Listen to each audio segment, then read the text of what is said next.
And it's just got good news also. Guess what else I discovered last night? You're gonna be like another microchip moment. What? Let's just say, remember I told you had the slow file copying, right? Yep. They fixed it. Microchip messed up an update. Yep, in yesterday's cumulative update.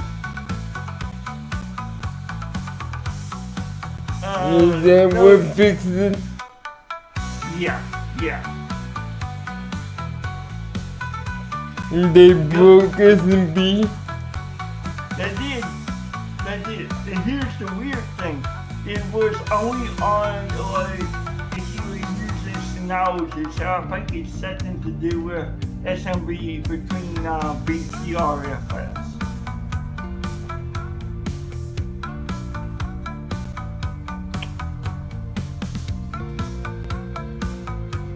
Because when I transfer the files now, guess what the speed is? 114 megabit a second. That's more like it. Mm-hmm. And guess what I was getting before? 2 to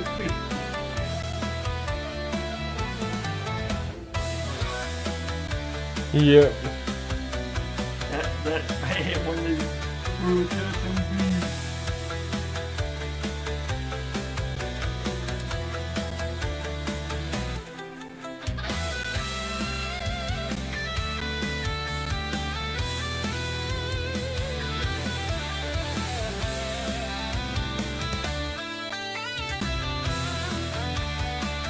And it was broken for about 3 weeks because I knew prior it was working fine. And then I even updated the drivers thinking there was an issue with my Intel driver. Nope, they broke SMB.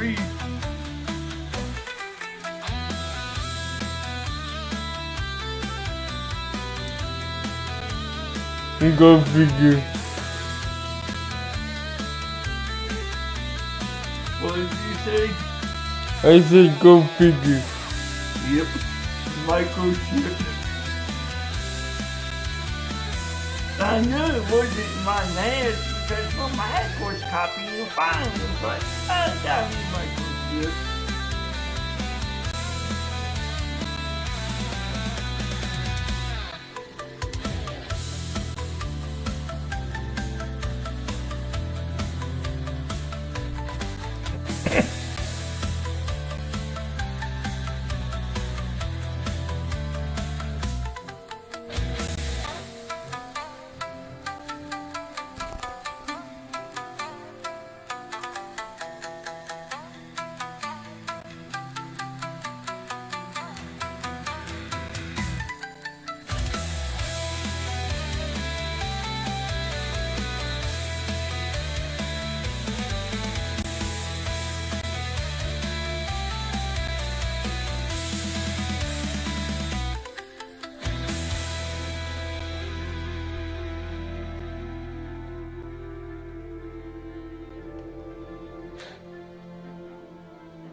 And finally,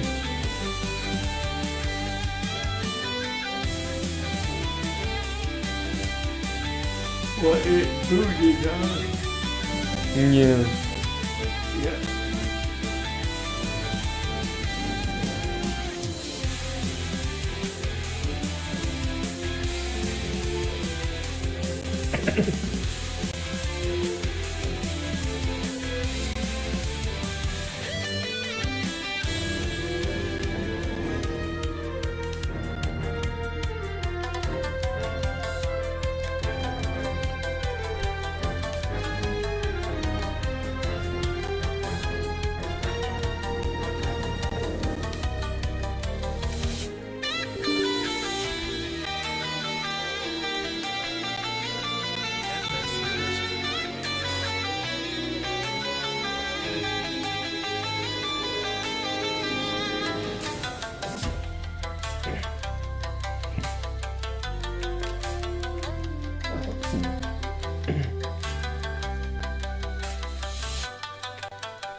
I'm gonna try the preset that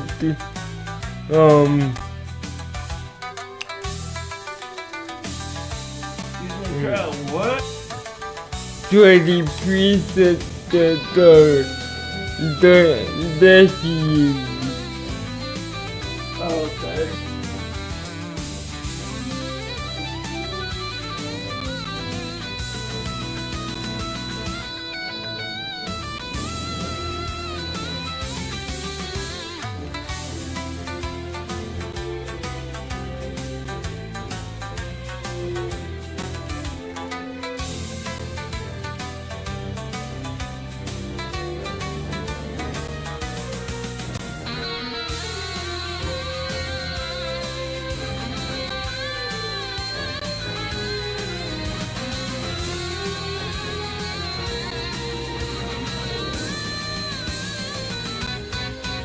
for at most.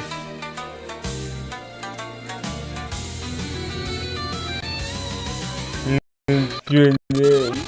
Are we experiencing tolerance or is that just your heart rate again? Why are you home? Shut up, Kyo. I'm understanding.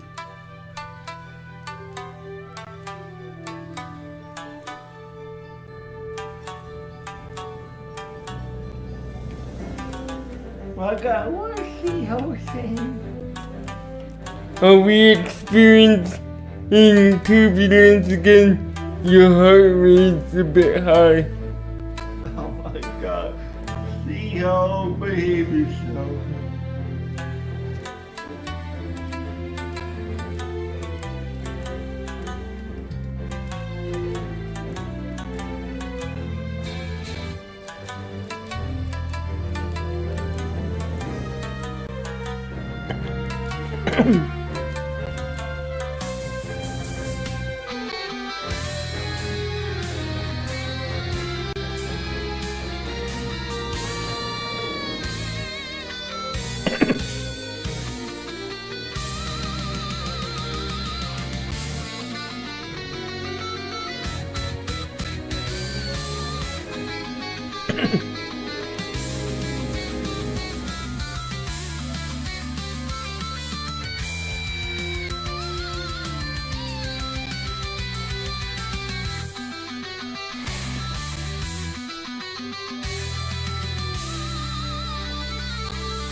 So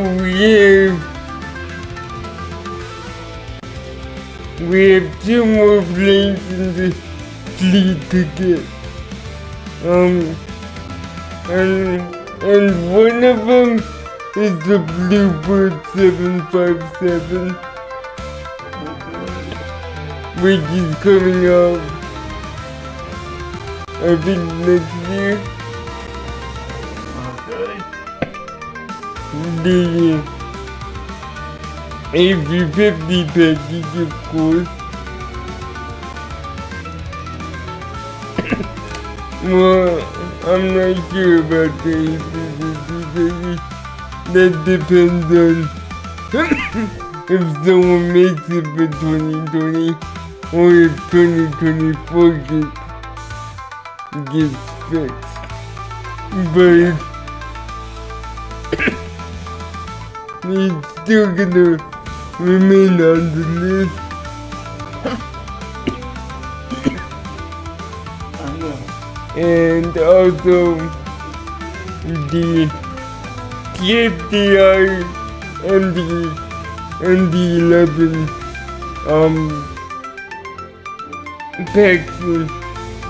passenger and freighter. But that's on wait list first because we have to wait until the full release because it does not work with Newsky right now. They said the aircraft has problems reporting flap states. Yeah, and that what you were talking about to Nancy yesterday? Yeah. So he wants the two main ones are the 757 and the MD-11. Okay.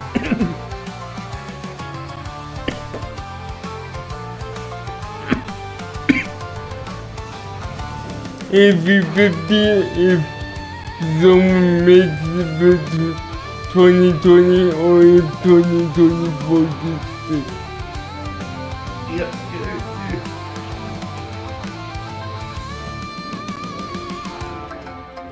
Can you think of any more planes that we would want?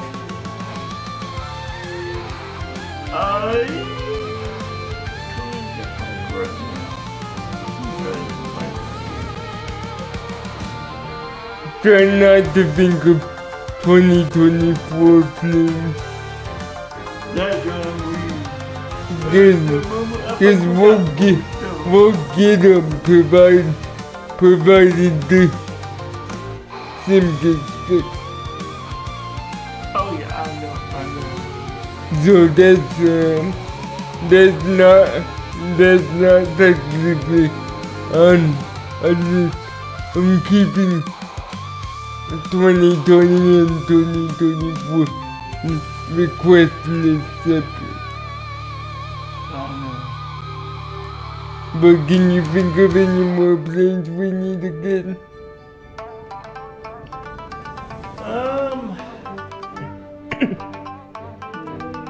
Not at the moment, no. I say we got most of the ones that we've been using. I was going to say that ATR, but we already have the competitor, which is the RJ.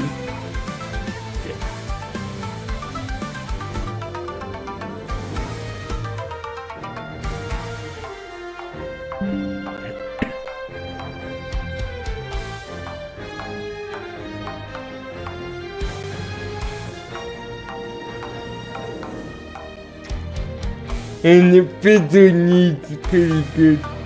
The ATR,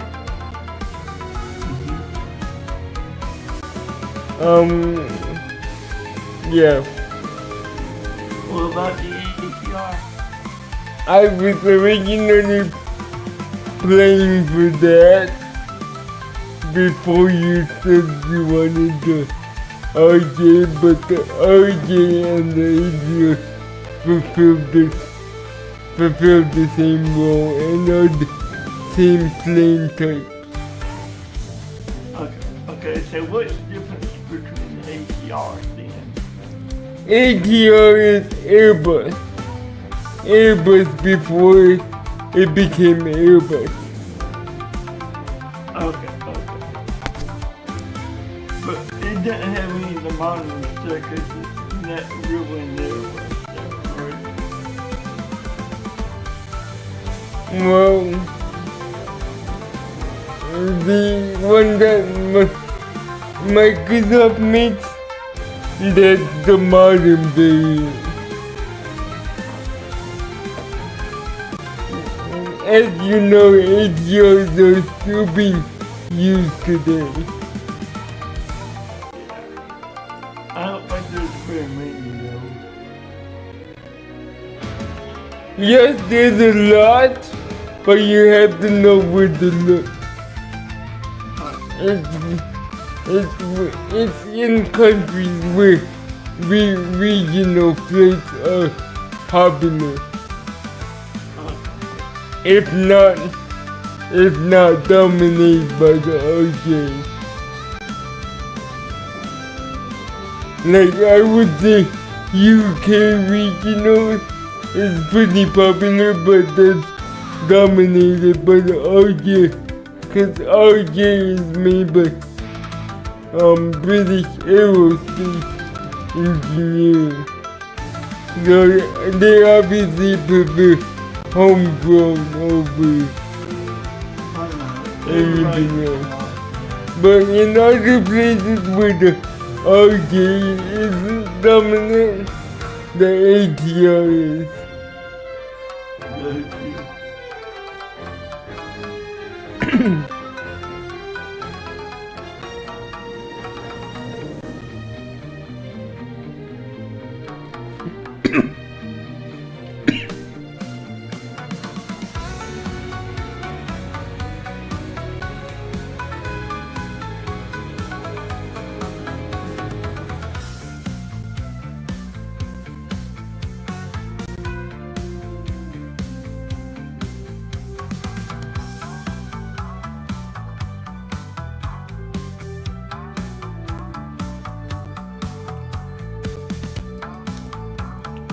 I know where the ATR is most probably is Brazil.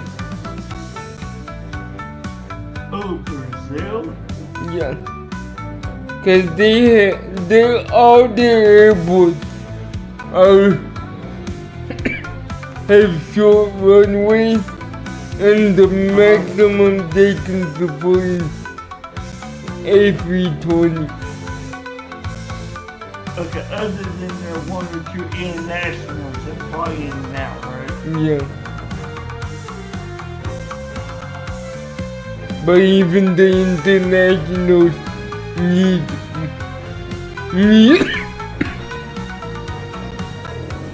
there are no long haul direct flights to Brazil.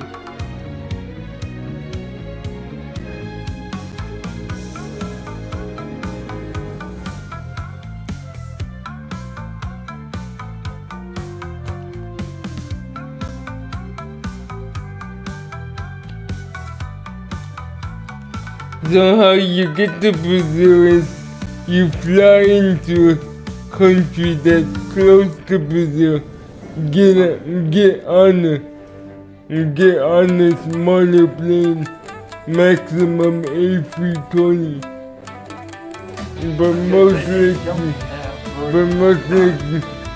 most likely an ATR or something, and then you fly to Brazilian airport.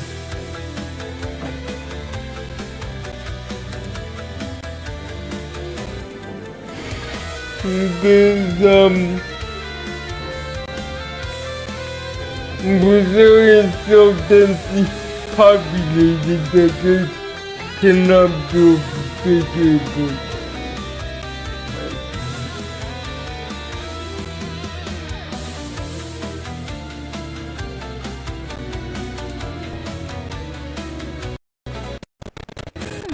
Is that hot drink from the fried or the coffee? Why are sugar? Even Japan had to be creative with their airports. Look at Kansai.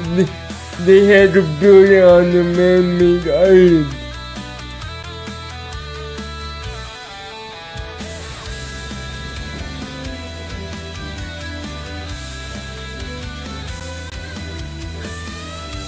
But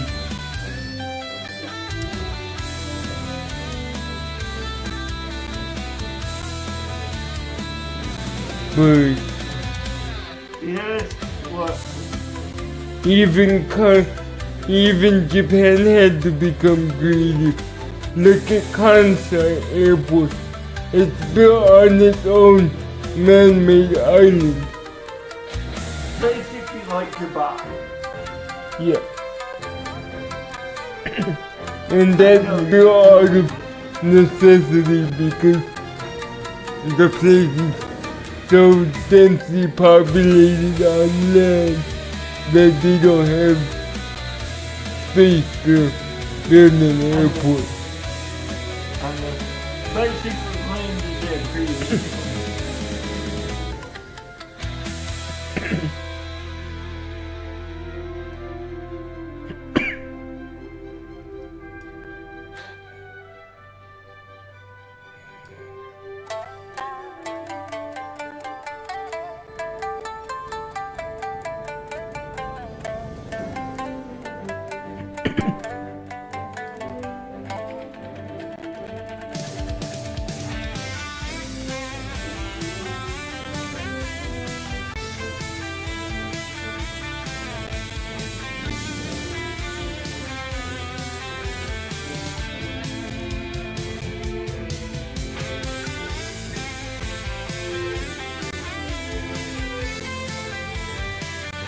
W.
5 hours and 25 minutes. Okay.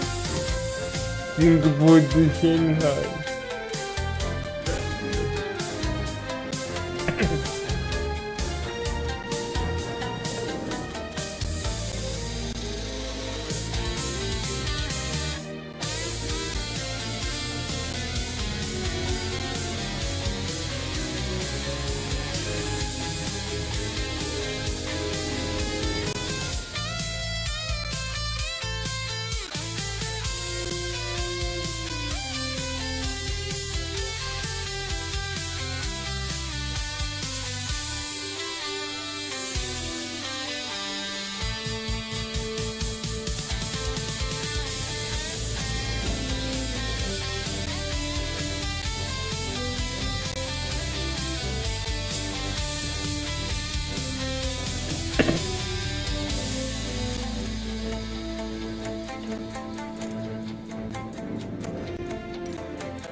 I just decided to reinstall the plugin so then see if that fixes it. If it doesn't, then we know the server's down.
Sorry about that. I had to go let my mom in a few hours about what server was down?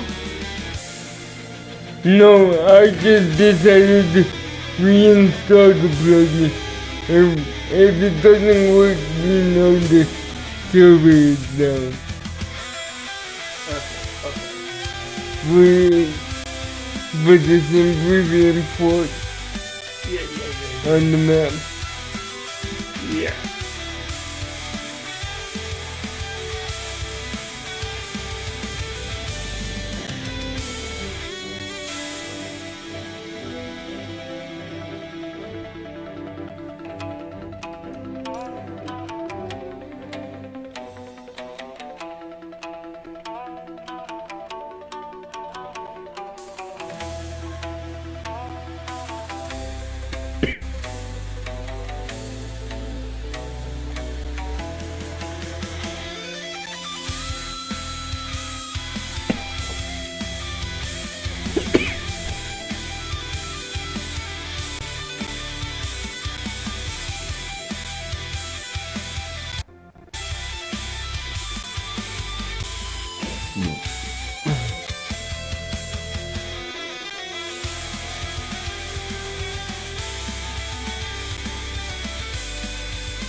says hi. What's up, guys, and welcome back to Microsoft Flight Simulator. We are currently getting some passing grades on some flight sim missions to prepare for our next specialization and keep working our way up the skill tree. We did have 2 passengers in the plane with us here, but it appears only she's with us now. Apparently, I needed a better view to check outside because the guy is underneath the plane. Homeboy is just chilling underneath the plane. All right, good luck, bro. We need to slow this thing down to 113 knots. Get her under, get her under, get her under. There you go. Gonna be a bit of a aggressive turn here. Shoot, okay, we were focused too much on what was going on outside and not what's going on inside. We gotta prevent this thing from stalling, and we're just gonna do a circle around Limestone Creek. So we got a little bit of extra drag underneath the plane here. That's all right. Just gonna try to fly our way around. Holy cow, this thing is handling like a sack of bricks. We're gonna make it though. We just have to give it a little bit more. Are you not worried about your fiance out of the plane right now, ma'am? I feel like this is...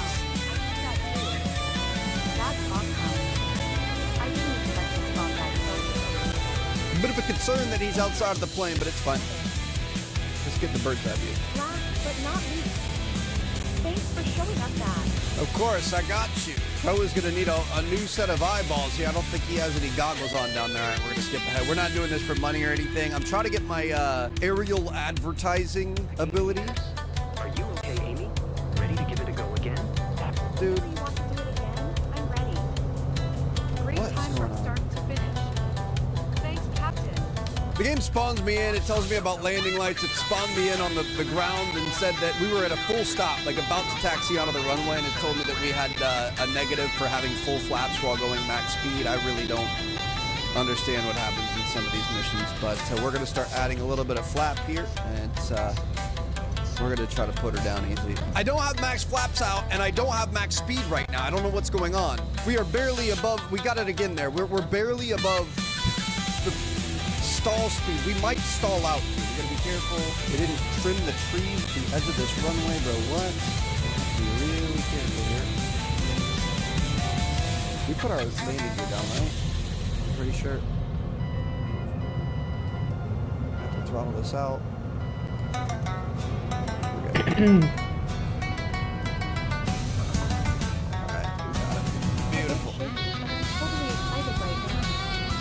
Gonna have to turn around and go back to the hold short. My goodness, dude. A little bit rough, but we're gonna get there. Okay, so I don't know what's going on because I've been trying to get this one. I really want to try aerial advertising.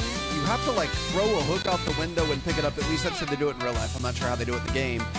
I can't beat these. I keep getting A's and S's on my flight seeing. Skydiving's a little bit harder because you have to like completely cut the engine and dive on the plane and not overspeed it and stuff like that. But like, I've had so many missions with an AR Runway above literally awareness. probably 20 and it's Okay. only counted 3. So Feet.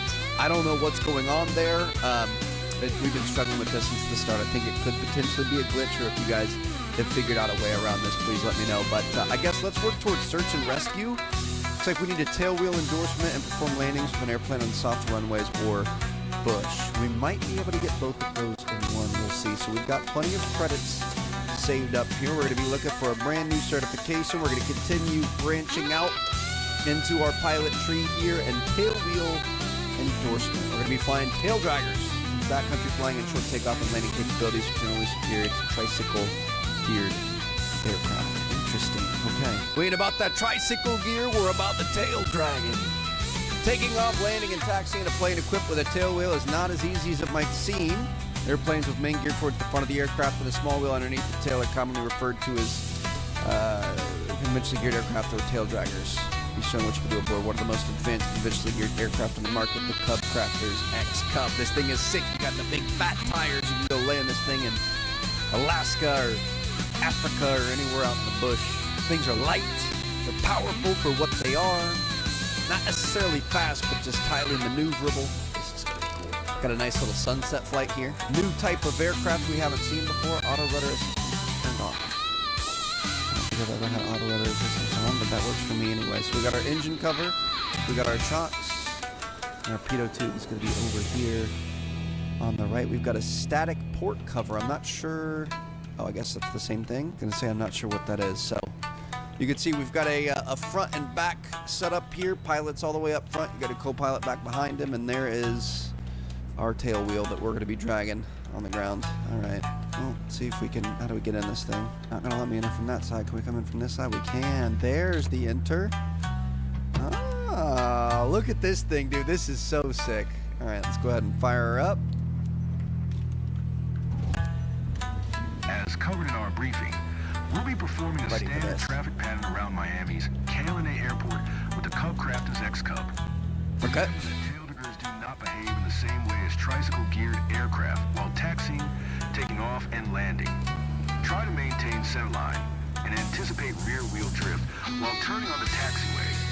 Keep your speed low while taxiing and brake progressively while pitching back once you land to avoid flipping the aircraft over. Brake progressively while pitching back. On the runway, you will want to lift the tail of the aircraft Lima by November gently Alpha pitching Traffic forward on Cub the Crafters, stick. November Once you are 5 remain near 92. reach rotation, Taxiing to runway start 10. gently pitching back to take off. Keep your feet on the rudder to brace for left turning tendencies. Wait a second. So to get this thing going, you've got to pitch forward to get the rear wheel off the ground, and then once you're at speed, you pull back to lift the whole thing. Okay, this is going to be a lot more intense than I thought it was. Here we go. I'm actually really excited about this. We also have to be really careful about our braking. You don't want to end up putting this thing on its nose and flipping her over. Holy cow. Making me a little bit nervous here, Mr. Instructor, but I'm going to do my best. To be honest, I thought this was going to be kind of a joke of a classification, but apparently it's a pretty big deal. Now, I'm going to be honest, we don't have our brake very well mapped. We've got just the space bar, so I'm just going to have to be tapping that thing, and hopefully we're going to be able to get it done. Dude, this thing is sick. I don't like not being able to see the taxiway when we're in this because the nose is so tall. That is definitely something you're going to keep an eye out for. So we're just going to go nice and slow, keep taking peeks outside, and we'll see if we can make our way around to our hold short here. Light on the brakes, light on the brakes, light on the brakes. You don't want to one wheel it. Oh, look at the way that thing drifts around there. Oh, that's weird. Try to keep that back wheel on the yellow line if we can. Looking pretty good, and looks like we made it to our hold short. Go ahead and request permission to take off, I would imagine. There it is. Announce your takeoff and enter runway 10. Alpha Traffic Cub Crafters, November 59292, taking off runway 10 west departure. This is not good. What happened? Hold on. More glitches. We're fine. Use throttle to increase engine power to maximum. And then we're going to lift the tail wheel off. Oh, God. Oh, God. Oh, God. Oh, God. Yep. Yep. Yep. Okay. Hold on. I don't think... Did we really want maximum? Are you sure we wanted maximum? I feel like something a little bit more chill. Like 80%. Lift it off the ground. Reach rotational speed. And then start to pull back. There you go. I don't know why it's telling me to go max speed. I feel like that was a really bad idea, but I guess it is what it is. We'll go max speed once we get up off the ground. Oh, I kind of almost defecated my pants right there. Can't see anything in here. It messed up. There you go. Okay. Reach the crosswind end. Climb to 1,000 feet. Now, my question is, what are we going to be doing for landing? Because I guess it's going to be kind of the same thing. Most aircraft, you would flare and land with your rear end first. This, we're probably going to want to come down, land with the front two wheels, kind of get it rolling, and then slow power to be able to drop the back wheel. That is really, really weird. This thing is also really, really cool. Really hoping we're going to be good to still pass. I mean, if I were an instructor, I think that would be an automatic failure. If we just had that experience on the runway, and I would really hope my student would not have continued to take off. I would be screaming at him for me to take over the controls right now, but it is what it is. You know, sometimes you got to take your licks. You got to push it to the limit and see what you could do. We're going to announce a full stop. Or announce position. We're heading for a full Lima stop. November Alpha Traffic Cub Crafters, November Probably want to slow down a bit. 921 miles, north 1,000 feet, inbound to land runway 28. Dude, this thing reaches speed and reduces speed really quickly. She's so light. I'm gonna try to get it back down below that 70. So we never put our flaps up. That would have helped. It's all right though. Big deal. Coming around here. Oh, we don't have very much wiggle room, do we? Look at that. We've got like 70 to 40. Got flaps down at 10, first notch. Just don't go up above that speed, Trev. Okay, which one That's are you unfortunate. watching? Try to land by making contact with all 3 wheels at the same time. 3 Trevor, wheels at the same time, he Okay. says. Okay. You know, I think I'm just gonna His wing it. I think we're just gonna go in. career We're just gonna try our was best. That's his really all we career can do mode in this series. life. So we're gonna come in here. Okay. Definitely want to give ourselves a little bit of flap. There you go. We got 20-degree flaps, I believe. Watch that airspeed. We got a long runway and a light plane. I think it's gonna be pretty simple, if I'm being honest. She likes this cruise. We're losing a bit of speed, but that's okay. Should be able to cruise on in here. So we're gonna want to land. Oh gosh, I'm gonna lose a little flap. We're gonna want to land with the nose up then, kind of like we were taxiing. Come in, light, light, light, light, light, light, light. Light, light, light, light, light. Flare.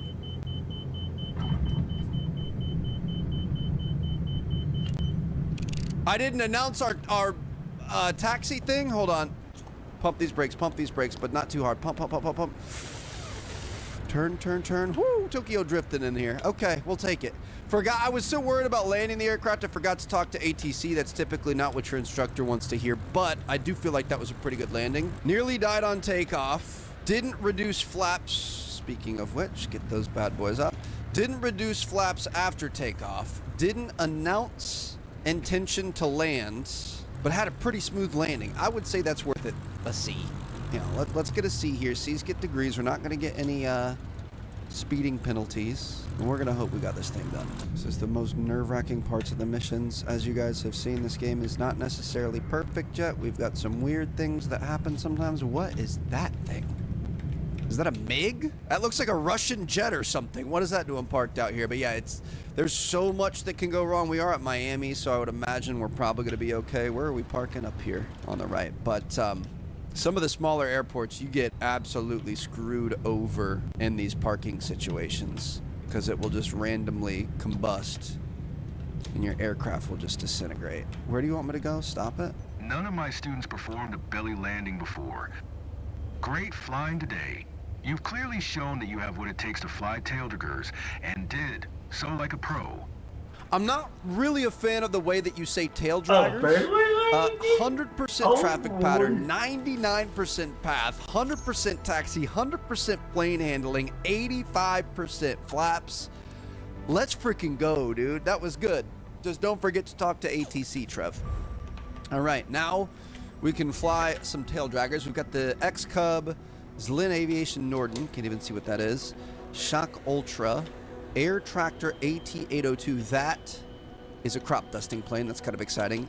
Robin Captain, and a PD Aviation Draco X. We got that Draco, baby. All right, that's pretty exciting. So we've got our tail wheel endorsement. That means we might be close to our search and rescue. We need one more landing on a soft runway or bush. How do we know what's a soft? I mean, it's going to be like a grass runway, not an airport. You want to find just like a small little, you know, fly-in community something. Leeward Air Ranch. That looks like a soft runway to me. And this one flies from that. So let's go for it. Yep, this is a grass runway out here. Looks good to me. All right, so we're going to take this old thing out there. And I just actually looked it up on Reddit because I wanted to try to make this as fast as possible. Apparently, there's a bit of a trick to this. Can't even tell what's going on. Bro, this game is so glitchy sometimes.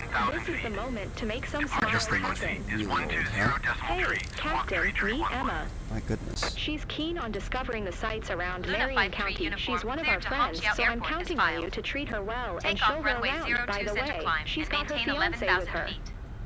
Departure Seatbelt on fastened? 120.3, Then you're squawk tree all set. 311. Look at the throttle of her here. Let's go. Alright, so I'm just gonna take off. So apparently you can have total disregard for the mission and just take off and land. Once you find something with a grass airport, you can just take off and land a bunch of times, and then if you hit abort afterwards, that will finish it for you. So what we're gonna do, sorry guys, you know what? You're in for a treat. Oh, she's not even sitting next to me. You're in for a treat because we're just gonna be doing some very ridiculous maneuvering today. We are instantly going to turn this thing around. Bro, this thing is so freaking old. We're going to totally disregard the mission. We're just going to keep taking off and landing from this spot. Now, we only need one for the next mission, but I'm going to do it a few times just because we have it, and I think we need it for the search and rescue missions as well, which we'll do in a future episode. Hang on tight. We're coming in hot. coming in hot, y'all. Here we go. Add some flaps. We got a nice long. Dude, this is the perfect one for it too. I would like a slightly newer plane, but we can definitely make this work. I'll have to report back and tell you guys if this works, but if it does, that's genius. And honestly, it's good practice. I'm not worried about the 3,000 credits we would earn from this. Ooh. Ooh. Bit of a quick bumpy one there, so that does that count as a landing? I hope so. Beautiful. And beautiful. Let's do a quick little touch and go here. Can we land the opposite direction too? That might make things a little bit faster, but we'll just keep doing some go-arounds here. Not gonna lie, I'd be pretty scared if I were them. I think my pilot was completely off their rocker. Dude, this thing is pretty sick. He's shaking. Okay, well, they are scared, I guess. The one thing I'm a little bit worried about is our reputation, but it might be worth a hit to it if we can. I'm totally, wow. I'm usually more articulate, but wow. I'm totally wow. I'm usually more articulate, but wow. We're gonna try to land a little bit slower this time. Let's make this a little bit nicer one. That's actually, ooh, saved it there. That could have been a pretty tough landing. Singapore ground Japan Air 38 requesting Still not the greatest one. I mean, grass landings probably aren't going to be our strong suit, right? Oh god. This thing straightened out. Here we go. Touch and go. Captain, can you smooth up the ride? Singapore ground Doing my best here. with Yankee ready to taxi on your mark. I'm just trying to do these as quick as possible. All right, that's 3. Let's see if 3 work. So you're supposed to hit abort, not restart. Repatriating the mission's departure airport. Let's see. Oh, abort mission. I clicked the wrong thing. No, mission aborted. So back to the mission's departure airport. Let's see if we lose any rep. No, but let's see if we got any specializations. Yes, let's freaking go. Okay, so that's a major tip for you guys. We should have kept doing them soft runway. We need 7 more for ag. Okay, so we didn't need it for medevac or anything else, but we need it for ag, so we'll do more of that later.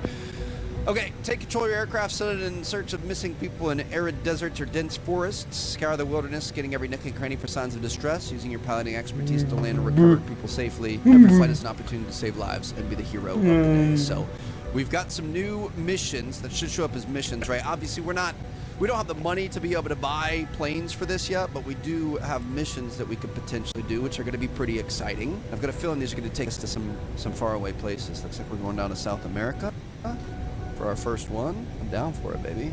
Just absolutely gave that poor old couple in Florida the time of their lives to be able to unlock this. Let's make it worth it. Abdel vanished during a solo journey around Copiapo with the car.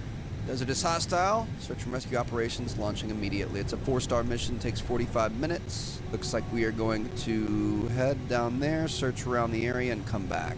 Love the red and yellow plane here too. This is exciting. I like this a lot. So these missions, we are going to make as much money, but we're doing more for humanity. We could buy our own search and rescue plane if we wanted. Eventually, we probably should get a bush plane, be able to do our own. Can you do a for-profit search and rescue operation? That feels kind of bad, but you know, it is what it is. So welcome. This is another Piper X-Cub or whatever, but this time she's in red and yellow. Looks sick. So our goal, do we have anything with us? We just got word that a man named Abdul has gone missing near Kaminate Desert with a car. We don't have much time to find him. Conditions out there are rough, and we've got no news so far. Let's get on site ASAP and start searching. Do a quick sortie and see if you can spot anything that might help. Quick sortie? That's like on an aircraft carrier, like in the jets? Other authorities. Sounds good to me. All right, let's announce our taxi release. Charlie Charlie. Sierra Romeo is taxiing to runway 09er.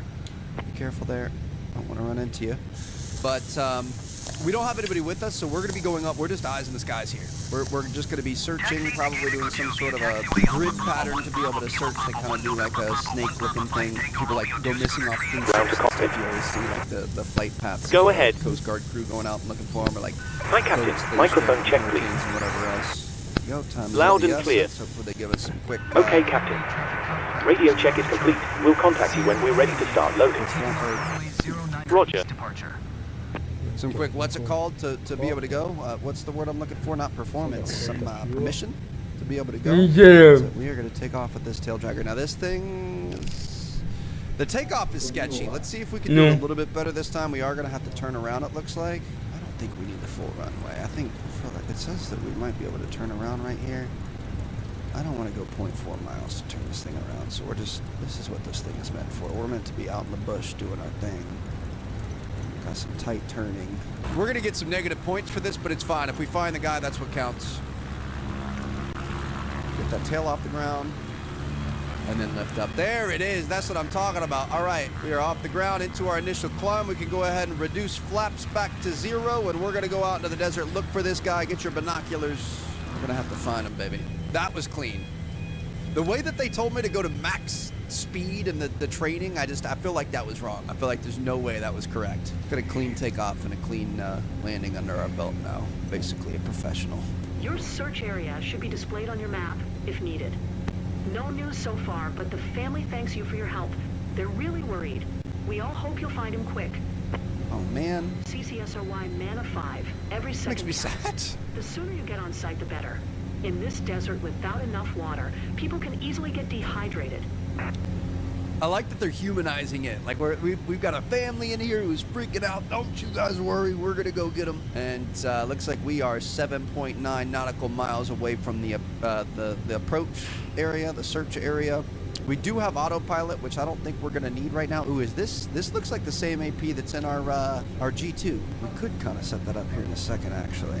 We aren't quite on our thing, but what we're gonna do, we're gonna go heading. We need where's our heading altitude selector? I don't know how high we're going. There's our heading knob. So let's get our heading bug kind of over to where we think we need it. Somewhere like that. We can do autopilot, heading mode. Beautiful. And that should keep us on this mode. Okay, we can move our heading a little bit over to the right, a little bit more. We're gonna be able to autopilot up to the search area. So then we can, I don't really know. This is gonna display our search area. Oh, beautiful. Oh, this is sick. So this actually acts like an iPad. Finally, dude. So that's our entrance to the search area. We're gonna have to move our heading back a little bit. Probably 60. Yeah, this is nice. I like that you can none of these are touchscreen. In fact, they always have things that say like not a touchscreen, don't use them. I think those are in real planes too. So it's nice just to be able to interact with it straight up. So we'll zoom in on this, and we'll know that once we get there, that's the area that we're looking in. I don't really know what our desired altitude is, so I'm just gonna go ahead and say this looks pretty good for right now. And off we go. We got a stranded person out there. Hope you'll be on site soon. I mean, I can only go as fast as this plane will fly. And it would be good if He's someone doing a decided search to and find rescue. themselves and try to help. Oh, yeah. Family's definitely gonna go do that if they have the He's opportunity. doing But, SEO, look at us, yep. man. Out here saving the world one life at a time. It does look like we're gonna want to go up a little bit. So, oh, what happened? We good? We're good. Why does it look like we're going down? able The mountains to- are just getting closer. Okay, so we're gonna need to altitude select. We're gonna go way up, and we're gonna put it in vertical speed mode. And we need, we need to go up. Probably not 1,000 feet per minute, but like 500. Otherwise, we're gonna end up crashing into these mountains here. Maybe a little bit more. Gotta be careful about our airspeed here. If our airspeed falls too much, we're gonna be in trouble. Oh gosh. Yeah, it wanted us way up. It should have told us where it wanted us. I feel like it didn't tell us that, which is not good. Hopefully we'll be able to make it there in time anyway. Gosh, it's really pitching up. We're gonna start losing speed. We're in trouble. You gotta be careful not to get down to stall speed. Dude, it is so nice to kind of know what's going on with the autopilot and be able to adjust it and not have to constantly fumble with the stick and stuff. Looks like we can go up a little bit more. The thing is, I think we can't pull back too much. There's no way we would end up stalling. You can watch this thing right here. We can go a little bit more. We must have a headwind or something because it's going up. But once this pink bar gets too much, we're going to start losing speed and we're going to end up stalling. His relatives told us Abdul doesn't know the site pretty well, but we think he might have managed to take shelter somewhere safe. So we're looking for a car that's potentially in shelter, like under a tree, next to a cactus or something. We're getting dangerous here. Let's back it off a little bit. Trying to get up to that area. Oh, it's not going to let us. Give it a little bit more juice, please. Please. Do we have to go through that one? Oh, gosh. We're about to stall. This is the search area up here. So I really use intercoms when you found the target. I really feel like we should try to do this inside of the cockpit. What we're gonna do, let's hold on, let me pause this because I want to make sure we're getting it right. I'm gonna go autopilot on, and we're gonna go just altitude hold mode. So it's just gonna hold our altitude right here. And pause it.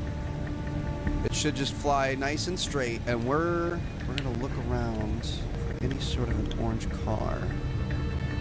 Like, we totally could go outside, but I feel like that'd be cheating. So let's, I mean, do we want to fly lower? It had us get all the way up here. If he's in a car, we need to look for a road. The thing is, he could be under us. Ooh, is that a road? They said he could be in shelter. What's happening? Oh, we're about to stall. More power. More power. We didn't have enough power. Fine. So really, we should be doing a snake pattern. I have a feeling. I'm gonna go a little to the left.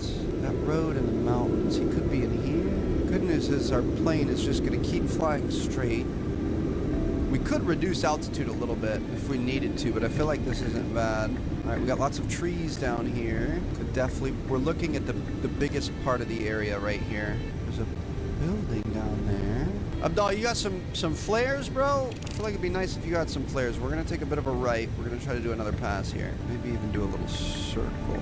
Dude, this is hard. This is like picking a needle out of a haystack. This is unreal. There is a road down here. There's a car on that road. Lots of cars along that road. I want to make sure we're not getting... Dude, it's so easy to get distracted by your search. He went with an all-terrain car.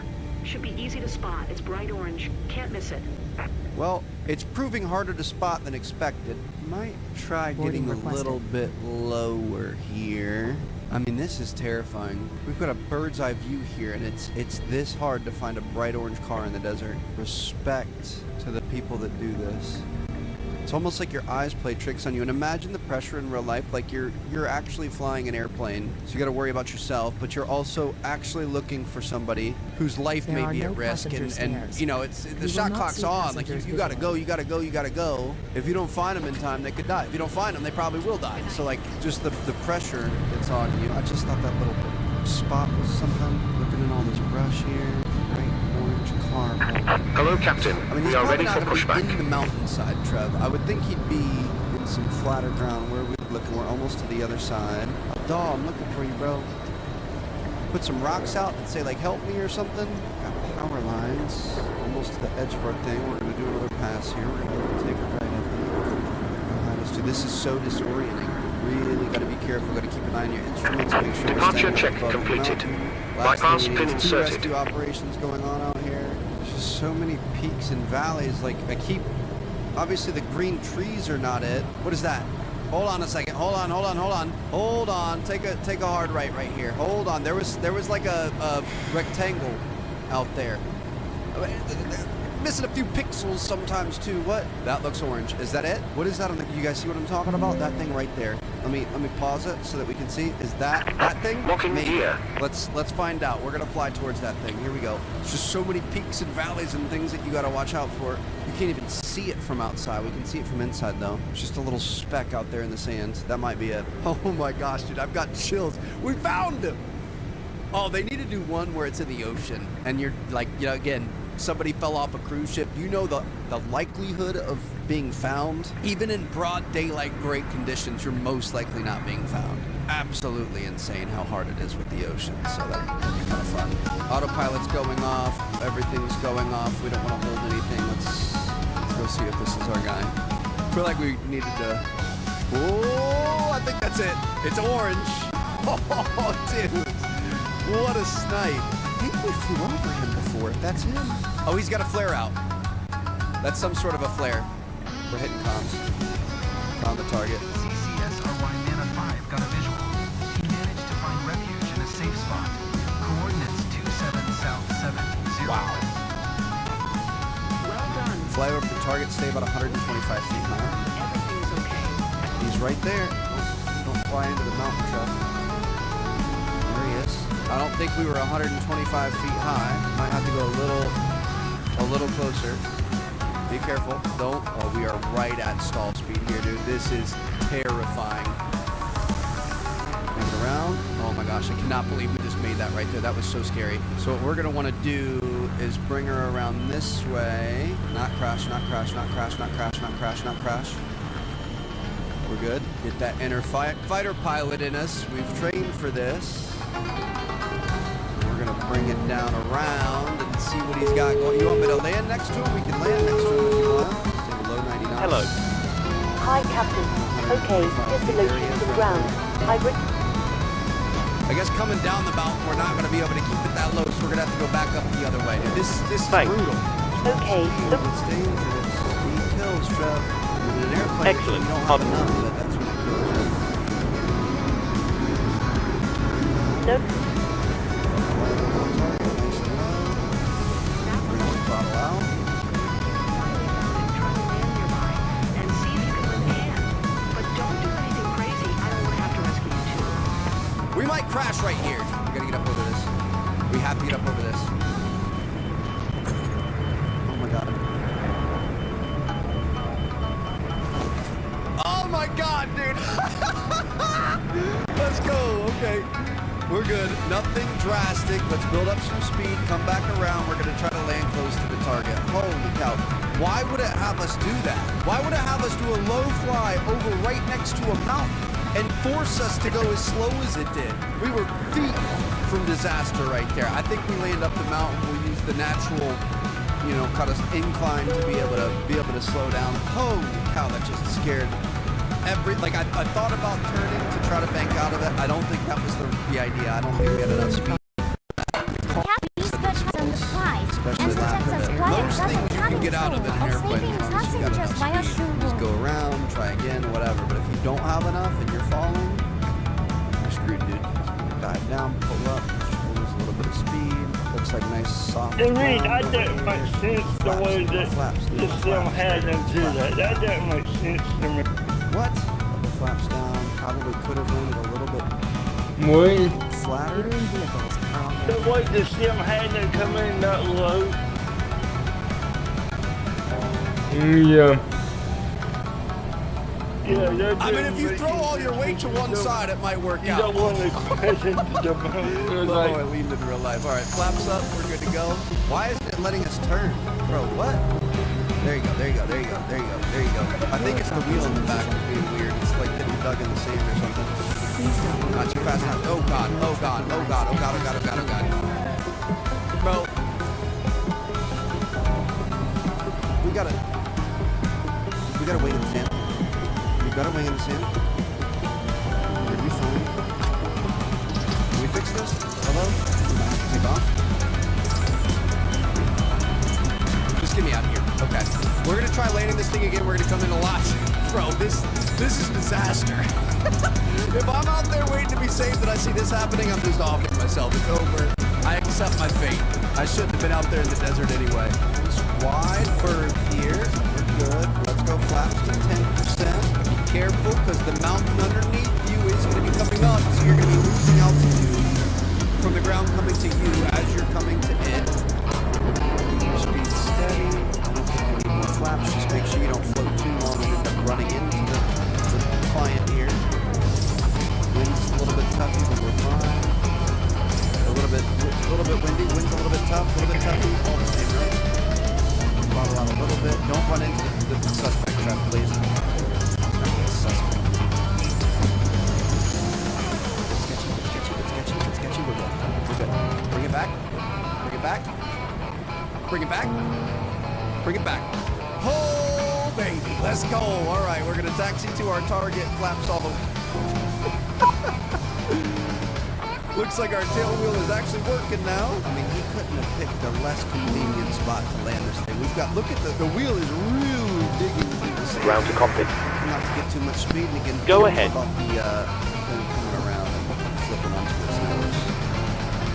Sir, please get your vehicle. Hi there, we're now reviewing the aircraft and we'll let you know once it's complete. What's hot? I would probably say under the vehicle. Roger. Would be the best case scenario here. You can even see it in this view.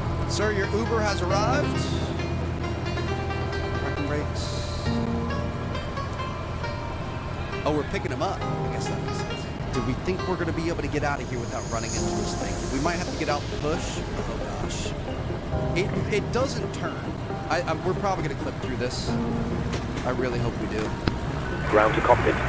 Yes, beautiful. Go ahead. Bro, we're gonna attempt the impossible. I'm gonna try to ramp up the top of the mountain here. It's gonna be super sick.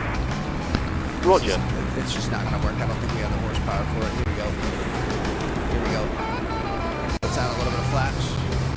Coming down the mountain when she comes. She'll be coming round the mountain when she comes. We just give you a heart attack after we just saved you. All right, we're going to climb the 4,800 feet. We're going to try to take this thing off. Oh my God, we are about to. All right, we're going to fly back to Chamonix. Hopefully you had a good day, Mike.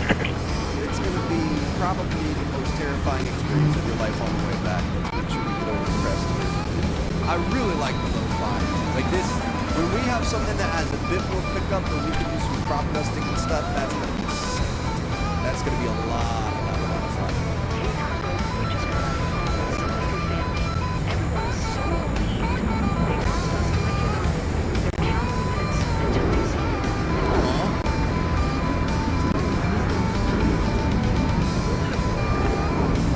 I stand by the fact that I think Microsoft had the budget to be able to do non-AI voices. And they for sure could have done AI voices that are better. Those are some of the worst AI voices I've ever heard. Some AI voices are so good now you can hardly tell the difference. We're just going to try to script this. Maybe like a little wheel touch. Probably not the best idea to pick this guy up, but just picked up a guy that was stuck out in the desert. People didn't know if he was ever going to come home, if we were ever going to see him again, and that's what we're working with. Here we go. Let's speed this up a little bit. Just going to try to get back to the airport. You're really worried about the car, bro. We are coming around to our final. A little bit of flaps. Turn in. Now we're going to be coming to a full stop. Kennedy traffic code parameters Charlie Charlie. Sierra Romeo Yankee is on final runway 09 to land. Are we on super speed? Yeah, we were on super speed right there. Okay. Sometimes I speed up, but I forget how far we do. Things are so slow in the air. It's honestly really surprising. Like you've got a lot of time to think about stuff. All right, that really messed up our approach. It's not going to be the smoothest landing, but neither has anything this entire mission. So when in doubt, throttle it out. Use a little bit of extra runway. I don't like using rudder with this thing. It's really hard to use rudder. You gotta spin it while also maneuvering it. You kind of have to. Oh God.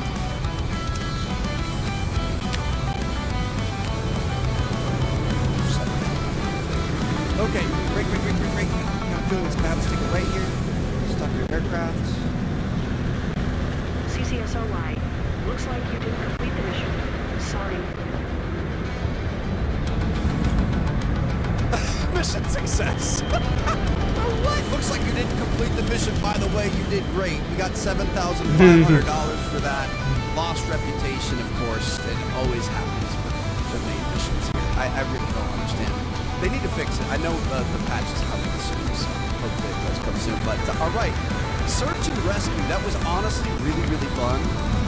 It looks like we've got some more search and rescues that we can do eventually too. 9,830, 7,870. So these, with the effort involved, I don't think they're worth it. They're more fun missions than just ferrying packages or, taking clients or whatever. But they definitely don't pay you enough because you've got the distance to be able to Good get evening there. from That's a 45-minute flight there and back, but then you've got another I'd like to welcome you. 30, 40 minutes of searching.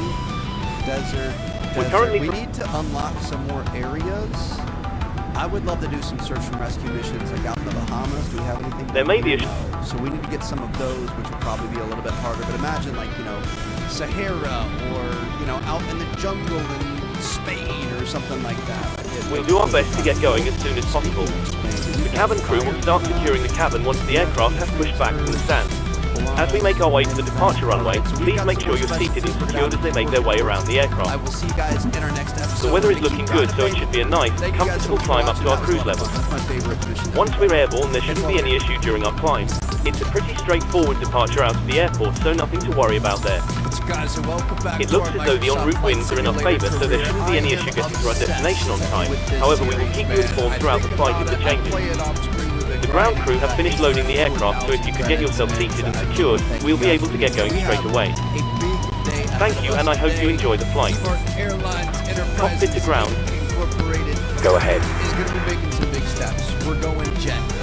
We are going to get rid of the props. We are going to jet engines, and it's going to be a lot of fun. So currently we have 2 airplanes. We can take a look at all companies here. Fleet overview. We've got 2 Cessna 172 Skyhawks for our package delivery, as well as our VIP transport service. Now, so far, the VIP service. We're starting the APU. Please stand by as we'll be disconnecting from ground power shortly. Easier, so if you're trying to Roger. reduce up your rating or anything, those are good for that. But we can make them a little bit faster.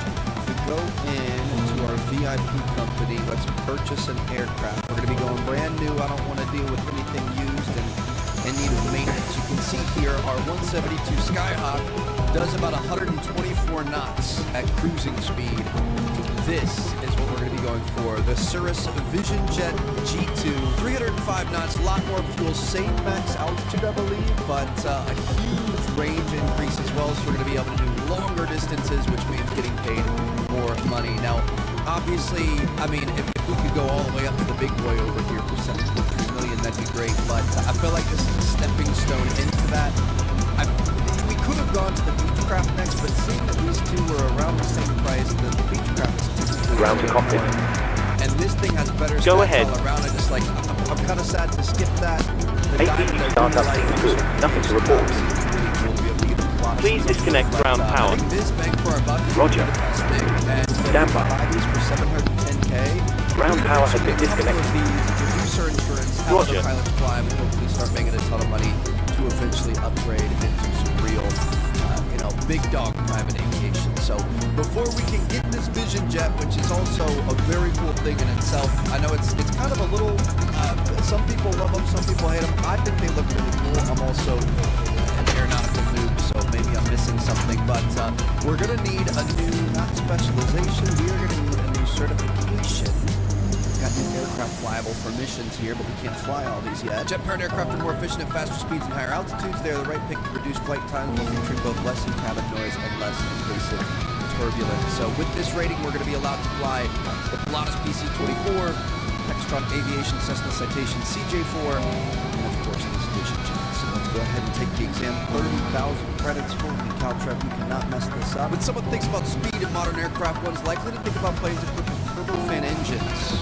On today's flight on the Cirrus Vision SF-50G2 very light jet. This aircraft stands out for its incredible ease of use. It should prove rather straightforward to handle, as it's both nimble and easy to fly. So we're just doing a little go around here, getting our jet engine rating, and then if all goes well, we should be able to purchase our own jet and start making some quicker, more efficient, more less time-consuming deliveries. Basically, it's going to be kind of tough to keep getting new aircraft that we own for things. Like think about the prop dusting and things like that. Like we're going to need millions and millions and millions of dollars. So this is kind of my stepping stone. I think once we get this, if we can get a small fleet of these, we can really start making money and hopefully eventually buy like a $50 million 747.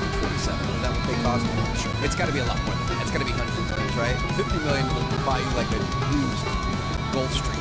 Just look at this thing, dude. So as far as I'm aware, this is one of the more technologically advanced personal aircraft out there. I think these things run for a few million, like 3 to 5, somewhere in there, depending on what you've got it outfitted with. But it's also one of the safest. So you've got that turbofan engine up there.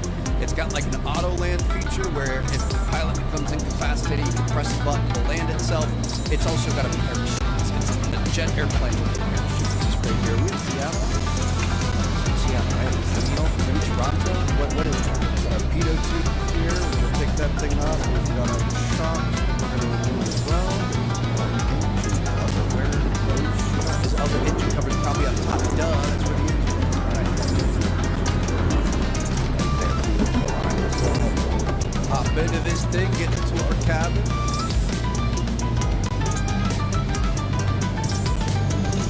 Okay, that's nice. All right, into the cockpit and sit down. Oh my goodness, dude, look at this thing. Going for a little test. Don't own this one yet, but we will eventually. All right, so we are going to go ahead and get this. Ground to cockpit. Release parking brakes. Go ahead. This is too rough. Release parking brakes.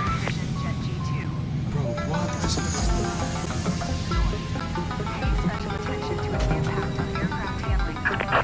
Release parking I brakes. just love how Ground code is connected. Like if you know, had a small family, wife, couple of kids, you just wanted to jet off to the Bahamas for the weekend or something, this would literally Release parking brakes. look at the back seat back here. So there's different configurations. Looks like this one has a bit of storage. You can get a 6-seater in total, I believe. This is that Release safety parking button. So if brakes. you press this in real life, the plane will fly itself and land. Fully automated. Like think, you know, the pilot, dad, whatever, passes out, something bad happens. Release parking brakes. Press the button, it'll fly itself home. You've got emergency air mask that can drop down here, and then you've also got this guy, which this Release parking brakes. right now, but this is a parachute which we will be using later on in the video. I'm just going to request our taxi clearance here. Remove our parking brake. Release parking brakes. This thing is so sick. I love this. 26. Release parking brakes. Sounds good to me. Take off emergency battery, probe heat off, oxygen off. Release parking brakes. Take off pitch trim. We're going to have to get to know the settings and everything on this, but all right, we're going to go ahead and acknowledge our taxi clearance. Release parking brakes. We're going to start getting out. Dude, this thing is ridiculously small, and look how good you can see. Dude, what? Release parking brakes. Right up there. We're going to be careful about the taxi speed situation. I think what was the rate you guys told me recently? I think it's like 20 miles an hour is your speed limit or something. Release parking This brakes. is insanity. This thing is so small. It's Commencing like a little push. supercharged golf All cart. Parking brake is on. We're ready to Start at go. will. Oh, this is sick. Roger. This is next level. This Toe is is really cool. attached. Obviously, Steering pin is inserted. Cessna's next. That's your Stand by while we start pushback. aviation, but this is where things Okay, Captain. We're clear of the stand and you're free to start engine. bananas. That's okay. We're going to request our takeoff clearance. Cabin crew, please set doors to automatic.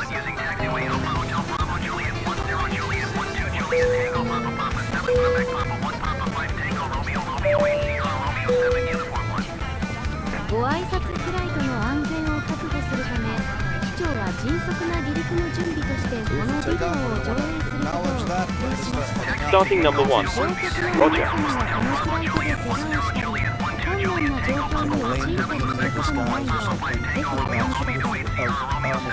Sorry, didn't realize which 126 was. Probably should have done my homework beforehand. Here we go, baby. Let's get it. We are going to put the pedal to the metal, and it looks like we Set parking Starting number brakes. 2. take off Roger. speed. We can pull back on that yoke a little bit. We haven't quite reached the Please set your parking brake. Okay.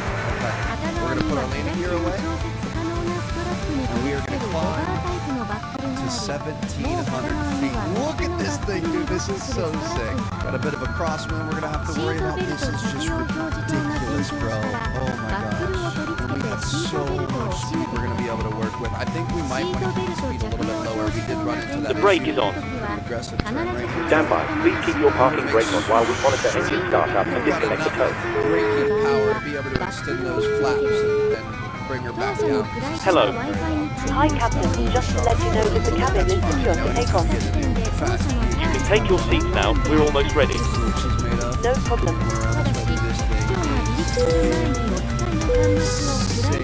I'm gonna start setting up more camera angles and stuff. I look forward to that. It is effortless. Unlocking clear. Like hot butter in the air. Ladies and I feel gentlemen, like we're going really slow. We're nighttime flight is safety purposes. I have dimmed the cabin lights to take off. Trying to get set in here. Completely normal procedure, and they will be turned back on once we've completed our departure. Thank you. Guess it's this. There's our autopilot button. I'm gonna do Tow truck altitude disconnected. and then turn Bypass it. pin removed. So we're in altitude hold. So it's just gonna hold us right here. Kind of Left is clear. Right is clear. We're at 130 knots, so that's good. Dude, are you kidding? This is so freaking cool. Oh, I love this so much. Alright, we're not gonna be able to stay in autopilot too long. I'm just trying to get used to the plane. We need to announce our full stop. Extend our gears. We're gonna go ahead and turn that autopilot off. I'm gonna put our flaps down. We never run our flaps all the way up, but that's fine. So we're at the second. Clear to start engines. Which is fine. Cleared the runway. 機内の気圧低下を防ぐため、このフライトには酸素 Can't マ work スクシス jumbo テ when ム you're を talking 装 to 備。 ATC Trev. It's got to be, you know, by the book. It's got to be perfect. Oh, we're 鼻 going way と too 口に fast か now. ぶせる。マスクを頭からかぶると、ゴムバンドによってマスクが安定し、通常の呼吸ができるようになりますが、もちろん、必要に応じてゴムバンドを調整することもできます。他の人を助ける前に、自分のマスクを調整することを優先することを Do we 忘れない know でくだ at what さい。 speed we want to land? これ Is it は all the white SF 映 in 画 there, で like は all あ the り way ま up せ to ん。 130? 低気圧の惑星でも We're 途中ま high. で来 Not ます。 super high, but we're 緊 definitely 急 high. 時に We は don't want to 機 stall. 体 I の would 両 imagine 側 our に brakes 非 are 常 going to be 口、 pretty good in this 左 thing 右 too. の前方に1つずつ、中央に2つ、後方に1つ、合計8つの非常口があり、それぞれに膨張式の滑り台がついています。今どこにあるか、ちょっと思い出してみてください。もし忘れてしまっても、床に取り付けられたライトが緊急時に一番近い出口まで導いてくれます。緊急時といえば自助努力やハイヒール、鋭利なもの、荷物などはインフレータブルスライドを傷つけないように置いていってください。荷物は持ち主にお返しするよう最善を尽くしますのでご安心ください。あり I が mean, と I う feel ござ like い that ま was した。 fairly respectable. We floated a little bit longer. We probably could have cut. Oh, hold short was back there, really? It looked like the hold short was going to be in front of us. That's fine. We'll just, you know, it's not a big deal. We're turning around the middle of the runway. That's typically what you do. Look at the turning radius on this thing. Are you serious? Okay, sorry, getting a little excited for that. I don't mean to be annoying, but oh my goodness, that is unbelievable. Your boy has been riding around on a bale of hay in that 172. We got a freaking hot rod now. This is a Corvette, baby. Let's go. My goodness. Let's go ahead and shut her down. How do you think I did? I'm not confident in that face. She looks really disgusted with me.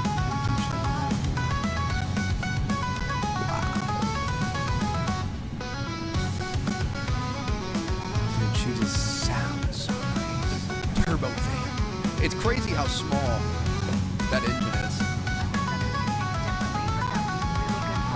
Would have done a few things differently. Traffic pattern, traffic path, taxi path.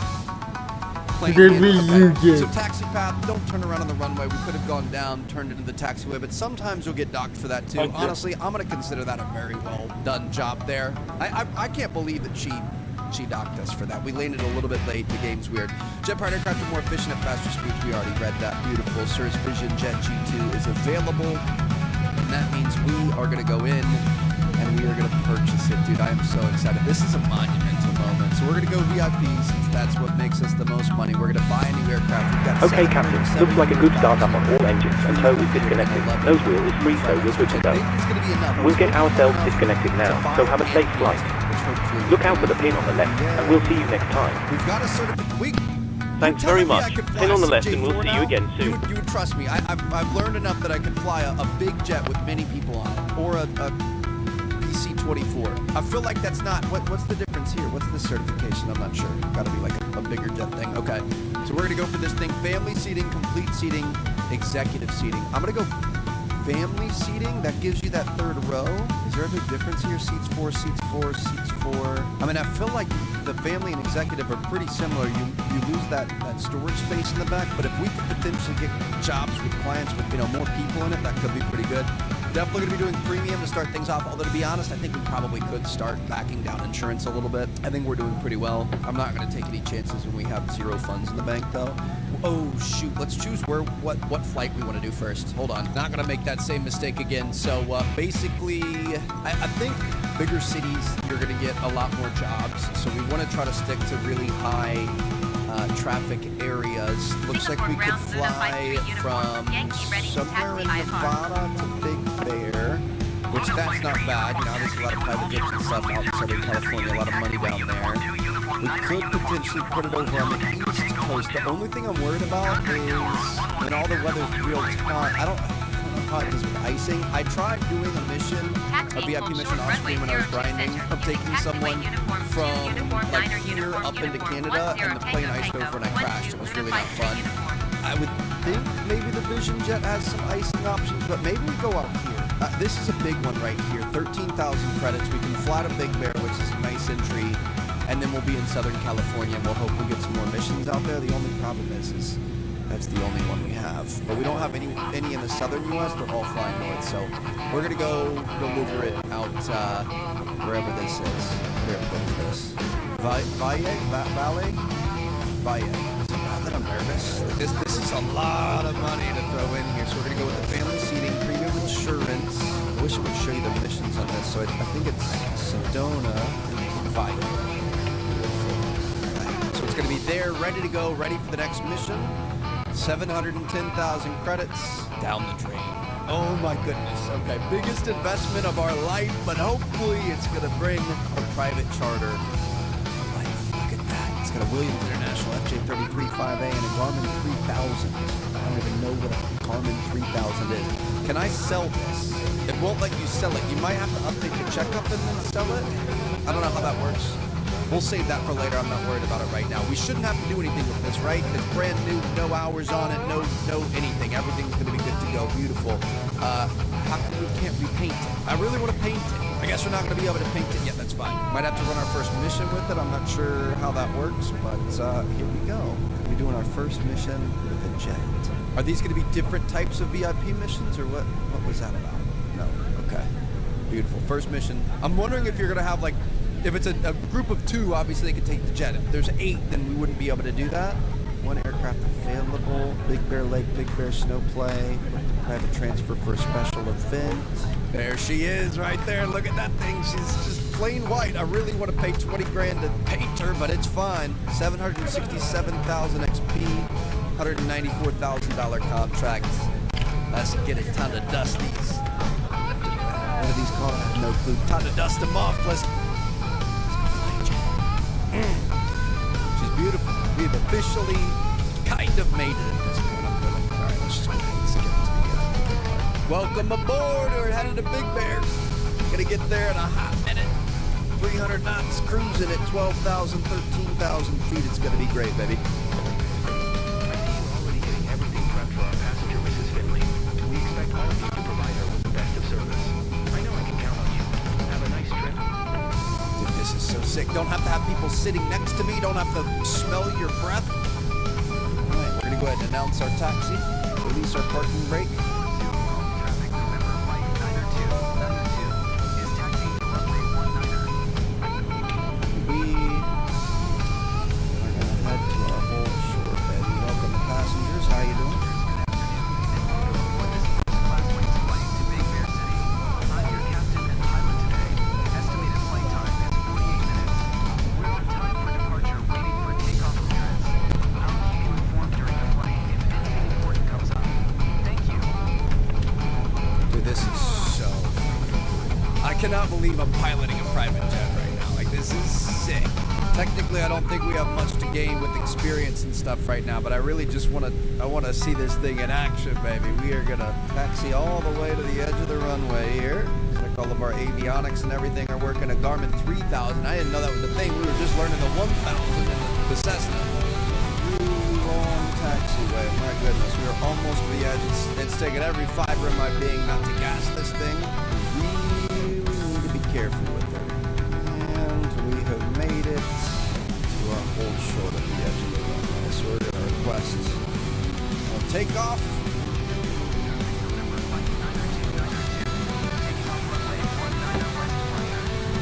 Takes a little minute to get going, but once it does, ready for IFR departure runway it's all good to go, baby. Luna 53, uniform altimeter 29.74, wind tree 50 entry. Cleared for takeoff runway 02 center. Cleared for takeoff runway 02 center Luna 53 uniform.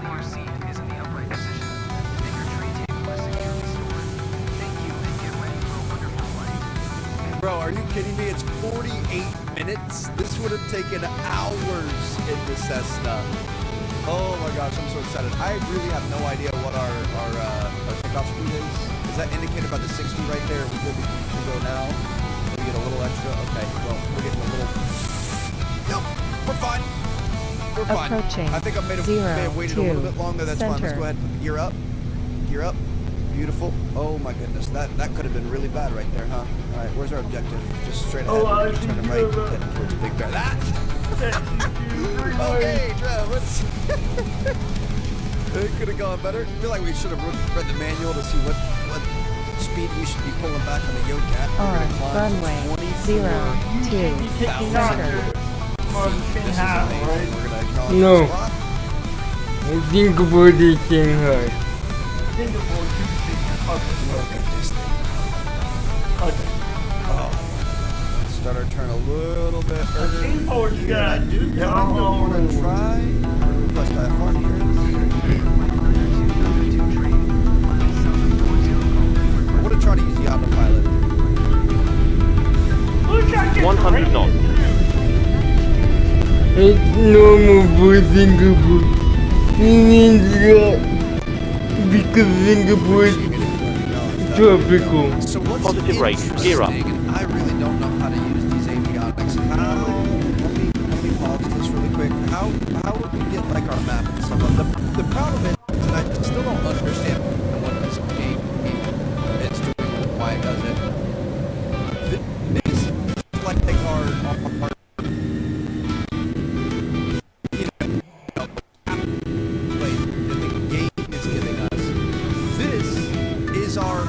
like file flight plan. So the game takes you off of your flight plan half the time. They always end up in the same place, but I really don't know why it does that. So technically I think what we're going to do is we're going to go off to the right, get on our path, use autopilot, land as normal. We're going to kind of ignore this, but then sometimes the game will say you took too long to be able to get to your destination. So I never know what the answer is. We could also go on heading autopilot here and just kind of follow what the game is telling us. I wanted to see uniform Singapore departure altimeter. It is crazy. You got 50 Chrysler. Please put tunnel vision on this flight. Why are you weight balance, flight plan. Okay, this looks promising. We're on route to Zane. After that, we're going to Clip. You can add more waypoints if you want. You can do vertical navigation. Show flight plan on map. That's what I was looking for. Beautiful. Got full screen. We don't have any knobs for controlling like the zoom or anything. GTC top outer, inner, bottom knob. Oop. We do. But that's our zoom in. It's just pretty much a straight shot. Oh, I see it too. I see it. The game has us off the flight path. I have no idea why. It really doesn't make sense. So what we're going to do is we're going to try to intercept that flight path and we're going to put it at 28,000 feet, or 24,000 feet. This is going to be a bold move. We're going to go ahead and turn off all of that, and we're going to use our avionics here and hope that things go right. So what I'm going to do, we're going to put autopilot on. Autopilot is on. We're going to do a heading. Start with a heading thing. We're going to move our heading bug over to the right. Not super aggressive because I don't want to cut right and lose a lot of time. So we're going to put the heading bug on like, I don't know, we'll say 250 works for right now. We can keep moving over if we need. So we've got that. Then we can do our vertical navigation. It's not really updated. I think we need to be unpaused. I've got it paused in some. So we've got autopilot on. We're going to go to heading. And then we're also going to do, we need to set our altitude select. Oh boy, this is a lot. So we're going to 24,000 feet. So we're at 24,000. Let's do our vertical thing. And then how much do we want to do per second? Let's climb at 2,000 feet per second. Does that look good? All right. I think that's set up. So we're doing autopilot on the heading thing. So we're going to be turning to 250 degrees. We're going to be going up at 500, or we're going to be hopefully eventually getting to 2,000 feet per second until we get to 24,000 feet is basically what we just set up right there. Have not used this autopilot before, but we can go ahead and speed this up. Should be turning left. Okay, we're turning left, right. Beautiful, beautiful. I've got full thrust. Oh, we should reduce our flaps for sure. Flaps are all good to go, and we're going to try to get up to 24,000 feet while we're heading back towards this line. Once we get there, we're going to switch from the heading to our actual, autopilot navigation, and we should be good to go. It's got us in that 250 heading. Oh, we can sit back and relax and just cook, baby. 45-minute flight. We're about to make so much money on this. It's weird. Like that's, I don't know if that just gives you the direct, quickest path to it, and it's not the path on your flight plan, but we're going to ignore that part. It's honestly a lot more beautiful to do it this way anyway. Cabin crew, you're free to move around the cabin. And this thing cruise, dude. Dear passengers, Absolutely. I can't wait to get this thing painted, get that two-tone going. I don't know what we're going to have to do to get it painted, but this is a beautiful day for flying. We're in a little jet in there, just appreciating the view, baby. That's what I'm talking about. Yes, sir. I'm the man. I love it by myself in a $250 million jet. In real life, it's also like this. We have to deal with a lifetime of this bad boy. As you can see here, we're starting to get a little bit closer. So I'm gonna speed this up. We're gonna see this line continuously go closer, closer, closer. Once we get really close, we should be able to switch over. I think we can't. Why are we? Hold on. Are we trying to go up too fast? We're gonna reduce that to maybe 200 per minute. So that should work a little bit better. Guys, why do we have 52% thrust? I think we're trying to climb too fast. That was almost bad right there. Ladies and gentlemen, the captain has turned off the seatbelt sign, so you are now free to move around the cabin. However, for your safety, we do recommend that you remain seated with your belt fastened at all times during the flight. But it looks Thank like you. we're pretty close. So as we get closer, we don't have the boxes that the Cessna had. Also, hold up. Are we supposed to go to 24,000 feet in this thing? Didn't it say it had like a 13,000 foot ceiling when we bought it? I'm not sure. Anyway, I'm gonna go. We're gonna unpause this. We're gonna go nav. We're gonna get on navigation here. So we've got nav on. Nav is on. We should turn left and we should follow the flight path now.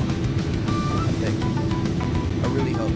Don't mind me up here. I'm just trying to figure this thing out. First day of the job, first day flying this thing, but it looks like everything's in ship shape. I don't understand how we're supposed to get up to 24,000 feet. I gotta be honest, the one thing that would really drive me nuts is the side stick on the left. I'm right-handed. That's the co-pilot seat. This is the captain's seat here. I feel like that would take some getting used to be that controlled with your left hand. I just feel like my right works a lot better and more accurately. I don't know. It's weird to have that. We are sticking to our flight plan here. Took off from over here. We're flying to Zane. From there, we're going to fly to Eclipse. That's where we're going to be landing. Just going to kind of kick back, relax, try to listen for any ATC transmissions, and put out the fires as they seem to occur.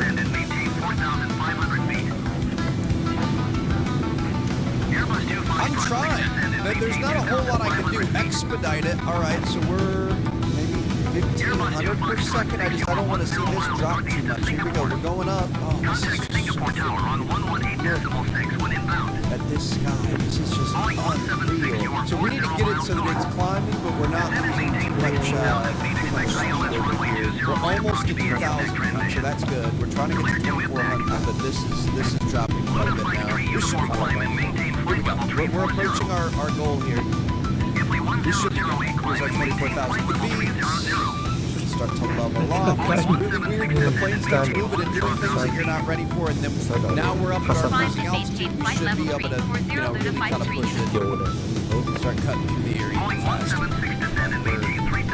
We're good to go. The last big thing we're going to have to do is obviously as we get to Zane, we're going to have to move that course. I've noticed sometimes, I would imagine it's, well, this plane probably has better avionics, so I've noticed sometimes if we're going too fast or like, we're here. What are you talking about? The Cessna will just blow through it and it'll try to turn, but it won't turn quick enough and it gets all wonky, so we just need to make sure that handoff to go to the next leg. Looks pretty good. Handing us off to the LA ATC. Gonna change our radio frequency and alright, we're gonna continue flying onto Zane. Dear passengers, glad to be your captain today. First, I'd like to welcome everyone on behalf of First Class Wings on flight GYT 3210. We are currently cruising at an altitude of 19,900 feet at an airspeed of 200 knots. It's 9:37 a.m. and are expecting to land in Big Bear City approximately at 8:10 p.m. local time. So we're gonna drop down to 9,400 feet here. We're gonna select that. Ladies and gentlemen, in a few minutes we will be starting one of our in-flight movies. If you require headphones, please contact the flight attendant who will be happy to help. For those of you who brought your own, plug them into the armrest to the side of you. This is channel 6 on the in-flight entertainment system. Thank you. Also, our flight plan got a little bit weird. I don't know what's going on. It's like our other path was over here.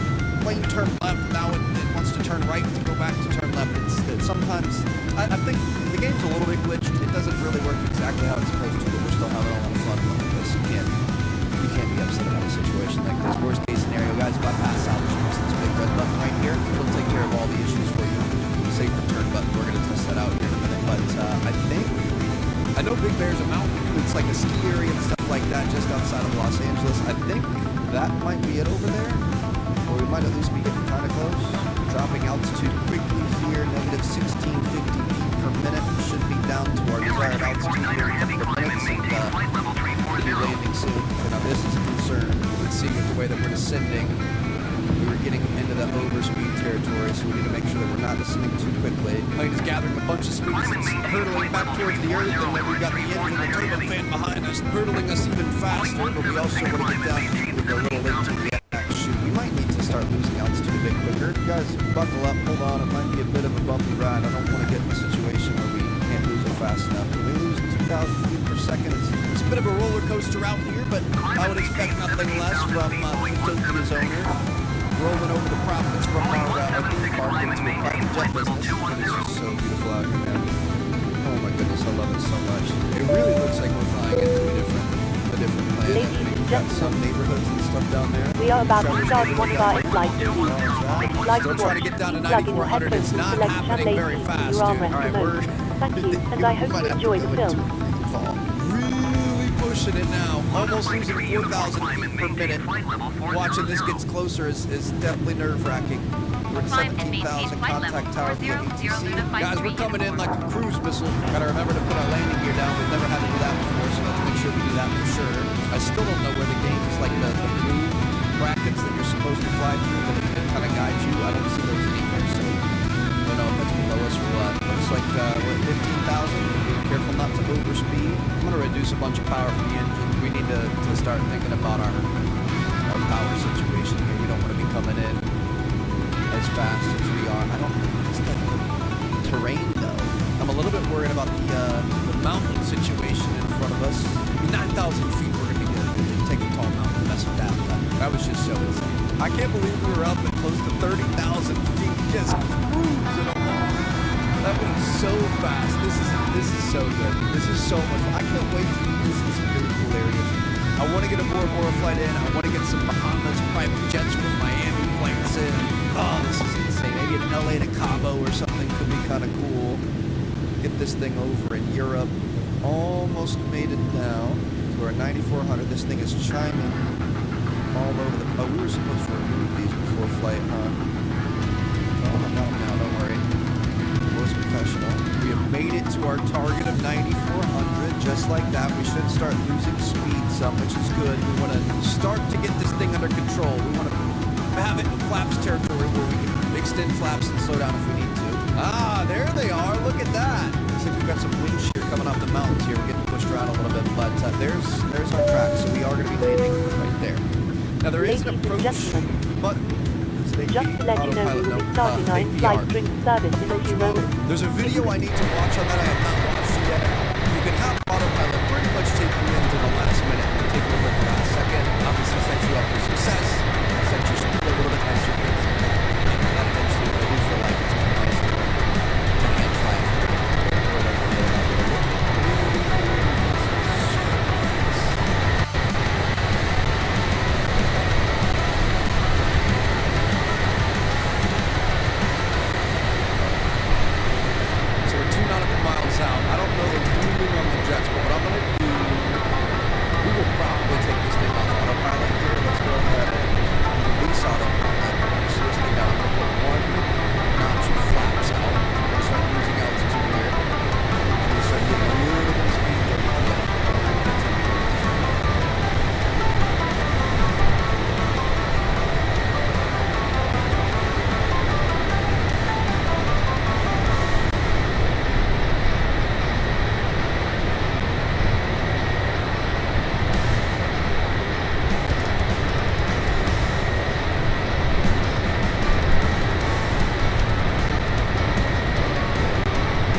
evening once again.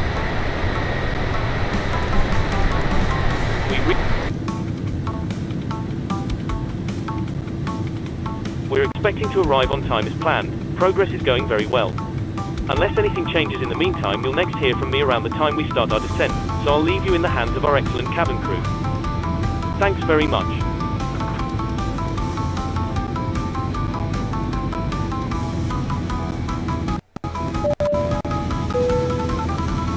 Ladies and gentlemen, we are about to serve our drinks menu. Choose from our menu of hot tea and coffee or a variety of soft drinks. Please make sure your tray table is in the down position and clear any items from the aisles. Thank you.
Hello.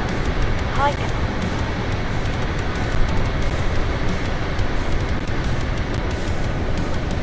No, thank you.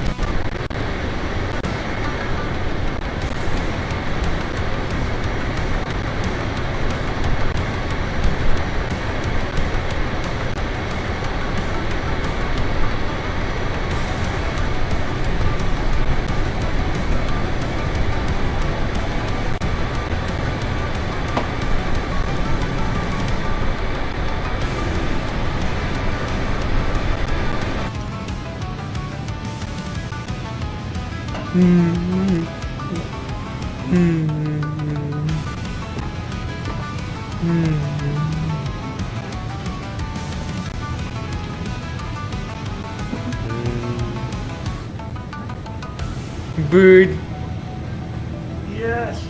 I feel another big weight off my back. What? The money finally arrived, so I was finally able to hit the last 300 on it. So that means from now on, Ladies and gentlemen, the just to let you know that we've just begun preparing the $250 service and will be starting for service the shortly. card. If you could please ensure all aisles are clear and bags are placed in the overhead lockers, that would be much appreciated. Thank you.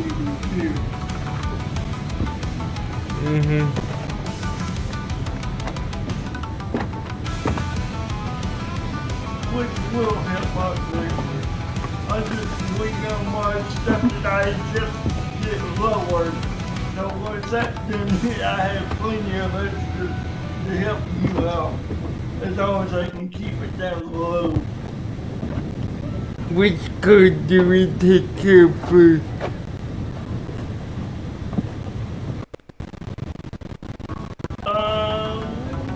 Both of them are in the same situation. I know how much is that the second card you're using. It's just over 1,200. Okay. That won't take long. No. If you can bring that one down, that will help because that will keep you that will give us some more credit. And then when I have mine, I can use mine to put down your other one when I get The Apple card, right? Yeah. Yeah. And then that would be split between the two, so that'll help.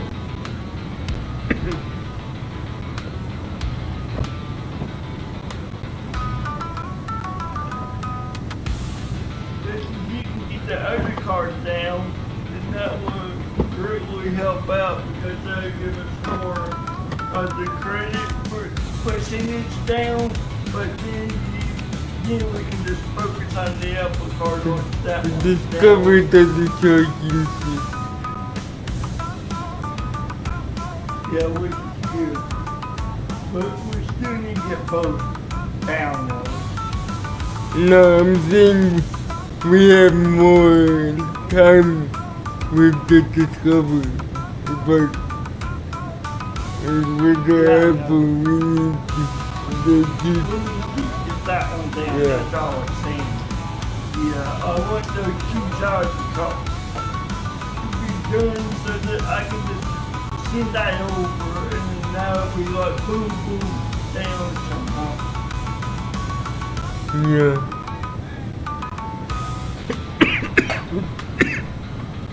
Because I want to get that one down as quick as I can. To be honest, I wanted a new model, but now that I remember the contract, I needed a new model. Because I'm running a borrowed time at this point. Because of this model, right? No, because of all the other models not being able to be used. Yeah. And I don't want to use this one. It's your company said. This one, the stiff one. I know. But this one gives you time to get the other one to you. To be honest, at the end of December, when the contract expires, I'm gonna take a break from streaming until the new one comes. No. But I just said he just said I can get it to you by the beginning of January, and I said, no. I want this to be your best, so don't rush it.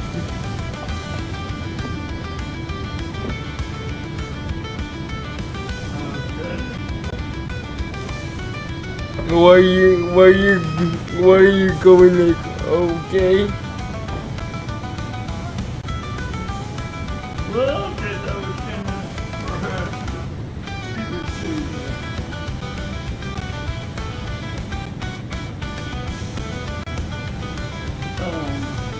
Like, how about you not to rush it with you? What? How about I and you not to rush it?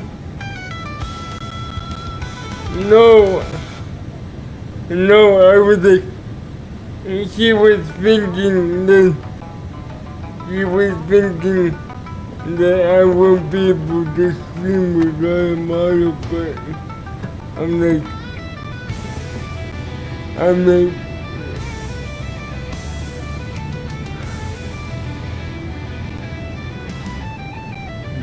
he's saying that like he would for Russia if I wanted it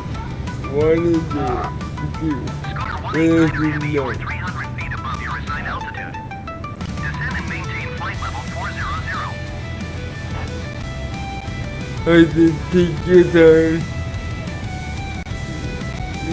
You're gonna make this your best model ever, and in order to make that happen, I'm just gonna take a break of streaming from streaming or use TNT or something. Okay. Yeah, what you could do, being cheap, they're always breaking them off.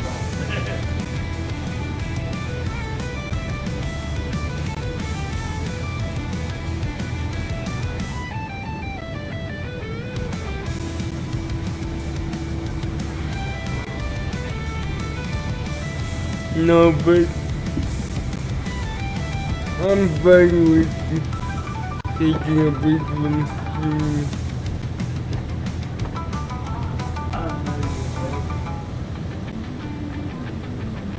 I'm still gonna fly every day, it's just not gonna fly.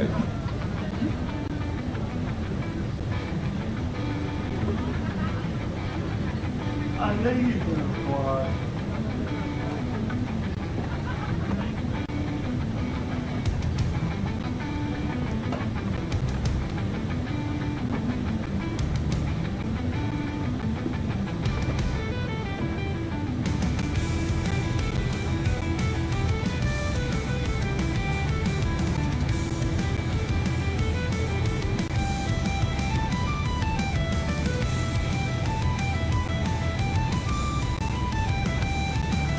But I'm just glad your school's different now because now you can really focus on your streaming and everything else too.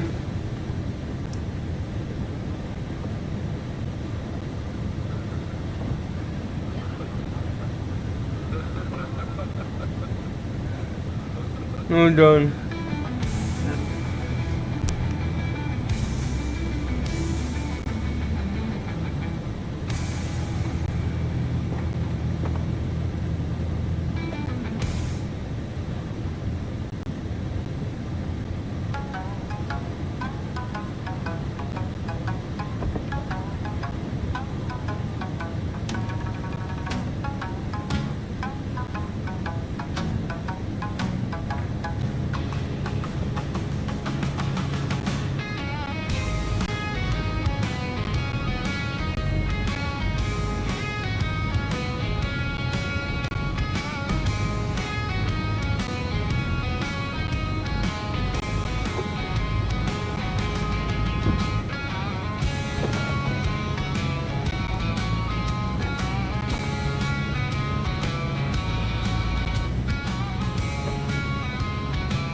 and gentlemen. We are about to serve our evening meal, as well as items from the snack menu. Please make sure your tray table is in the down position and clear any items from the aisle. Thank you.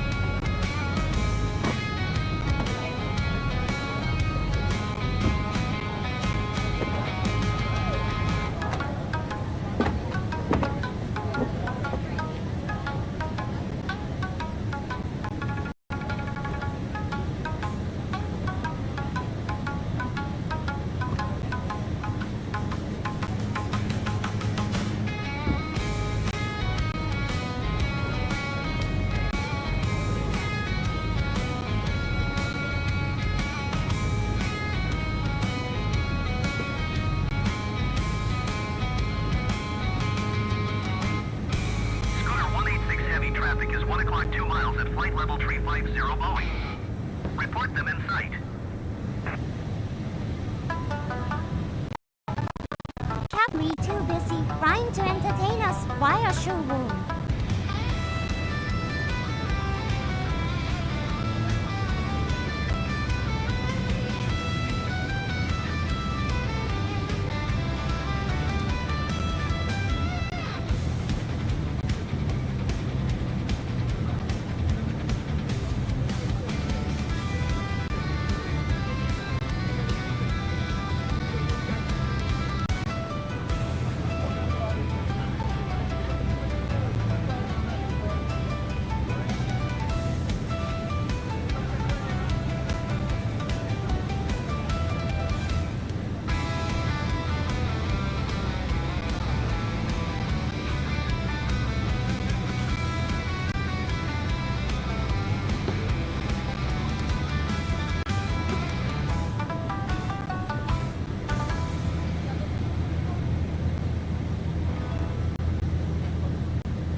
Hello. Hi, Captain. I was wondering if you'd like anything to eat. Anything from the menu, or maybe a snack. Yes, I'll have a snack, please. No problem. I'll get it for you now.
Hello.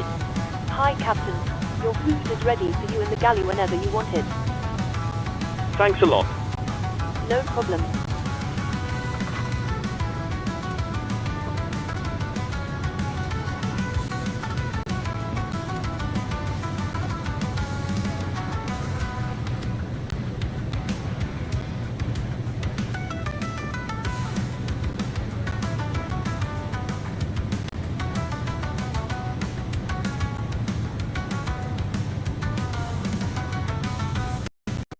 Ad says hi.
Okay, I'm back.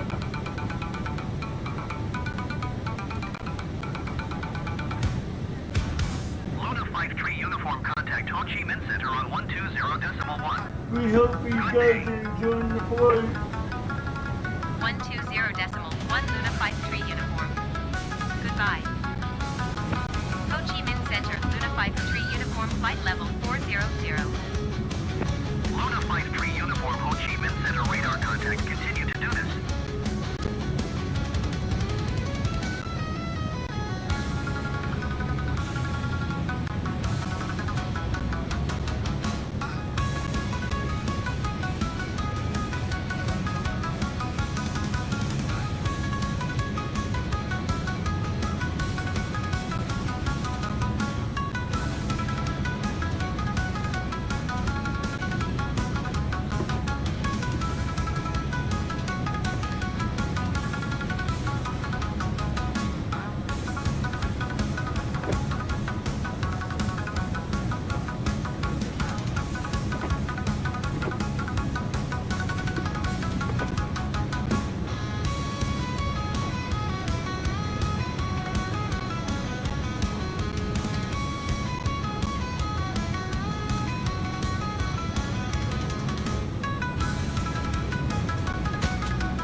He's got the skills, flying us smoothly at 424 pairs, hoping right copy is strong enough to keep her going.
First out of remaining time, 3 hours and 54 minutes.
Dick, Alright, welcome back. hold the clean up. Oh, I believe it. You weren't the only one. And second total clean out of the day.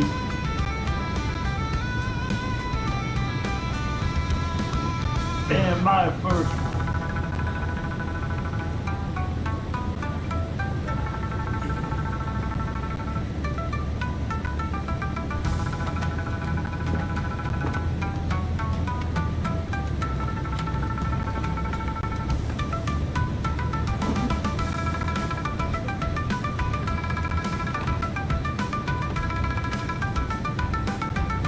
How did you do?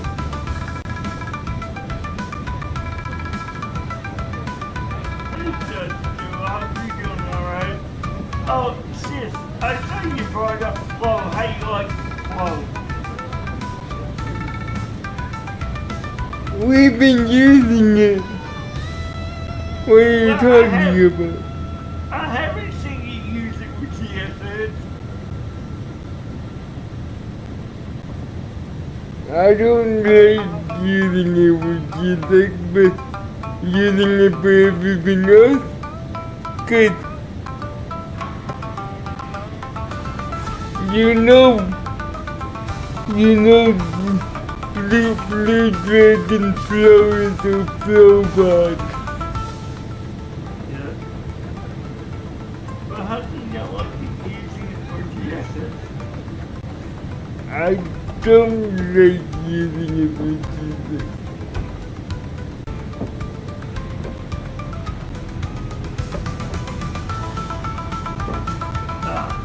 I thought it'd be easier for you to just click on the buttons that had to go always the top for them to use. No.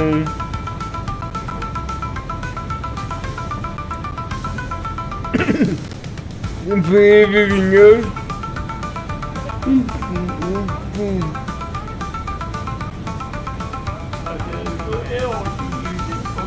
I know you use it, I don't know anything else other than the bot. you can customize it to your liking. That's what I mean, but what I mean is, what do you use it for besides the box? Well, I mean, what other functions? That's why I don't understand what you're using it for. To show chat. Okay. So I don't have to look over my laptop all the time, it just shows chat. I like that.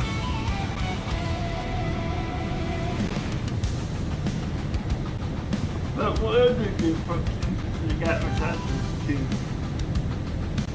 You can make it do almost pretty much anything.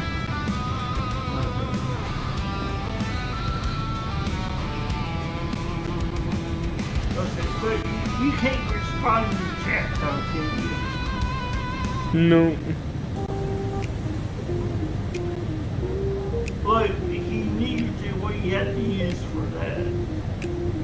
That's why I have to read some chat app on the other monitor. Okay. Alright, okay. Good to know.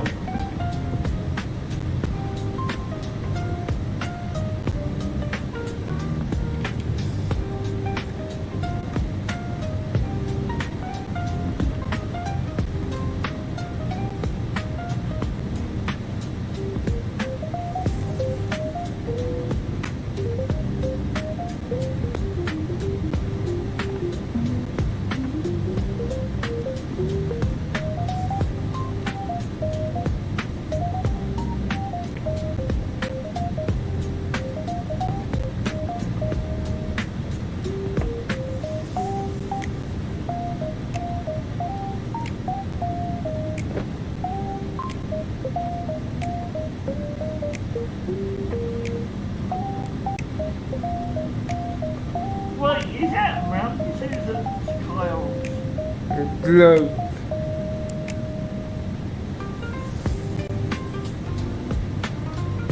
That's up I wasn't sure. How?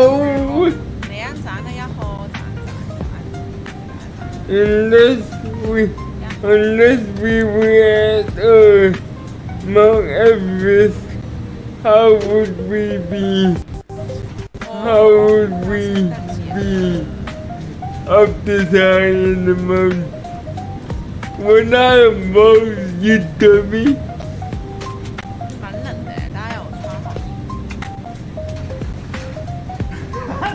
I know, it's like, Let's close. I know, but We're full. Oh, just M? Kind of like the M in S&M. Oh, wait, S&M. Oh my god. Hi, Owie. Hello, how you doing, sweetie? I wish I was in his shoes.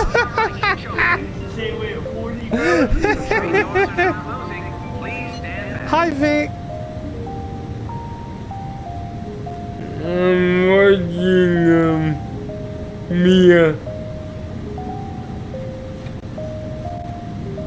Oh, yeah, I said, what's the altitude? I said, what we would, oh, we're at 40, okay. Yeah, we're 40.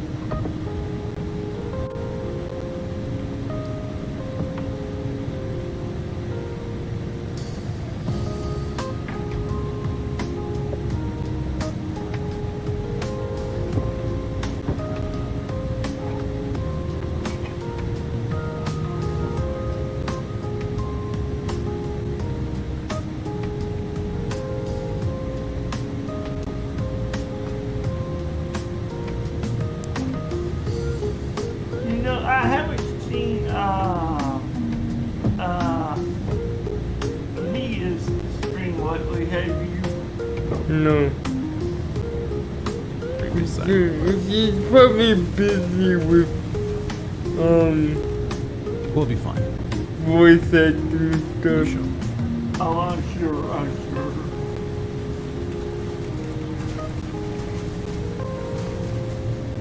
Yeah, custom chill's still, I mean it's nerfed, but it's still fun. Just means I go around frostnovering a lot more.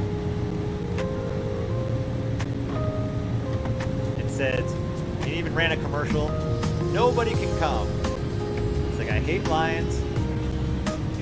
Nobody can enter my park. It's all for me, especially, you know, and especially Stan and Kyle can't come. So because he was like, it was the you can't come model, you're not allowed in model, that everyone wanted back in. And it became insanely profitable just by telling people they can't come. Once again, I wish I could be in 2024 Sometimes it works like that. again. That's why I was saying, I know. Don't anybody else tip now. You better not. But then but then there are no real benefits to 2024. Because if we move to 2024, guess what? Did that go in the tip jar? We I think that donation went in the tip lose jar. the That's my first one. Oh, I know. I think there's one with like a dollar sign in there. Because the A380s net 2024 Apple, yes. It won't be for long then. Yeah, thank you for putting a donation towards my new headphones. That's my goal next. These ones are wearing out.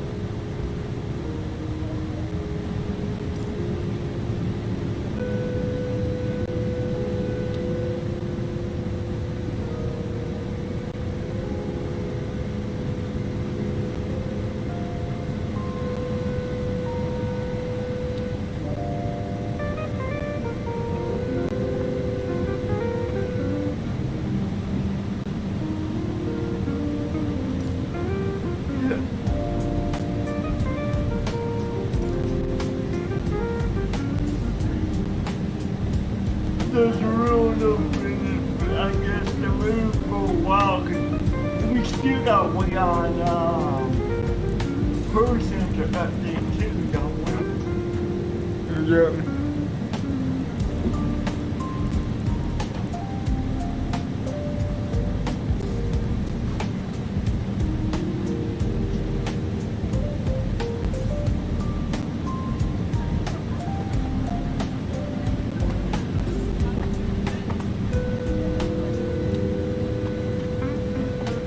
The majority of people still sticking to 2020. Yeah, I know. It hit 2024, they're going back and forth. Caller 1887 traffic is 12 o'clock 3 miles at flight level 400 Airbus. Report them in sight. I got one. Luna 53 uniform, have the traffic. The 2024 broken as fuck. Yeah, right now, yeah. Yeah.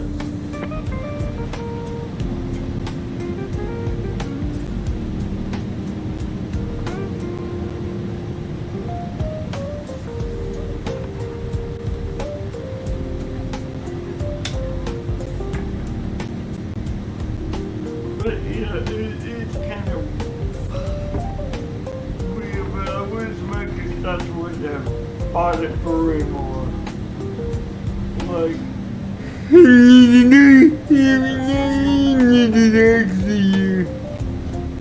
okay, what you cut out, what you say?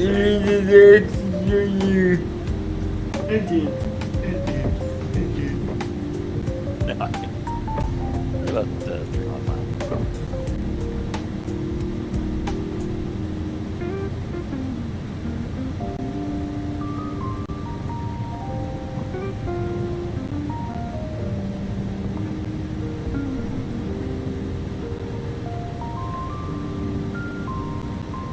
I'll get those in a minute.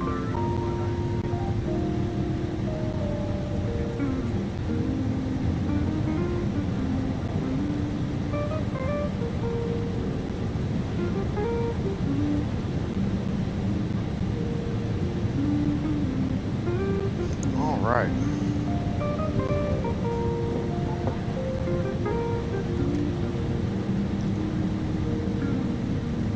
Yeah, but I'm watching someone fly the Concorde. Yeah. The Concorde cockpit looks completely different from what we had, so they completely redid the plane. On the 7.0 build, Yeah. that's good. No wonder our paint doesn't work. I know. But did they fix a lot of the stuff? I know you said they fixed the bugs. Yeah, they fixed it.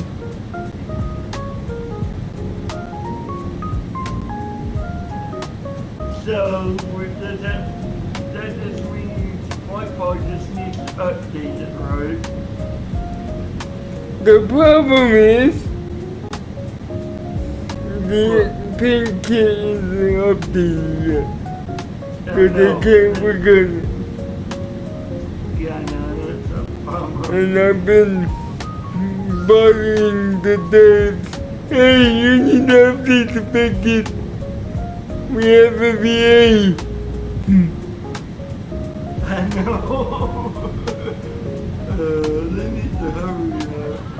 And we could see on 1.06, but then Darcy said there's major issues. I know. But he's got the good version now, right? Really, dude? Good thing you say you gave him a working good one. This fucking guy. No, we have. Bro, really? I gave him the 1.06, but that's the last working one with the with the pay, but that doesn't include the fixes. Like I said, 1.07 is a complete redo of the aircraft.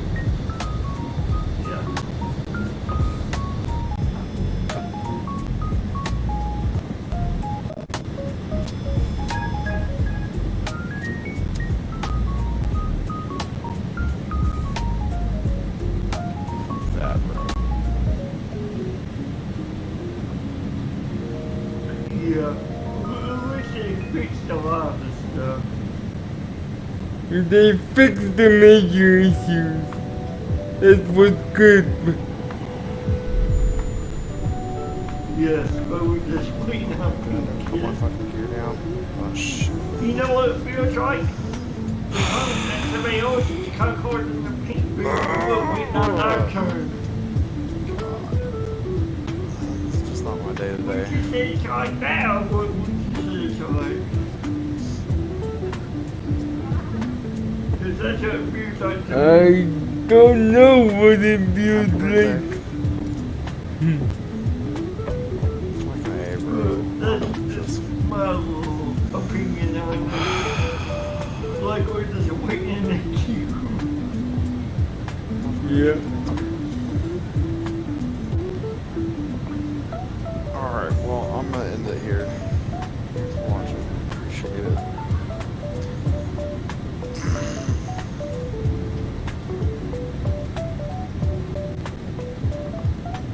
On the fades list, it's not just a free feed. There is a Christmas selection there, but the Jingle Bells is not on it. Troll again. In the meantime, let's go ahead. Cabby, how's the right meal service going? Any tolerance in the galley?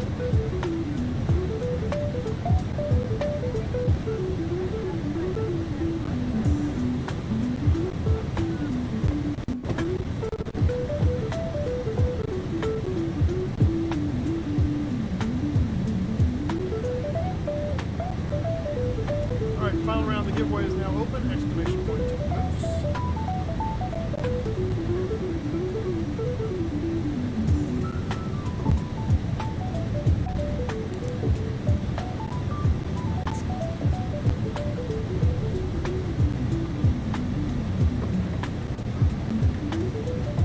Alright, Christmas land sideline. Dear passengers, duty-free service is not available in flight as this is a private airline. Thank you for understanding. お客様へプライベートエアラインのため機内での免税サービスはございません。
There's somebody knows the code. Mm-hmm.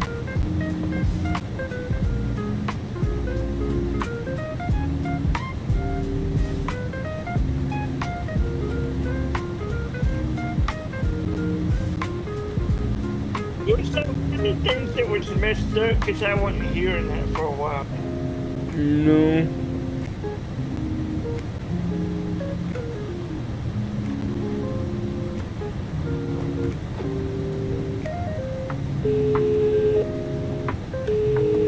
Hello. Hi, Captain. Just checking to see if everything is okay. Yes, everything is fine. Thanks for asking. If you need anything more, just give me a call.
We're taking her out, chat.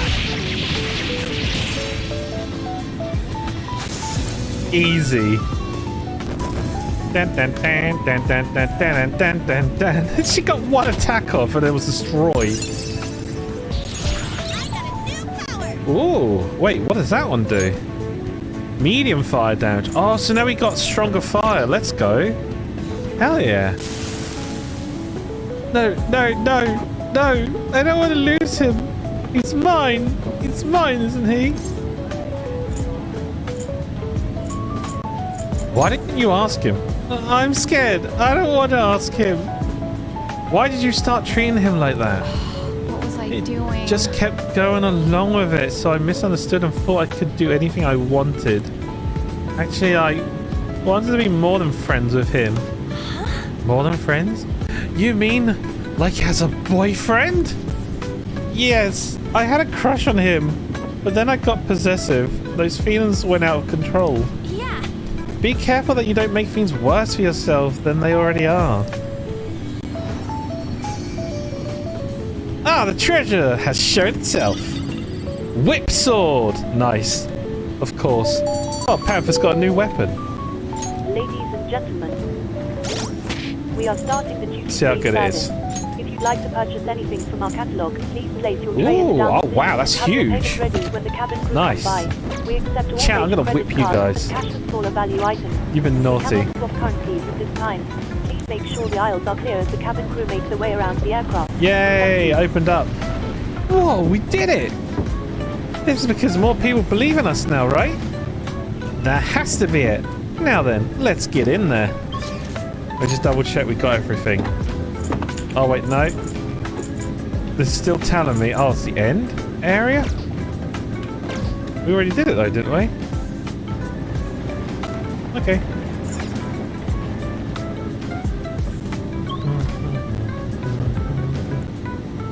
Whoa, different music!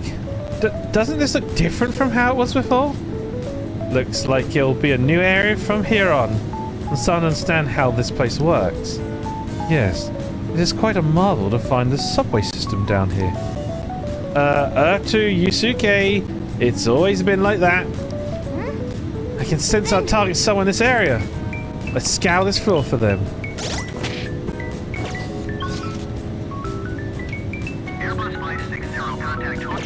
Alright. No stamps here, right? Okay, it's cat car time. New area, chat. Means new fights, I guess.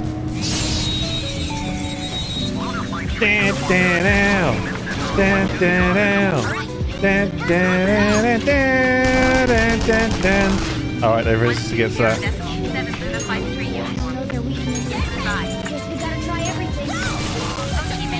Not fire then. Not light then. Just die already. Ice. There we go. Ice. A tuna and Lady Mia goes, yeah boy. What do you mean I'm going, yeah boy? In OG Persona 5, the Mementos music never changed, so all you heard was the first area music. Oh mate, that would drive me insane.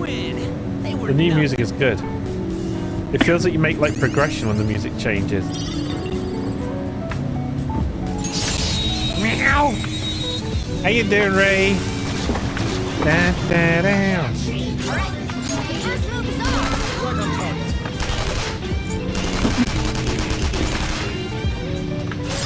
This is my other self. Wait, who's weak against this then? Oh, with the fairy again.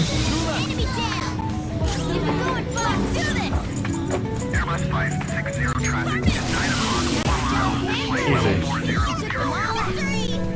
Dun, dun, dun, dun, dun, dun. Painage, I bet it was, hearing the same music over and over again.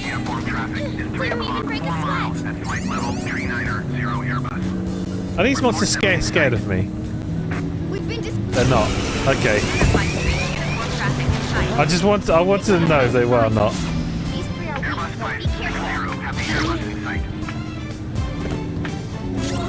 I am thou. Watch out! Okay. You earned your masters. Oh, what? Let's go! Hell yeah! Congratulations! I forgot my buttons already. Oh, we can't baton pass, can we? Because we're not in a thing. Hell yeah! Let's go! If you don't mind me asking, what was your masters in? Never see you coming.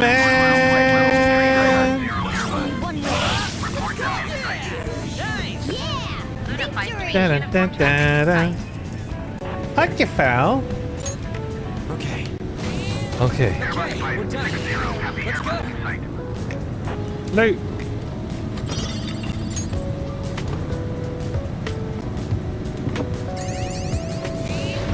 Meow.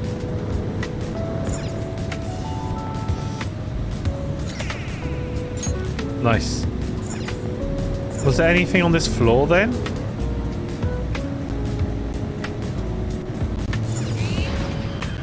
Oh, a treasure chest. More treasure. Brainwash vial, my favorite.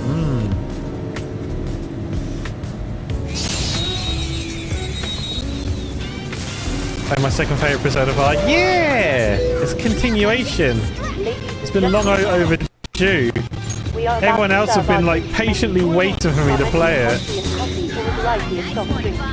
Make sure your tray table is in down position and clear any items from the aisles. Thank you. One for you. Wait, now I can. I was gonna say, that was the part I want to do.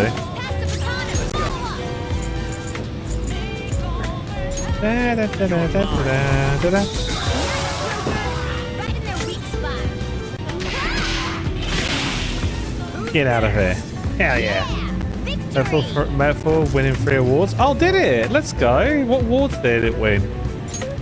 I've heard good things about that game. Ah, there's our target. Right in front of us. Dan, dan, ow. Dan, dan, ow. Dan, dan, dan, dan, dan, dan, dan.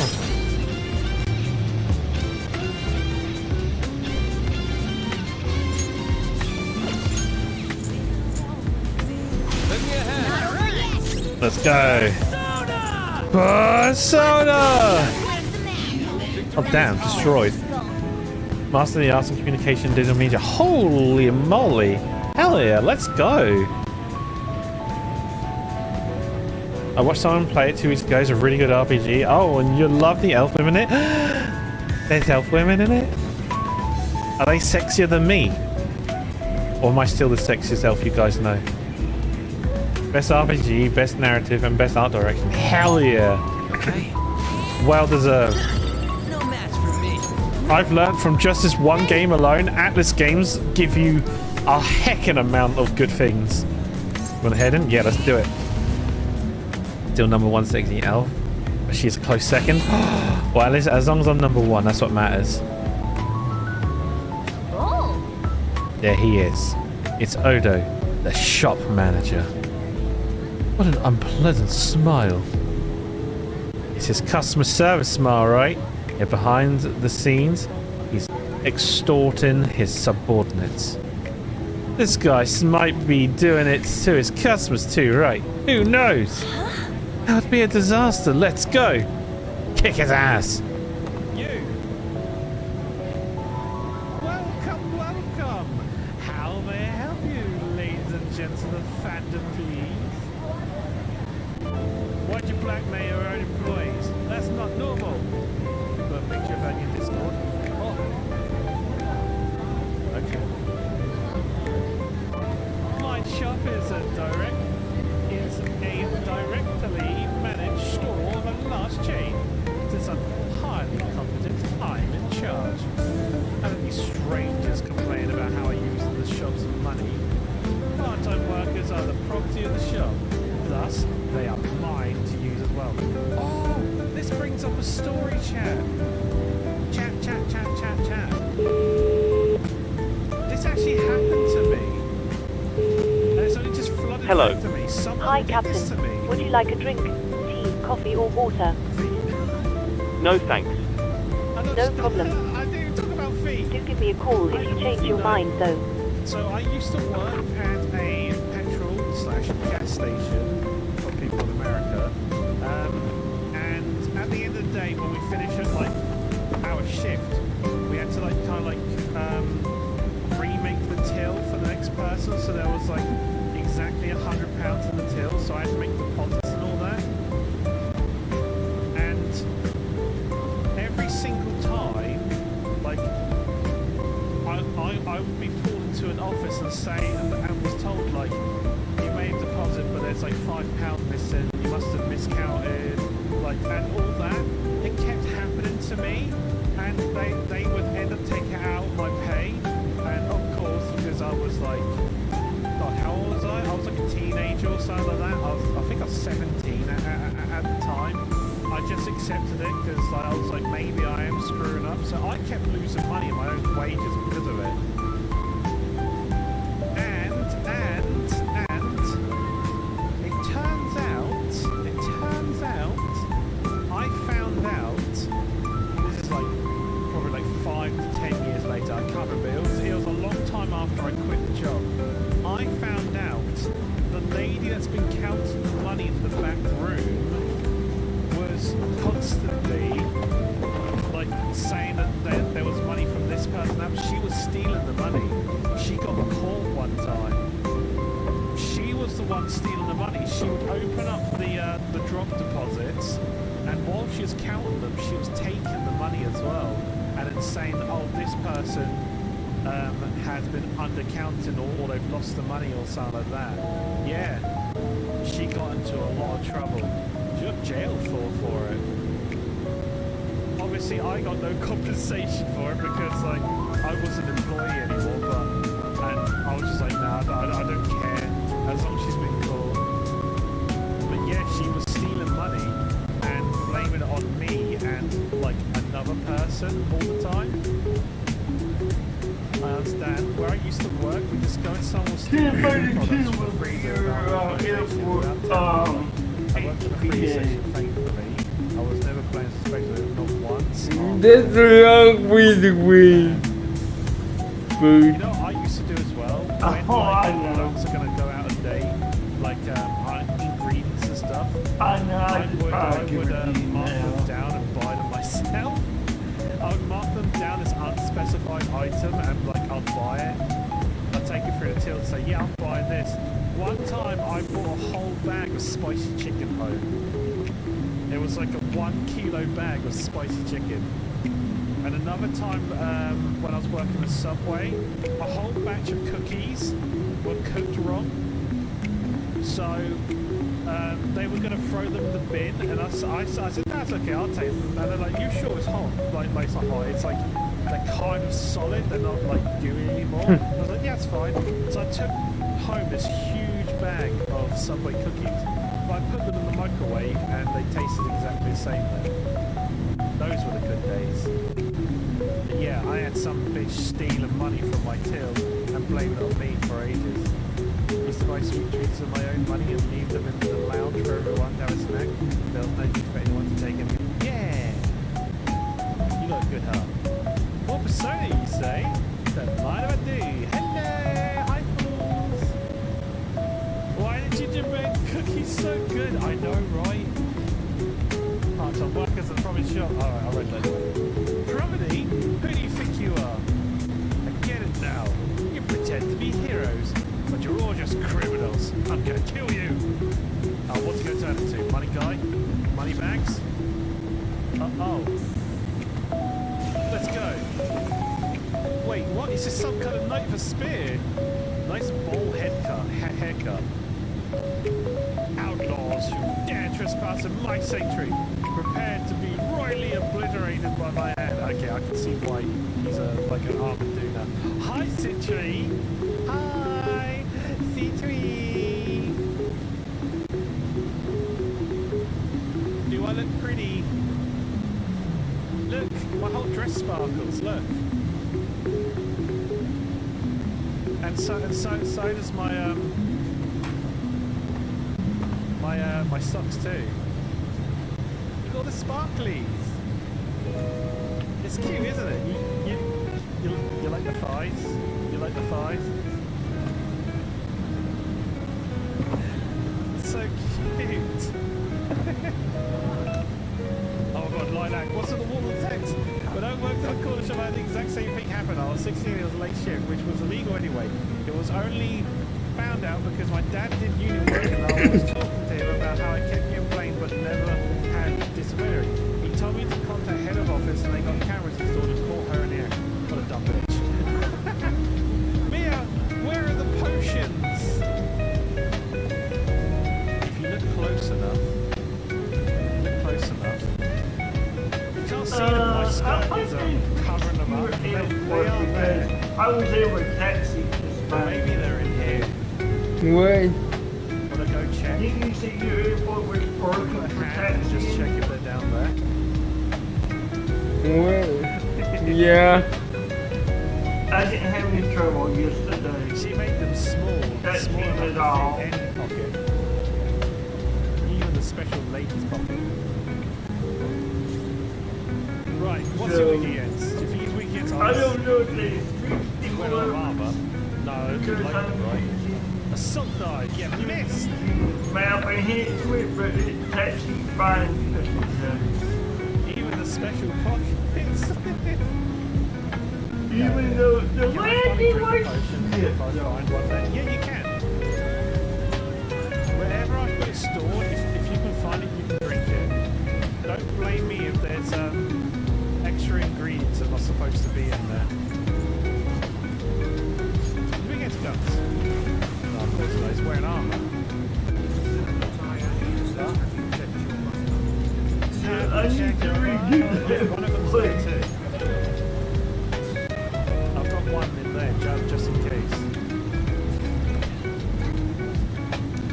Wait, what did you do? Oh, evasion down. What was it doing? Sleep. Let's try it. Okay, that didn't work.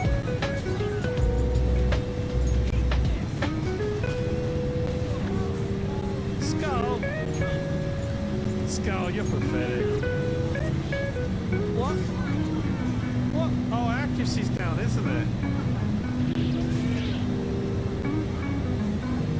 Oh! Get wrecked. You keep missing me. Try again. Oh yeah, he blocks it, doesn't he? Shit. Don't miss this time. Alright. Okay. Wait, what's all this? Mia, don't add to my potions! It may have consequences. Like what? Careful, in the last collab with Yomi, there are now some pregnant potions mixed in. I don't want to get pregnant. Lady Mia looks like a EK Dev, did you reckon? Yes. All the proper jiggles. Where they're supposed to be. Yes, Christmas model looks absolutely gorgeous. What the? God damn, she dodged Mia's Christmas model looks absolutely gorgeous.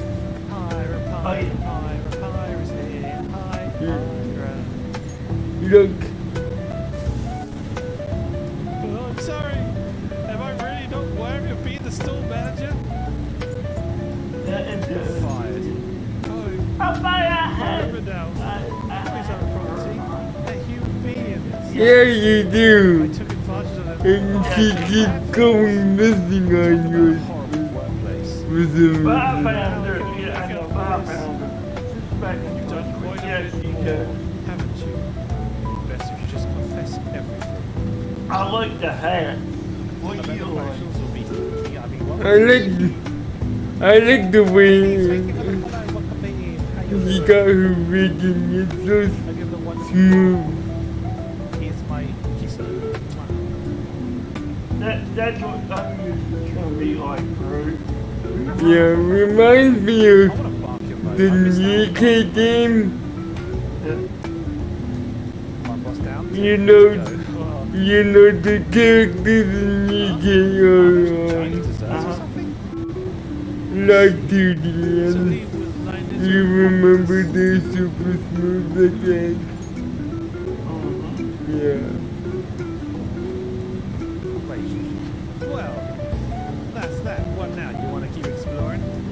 There are no more targets in this area. No, it came to sentence come like the whole way. Like, they used recruiting as a lot to the lighter model. A guide to enjoy the sweets found within China. No, there's no live 3D.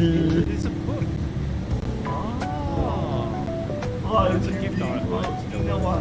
No, it's not. Okay. They're getting more realistic. I mean, it's got an orange background. That usually means it's a gift. I've got so much stuff I need to sell. It's fast. We came from stuff that you can barely draw a person. Now you can do pretty much everything. We watched Dan. Yeah? No? I haven't. No.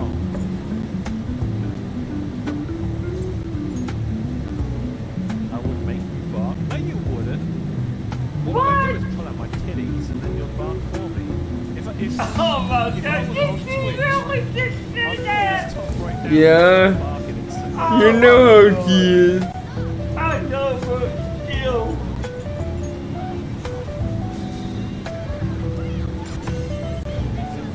I bark for any hot feet. Oh, yeah. I do, actually. You're a hot feet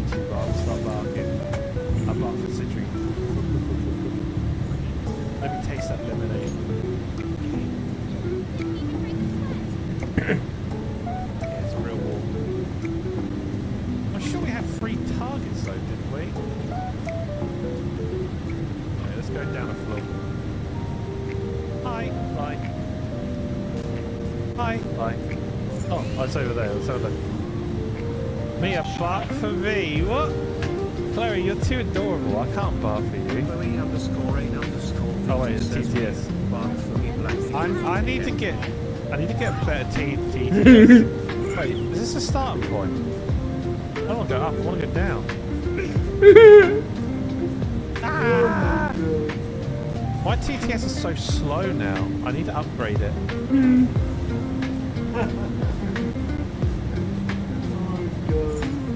It's super delayed. Brian's getting old. he needs a break.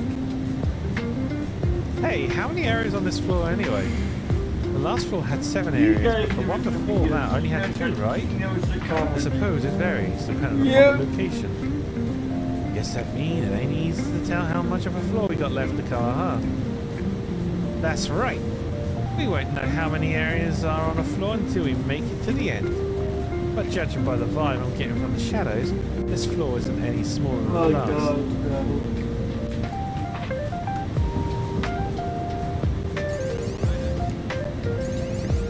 Through the door. Well, how do you like this in the fire floor? Watch out, I'm gonna beat it up. It's better than the original. Both at the same time. Oh, Why? Because they added more to it? Yeah.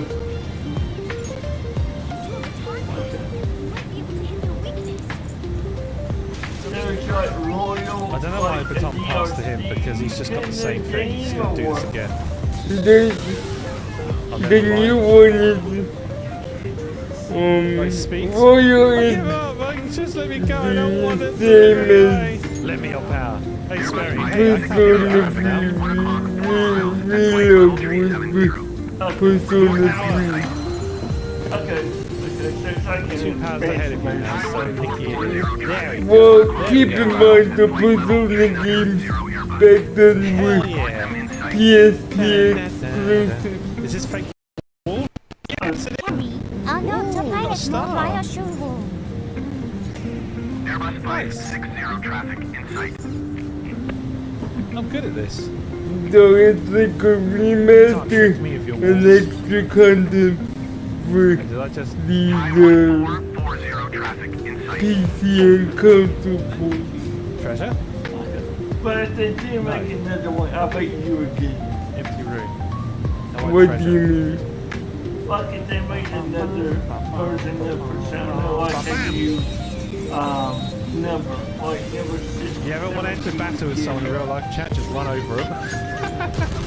No, I would not. Wow, look at that! It's too hard for me to play, but I know Corona would be influenced.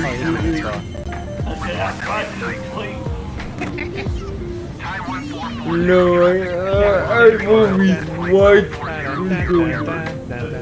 I wish there was a way to find those ones you have all your stars instead of just having to keep going up and down the floors until you piss. I know what's going on, but I never played it. Randomly. You just watch the Driving that truck gave me Twisted Metal vibes. Oh my god, Twisted Metal. I remember that. What a game. Thou art I. But is it just the control layout that you tap or the actual action? No, it's not turn-based, but it's very, fast.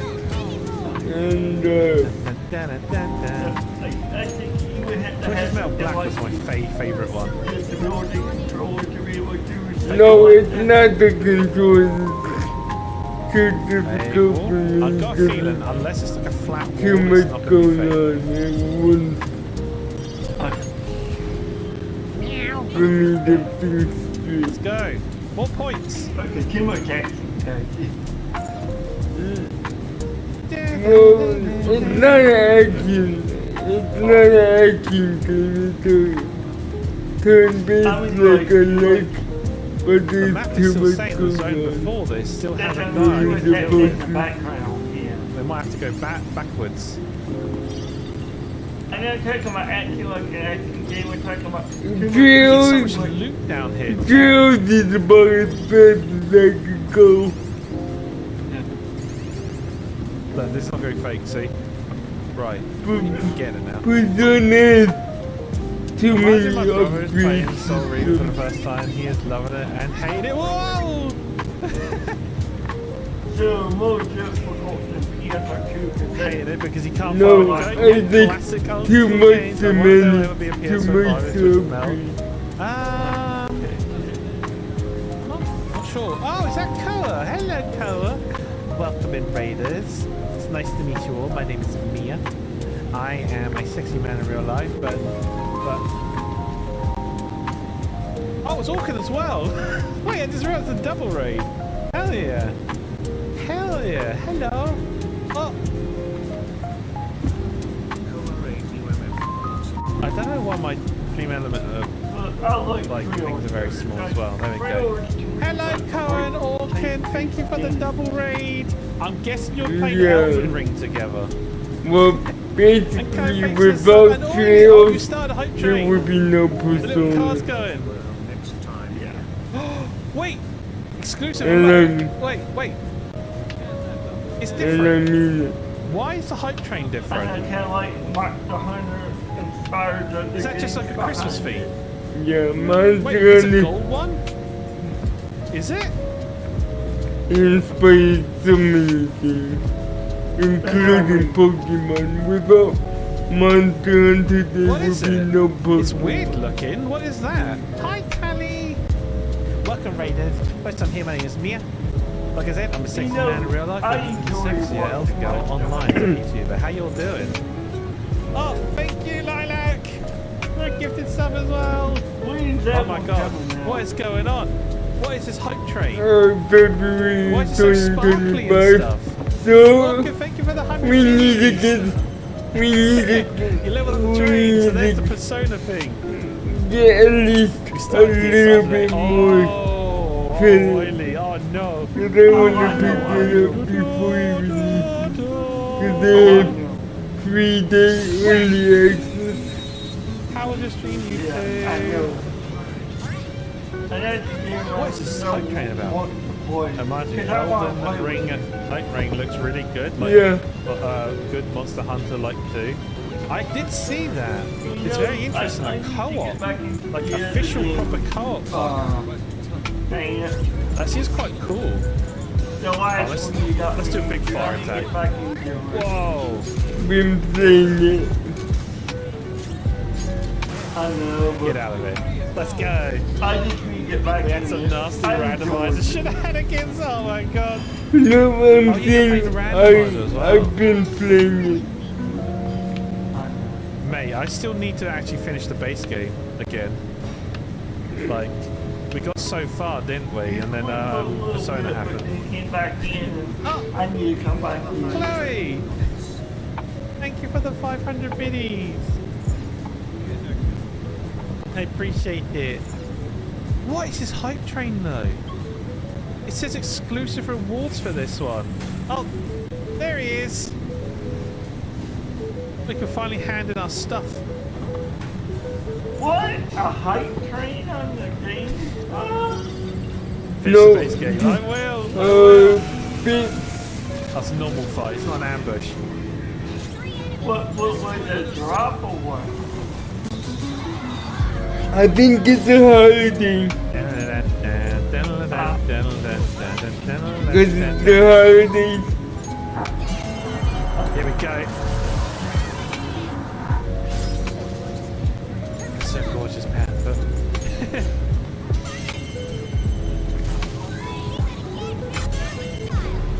Yeah, let's go.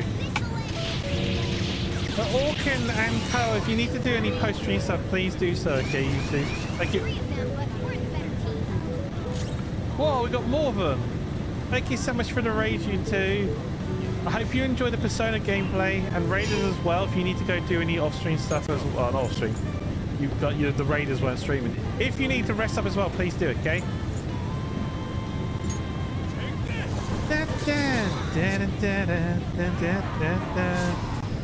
Oh, he's buffing them. Oh, they block it. Oh, shit. Oh, yeah, this one.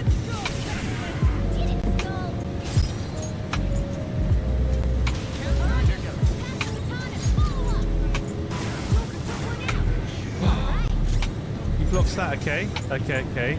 Just again. Who's in the Bible to be my baby?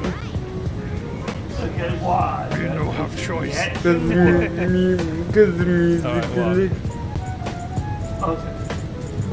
I Do know I have you one like of these? music. Here, pal. There we go. Hi, Sylvie. Raiders and also Koa and Orkin. Do you like my Christmas outfit? On a scale of 1 to sexy elf. 12. Let's go.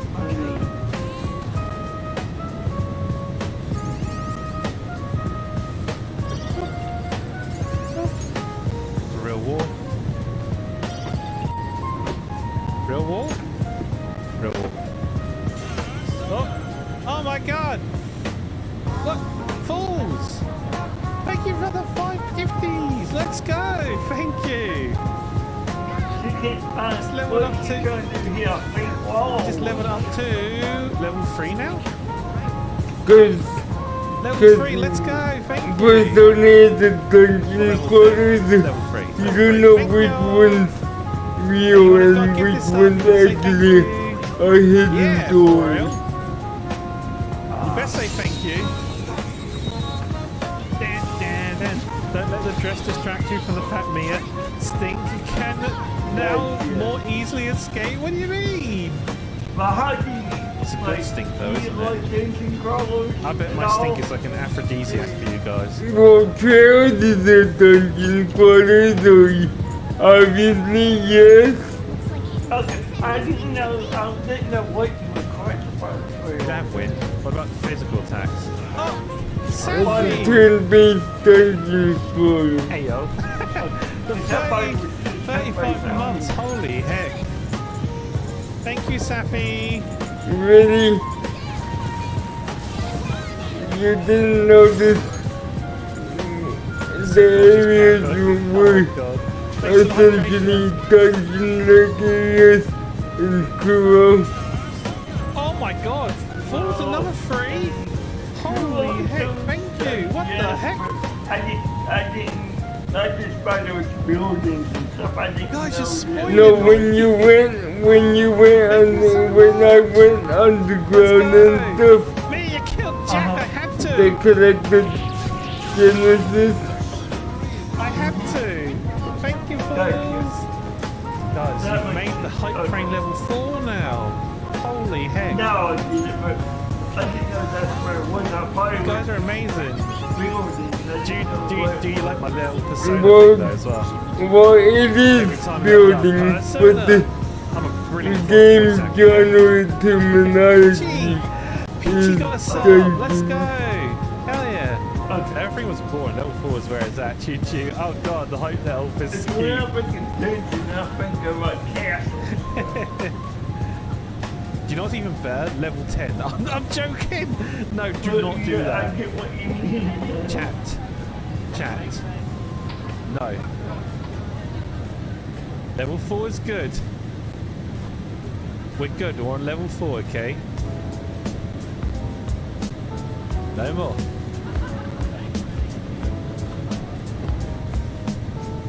Level 10 is like unlock Mia Prime mode. It's my birthday next week. By the way, that being said, I'm gonna update my throne. Like if you guys wanted to give me presents instead, I'll update my throne on the phone. Yes, mortgage my house. I've been jammed. No, false. Don't remortgage your house. Today's Friday the 13th. It is. I hope you've locked your doors. Oh God. Elf is going to. You're getting your body.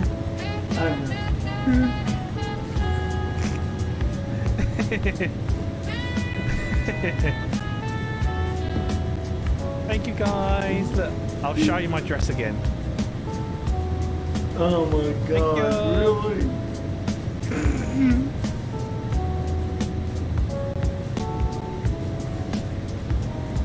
You guys are so kind to me. Friday the 13th is my lucky day. February 14th is the unluckiest day. Oh, is it? Congrats again on the job. Thank you. Thank you. I'm able to like start saving for like really cool things for my VTuber as well, like second outfit. I've also been offered upgrades to my model from my mama, so I get some upgrades. Yeah.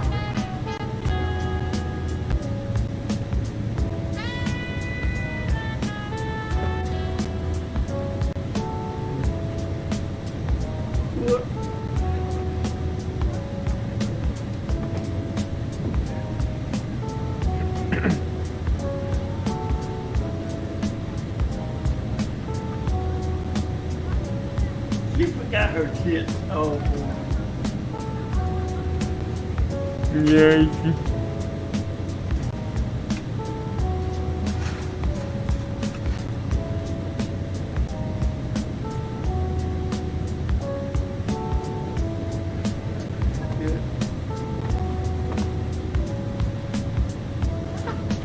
Oh my God.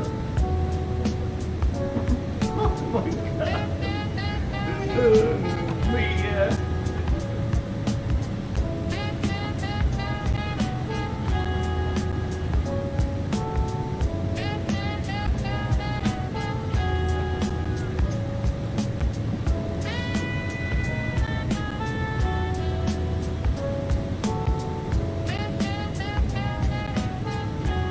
Really, Drake? Really? Gonna freeze on me now?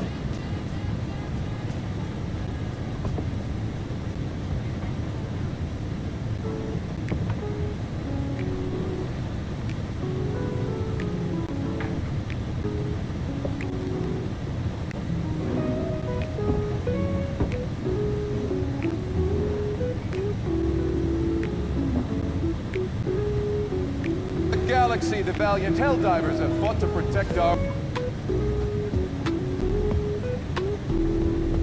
Really? I got signed in again? Oh boy.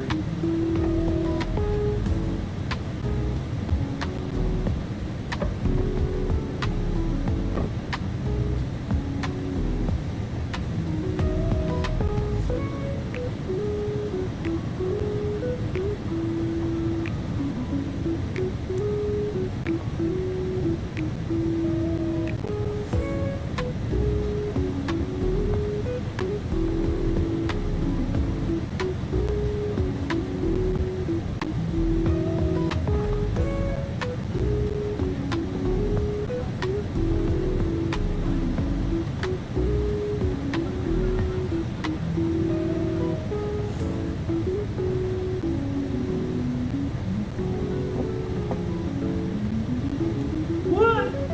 Is that one of her evokes a sagging voice? That's funny.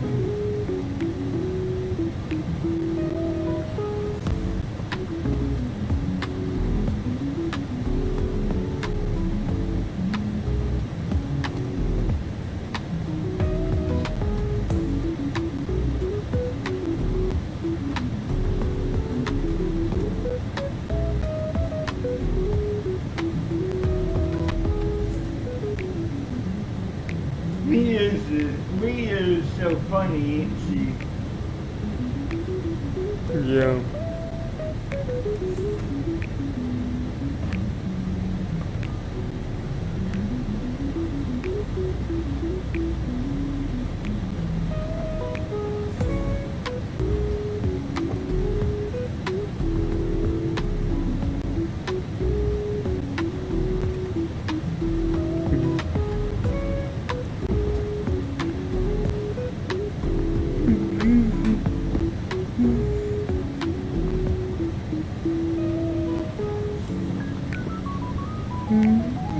I just saw that lightning strike. Yeah, it was bad earlier. Guess what? When I hit the plane earlier.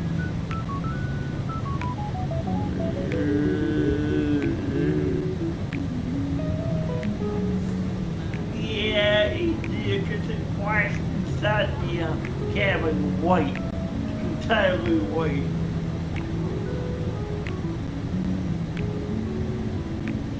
Yeah, when you were going to the restroom earlier.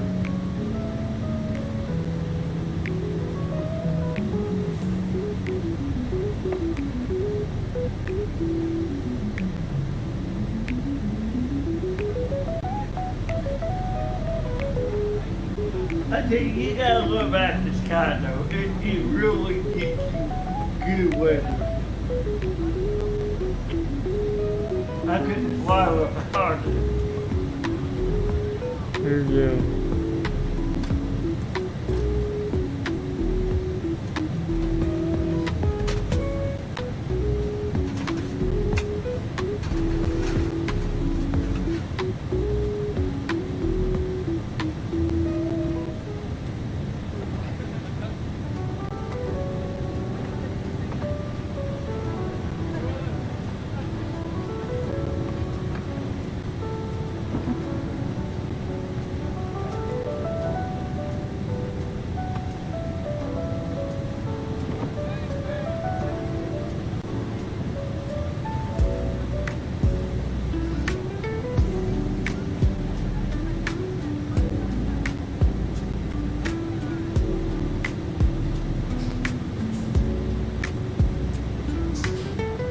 Hey, guess what? There's this Citation CK3 Plus coming up for 2020. Ooh.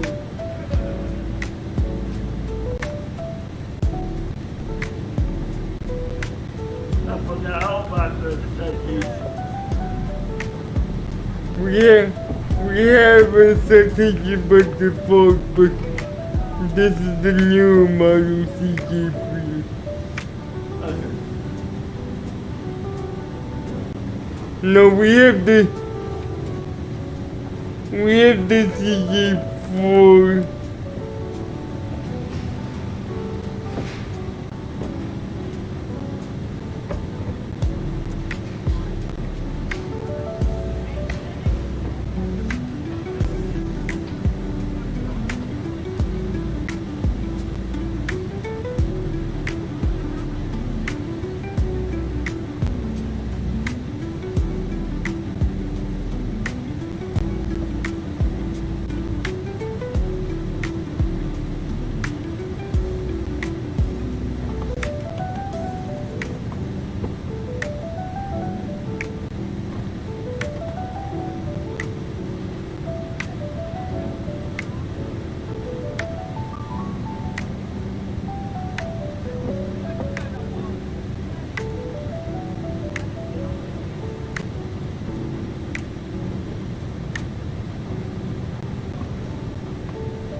Ooh, not bad.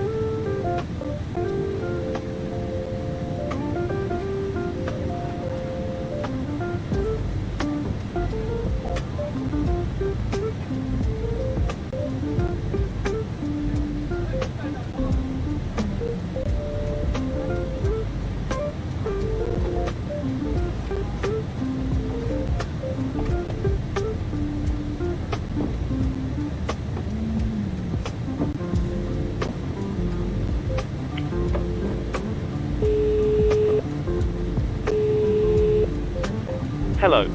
Hi, Captain. How are things? All good? Yes, everything is fine. Thanks for asking.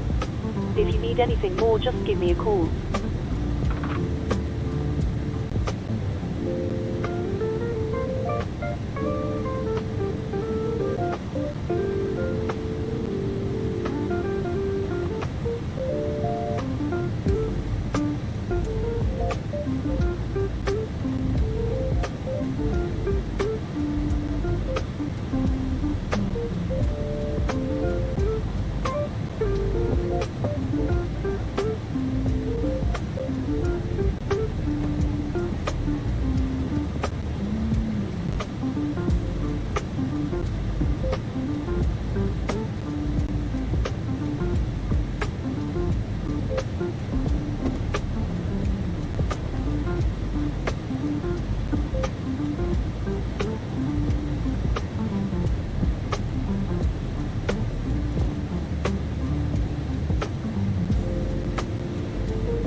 Nobody other one word to me.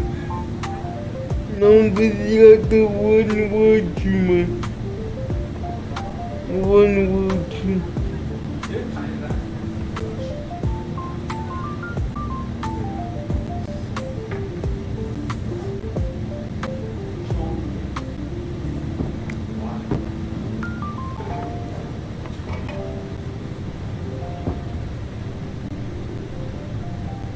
Hey Google.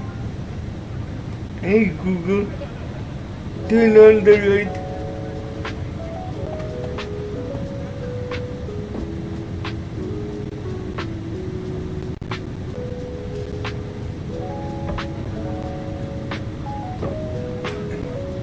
How's the weather? Hey Henry, how's the coffee been treating you today? Why are you warm? We have snow on the ground, but it's not snowing. Because I know doggy said you got some. Yeah, but he's in the lake effect area, so they get more snow than I do down here. Yeah, they get hammered.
Hey, let's hit the girls.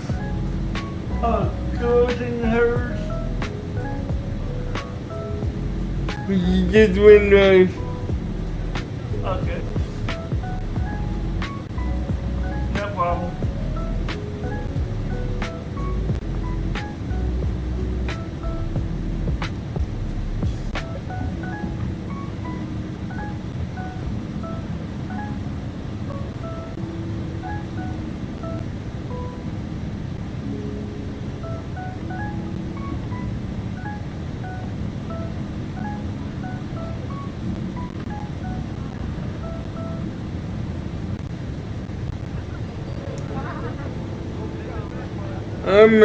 I'm a crack up at your studies. Why? Passing through security.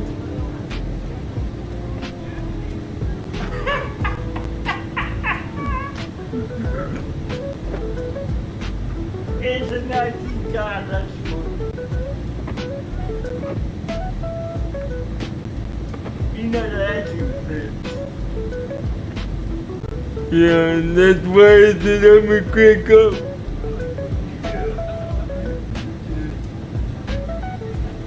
You know, I'm so ready to get my switch online. Hello everyone, and welcome back to the Fluctus channel. My old big one. I'm just waiting on Christmas Military Day, aircraft can stay aloft as long as their fuel lasts. Therefore, they have drop tanks for long missions. Those are not always practical, so that's where aerial refueling tankers come in, drastically extending their endurance. Then you get to watch them do something come in line again. Yeah. Early attempts at aerial refueling go back to the 1920s, when pilots in open biplanes attempted to refuel their aircraft from a gas can in another aircraft flying just above and ahead of them.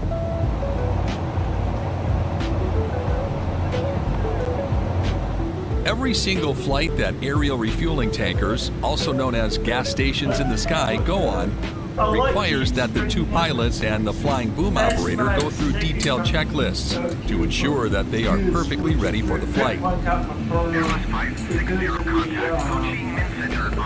By the time the checklists are completed, the pilots take off with 200,000 pounds of fuel in the KC-135 Stratotanker. That volume of fuel brings the total takeoff weight to 322,500 pounds. Boomers are usually located in a small pod at the rear of the KC-135. From a prone position with a chin rest, they fly the refueling boom and direct receivers to enter the aerial refueling envelope. They can also help with other tasks on the aircraft when not actively refueling aircraft.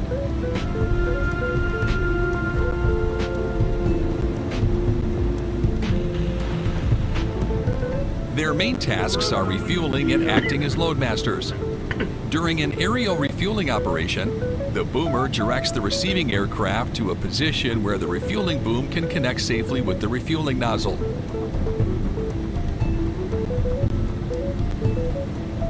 During an aerial refueling operation, the boomer directs the receiving aircraft to a position where the refueling boom can connect safely with the refueling nozzle.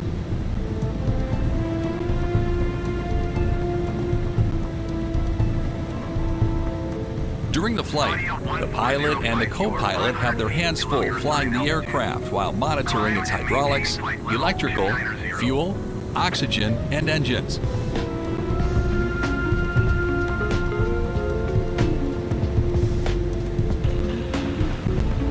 On occasion, a fourth crew member on board is responsible for navigation. Stratotankers have a large cargo loading area as well, and the boomer is a trained loadmaster.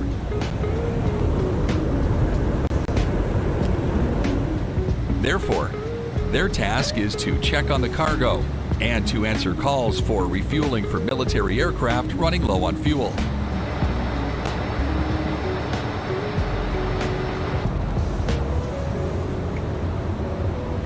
When refueling must be performed, the boomer resumes the position and goes through a checklist while communicating with the incoming aircraft over the radio. The aircraft first must assume a holding position about 50 feet from the KC-135 before the boomer allows them to approach, usually at a speed of about 1 foot per second. Direction for the receiver is also provided by navigation lights on the belly of the KC-135. The bomber flies the boom into the refueling nozzle using a joystick, and they maintain a steady course during the refueling process until disconnected.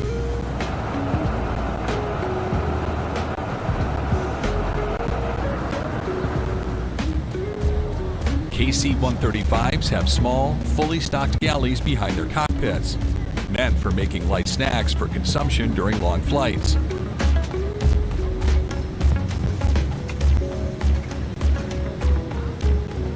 On occasion, the boomer, navigator, or relief crew can prepare meals during flights. And hello, Rhea and Birds. Hello. That collab yesterday was possible for the airmen to whip up a quick yet delicious meal, that such as mini pizzas. yesterday was crazy. I know, right? Yeah. Project Century, Clive joining Tekken. These meals go a long way Even, towards like, keeping more the hunger news on the pangs at bay port for BF5. and improving I the can't believe morale this is among the crew happening. members. And the new Ninja Gaiden too. Aerial Yes. refueling tankers are often referred to as the ultimate force multiplier.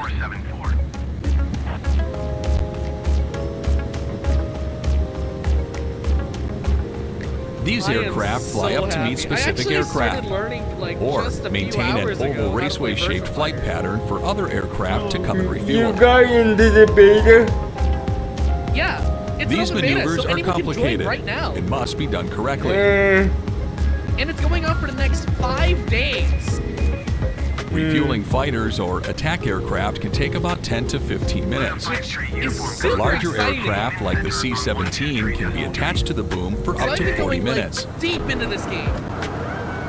123.3 And as you can see, Goodbye. I am playing as someone who as a second player. While this is happening, the receiver is flying in the slipstream of the KC-135, making it even more difficult for the boomer to stay connected. Wait, what? No, Not I've all always aerial refueling watched systems are the same. because it's not really There are fitting two to main my aerial refueling methods used. But I like watching it. We just looked at the flying boom method, but there is another way called the probe and drogue method. Alright, Takahashi. So a lot of stuff isn't going to work on this guy, but he's Probe still and drogue somewhat... refueling consists of aircraft outfitted with long probes with a refueling nozzle at the end.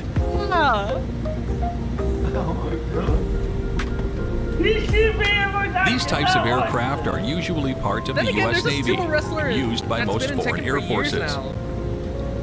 I know, but I mean, look, how are you able to... Probe and drogue refueling are conducted by all flying boom aircraft, although the KC-135 needs to be converted on the So ground I'm for using this. some of Sarah's most reliable launchers for me right now. So her down back Receiving kick, for aircraft example, fly is a their really good probes into the launcher. drogues trailing behind In some refueling combos, tankers like the KC-130J So on this refueling combo still hoses. works, but also her up forward kick actually works as well. If the contact is too hard, the hose to which the drogue is attached can whiplash, leading to a serious accident. Is it okay if I go on a tangent about my history with Virtua Fighter while I'm playing this? Because I'm holding my Therefore, approach speed is critical. So, Once the Sega got probe me into enters the this game drogue, through, it's if you forced into know, the center where the nozzle is and connects. or more specifically, the Judgment series. If you don't know, Judgment For almost actually has 80 a years, port tanker of Virtua aircraft Fighter have been the 5 backbone of the Final United Showdown. States Air Force. Their ability to extend the range of other aircraft indefinitely by refueling them in the sky has but like, resulted you know, in I an tried playing as a entirely Kara, new so I dimension never really got of the hang of the military game. capability. Over the years, these tanker aircraft have come in several like, as a different Tekken forms. player, One of the most I did struggle a iconic being the little bit to, KC-135 get used to Stratotankers, which alone has provided I am, aerial however, refueling someone that has support to the played Air Dead or Force for Alive. over 60 years. And while the KC-135 is still flying today, the fleet is quickly aging, and the need for a new tanker to propel the aerial earlier this year, refueling I to the love next characters with, like, generation super fast is becoming more and more prevalent. So what is the Air Like Force's Honoka, answer? for example, well, in DOA, this aircraft right has here, some really the Boeing neat combos that I love KC-46 using. Pegasus. Based on the design of the Boeing 767 and featuring the advanced flight deck avionics Sarah of the Bryant, Boeing now that I'm 787, playing her, KC-46 is a fascinating surprisingly airplane. So kinda much so that natural I for wanted me. to come out and see 'Cause, like, this she does aircraft do, in person. like, More stance importantly, stuff. show you why the KC-46 Pegasus is a whole lot more than just a tanker. I'm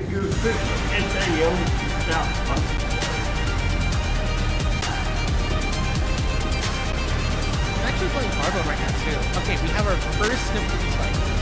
I think it's surprisingly hard players. Welcome to haven't Wichita, actually Kansas, started playing home it of the 22nd I Air just added a Refueling bunch of Wing games to my here at backlog thanks McConnell to Air the Force Base. Bandai Namco Since the sale. early 1970s, So, in the the tanker future, you mission might has actually been see me play, synonymous with Tales of McConnell. Symphonia For me or Tales of personally, Elysium. this base has some deep family ties. This is where I was born. For those of you who watched my KC-135 video, you'll know that my dad was a tanker pilot in the Air Force. In the late 1990s, he was stationed right here at McConnell as part of the 344th Air Refueling Squadron. This is the first time I've been back since we left when I was 2 years old. And while I don't remember too much, I do know that my parents loved their time here and had nothing but amazing things to say. So Today, on this we'll stage, have I the can't chance get to a learn ring all out, about the so Pegasus from next both best the thing I can pilots do and is the boom actually go to the operators wall and before do a joining them on board for a flight to Which experience I'm not good at in firsthand what Tekken, air-to-air refueling but looks I'm like on the actually pretty KC-46. decent at in virtual. So the first thing I want to talk about is the KC-46's design. If you're someone who follows aviation, you'll probably recognize that the main body or fuselage of the aircraft is derived from the Boeing 767. However, the flight deck actually shares similar avionics to the Boeing 787 and Dreamliner. Mounted under each wing are the two engines, powered by Pratt & Whitney. They're military variants of the PW4000s used on aircraft like the 747, 767, and 777, and give the KC-46 roughly 62,000 pounds of thrust and a range of over 6,300 miles. Now the fuselage, the avionics, the engines, those are all features that make this airplane an airplane. But the KC-46 is so much more than just your typical aircraft. It was designed to be a multi-role tanker and transport aircraft, meaning in addition to refueling other aircraft in the sky, it's also capable of transporting cargo, passengers, and medical patients all over the world. But at its core, the KC-46 is a tanker, and the technology it uses to refuel other aircraft in the sky is completely different than any other aircraft in history. Now, you've probably seen the photos from traditional tanker aircraft like the KC-135 and KC-10 that refuel by having a person lie down in the rear of the aircraft known as the boom pod, looking out of a physical window to control the large metal boom that transfers fuel to the receiver aircraft. As someone who has had the opportunity to ride in the boom pod of both the 135 and the KC-10, I'll be honest, it's one of the coolest views in the world, especially looking out at the receiver aircraft just a few feet in front of you. Well, with the introduction of the KC-46, the boom pod was moved to the front of the aircraft, in an area known as the Air Refueling Operations Station. Instead of using a physical window that a boom operator can look out of, the KC-46 uses a series of cameras positioned on the bottom of the aircraft that displays a real-time 185-degree panoramic view of the receiver aircraft on these 3D screens, what Boeing refers to as the Remote Vision System, or RVS. Like with any new technology, there have definitely been some quirks, mostly with the way the camera system displays the receiver aircraft in various weather and lighting conditions. However, after extensive testing and back and forth between the Air Force and Boeing, a mutually agreed upon solution known as the Remote Vision System 2.0 is currently in the works, which will provide upgraded 4K ultra-high definition cameras to give boom operators a full-color, sharp 3D image as they guide the refueling boom into the receiver aircraft. Alright, so this is the aerial refueling operator station. The first thing you'll notice is that there's two seats. The two seats are for if there's a student in an instructor, or it adds to the redundancy of this aircraft. In case there's a fault on one side of the aircraft, we have the ability to move to the second seat as alternative. This screen right here is mostly for receiver information, but the panoramic screens, it is for the thing about virtual fighter though is mainly, you also and need the main screen just like technically right in front of you, that's actually the only 3D screen at this station. The two things that actually deploys the boom is the press of two buttons to power it on and to actually deploy it, which is this button right here. The joystick on your left is for extension. If the receiver is a little bit far out, today was supposed to be a just chatting stream, make a contact that way. Also, I can control gas with the button in the middle. Then it was announced that Virtual Fighter 5 would be joystick on the right. That's what I use. And honestly, like now that I'm playing this game, I'm really hoping that I learn how to play this game at a decently high level. Make contact with the receiver. Now I also know you guys have so much 3D glasses, right? That you wear. Can you explain what that's all about? I lean over for the crash plug. See what I'm saying? Is what we use to conduct aerial refueling. It aids in depth perception, so it's not just a one-dimensional screen. I think they're pretty stylish. What would you say? See what I'm saying? Definitely pretty stylish. I do. Yeah. So we can let the viewers decide if they pick one. I'm not that great at mix-ups and fighting games in general, but like, I feel like this game might be the one. Here is what makes us special. Here's the boom, and the boom is 78 feet right now, but it can extend up to 21 feet. And the extension just helps with making contact with the receivers. If he's a little bit too far aft, I could extend and reach out and get him. And towards the end of the boom, we have rudder vaders. The rudder vaders aids in moving the boom around, helping fly the boom. We also have centerline drone capability. So earlier, I know the overhead isn't going to be as effective online, which I'm going to do in a little bit. Startling new developments in the doomed Ethiopian Airlines flight that killed 157 people. When it comes to Boeing 737 MAX and the two tragic crashes that it was involved in, the question often becomes why Boeing chose to launch this variant in the first place. That you can already see fighting an answer, but coming out. even if they do, it won't explain the story. Now the bigger thing to understand here is how Boeing managed to design and certify an aircraft with a system that should have been the equivalent she does like a mix of like kitten locked in a cage, Nina style but and instead became a loose tie. Boxing. Stay tuned. Mix. I've recently looked at Boeing's culture and the way it evolved during the last few decades, as well as Should the I- effects that this should I had fly to the on Philippines suppliers, workers, and customers. I'm even about to with bodies land like in that Hong Kong. TSB. Ooh. The Max 9 grounding is probably strong. Speaking of Hong Kong, I gotta get the new Today, test I drive. will look at how that cultural shift in the company also It's pretty bad aircraft development if and you how can this kind of actually get max into the disasters game. in 2008. I mean, I heard it was like kind of just mediocre, But which, you know, I'm let's okay start with with in a how racing game as Boeing long as the decided to physics make are the fun. 737 MAX in the first As place. you've seen with me in The Grand game First is ever Boeing fun, 737 but entered it's service a getting long into the already back in servers that 1968. it's a pain in Now, the ass. I have flown the 737NG for my entire career, which I have absolutely loved, but despite its many updates and revisions, there's no getting around the fact that this Oh yeah, is you wanna know something? I'm using an arcade stick right now to started play carrying this, and it passengers is like even the before best Neil experience I've Armstrong had so walked far on with the moon. Virtual Fighter. Now, if Boeing had decided to end the Go break production ground, of the Vanessa. 737 and the next generation family, the type would have still been in production for over 50 You remember I got into the close beer and I was with more than streaming it. 10,000 aircraft built. Oh yeah. But instead, in August of 2011, they decided to launch yet another re-engined version, which they this time decided to call the 737 MAX. But it turns out that that wasn't the company's first choice. And the reason for that ties into a question that a lot of you people have been asking. Why did Boeing stop making the 757 but not the 737? Now, I've actually done a video on that topic, but the short answer is Boeing That's a didn't disadvantage pick of the upward kick, 737 over the which I should 757. probably use. I probably should Back use in the down mid back. 2000s, Boeing actually intended to replace both of those aircraft with new ones. The 737 just stayed in production for a little bit longer because Boeing still had orders for it and kept getting more, whilst that wasn't the case for the 757. It's as simple as that.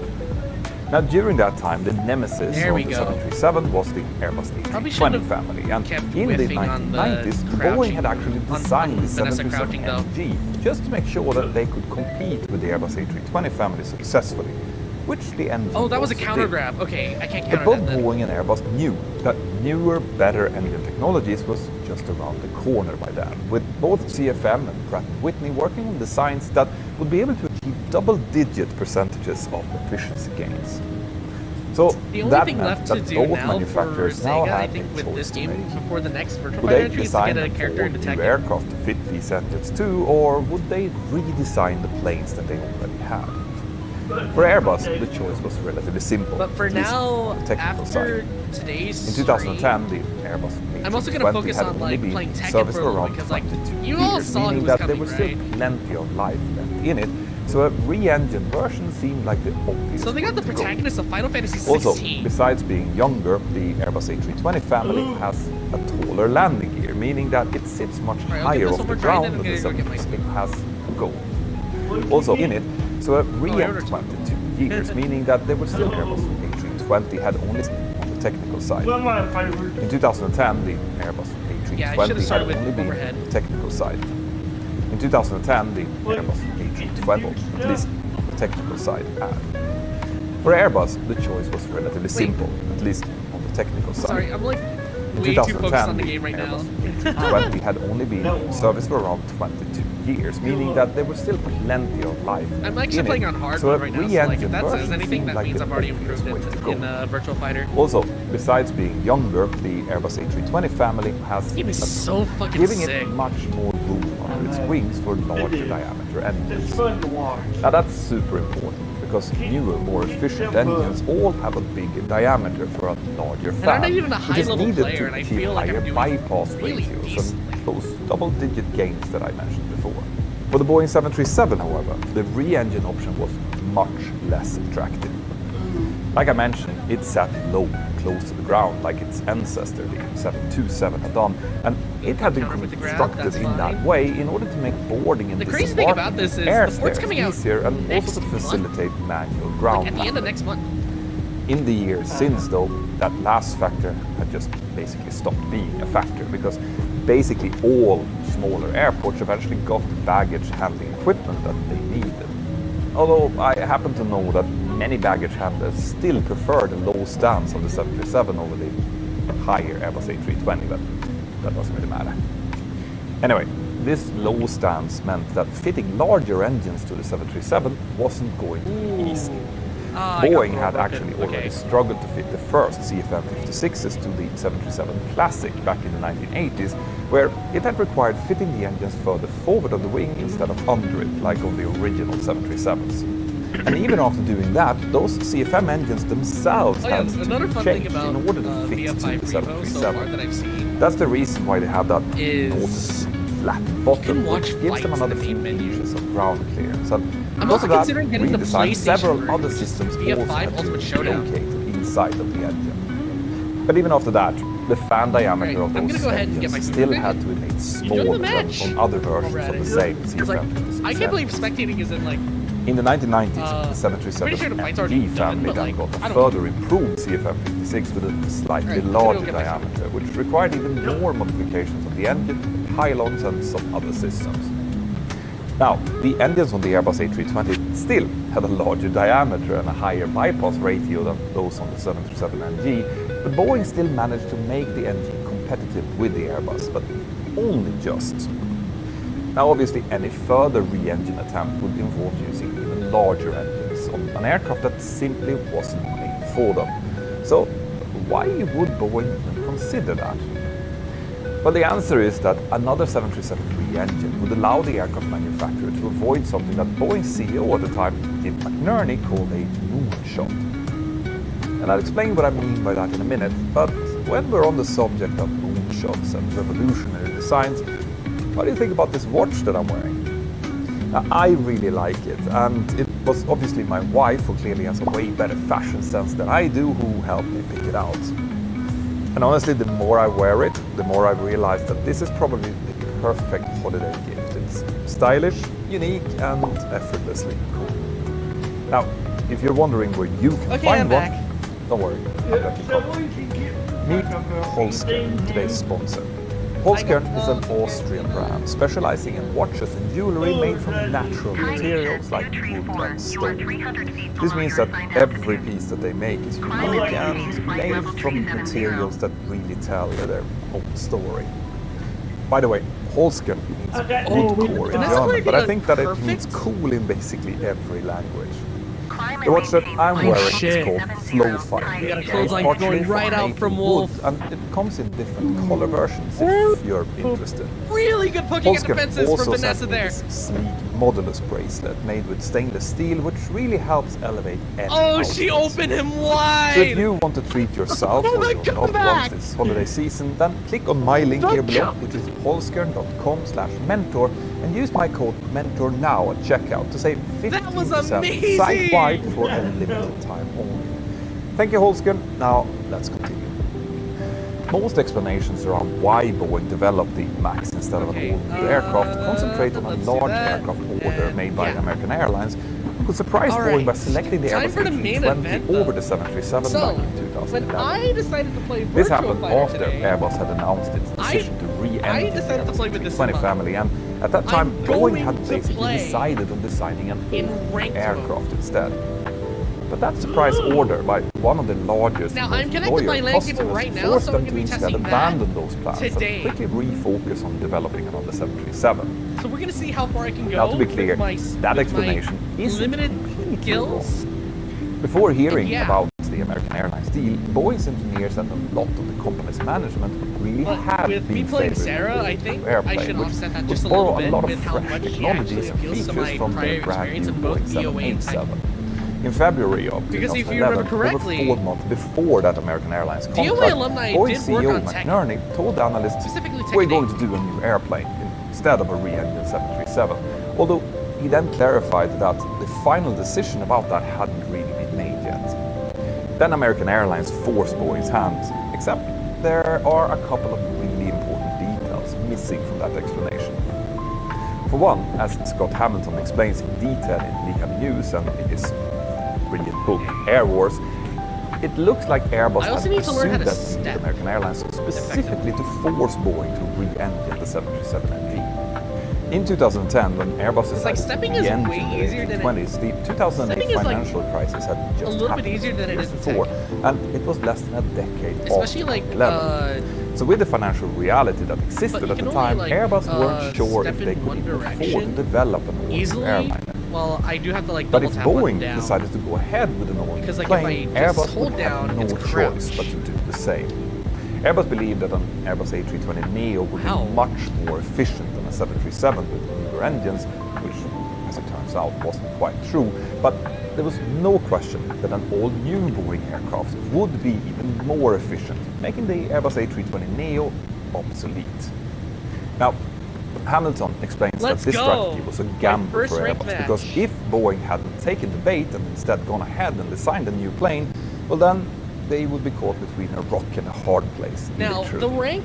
But this is where the idea that the American Airlines order was the decisive factor in Boeing's decision-making starts to make a little bit less sense.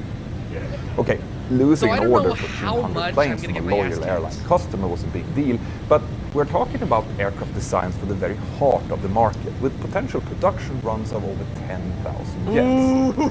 Those type of aircraft pay back for their investment over many decades, not by a single order, so would it really be worth risking such a long-term strategy only on this? Oh man, okay. Well, this is where we get back to the then Boeing CEO, Ian McNerney, and his aversion to moonshots. As you probably already guessed, a moonshot is what McNerney called the design of an aircraft. Boeing's decision to make what we now call the 737 MAX came just after the 787 was about to enter service, after what had been a very problematic development, full of delays and overruns.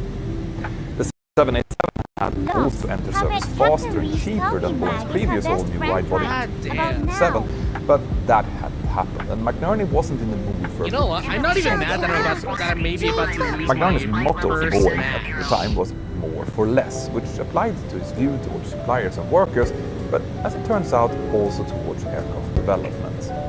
In an investor call in 2014, he said, "All of us has got a religion. Every 25 years, a big moonshot, and then use a 707 or a 787. That's the wrong way Put to him in pursue the corner and bullied him! The more for less world will not let you pursue moonshots."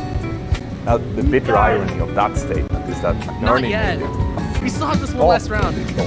If there's anything I've learned from my years of playing fighting games, a match is never over till it's over. Let's say that this statement is It's over. And by the way, let me just pause here and voice my disdain for this type of Oh wait, can't you play sets online? The thought of just squeezing the last bit of water out of every rock instead of boldly looking Let's freaking forward go, and solving dude! new problems is almost always the penny-pinching beginning of the end. I am so happy this game exists. When you stop innovating and stop relying on only defending old wins, you basically start dying. But as for the 737 MAX, it looks like that American Airlines order came bit more. at just Hey, the how you right doing today? time, or wrong time, depending on how you see it, to sway Boeing's board God, back I love towards a Jackie Bryant. re-engine 737. She's the most Now the way unserious that decision character came has in led this some to assume that Boeing rushed the development of the MAX in order to beat Airbus. It's the way you Now, hear him say, that was probably because when Boeing learned of the imminent Airbus contract, their sales team scrambled to come up with this new plane's key details, contract terms and conditions in just one day. But it's fair to say that this is probably a bit misleading.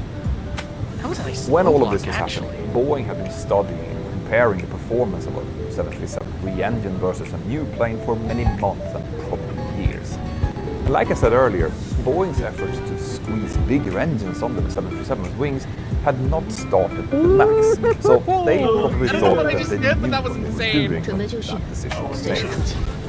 You see, another super important detail in Boeing's choice was the fact that many airlines really wanted a re-engine 737 instead of a new aircraft. American Airlines, Southwest and many others were keen to get a newer and more efficient version of the aircraft than they already knew. But there was a catch to that.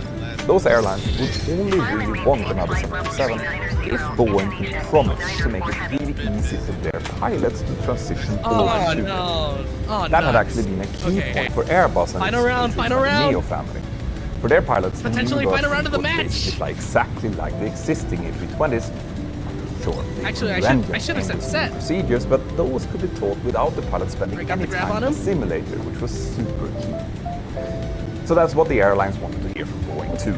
All 737s apart from the very first 737-100 and 200 models can be operated on the same type rate. So that's what the airlines now also demand. Oh my god! But even for aircraft variants within the same type rating, there is often a requirement for what we call difference training, which often also can involve some simulator training. The airlines really wanted to avoid that if at all possible. So in other words, they want the pilots to have been trained to fly on 737NG to be able to transition directly over to the 737 MAX with only some computer-based training on CPT. Basically a training session that the pilots could complete at home with an iPad. If Boeing could pull this off, airlines would be able to immediately use their existing pool of 737 pilots for this brand variant. And these pilots would then be able to switch back and forth between the 737 variants as well.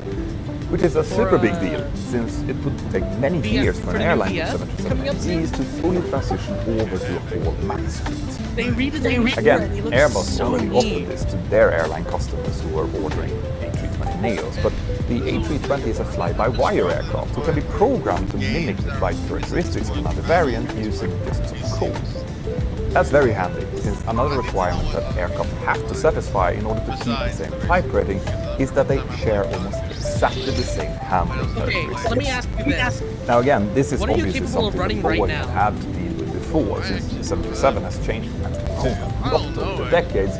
But in the case of the MAX, this is where we get to the part of the story that Like, would many you say it's people at least really decent understand, for modern standard? don't. The Maneuvering Characteristics Augmentation System, or MCAS. As I already explained, the CFM LEAD-1 Bravo engines of the 737 MAX are bigger than the previous CFM 56s are. And this meant that they again have to move slightly more forward and further up in front of the wing than the previous engine. But contrary to what you might have heard, the engine position of the 737 MAX does not make the aircraft unstable. Actually, aside from some military jets, all aircraft have their center of gravity in front of the center of pressure of the wing, so having more weight thrown forward actually makes the plane more stable, not less. However, it is true that under certain conditions, like when the aircraft is flown at high angles of attack, those large, flat-bottomed engine nacelles actually started producing a certain amount of lift. And while that lift was not enough to make the aircraft unstable, it did change the feel of the aircraft control slightly. In technical terms, it changed something known as the force gradient. I was in the club too, and stalls it or was anything. nuts. But in these very specific circumstances, where the aircraft was flown manually, high angles of attack and with flaps up, I feel like its I'm yaw getting humbled in real feels time slightly right now. lighter than the yoke of a 737. So that just needed to be sorted out. But what if something could trim the aircraft forward a bit under these circumstances?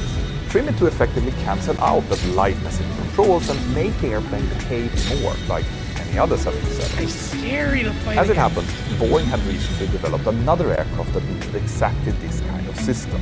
And this was the KC-46 Alpha tanker, which was basically a military 767 freighter. Now, thanks to its use as both a tanker and a freighter, the KC-46 was created to be able to fly with a wider center of gravity envelope than a regular 767, and it therefore required. I'm thinking next Monday though, I'll definitely Now I do will soon like a release a double video trip. over on the Mental Pilot channel where I will look at the technical and functional side of MCAS. Play Virtual Fighter for an hour and then like But play Tekken for an hour. a key point to understand here is We'll that see what my after schedule Boeing's says. engineers decided to include this system, MAX, it was originally only supposed to be available at higher speeds and with a very small input, which is what the original specifications given to the FAA also said. But Boeing's test pilots soon found that it probably was needed at slower speeds as well, so the scope of the system rose. This meant that MCAS went through a number of evolutions as Boeing's engineers and test pilots tested the aircraft's handling during development, and that meant that while the FAA knew of the existence of Well, that's MCAS in another its original version, Virtual they Fighter's got like a didn't super know interesting what it neutral game. and what it eventually became was quite disturbing. The idea was that if the aircraft was placed under the conditions that would activate MCAS, then the system would operate just once to simulate that stick force I talked about before, and it would then set itself when the pilots trim the aircraft manually.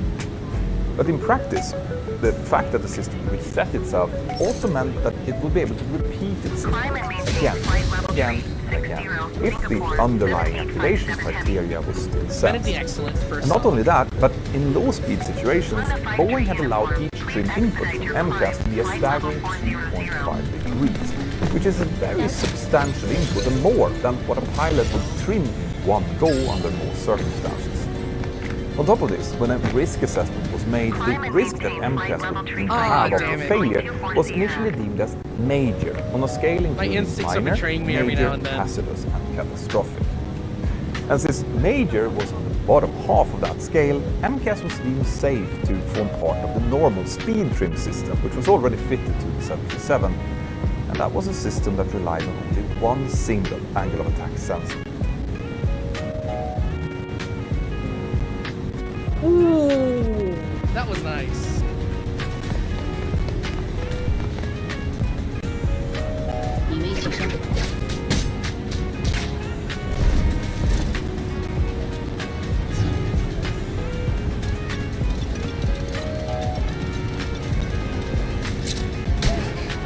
That was risky, forgetting to hold block there.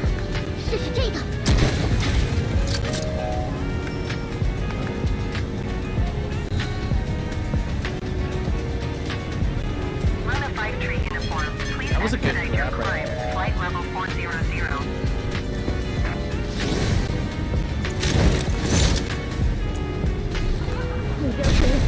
Holy shit!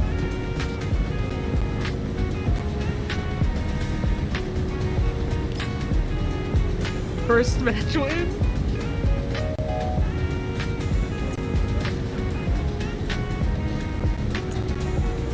Psychologically, I won.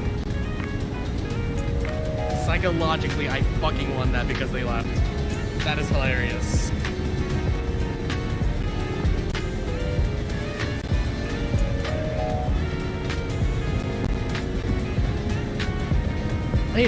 I think if my adaptability is finally coming back to where it used to be.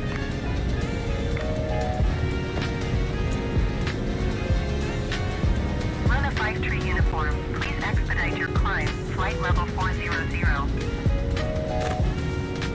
Boeing 24 Sierra, you are 300 feet below your assigned altitude. Climb and maintain flight level 350.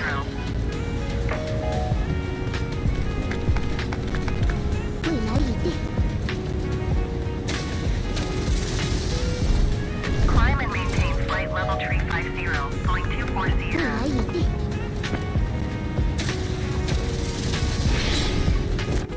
Get on, Drew. 不过是一次普通的胜利， No low block 但是作 there. 为停下来休息一下的借口，也不错吧。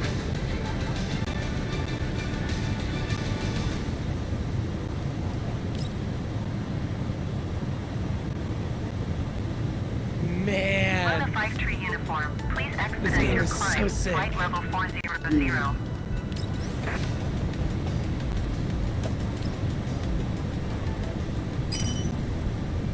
请消灭周边范围内所有敌方单位，我方所有作战单位无异常。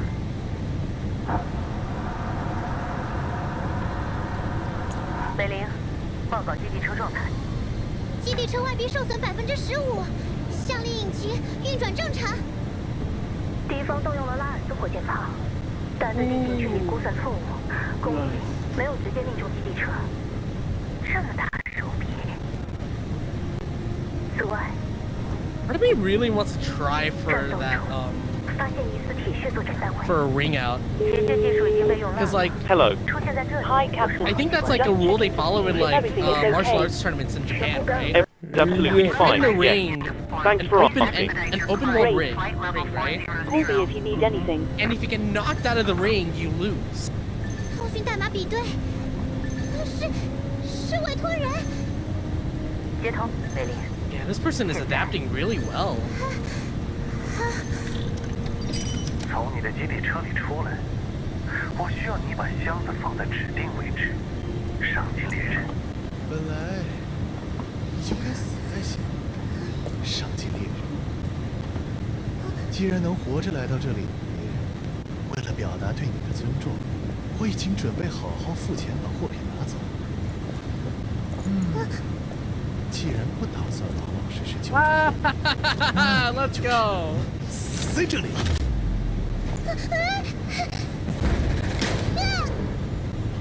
Luna 5-3 uniform, please expedite your climb. Flight level 400. Alright, we're playing the set. We're playing the set. I know this person will be playing the set.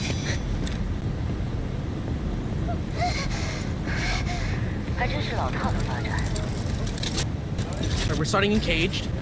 消耗掉基地车上最后一分离长盾的感想如何？是不是有点浪费？指挥官。逃离长盾，就不要让我带着吧。把他们给我干掉！挣扎，扑向，沉溺无尽虚空。这种数量，要是能让你在30秒内全部击倒，就麻烦大了。克罗里克，带指挥官回基地车。知道了，纳美西斯，援护射击。Luna 5-3 uniform, please expedite your climb. Flight level 400.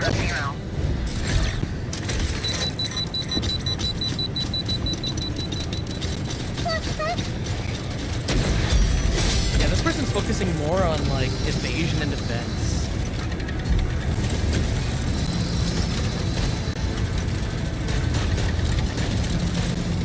Nice use of my opening.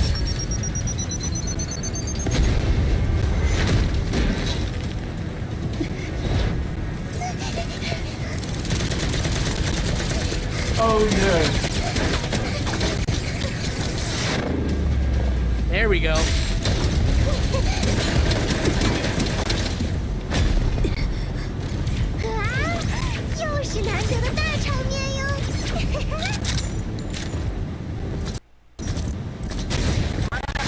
Uniform, please expedite your climb. Flight level 这次要做什么呀？指挥官，队长。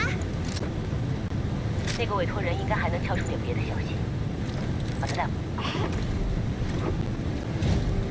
I'm getting too eager now. I'm getting too eager. This is what happens. I get too eager.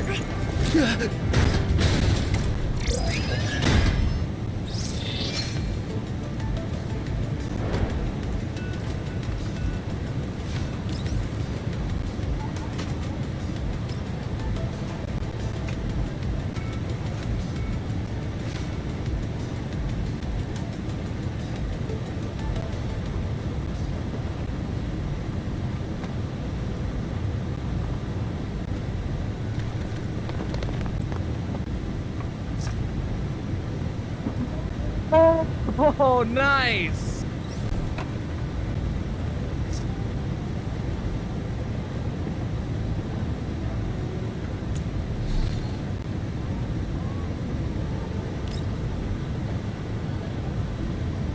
You motherfucker. Okay. I'm surprised people... So far I've wanted to people who don't want to finish the set.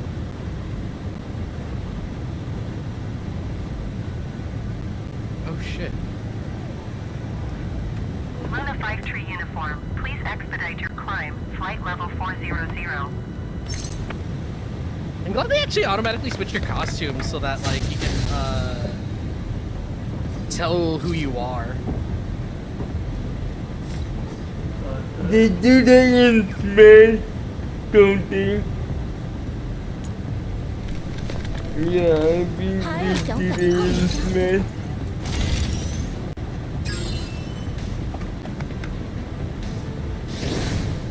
There we go.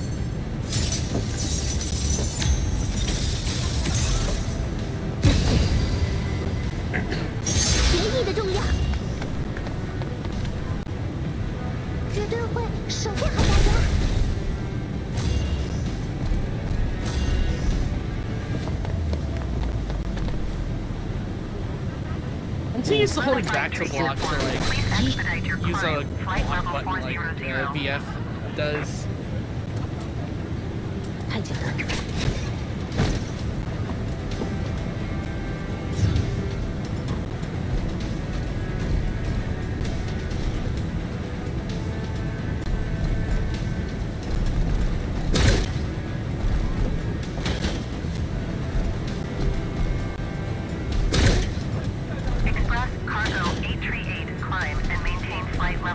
Oh man.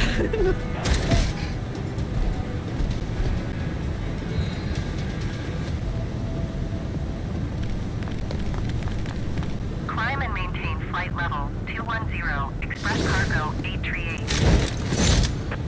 Doheny is 760 heavy, descend and maintain 3,000 feet. Doheny is 760 heavy, descend and maintain 3,000 feet. Run a 5-tree uniform, please expedite your climb, flight level 400. Nice. That was clutch. So up back is going to be a good one. Expect ILS runway 7 right approach by Alliance transition. Clear to line Doheny is 760 heavy. I think it's actually really good for counters, now that I think about it. Then again, that could just be like, you know, me making use of a move that not a lot of people use, and oh, frick. Fair enough. Fair enough.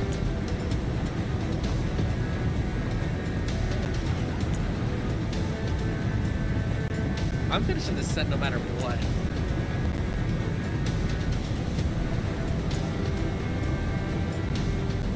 Run a 5-tree uniform. Please expedite your climb. I find it really interesting that like they let you like gain rank XP regardless of if you win or lose, but they require you to win against anyone to rank up. Boeing 24 Sierra, you are 3,000 feet below your assigned altitude. Climb and maintain flight level 350. Super interesting.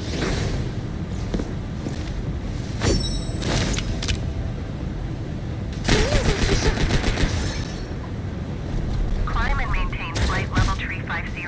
Boeing 24 Sierra. 5、4、1。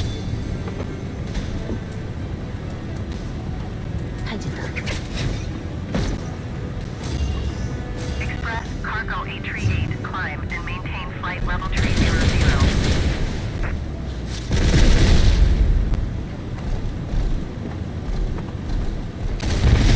There we go. I'm nowhere near done Climb yet. and maintain flight level 300. Express cargo 838. Opening up with up forward kick way too much. 任务结束，各位。 Gotta mix things up a little bit. 在安全返回之前，还不能放松。 Expedite your climb. Flight level 400.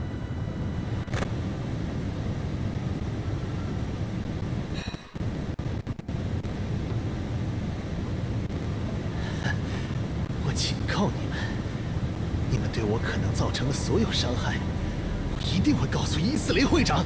哇，好可怕呀！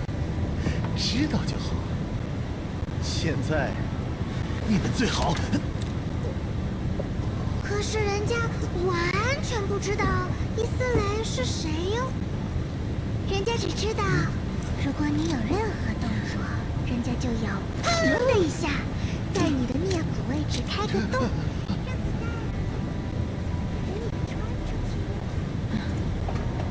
There we go. That's what I was looking 地 for 方 right 单位 there. 已经全部清除，成功捕获我头骨。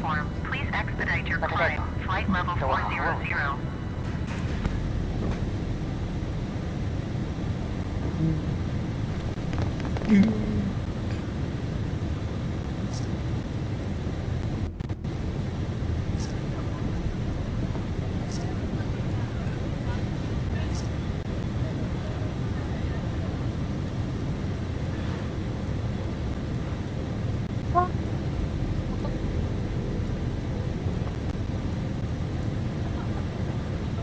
Fair enough. Oh my goodness.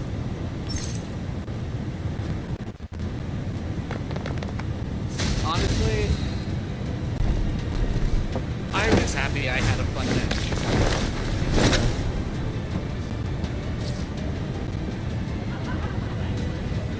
Run a 5-tree uniform. Please expedite your climb. Flight level 400.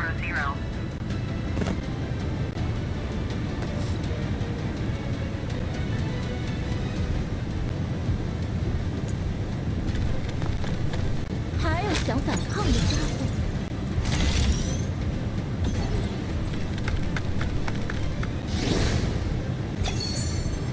Victory will give me the rank.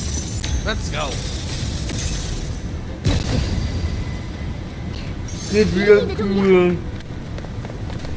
绝对会守护好大家。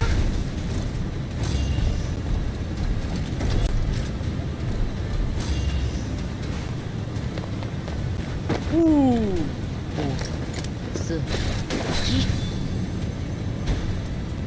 Gizmo, thank you for the sub. How are you doing today? And welcome to my first virtual fighter stream, actually. Ladies and gentlemen, just to let you know, we will be starting our in-flight service in a few moments. If you could please clear all aisles and ensure that any bags are placed in the overhead lockers, it would be most appreciated. Thank you. Nice try, but I'm running low blocks. Cargo 838, climb and maintain flight level 360.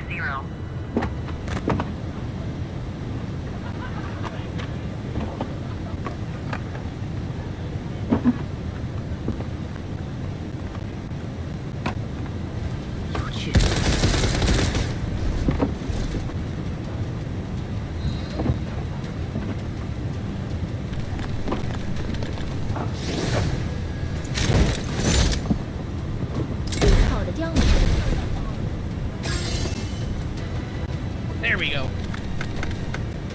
Yes!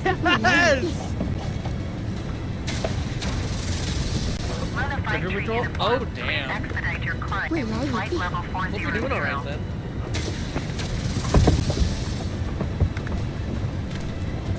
Alright, let's go, let's go. We're finishing this set. Honestly, this person's not even that bad at all. I just have to try not to get overconfident. Or too overconfident. 有趣。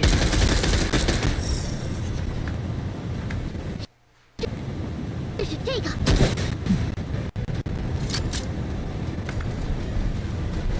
United 152 Heavy, you are 1,200 feet below your assigned altitude. Climb and maintain flight level 180, altimeter 30.27. I'm getting so lost in my gameplay every now and then. It's so much fun. I highly recommend Virtual Fighter if you want like a challenging but fun game. Run a 5-tree uniform. Please expedite your climb. Flight level 400. Going to 119er decimal. 1 Valkynia 760 Heavy.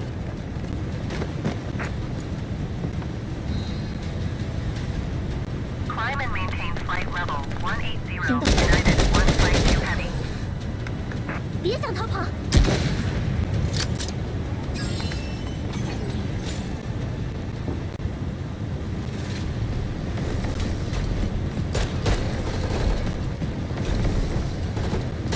久远，熟悉，是连斩分。队长， Oh, I got countered. 西斯说他已经见过这种攻击方式。 Descend and maintain 3,000 feet. Expect ILS runway 7 right approach by Airways transition. Clear till line. Run a 5-tree uniform. Please expedite your climb. Flight level 400. We are about to serve our hot drinks menu. Please make sure your tray table is in the down position. Clear any items from the aisle. Thank you. Transition. Clear to lines. German cargo 514 Heavy.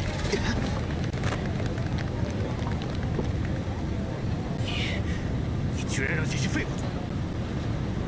任务结束，各位，保持警惕，在安全返回之前， That's gotta be the first time 还 I 不 watched 能 that 放。 online in the VF5. The actual percent. That's amazing. Yep. Oh my goodness, I am honestly super elated about this. Run a 5-tree uniform. Please expedite your climb. Flight level 400. Whoa, look at that class. I've never seen so many of these. I've never seen this. Greater Beijing 908. You are 36 miles south. Climb and maintain flight level 180. Let's see if I can continue this stream. Runway 7 right approach by Alliance transition. Clear to line. Greater Bay That's a little scary. 298. Descend and maintain 8,000 feet. 318 you're flying, right? Greater Bay Yeah. 298. Descend and maintain 3,000 feet.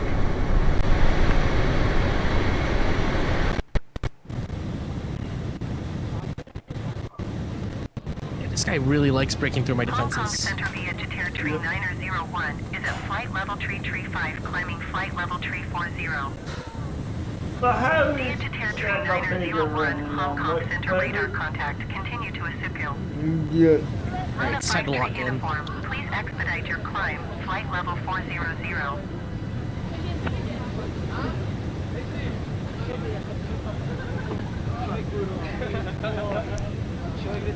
Descend and maintain 3,000 feet. Expect ILS runway 7 right approach via Limes transition. Clear to Limes Greater Bay 29 or 8. Oh man, that was a drop. That's it.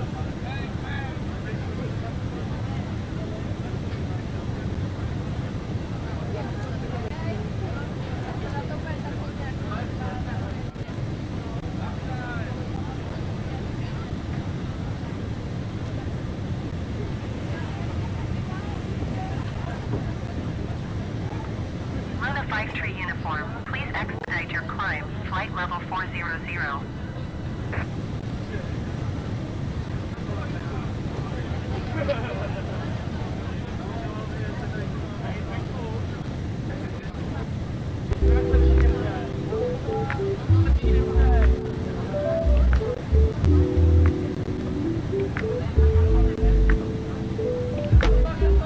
Cafe 89er Tree Heavy. You are 47 miles east. Descend and maintain 4,500 feet. Expect ILS runway 25 left approach via Ribby Hello. transition. Sorry to bother you, Captain. I was just wondering if you'd like a drink. Run a 5-3 uniform. Yes, can I have a coffee, please? Center on 118 No problem. I'll get it for you now. Cap, how's the long pole going? Need a co-pilot to take cover while you stretch your wings. Goodbye. Guangzhou Center Luna 53 uniform is at flight level tree 905, climbing flight level 400. Luna 53 uniform Guangzhou Center radar contact, continue to be call. Boeing 040, you are 8 miles south. Climb and maintain 4,900 feet. Expect ILS Yankee runway 2 right approach via Charlie Echo November transition. Clear to Charlie Echo November.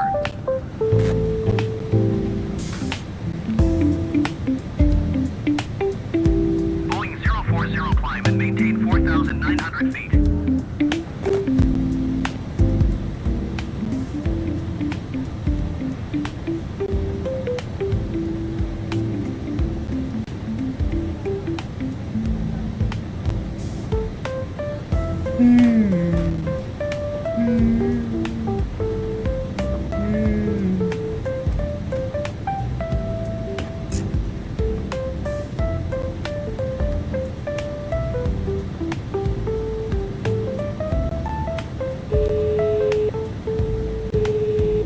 Hello. Hi, Captain. Your drinks are ready. There is a storage compartment in our galley. Thanks a lot. No problem.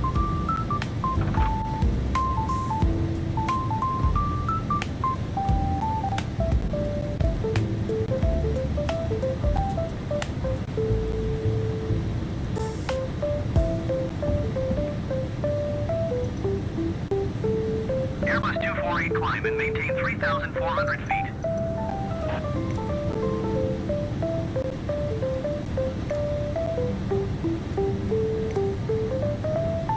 Climb and maintain 3,400 feet, Airbus 248.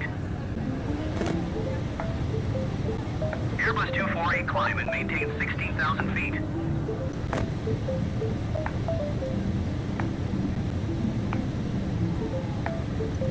Luna Flight 3 uniform, please expedite your climb flight level 400.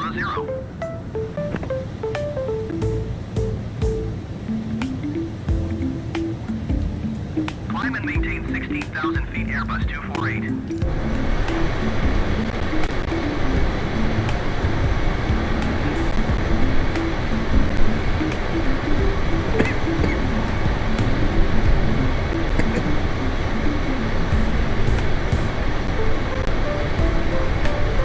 One hour 36 minutes remaining. Gotcha.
martial arts like Konica does in Airway 5 and 6.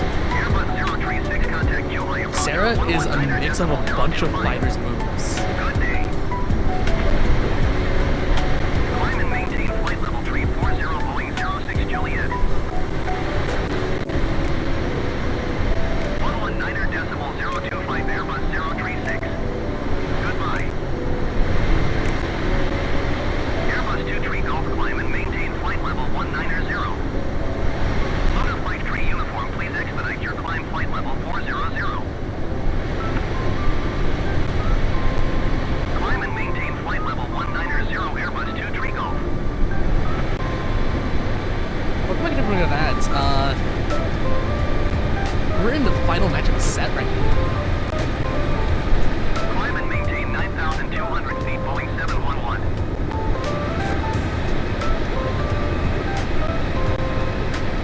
Cathay 270, you are 300 feet below your assigned altitude. Climb and maintain flight level 200. I'm just sort of gonna play around this person. I think they might be getting serious now. They were just testing you, and now they're just getting serious. Cool.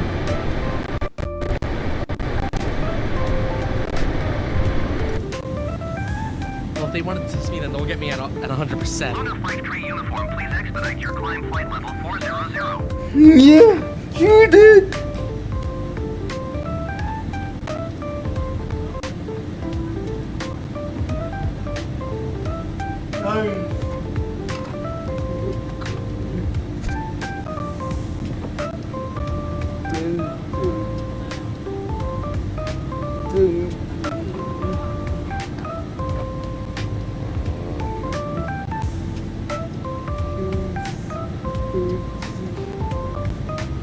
And guess who just won?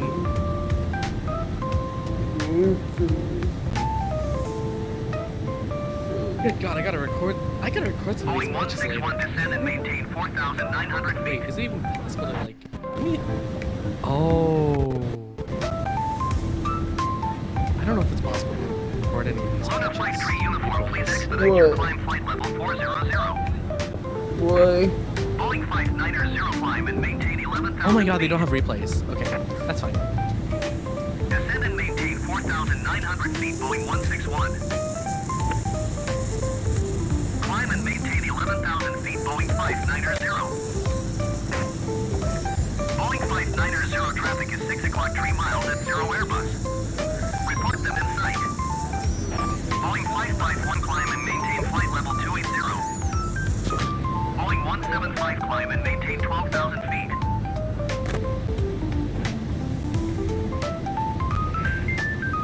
Climb and maintain flight level 280, Boeing 551.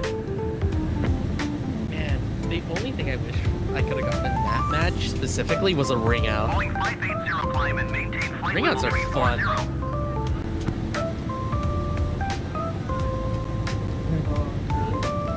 Luna Flight 3 uniform, please expedite your climb flight level 400.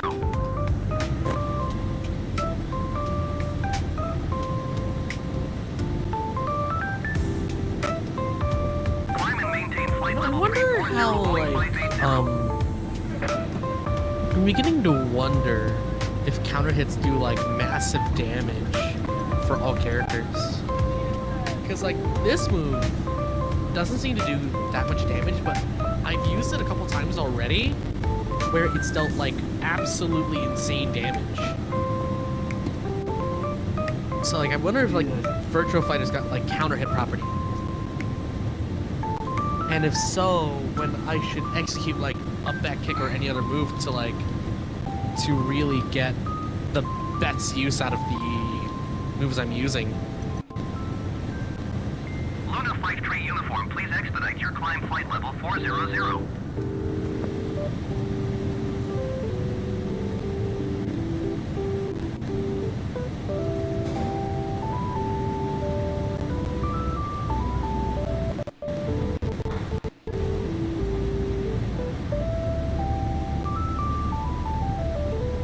But the ATT didn't have a climb and maintain flight level 260. It doesn't.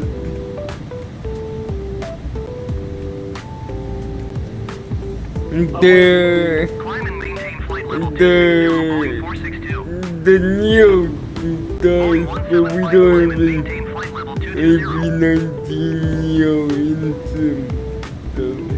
Okay, I am going. The CEO doesn't. CPU drop right now, aren't I? Lunar Flight Tree Uniform, please expedite your climb flight level 400. Wait, have I unlocked any new titles, or can I just use? Oh, okay.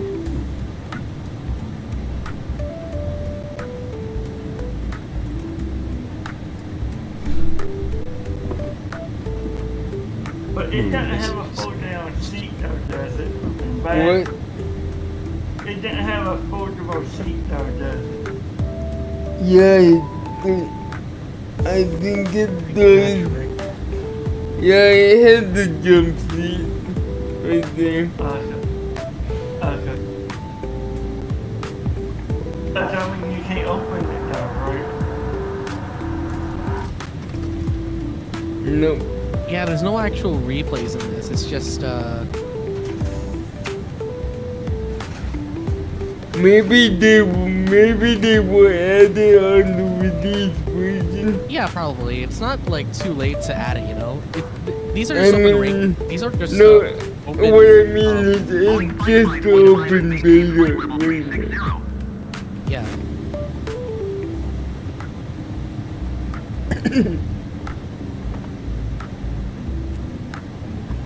Climb and maintain flight level 360. I just like watching you fight, watching the profile. Boeing 711 climb and maintain 17,000 feet. Actually, what is the Your climb flight level 400. what is the Climb and maintain 17,000 feet. Boeing 711. Oh, you mean the icon? Yeah. What I do know about Vanessa already is that like she's more of a faster paced fighter. Oh. So like unlike I think Gene is how you pronounce his name. I'm not gonna be sure about that until like I actually hear something about it. But, like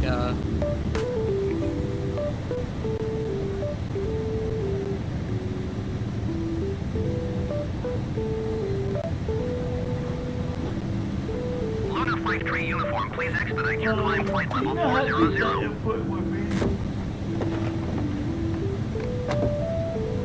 I'm looking it up right now. Because I was going to look at the geek map when you get the code.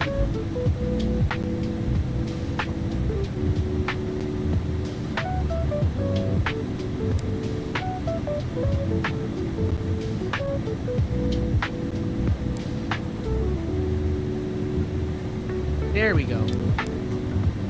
Yeah, that's what I was saying earlier too. Like, I don't know if you noticed it, but like, they got that throw Romeo earlier. It hit for more, but the health bar is just smaller like that. Is it Romeo?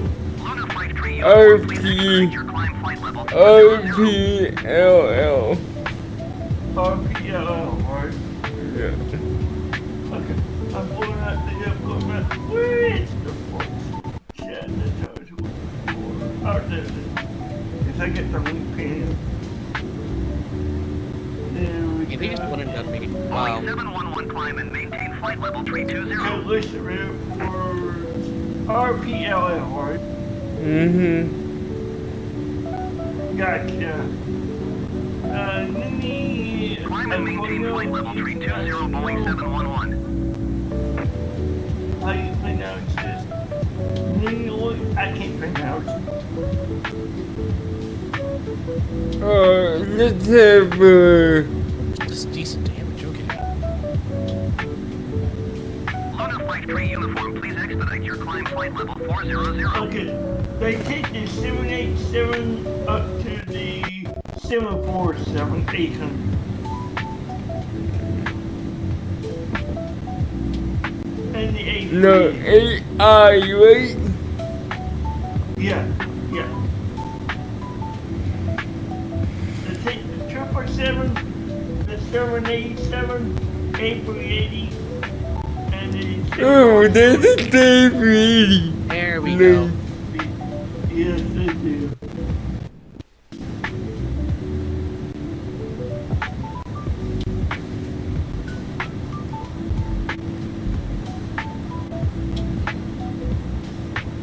Okay, and they got 73 dates that will take you.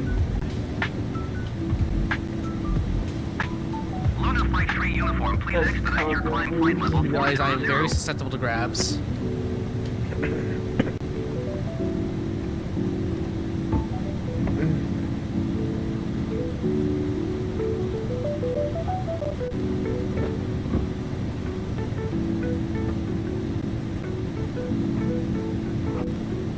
Okay, your first one is going to be Terminal 2, Gate 32.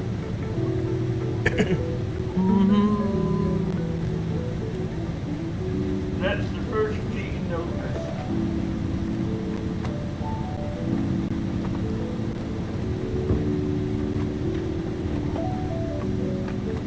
The other ones are the heavy or the A340 and top. I see. Lunar Flight 3 uniform, please expedite your climb flight level 400. Because the other ones are Terminal 1, but Terminal 2, Gate 32, to... There we go. 235, so that'll be Terminal 2. When it's the final round, this is gonna be it. And then it splits to Terminal 3 as well. You got a couple...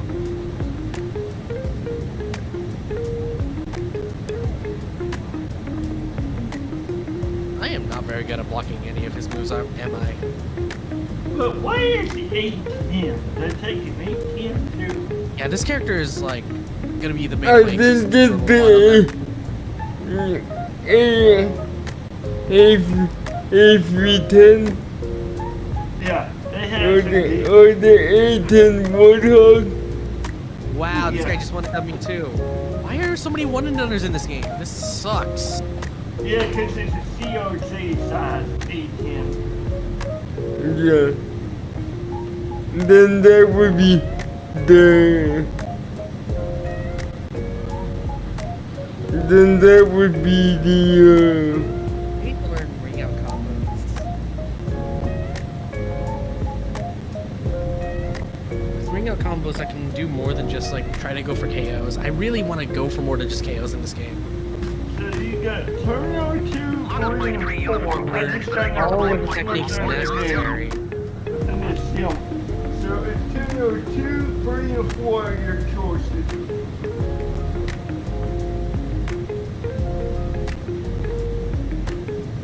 Oh god, I'm fighting a Ditto match again. Okay, well, here we go.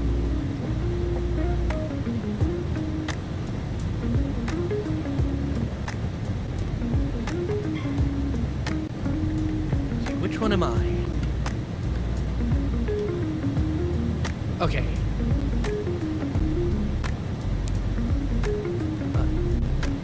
Hello? Is this guy even here?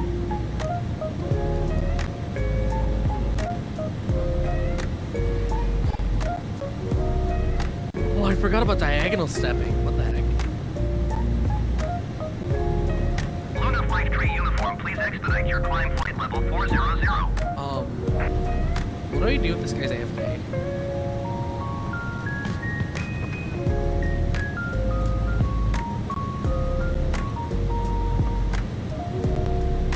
Oh. A network error has occurred. Okay. That's what happens.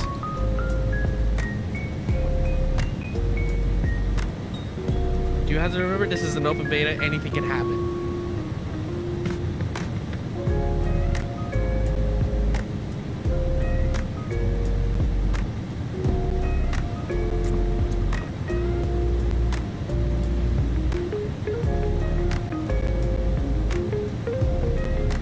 Where are the CPUs things here?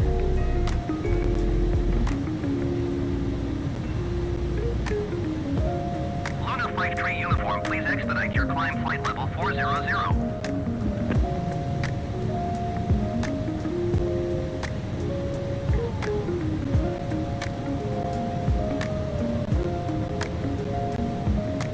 Right, here we go. Never mind.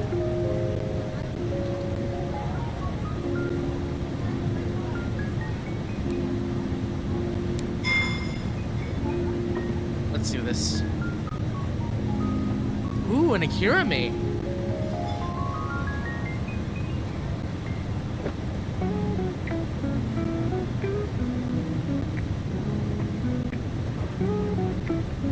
Boeing 711 climb and maintain flight level 350.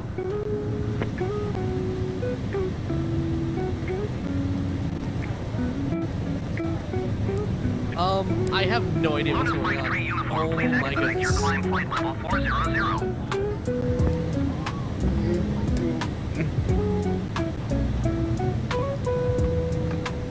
Climb and maintain flight level 350, Boeing 711.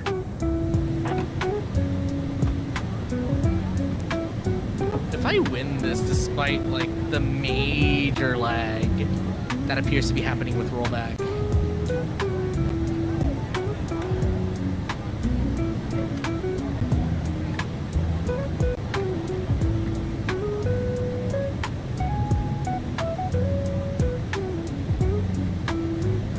I'm surprised it's still semi-playable like this.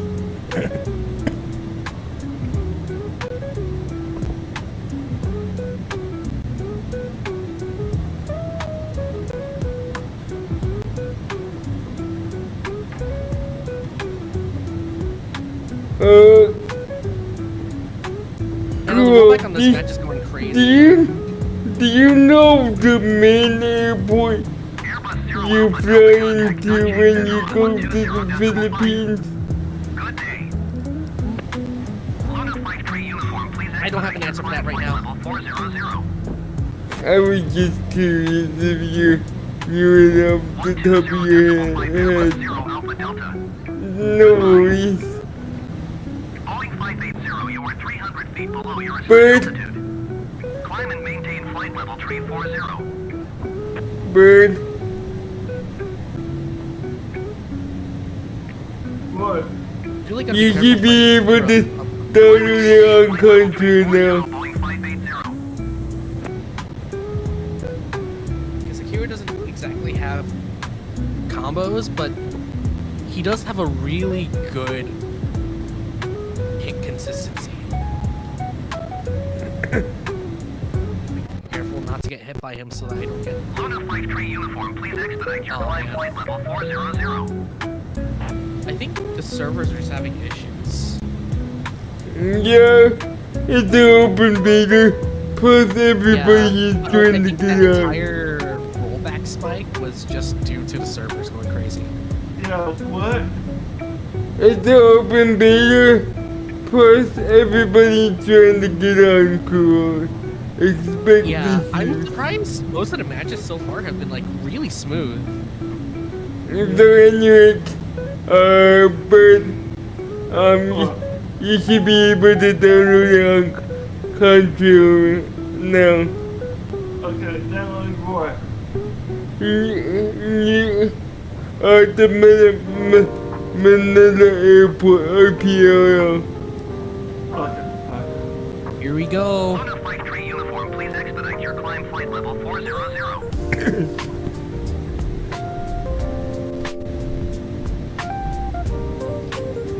That's not what I need to remove, is it? Nope.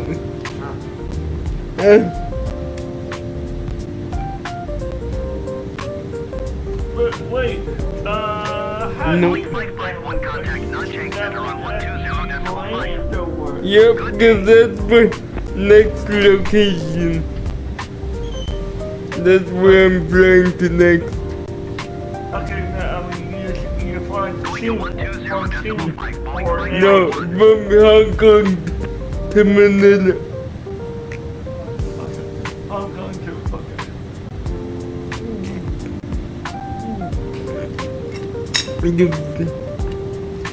I just threw you. like the rollback was starting to spike up a little bit again. No. I want to keep my win ratio at least like somewhere in the range of 35 to 45%, because like I know I'm not gonna win every match, but like I want to at least, you know, have proof that I'm decent at fighting games. That should have been a low block.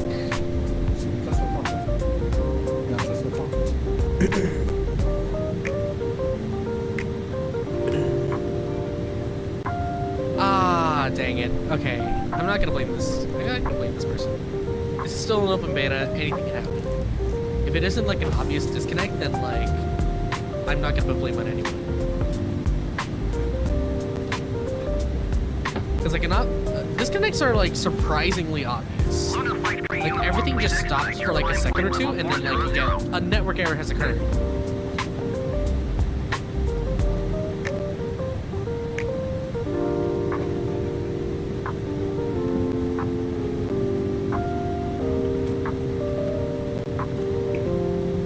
And cool, it just set off my IT file. Alright, here we go.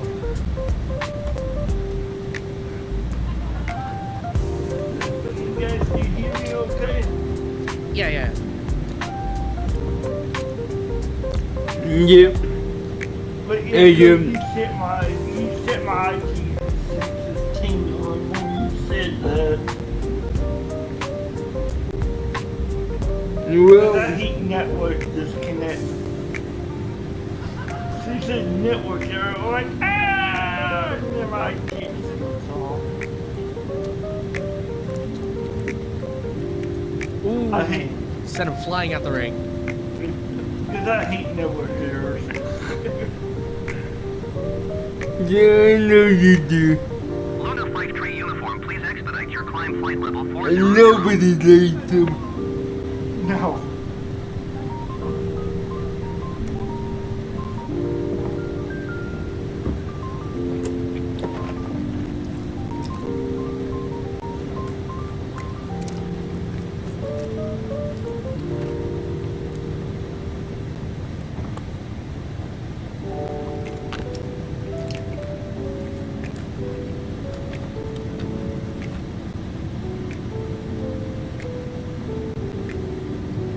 Boeing 580, contact Nanchang Center on 120.5. Good day.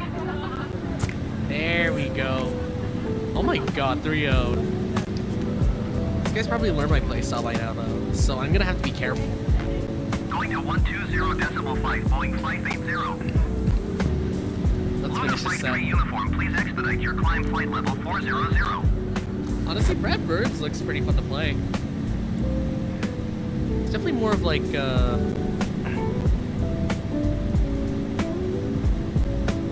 he seems more like the Rushdown mix-up type.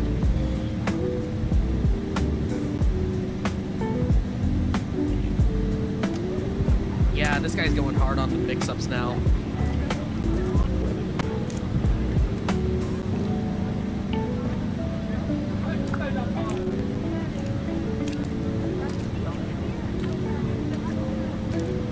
Gonna see crouching, that would have whiffed.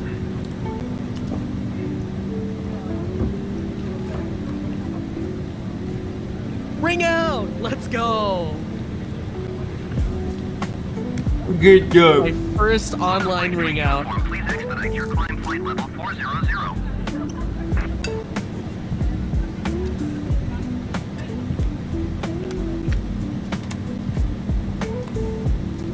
Luna 53 uniform, contact Nanchang Center on 120.5. Good day. 120.5 Luna 53 uniform. Goodbye. Nanchang Center Luna 53 uniform is at flight level 395, climbing flight level 400.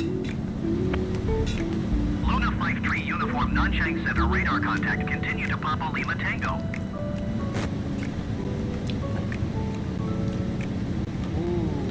That was a good round from him there.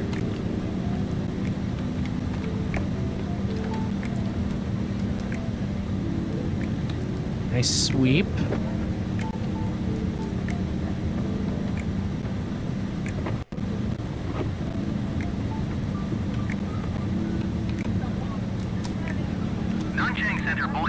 1711 is at flight level tree 45, climbing flight level tree 50. Boeing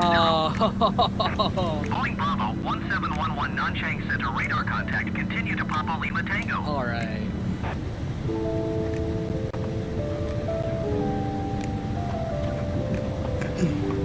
That is a 2-0 right there. Very proud of that performance. Please expedite your climb flight level 400. Oh my god. This game is just so exhilarating to play. It's amazing what I'm able to do in a game like this. Now that I'm actually like learning it.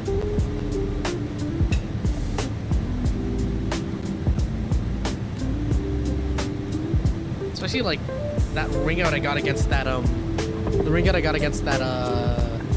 Brad Burns player. Very excited to see what matches may be coming up next. Speak of the devil.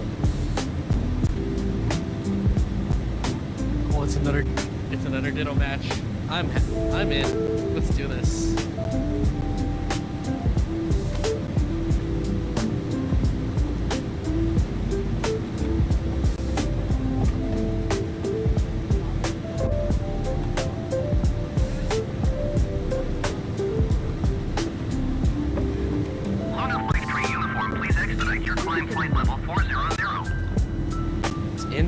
So there's side roll get-ups.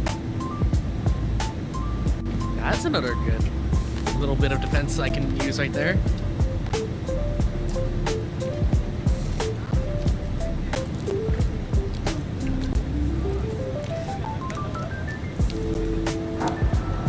If there's anything I can get it from matches like this, Dittos will teach me a lot more about my character than I thought. Because there are no advantages and there are no weaknesses if it's a Ditto. So this is a prime learning opportunity to learn more about how Sarah works. Luna Flight Tree uniform, please expedite your climb flight level 400. And the same goes for the other guy. Center FedEx 6030 Heavy is at flight level 330, climbing flight level 340. Well, cool. I just got one thing to say. Make it like that meme. Who are you? I'm you, but better. Be the better one.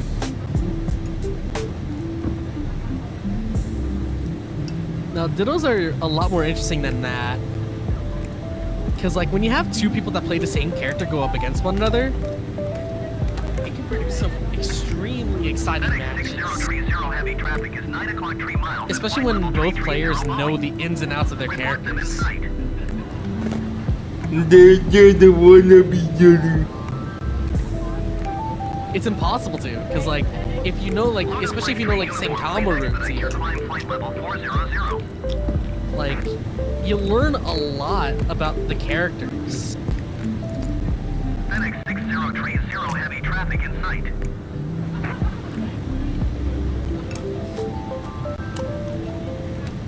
That's why character knowledge is like such a huge thing.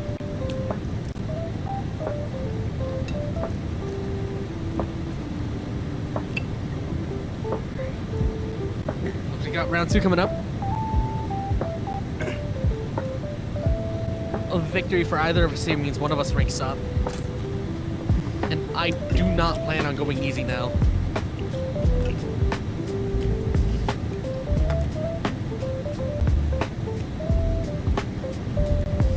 And it doesn't look like they're planning on making it any easier either. Luna Flight Tree uniform, please expedite your climb flight level 400.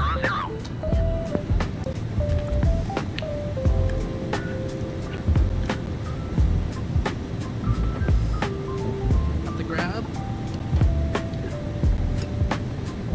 So the up back kick move is definitely a little bit faster than up forward kick. So that makes it work as a counter.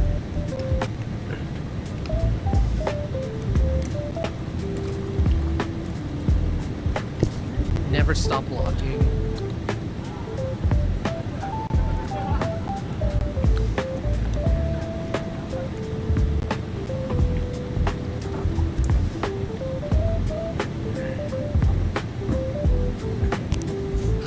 Luna Flight 3 uniform, please expedite your climb flight level 400.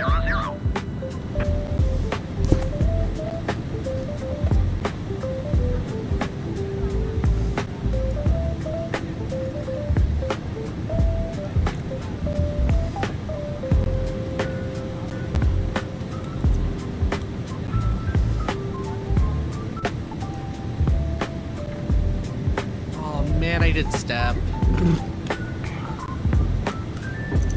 Alright.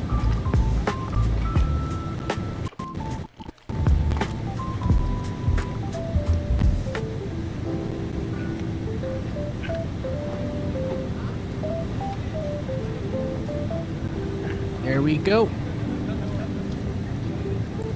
I think that's the first time I've actually been outmatched by somebody in this game. Like, truly outmatched. Please expedite your climb flight level 400. This is what I was saying about, like, you know, the whole, like, I might be fighting people who know more than I do. Uh-oh. Alright, let's go back in.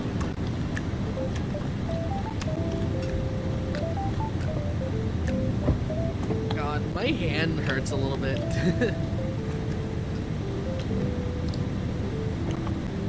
Why don't you take a breather after this match? I'm like mashing buttons on my arcade stick. Ooh, another Cerebrine player. Okay. Let's see what they got. Bird!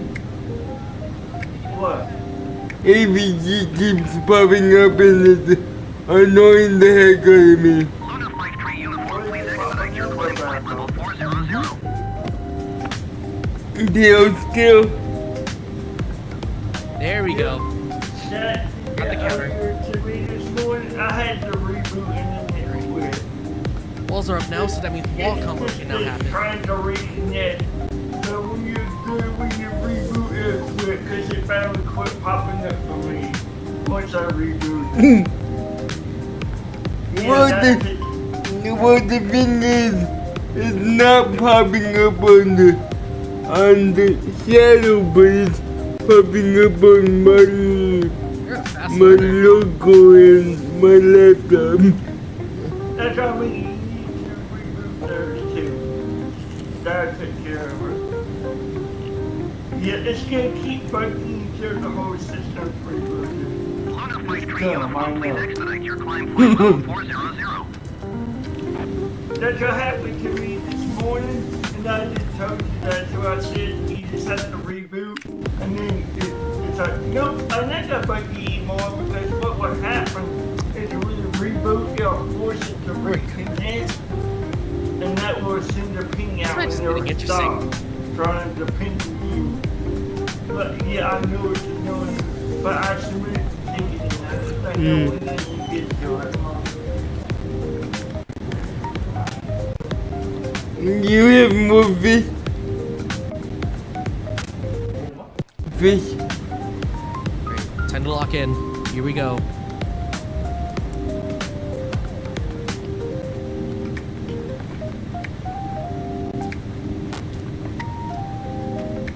Luna Flight 3 uniform, please expedite your climb flight level 400.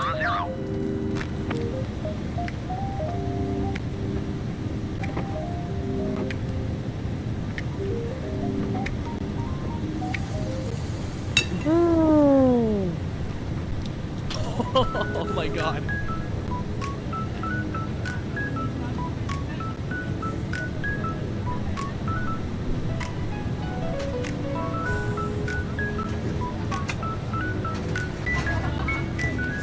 Please don't want it done. Please don't want it done. Please don't want it done.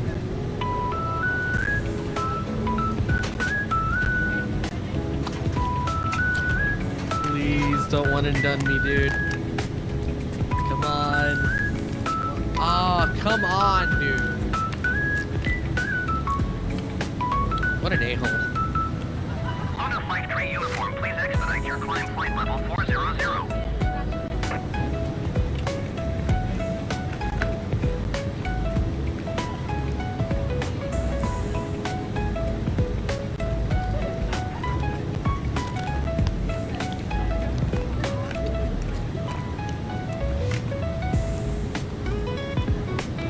Oh, there we go.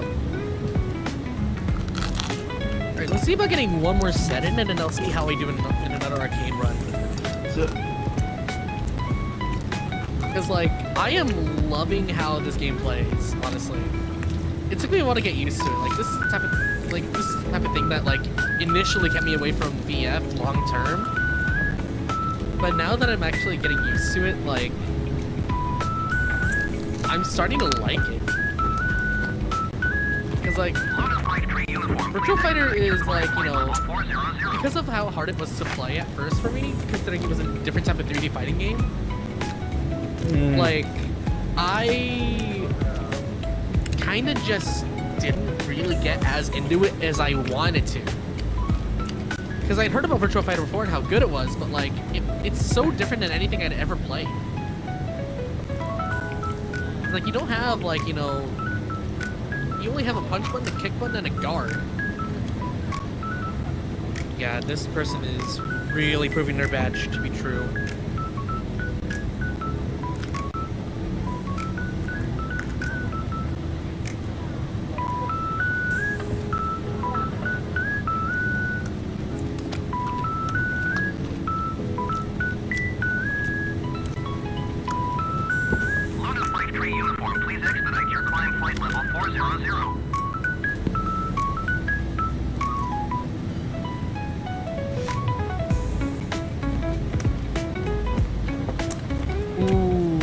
Shouldn't have jumped there.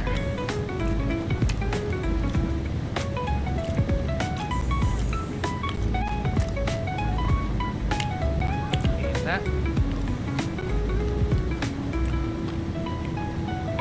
Uh-oh. I think they're going for a ring out.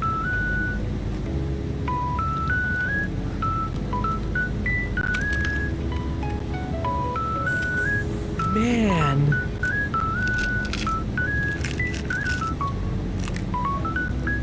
Oh, come on! Please, let. Luna Flight 3 uniform, please expedite your climb flight level 400.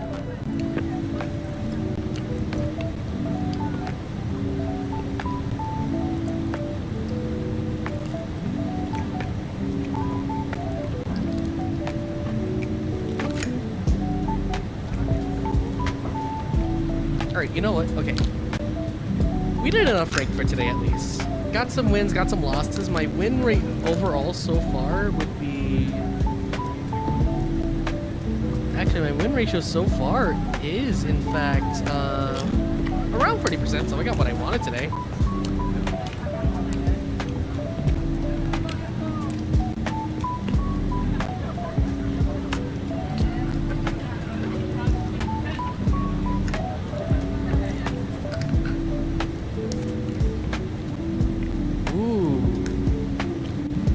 I know we're still early into this beta, but like top 50 in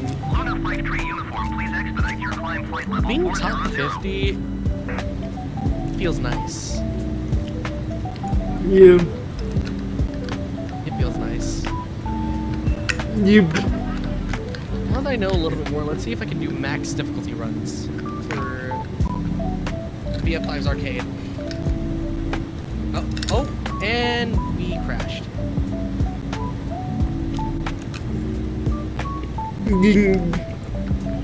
Game was like, nope. Yeah. Then again, we all have to remember, this is an open beta. Issues are prevalent.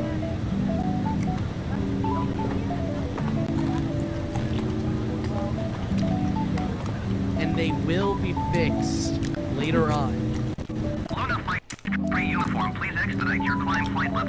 This is the purpose of an open beta, to find any underlying issues thanks to the players. Yep.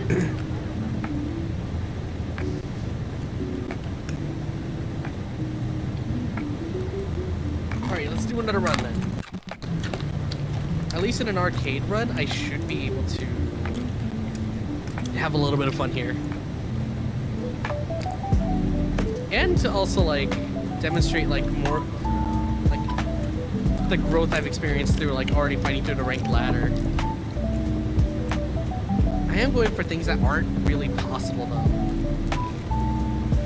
Because it turns out up forward kick doesn't really like work on downed opponents.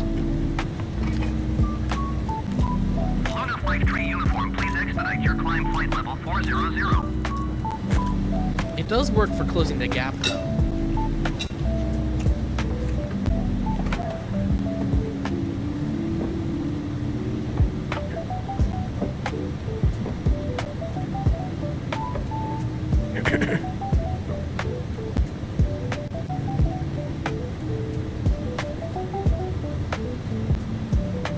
Difficulty specs are where like my experience is really gonna matter if I'm doing an arcade run here.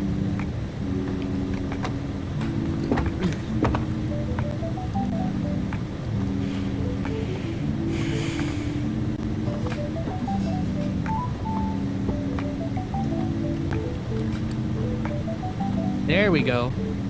Oh yeah, that reminds me, I should probably get a new role in the Virtua Fighter Discord now that I have ranks in my...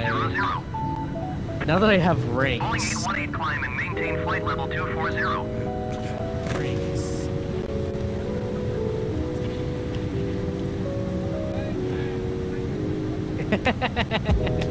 Climb and maintain flight level 240, Boeing 818. Oh man, if only I could get more ringouts online. But I'm pretty sure ringouts are decently difficult to go for. Because like fighting games are like because like KOs in fighting games are the de facto way to win. So going for like something like a ring out or like an early win in that regard is difficult. But then if you're playing something like Dead or Alive, I haven't seen a ring out possible. Like I don't think ring outs are actually a thing in DOA. Because like they instead have stage transitions. Yeah. Like there's a stage in DOA. There's stages in DOA 5 and 6 where you can knock someone like out of like say a particular level of a stage and send them tumbling into the next part. I like that. Like there's a clip I have of DOA 6 actually where I got a stage transition against an S plus Diego player. That was like the direct result of me just like managing to get a wall break.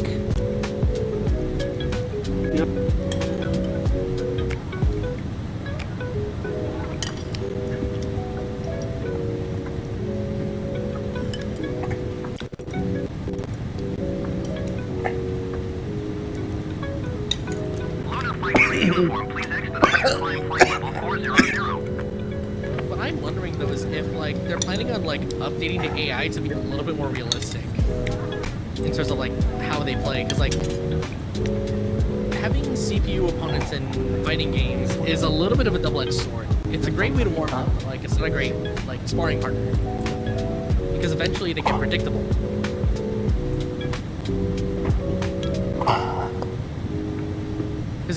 Because like it's great for studying characters, but not so much for like actually warming up for fights. Because like player strategies can be so different from like how an AI fights. Yeah. Because like it's one thing to know the tool set, it's another thing to know how people play a character.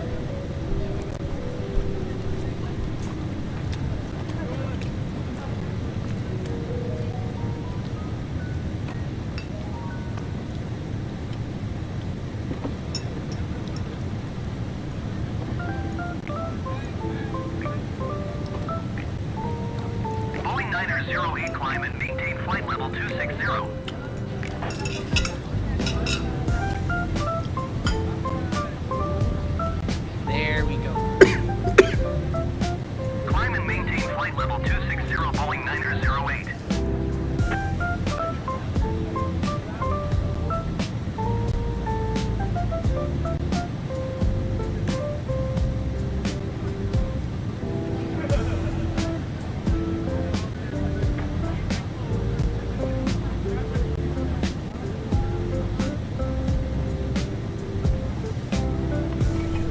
Load of Flight 3 uniform, please expedite your climb flight level 400.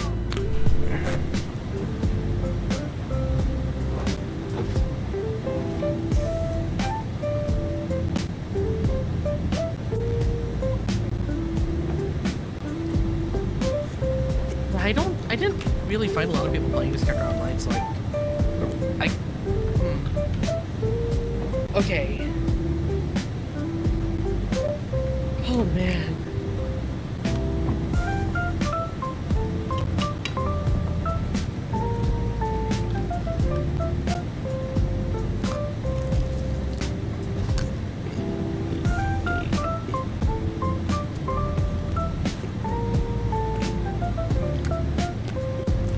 Ooh, boy. What a freaking game this is. Although I have run into like some issues, like I don't really know why. I'm guessing it's server sites is unconnected by LAN cable. What I do know is this game is going to be so worth playing on PC.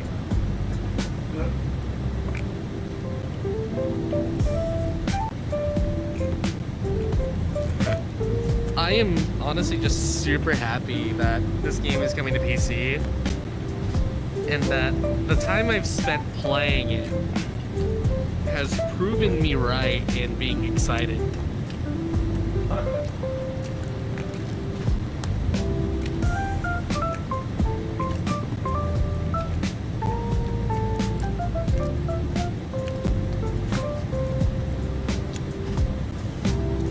Is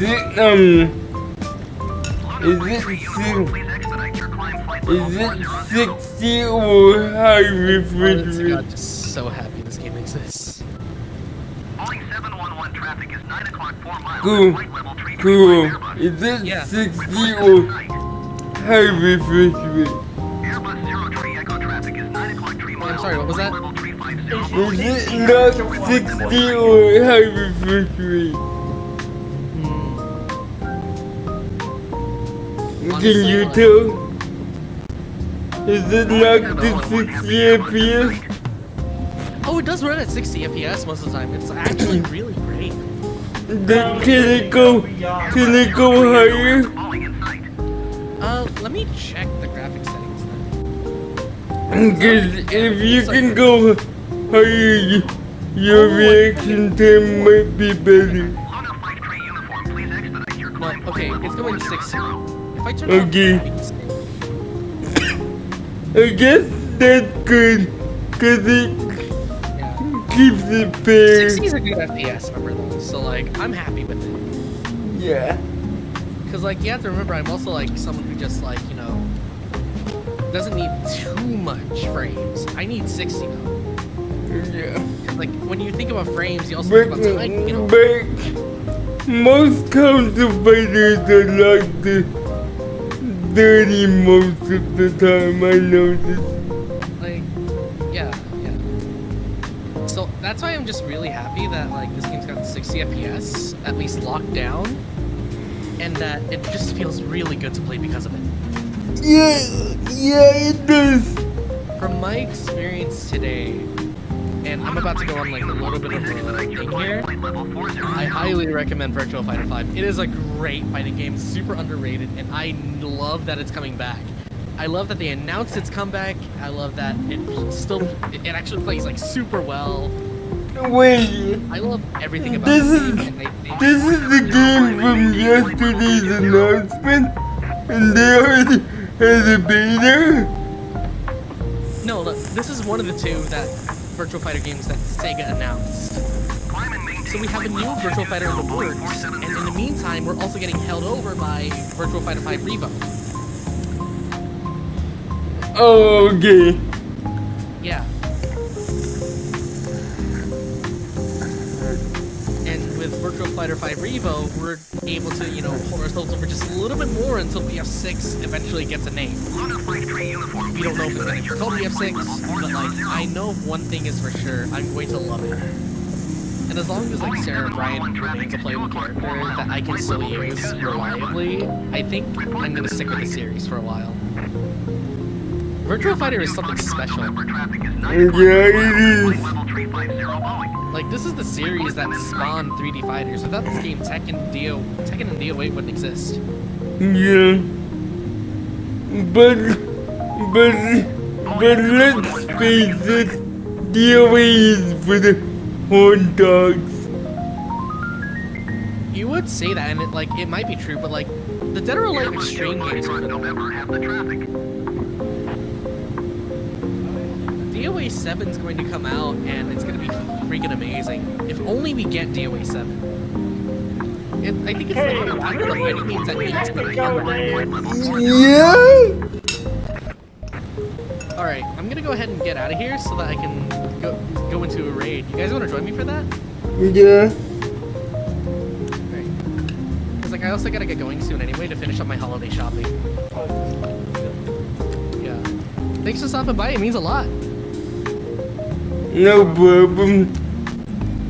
But yeah, that collab yesterday with something else.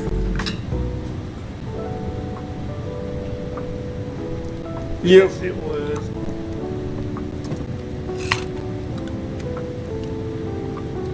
What did the car just disconnect before the rain? That was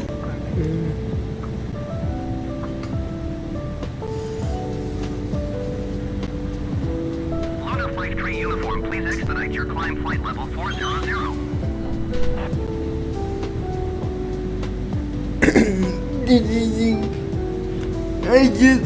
I just got confirmation from Recognition. I bought the right one. okay, what did you buy? PRL. Oh yeah. I bought the right one. Yes. He said yes. That's Metropolitan Manila, and that's the main airport. Yeah, because it's an INT, which I saw. So that's good. No, there's a couple in Manila. So, but that's the main one. I just had to confirm with Vika people and pull the trigger. Yep, good, smart. I checked with Girl and she just said she didn't know, so my second source, my primary source would be Recognition. Yeah. Because he goes back a lot. Yeah.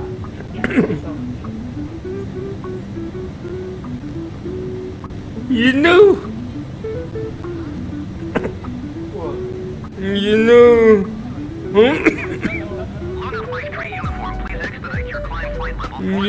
one time,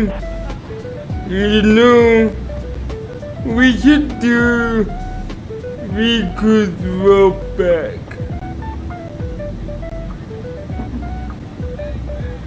Yes, but you can do the route there as well, right? No, I mean Riku's rope back isn't going there. So LAX to Tokyo, and from Tokyo to Manila. Yeah, that'd be sweet. I would love. I needed the route like that. I didn't know what it would. I was wanting a route from Tokyo, but I didn't know where to go from there.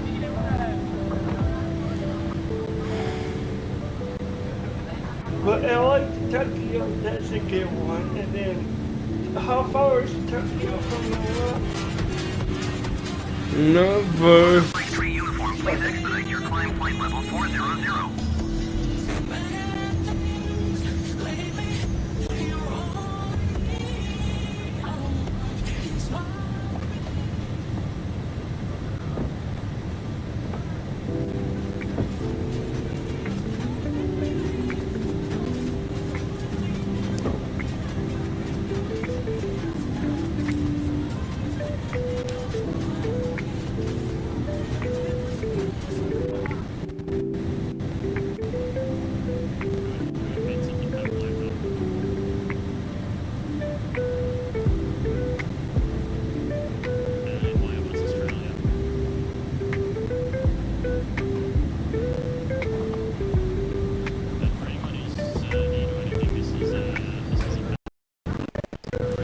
took this flight to London via Please Shubu. expedite your climb flight level 400.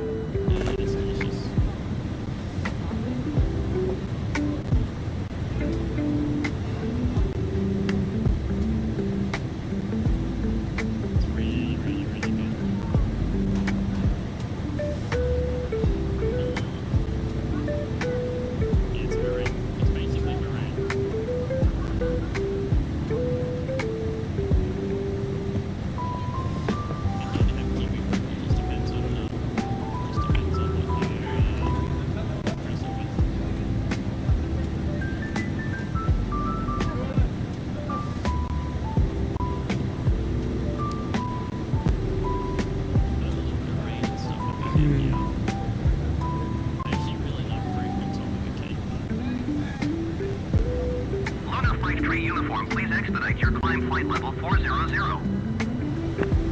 Airbus 7901 climb and maintain flight level 220.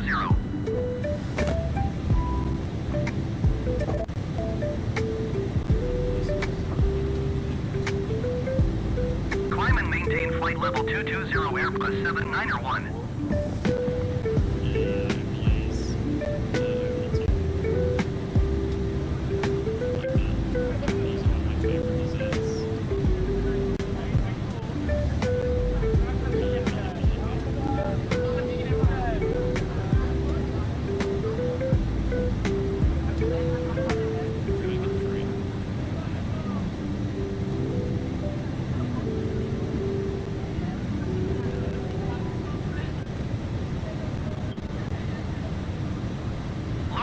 Uniform, please expedite your climb flight level 400.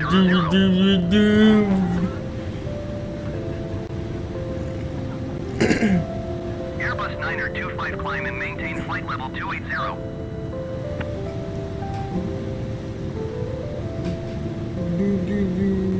346 climb and maintain 16,000 feet. Airbus 27 Quebec climb and maintain flight level 280. Boeing 721 climb and maintain flight level 340. Airbus 003 climb and maintain flight level 260.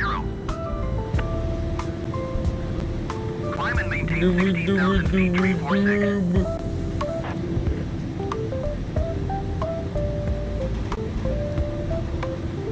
Climb and maintain flight level 280 Airbus 925. Luna Flight 3 Uniform, please expedite your climb flight level 400. I can't believe it's already Friday.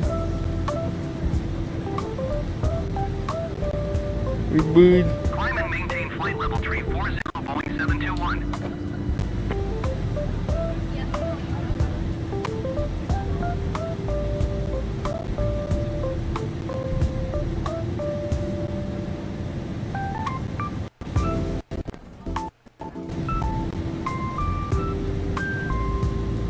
Hi guys.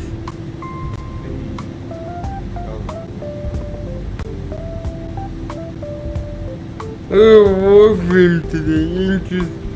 Interesting. Been a hot minute since I played. Luna Flight 3 Uniform, please expedite your climb flight level 400.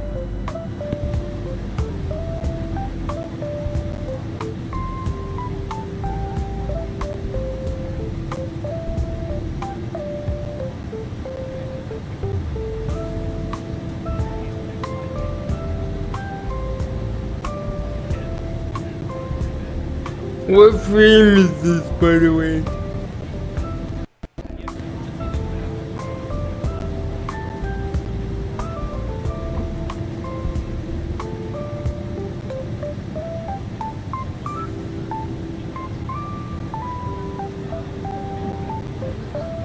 What frame is this that you're running right now? Charlie 8 climb and maintain flight level 340. Boeing 748 climb and maintain 8,000 feet. Luna Flight 3 Uniform, please expedite your climb flight level 400. Boeing 711 traffic is 12 o'clock 4 miles at flight level 325 following. Report them in sight.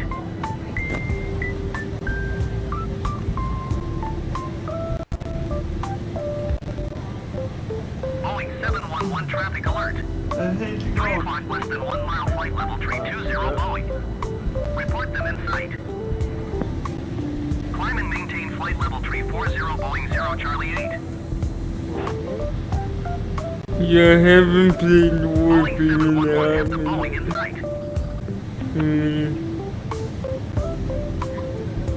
Yeah, it's been off and on for me. I'll be back in this. Going to dinner. Okay. Enjoy. Yep.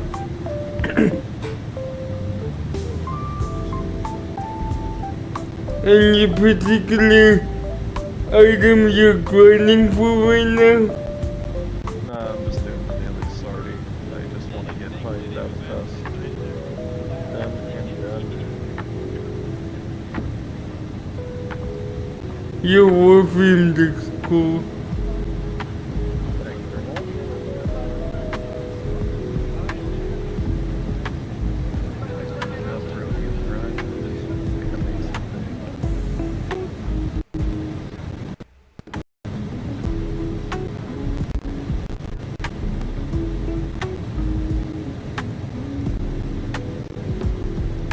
Luna Flight 3 uniform, please expedite your climb flight level 400.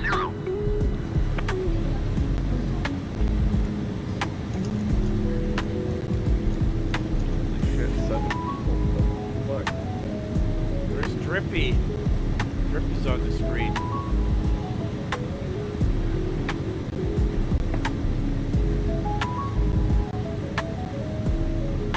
Oh. Haha. You guys are dead now. Airbus 2 Hotel Yankee climb and maintain flight level 280. Prime. With my Soma. Oh, nice. And my Snowfall. Climb and maintain flight level Hello. 280 Airbus Hi, 2 Hotel Captain. Yankee. Just checking to see if everything is okay. Yes, everything is fine. Thanks for asking. Great. Give me a call if you need anything else. Whoa, how did you die? Horrible. I have no idea. Was that a glitch? I'm gonna leave this mission because the network connection is horrible. Was that a glitch? No, Airbus 579er climb and maintain flight level 220. Airbus 2 Golf Sierra climb and maintain flight level 240. Boeing 24 November climb and maintain flight level 260. Boeing 518 climb and maintain flight level 260. Boeing 668, you are 59er miles southwest. Oh yeah, cause Warframe is costly. I wondered why it had the windows icon, but then I remembered. Oh yeah, costly now. It's all good. It's all fun and good until someone starts playing with a Switch. Yeah, that's when you do all when you do all your particle effects. Yep. Post migration. Put out all your heavy particle effects until you see the host migration, and then you know you can crash them. Why is particle effects a thing on the Switch version then? It's more so just seeing how fast you can lag their game out. Just because they cannot run this game whatsoever on the Switch. I know that for a fact because my sister's tried. No, I mean, why didn't they just disable it on the Switch version? Come on, Doc, let's go find some stuff. Pet radar is on, and I can actually see what's on the map now.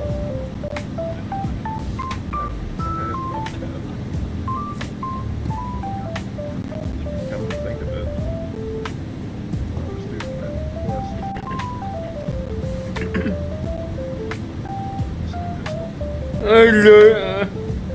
I love the doggos.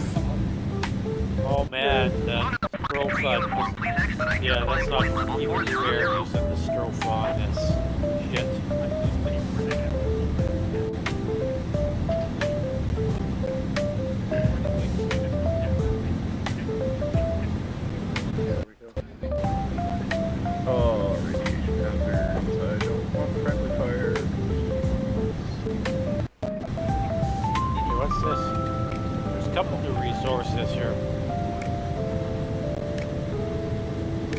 711 climb and maintain flight level 360.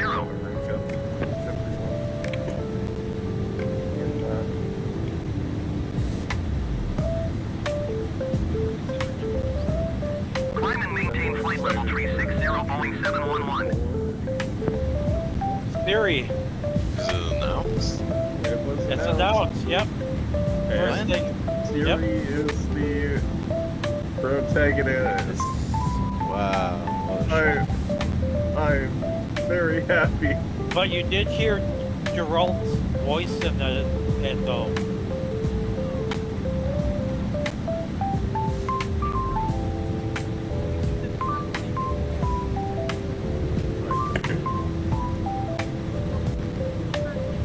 I mean, it wouldn't surprise me. still here, probably not like behind the scenes, you know. They'll have Outer Worlds 2 as well. I like that game.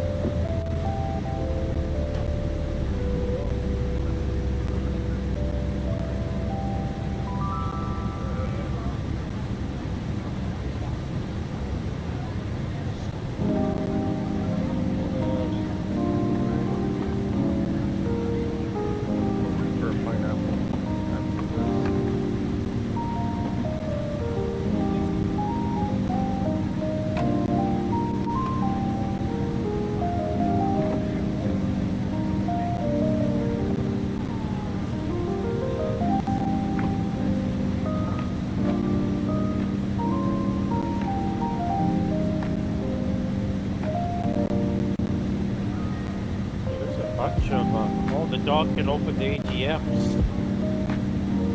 Nice.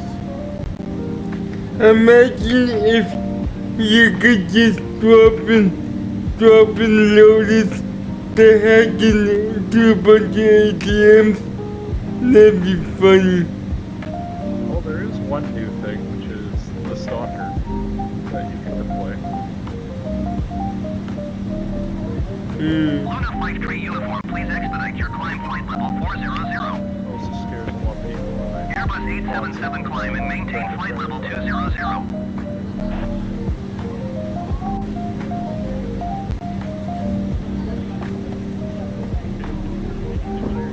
Climb and maintain flight level 200, Airbus 877.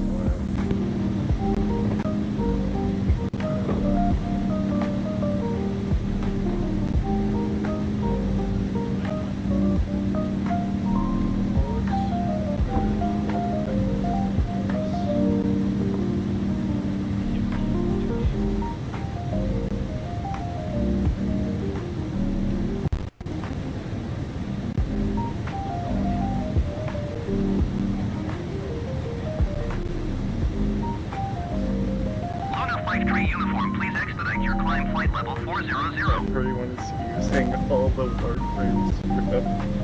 Hey, a pineapple.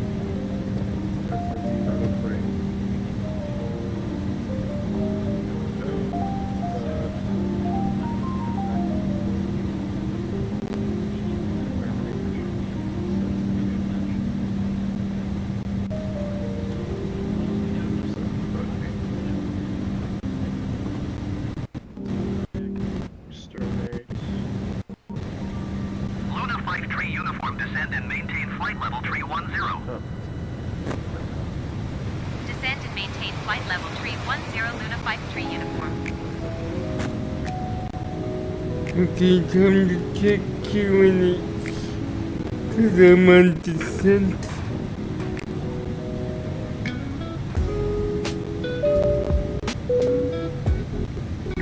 Good morning once again from the cockpit. Driving the truck. As you may have noticed, we've begun our descent. Depending on the destination air traffic, we should be landing in around 20 minutes. In the meantime, I will be instructing the cabin crew to get the cabin ready for our arrival. After that, the seatbelt sign will be illuminated and you'll need to stay seated until after landing. On that note, if you need to use the toilet, then you should try to visit one now as they will be closed during the approach.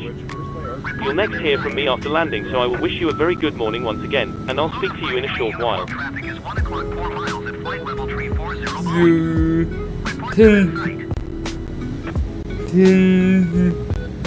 Luna 53, uniform traffic in sight.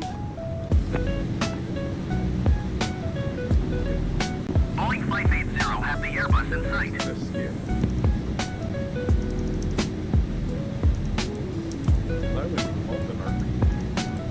Give me an RPG, man. This is fun.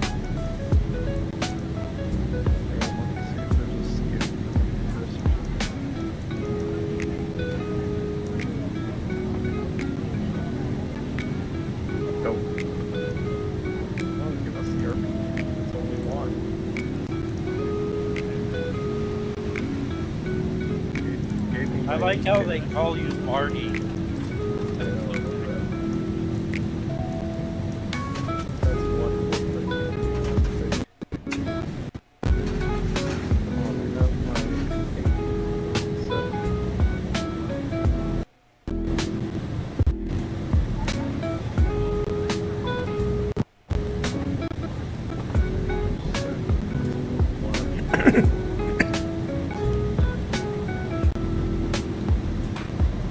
Okay. FedEx 6030 heavy climb and maintain flight level 350.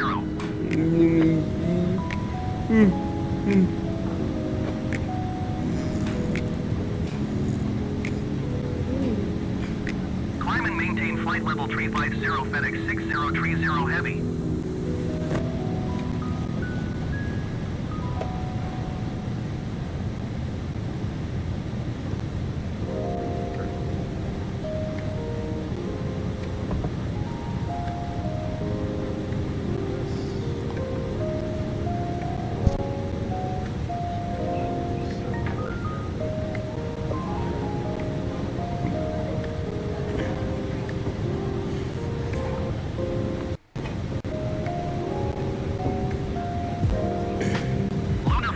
Uniform descend and maintain flight level 210. Descend and maintain flight level 210 Luna 53 uniform.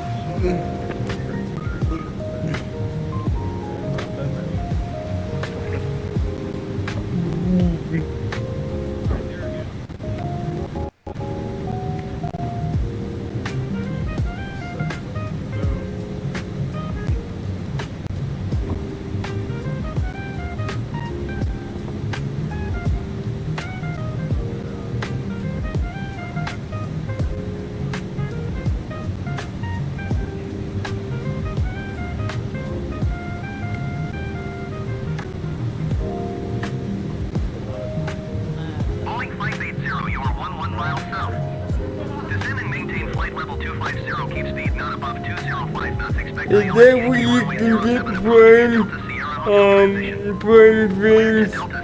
things that are voltage or something? Boeing 580 descend and maintain 4,900 feet.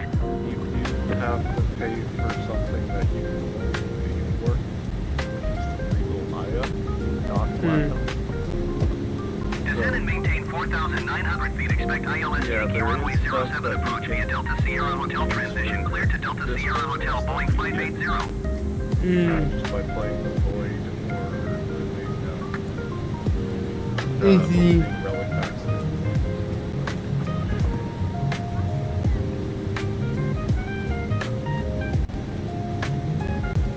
Ow.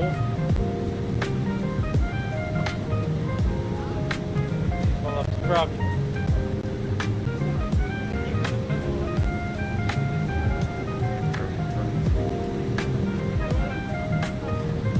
Airbus 607 climb and maintain flight level 210. Connie Niner 63 heavy climb and maintain 15,000 feet. Boeing 592 climb and maintain 17,000 feet.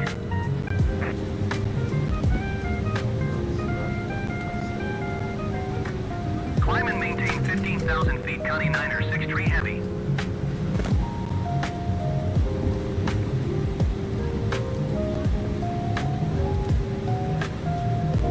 Climb and maintain flight level 210 Airbus 607.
Altimeter setting. 13,000 feet.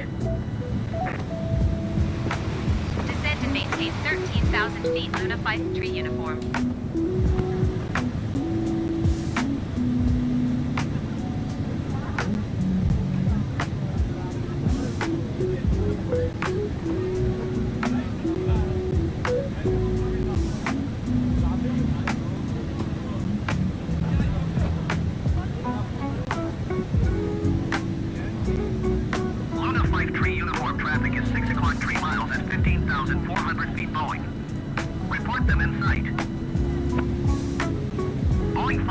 Traffic is 1 o'clock 3 miles at flight level 190 Airbus. Report them in sight. Luna 5 tree uniform, have the Boeing in sight.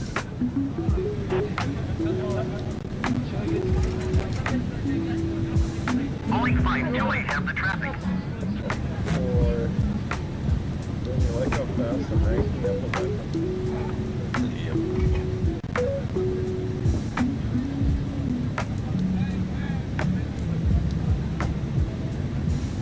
How much health does this chick have, man?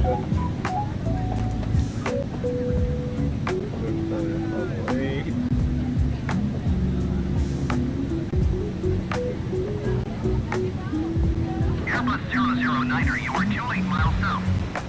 Keep speed not above 205 knots. Expect ILS Yankee runway 35 left approach via D202X transition.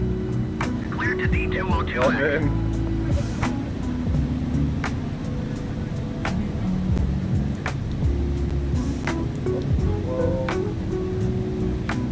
Not above 205 knots. Expect ILS Yankee runway 35 left approach via D202X transition. Clear to D202X Airbus 009er.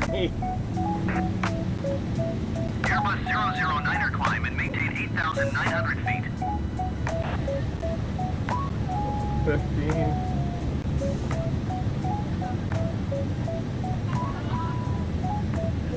Climb and maintain 8,900 feet. Airbus 009er.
Airbus 607, you are 50 miles south.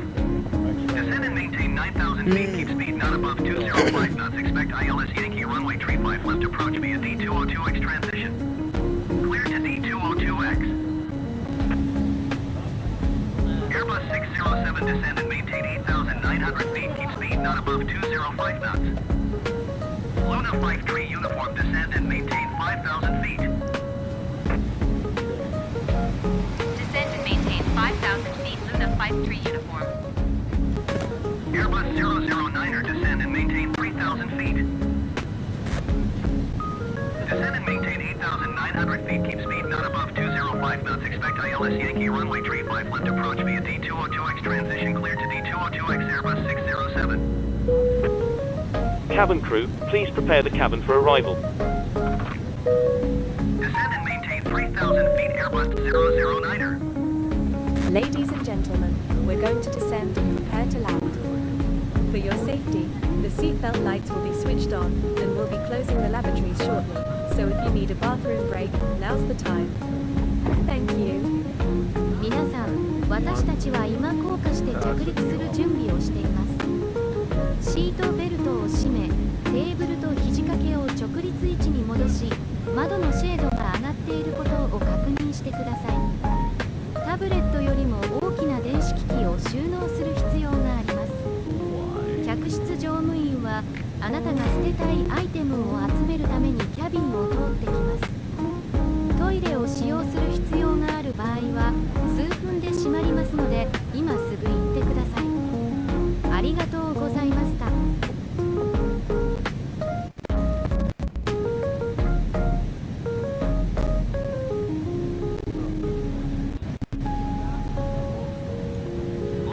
Tree uniform contact Shanghai approach on 125.4. Good day. Going to 125 decimal for Luna 5 tree uniform. Shanghai approach Luna 5 tree uniform is at 7,100 feet, descending 5,000 feet. Luna 5 tree uniform, Shanghai approach altimeter tree 0.5 tree radar contact. Continue to SS207.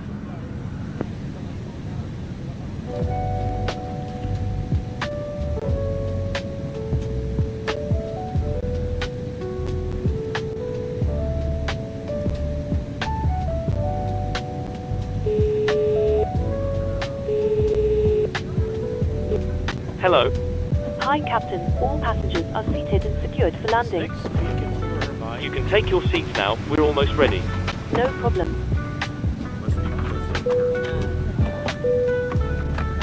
All stations, landing positions, please.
Above 205 knots, expect VOR DME runway, tree 6 right approach, via D192N transition, clear to D192N Luna 5 tree uniform.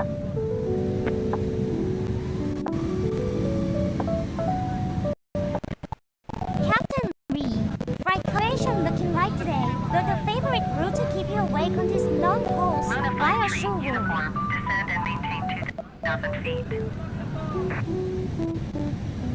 Descend and maintain 2,000 feet Luna 5 tree uniform.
1,500.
Run a 5-tree uniform. Descend and maintain 1,800 feet.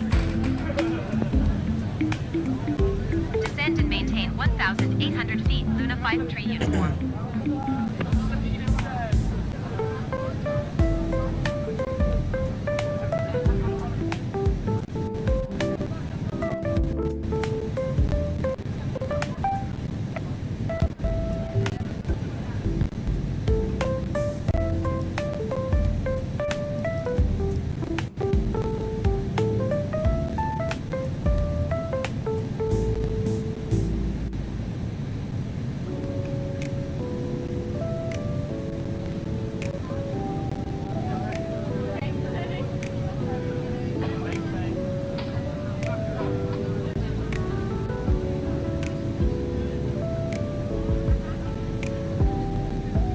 Run a 5-tree uniform. You are 8 miles south of Hongqiao. Contact Hongqiao Tower on 118.65 when inbound on the approach. It's gonna take a lot longer than an hour and a half. Tower on 118.65 Luna 5-tree uniform. Hongqiao Tower Luna 5-tree uniform 7 miles south inbound 4 DME runway 36 right approach. Run a 5-tree uniform Hongqiao Tower.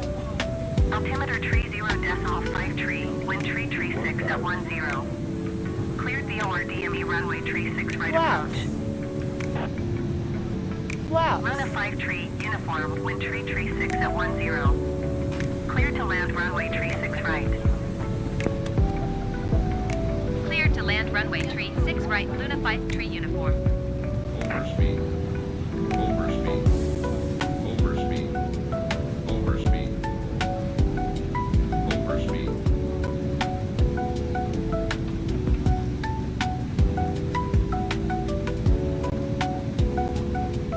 Hongqiao Tower, Boeing Bravo, 55288 miles south inbound 4 DME runway tree 6 right approach. Boeing Bravo, 5528, Hongqiao Tower. Altimeter tree 0.5 tree, wind tree 6 at 10. Cleared VOR DME runway tree 6 right approach.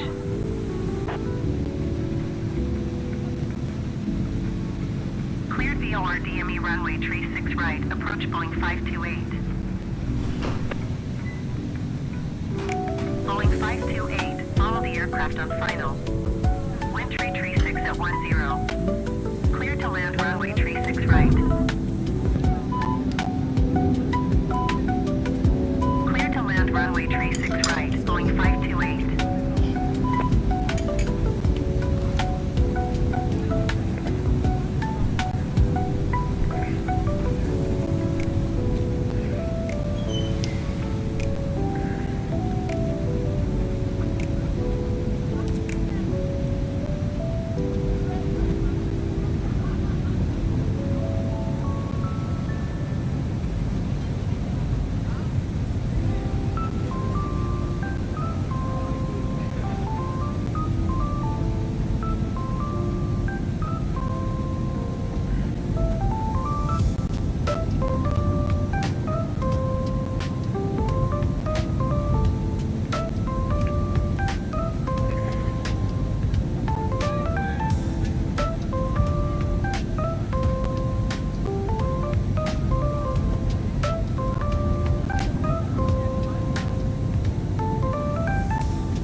Approaching 3-6 right.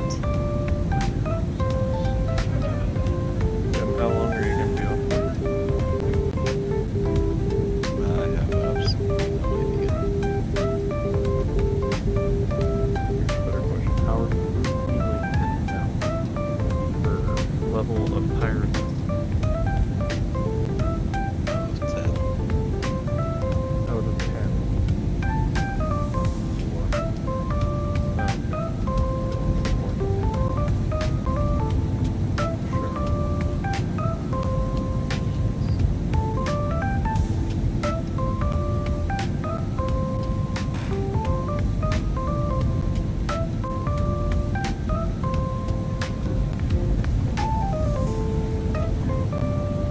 No.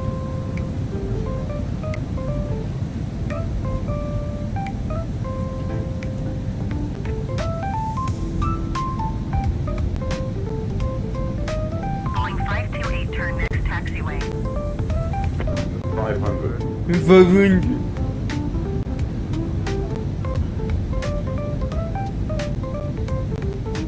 400. 400.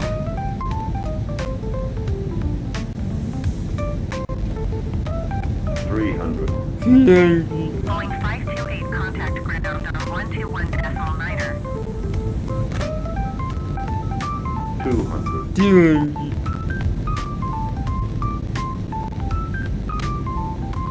Going to 121.9er, Boeing 528. 60. 50. 40. 30. 30. 20. Resupply.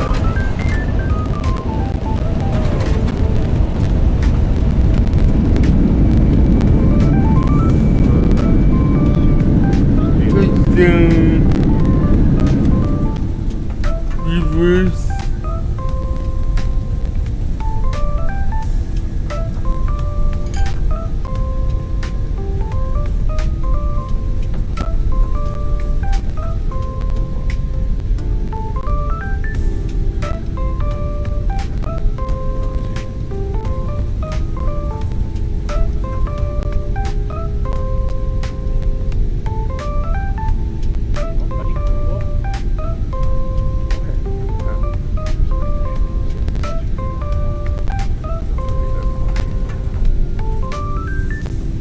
Luna 53, uniform, turn next taxiway.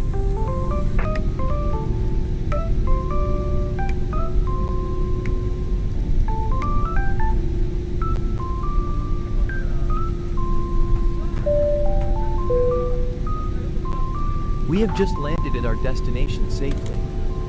Please feel free to use your phones now and be cautious as you open the overhead bins as things may have shifted during flight. Luna 53, uniform, Passengers contact requiring ground on additional assistance will 121.9er. disembark the Why aircraft you last that when good? flight attendants will come to assist you. 121.9er We Luna sincerely 53 uniform. appreciate your patronage and Goodbye. look forward to serving you again in the future. Yeah.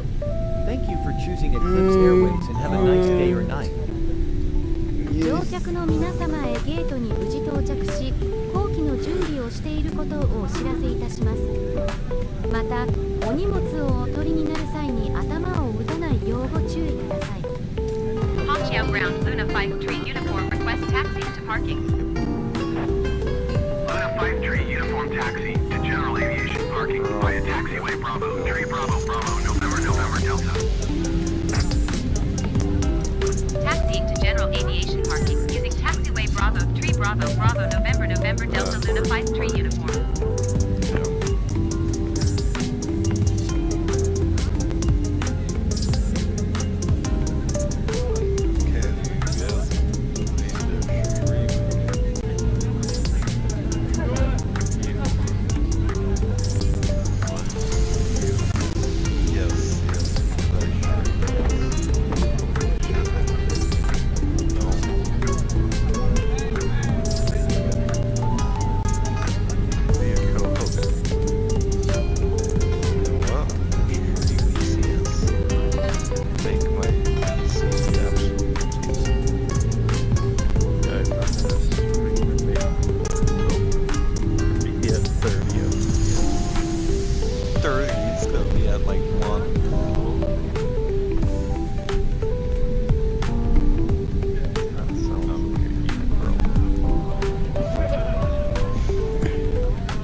what is the state of Washington right now?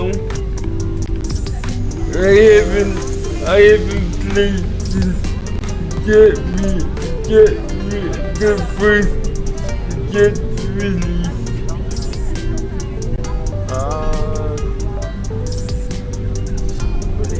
I would say very modern aircraft. Very modern games.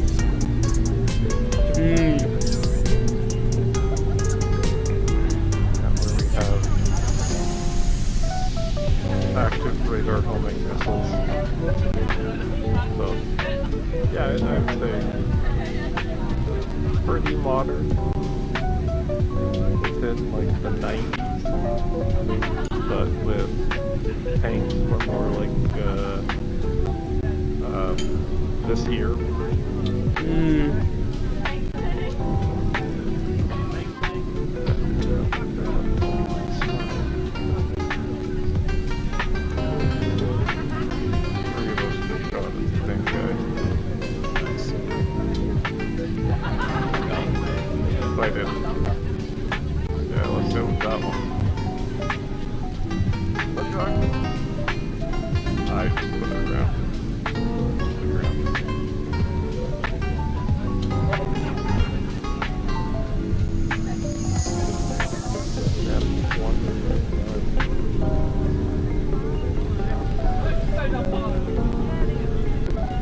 All multi-engine pilots are trained to deal with a possible engine failure during the takeoff role. But very few pilots actually get to experience a real engine failure, and even fewer will experience the insanity that these two pilots had to endure. Stay tuned.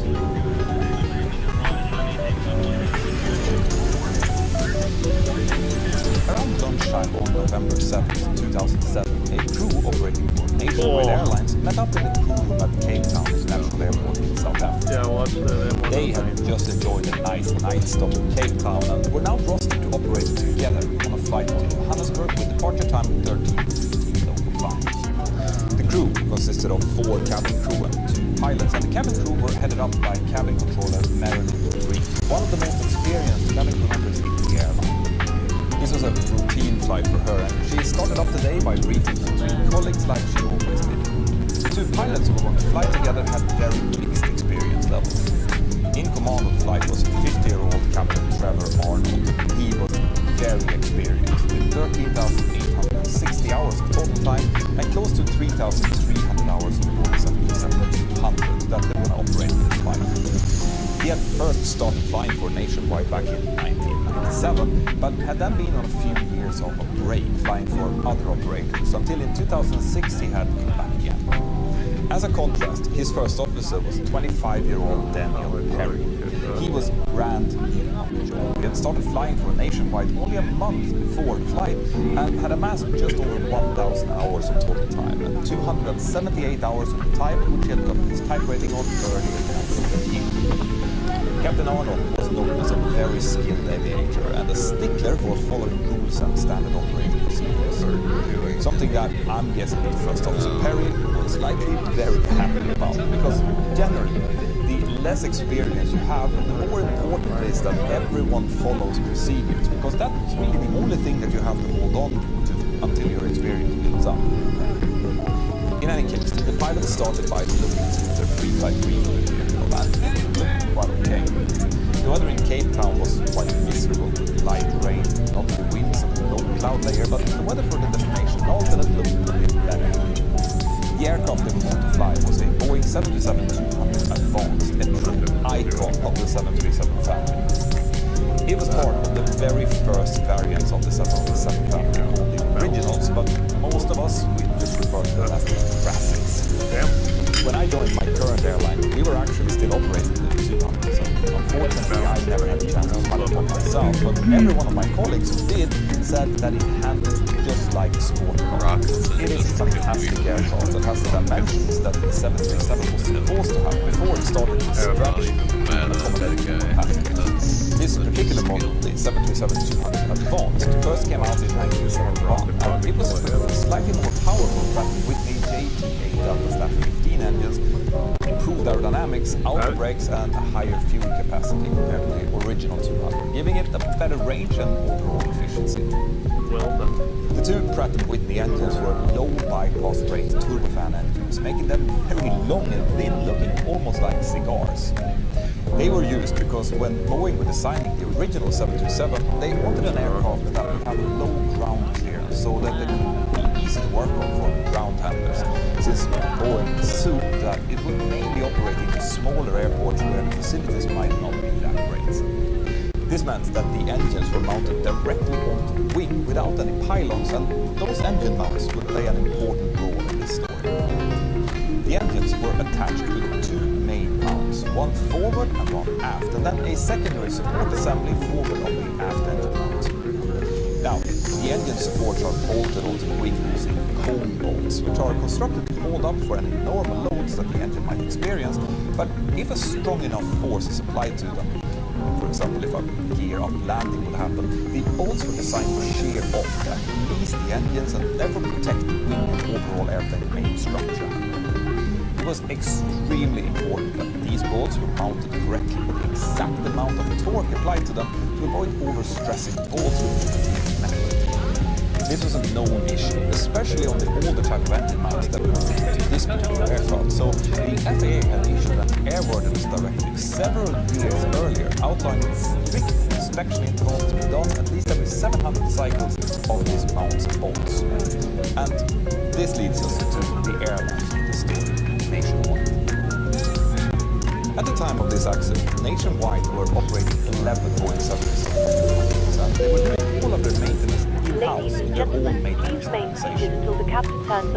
But that organization had been experiencing some problems for the last few years prior to 2007. Key management personnel, most often the quality manager, had ended up quitting their jobs just prior to the renewal orders of the Air Maintenance Organization, AMO approval, and it wasn't that hard to see why. Because the audits always highlighted several non-compliances with existing rules and regulations, and most of these findings were never properly addressed, which is why, likely unbeknown to the pilots, the AMO was actually lacking a formal license to operate at the time of the accident.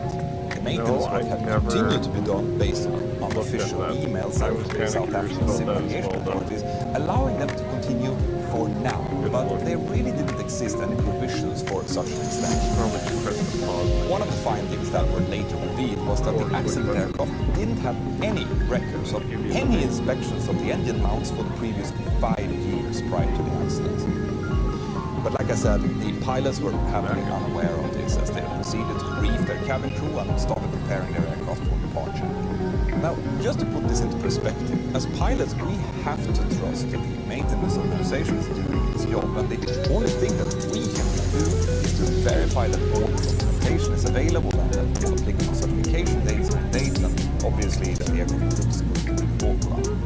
As the pilots were walking out of the aircraft, Captain Arnold asked if the first officer wanted to be pilot flying the flight up to Johannesburg. Now, First Officer Perry was happy to do so. He loved flying the aircraft and was keen to show his senior colleague what he could do and maybe also get some tips and tricks on how to improve. He started setting the aircraft up for the takedown and then proceeded to brief the captain on how he intended to fly it. Part of that briefing included a thorough emergency brief, including actions to take as well as which routes they would fly in case of an engine failure. This is common practice, and in most Cabin crew, please disarm doors. Exactly what to do in case of an engine failure on takeoff. Cabin crew, the aircraft is secure and the jetway is connecting. You are cleared to start deboarding. That's also what this crew did, and by doing so, this would have stayed fresh in their muscle memory, and the thought was that this would hopefully speed up in no time decision-making in case an actual failure would occur. And on this day, that's going to turn out to be very important. Hi, Captain. Before I tell you the full story of what happened, here's this. Clear enough. Have you made your travel plans for this summer yet? Well, Roger. if you have, you've probably noticed that the prices of flights have gone way up. Me and Sandra definitely noticed that when we started booking our trip out to Sweden every year, and luckily there are a few hacks that you can use in order to find the best prices. If you use today's sponsor, NordVPN, you can easily jump around between different countries and look at the price of the same trip from different locations. By doing that, you can use the airline's dynamic pricing models and sometimes unfair use of currency exchanges to your own advantage. Just start up the NordVPN app, which, by the way, you can use to up to 6 different devices on the same plan, and then start changing your location to a server in your destination country or maybe the airline's home country to check what happens. You will be amazed sometimes. This is Ladies just and one way of using NordVPN, but I also use it to access my favorite TV shows like Better Call Saul that for some reason haven't released the final season in Spain yet. But it turns out that they have in the UK. If you want to try this or Nord's many different security features, then Dear passengers, the aircraft has now been safely parked at the gate and we are ready for disembarkment. That will give you one Once again, please take caution on opening the overhead bins when retrieving your belongings. Passengers who are in need of additional assistance, flight attendants will be on hand to assist you momentarily. It's been our pleasure to serve you and we look forward to seeing you again. Thank you. 乗客の皆様、私たちは無事にゲートに到着しました。飛行中に荷物が移動した可能性がありますので、頭上の瓶を開ける際はご注意ください。エクリプス航空をご利用いただきありがとうございました。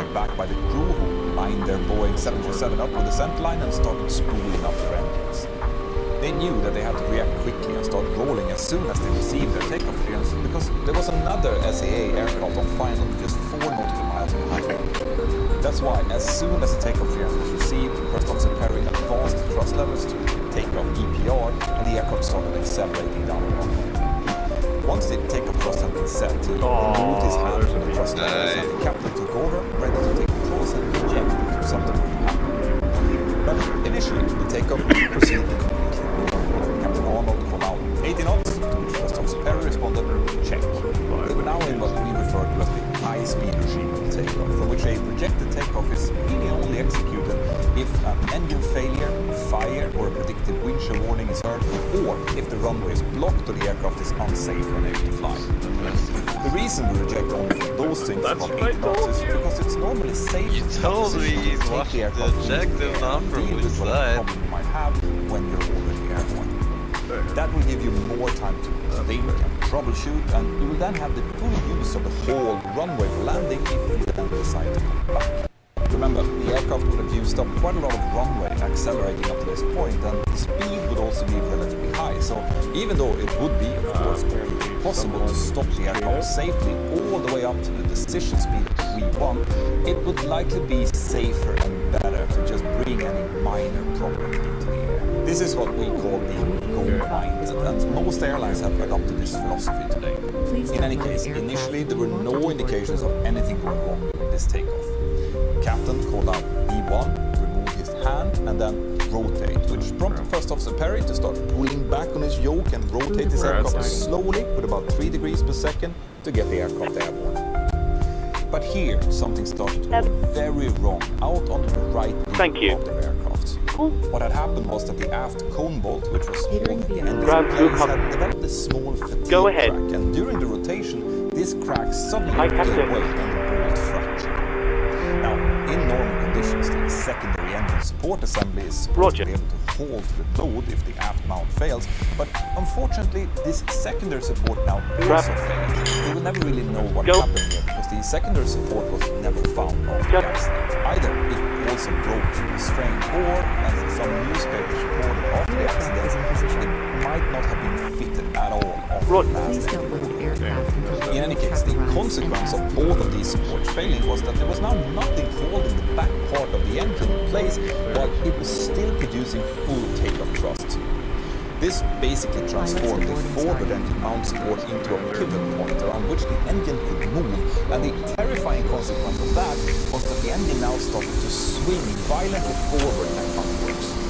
Since the thrust levers were mechanically connected by a control wire to the engine, this wire was now pulled back with the full force of the departing engine, which caused the right engine thrust lever in the cockpit to whiz backward and slam into the pedestal so hard that it left a deep indentation in it.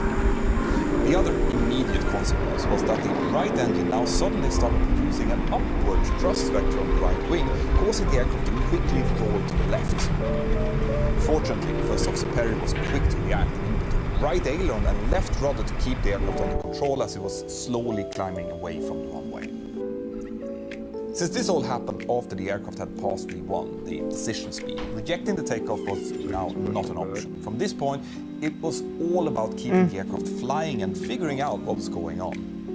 Now, the forward engine mount support could not handle the kind of forces it was now being subjected to. The outboard cone bolt sheared off as it was designed to do, but the inboard one didn't have time to do so, which had the consequence that the engine now just tore off what was left of the mount.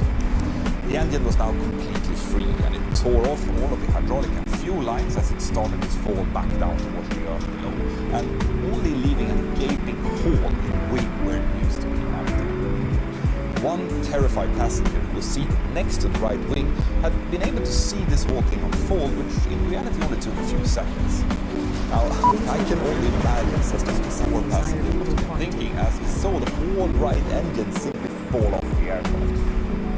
Apparently though, this passenger then turned around and told another passenger who was sitting next to him what he had seen, and this passenger then just calmly said, "Don't worry, these aircraft can fly safely with one engine," qualifying this passenger for the price of fellow passenger of the year in my opinion. In the cockpit there was now complete pandemonium. The pilots had heard a huge bang as the engine separated, and then a few seconds later a kind of strange tearing sound and a sudden jolt of bang, this time to the right. After that, the aircraft finally started to handle more like the way that the pilots had been trained it would after a normal engine failure. First Officer continued to fly the aircraft and managed to get it slowly climb away from the runway. As soon as they had a sustained positive climb rate, the captain brought the landing gear up and then started troubleshooting the issue. The immediate indications they had available to them was the retard and thrust lever, zero or decreasing engine indications on engine number 2, plus a thrust reversal on the same engine, as well as low pressure warnings from the associated engine-driven hydraulic pump. All of this, minus maybe the thrust reversal indication, were clear signs of some kind of engine failure on the number 2 engine, but both pilots were careful not to draw any quick conclusions at this point. And that's because this failure had so far not acted like any other failure that they had ever seen or practiced in the simulator. And they were both acutely aware of the misidentification that had happened to pilots of British Midlands Flight 92, who, after similar strange indications, had shut down the wrong engine back in 1980. Captain, time to show off your flying skills. We are counting on you to get us out of this fuel emergency via shore. The captain started going through all of the indications and finally came to the conclusion that they had suffered some kind of severe damage to their number 2 engine. First Officer Perry, who now needed to push substantial amounts of left rudder to keep the aircraft going straight due to the asymmetric thrust that was being produced from the left engine, agreed to this diagnosis. In case of a severe engine damage, the Boeing 737 non-normal checklist contains something known as memory items. These are items that the pilot needs to do from memory as quickly as they can due to the critical nature of those items. In this case, the first officer would have called for memory items to be completed, and the captain would then have called them out for confirmation before actually doing them to make sure that his first officer agreed with the actions. He would have started with thrust lever, engine number 2, confirm close. First Officer Perry would then have looked down, confirming that he was actually about to move the correct thrust lever, and then called confirm, and the captain would have closed it, even though in this case the thrust lever was already very close. Next came engine start lever, engine number 2, confirm, cut off, confirm, cut off. Engine fire warning switch, engine number 2, confirm, pull, confirm, fuel system to set the desired fuel. All of these memory items were designed to secure the engine down by shutting off the access to the fuel and hydraulic fluids to the damaged engine. The last memory item was to rotate the engine fire warning switch to release the fire extinguishers into the engine in case it was on fire, but that was not the case here. Once the memory items were complete, the rest of the checklist could wait until the aircraft was properly established above the minimum sector altitude. This meant that the 2 pilots could now completely concentrate on just climbing and eventually accelerate to retract the flaps, which they started doing above 1,000 feet. They then continued their climb to 3,000 feet, where they eventually leveled off. Down on the airport, several witnesses had seen something large fall from the aircraft as it departed and could now see how the aircraft was barely climbing, crabbing almost 45 degrees to the left and leaving a trail of white smoke behind its right wing. This smoke was in reality a mist of hydraulic fluid and fuel which was now being vented out into the air. But weren't the memory items supposed to stop the fuel and hydraulics from reaching the engine? Well, yes, but in this case, these lines have been ruptured inboard after the shot of valves that were designed to do this job. So fuel and hydraulic fluid was now gushing out from the supply lines, and this would start to cause its own problems later on. The controller in the tower had also seen what was happening to Flight 723, and from where he was standing, the flat climb trajectory of the aircraft looked almost negative, so he pushed the crash alarm, fully convinced that the aircraft was just about to crash on the far side of the runway, and he wanted to immediately alert the firefighters about it. Simultaneously, he also realized that there was another aircraft on short final, which he had already cleared to land as the nationwide aircraft was departing. Now, he called this aircraft up and advised the crew of possible debris on the runway, but curiously, he didn't advise them to immediately go around. This meant that this aircraft actually decided to continue its approach to a landing, and after they had done so, they reported back to the tower, confirming that there were a lot of debris around the center line towards the last third of the runway. In the cockpit of Flight 723, Captain Arnold had heard this transmission, which just further confirmed his assessment of what was going on. He now declared a Mayday, Mayday, Mayday, and advised that they had lost thrust on one of their engines and were also experiencing hydraulic issues. He told our traffic control that they would likely need to return straight back to the airport after they had completed their emergency checklist. He also asked if it would be possible to clear the runway from those debris during the 15 to 20 minutes it would take them to get ready for approach. Luckily, since the tower controller had pushed the crash alarm, the firefighters and rescue personnel were now already standing by at the edge of the runway. Together with all other available personnel at the airport, they now went to work with moving the rubble from the damaged aircraft to the side of the runway to make it usable for the incoming emergency landing. A fantastic show of teamwork. That's just fucking shot. The airport also now closed for incoming traffic, so all of the aircraft on approach were now diverted to George Airport instead. So, the only aircraft in the airspace was nationwide Flight 723. The cabin crew purser, Marilyn, was now called into the cockpit, and Captain Arnold asked her if she could go down through the cabin and have a look to give the pilots a damage report. She did so, and after a while, she came back and informed them that she had seen that parts of the right engine appeared to be missing. In reality, she actually knew that the whole engine was gone, but she later said that she didn't want to worry the pilots too much. Now, here comes a valuable lesson for any cabin crew or indeed passenger out there.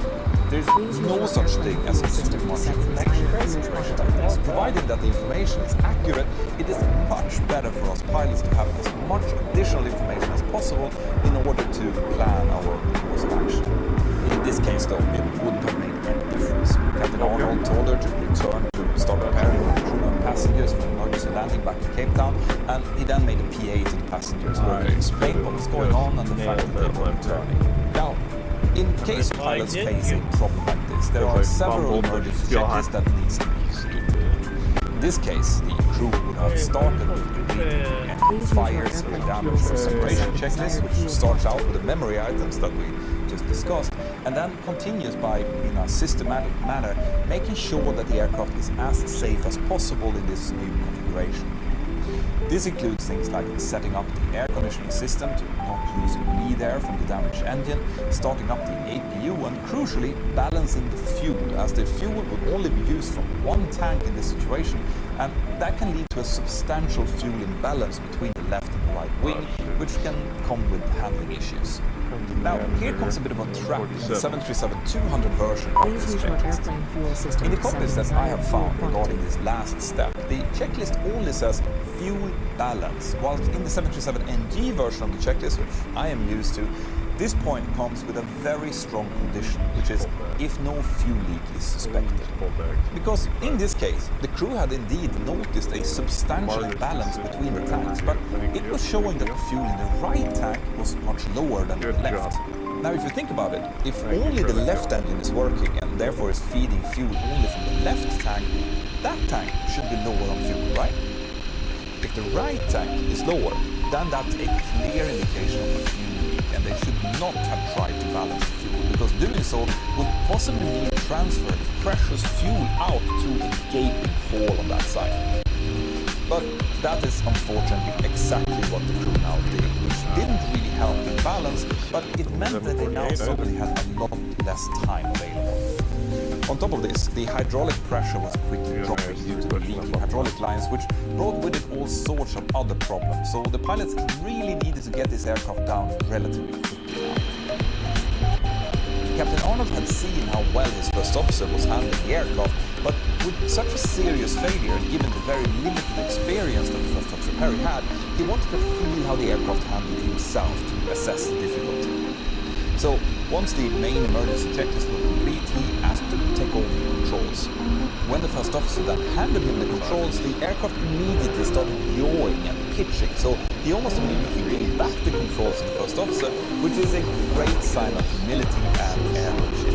He would have likely gotten the hang of the handling the aircraft quite quickly, but his first officer had already flown the aircraft for around 19 minutes at this point, and he was doing so really well. So, if something isn't broken, don't fix it. As they were busy doing this and running through procedures with no outside visual references, a new controller voice came onto the frequency and called them up. Nationwide 723 Cape Town approach. Both of the pilots were under a lot of pressure here, and they would not be used to being interrupted, so they responded something along the line of, "Go away, we're busy." The controller came back again and very calmly said, "Nationwide 723, terrain ahead," and then gave them a new heading to follow, something that they very quickly adhered to. The 737-200 does not have the enhanced ground proximity warning system that that's not a smart decision. Instead, it has a very basic system that uses radio altimeter combined with the aircraft configuration to issue warnings.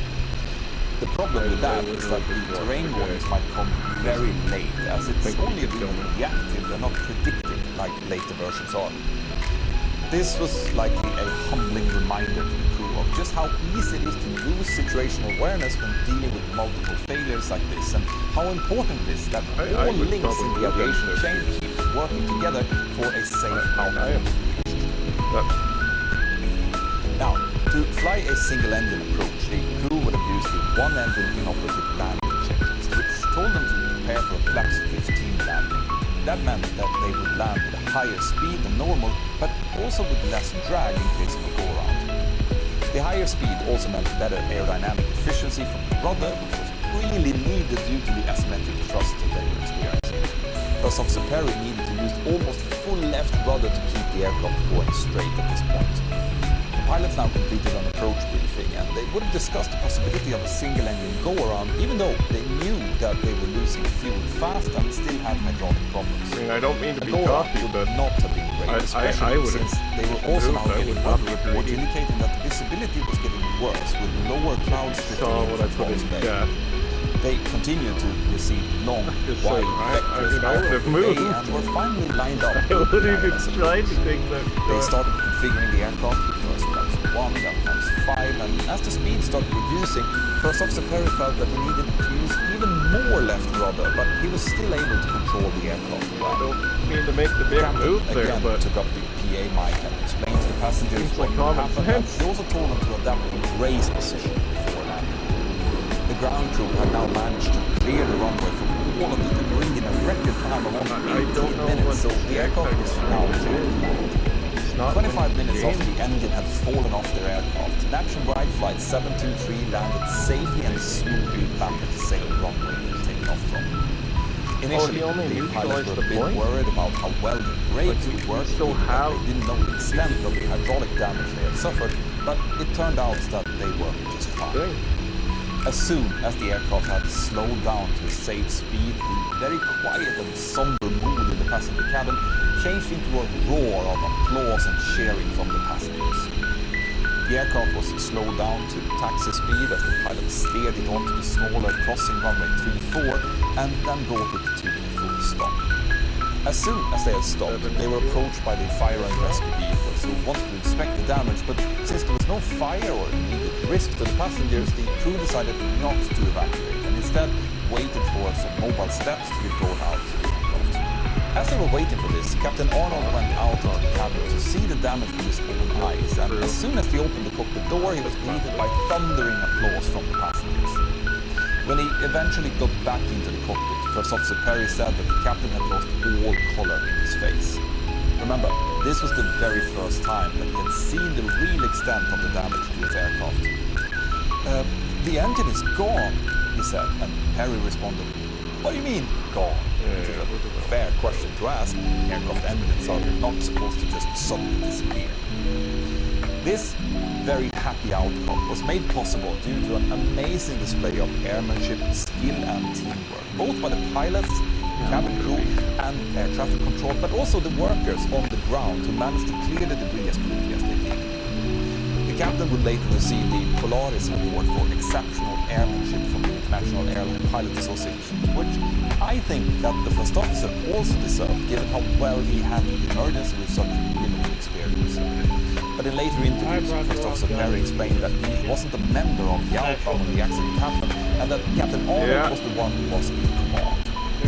I think me and my boss can relate to that. Very quickly highlighted the fact that the airline had operated the fleet serviced without a valid air maintenance organization.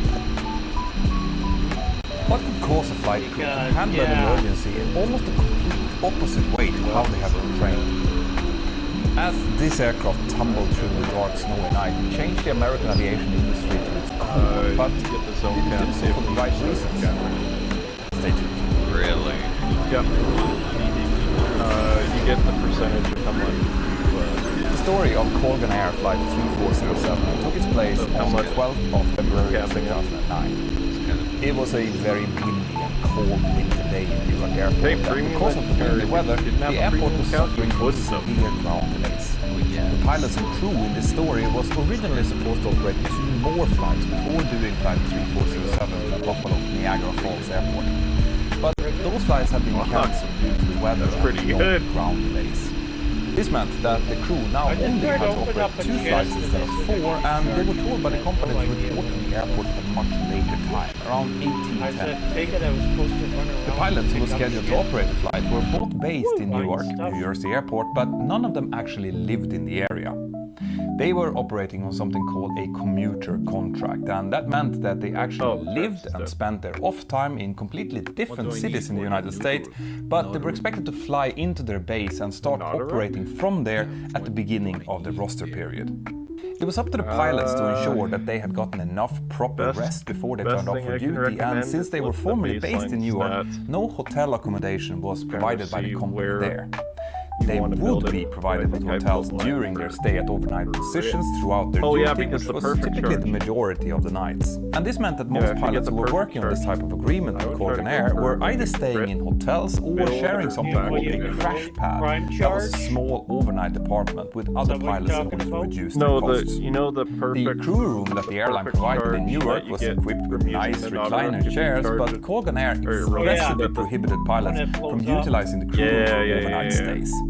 But even though that was the case, the record shows that the captain in this story, who had already been operating flights on the previous day before the accident happened, likely did spend the night in the crew room based on observations made by other crew members. If he did that, because of the nature of work, with crews arriving and departing constantly as well as performing their briefing duties, it is unlikely that the captain got much quality rest out the night before the accident.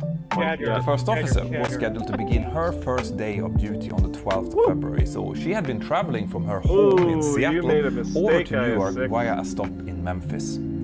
Her flight from Seattle had departed at 19:51 Pacific Standard Time in the evening on the 11th of February and arrived in Memphis at 02:30 Eastern Standard Time. She had then had to wait for a second cargo aircraft that departed to New York at 04:18 and arrived 2 hours later. She reportedly slept for most of these 2 flights, and when a crew member asked her what she was going to do until her report time, she answered that one of the couches in the New York crew room had her name on it. This meant that none of the 2 pilots who were scheduled to operate Flight 3407 received much quality rest before the flight. And on top of this, the first officer also started showing some symptoms of light head cold during the day before the flight, but she didn't feel that it was bad enough to consider calling in sick. The aircraft that the crew was going to operate was a Bombardier Dash 8 Q400 turboprop aircraft.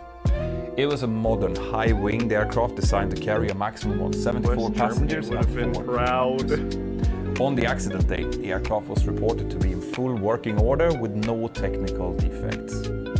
It was arriving in New York operated by a different crew at 18:54, only 16 minutes before the scheduled departure time of flight 3407. This meant that already from the start, the flight was going to be delayed. During the briefing, the pilots discussed strong winds and the delays expected for departure. They also briefed their cabin crew about these facts. The flight time was scheduled to be around 53 minutes over to Buffalo, and the weather in Buffalo showed winds from 240 degrees at 15 knots, with 1.5 mile visibility in light snow showers, overcast clouds at around 1,500 feet, and a temperature around 1 degree Celsius. There were also some pilot reports of in-flight icing between 3,000 feet and 14,000 feet, but the significant weather report they should have had, which also showed icing, was not included in the briefing pack. The pilots discussed the weather and they decided that the captain was going to be pilot flying for the flight order, and the first officer was going to be pilot. That wasn't smart, Now, before we go any further here, it's also worth talking a little bit about the background and the experience of these two pilots. The captain was 47 years old and had a total flying experience of 3,379 hours, of which 1,030 hours was as a captain. But he had only flown 111 hours on the Q400. He had previously been flying on another turboprop aircraft, the Saab 340, for the majority of his experience. I thought you just... Now, his training history was a bit spotty, to say the least. Really? He had failed Because it had 4 the different symbol that no, FAA you check gotta rides during receive. his training, including his first instrument check ride, his commercial single engine, his commercial multi-engine, and also his first attempt on the airline transport pilot license. And during that last failure, he was already flying the Saab 340 for Colgan Air. In all of these check rides, he had been approved on the second attempt. But on top of this, he had also received several train to proficiency and unsatisfactory grades on his recurrent training inside of Colgan Air, including his initial captain upgrade check on the Saab 340. During his job application to Colgan Air, he had only advised the company of one of these initial training failures, and that's significant because Colgan Air only allowed one failure for the application to go forward. If he would have told them about the other failures, his application would have been rejected. But there was no formal system in force for the airline to be able to check this information at the time of the accident. All of these failures spread out over his initial training and his continued career does paint a picture of a pilot who was likely somewhat lacking in capacity. But there was no indication that this capacity deficit had anything to do with his amount of total flying time.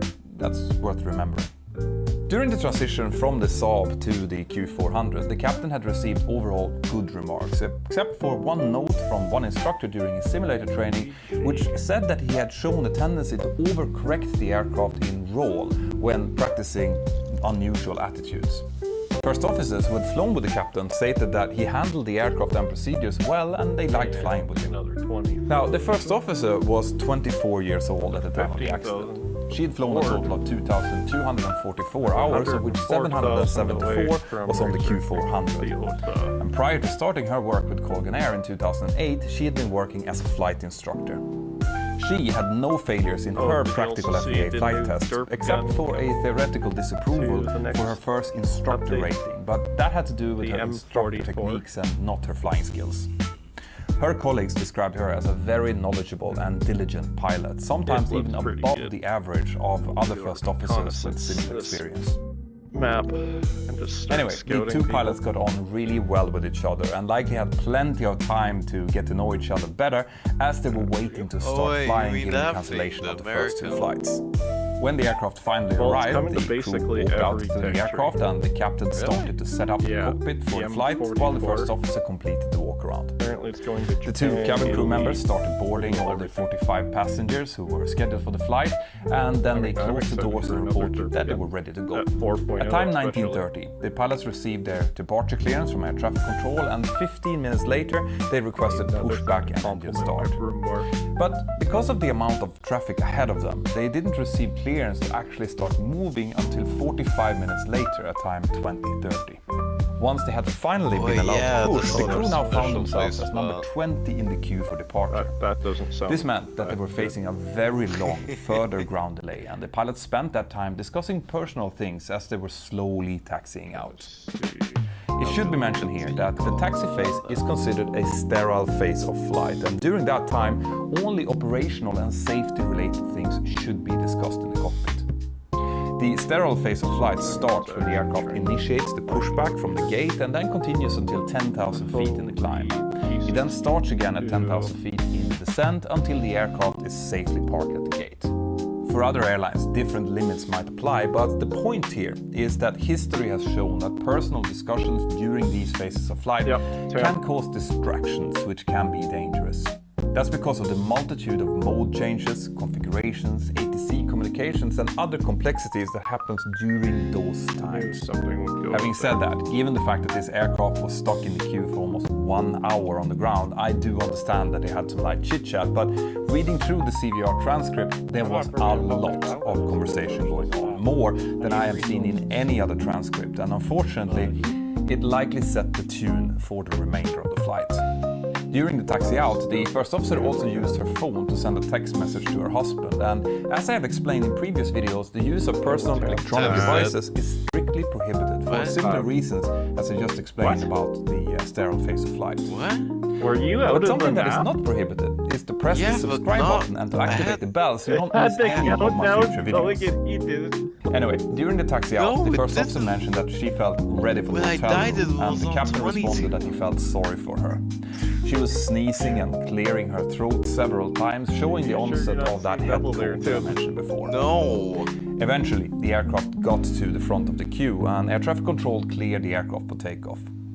The captain announced that he would take control, and at time 21:18 he increased the thrust and started accelerating downwards.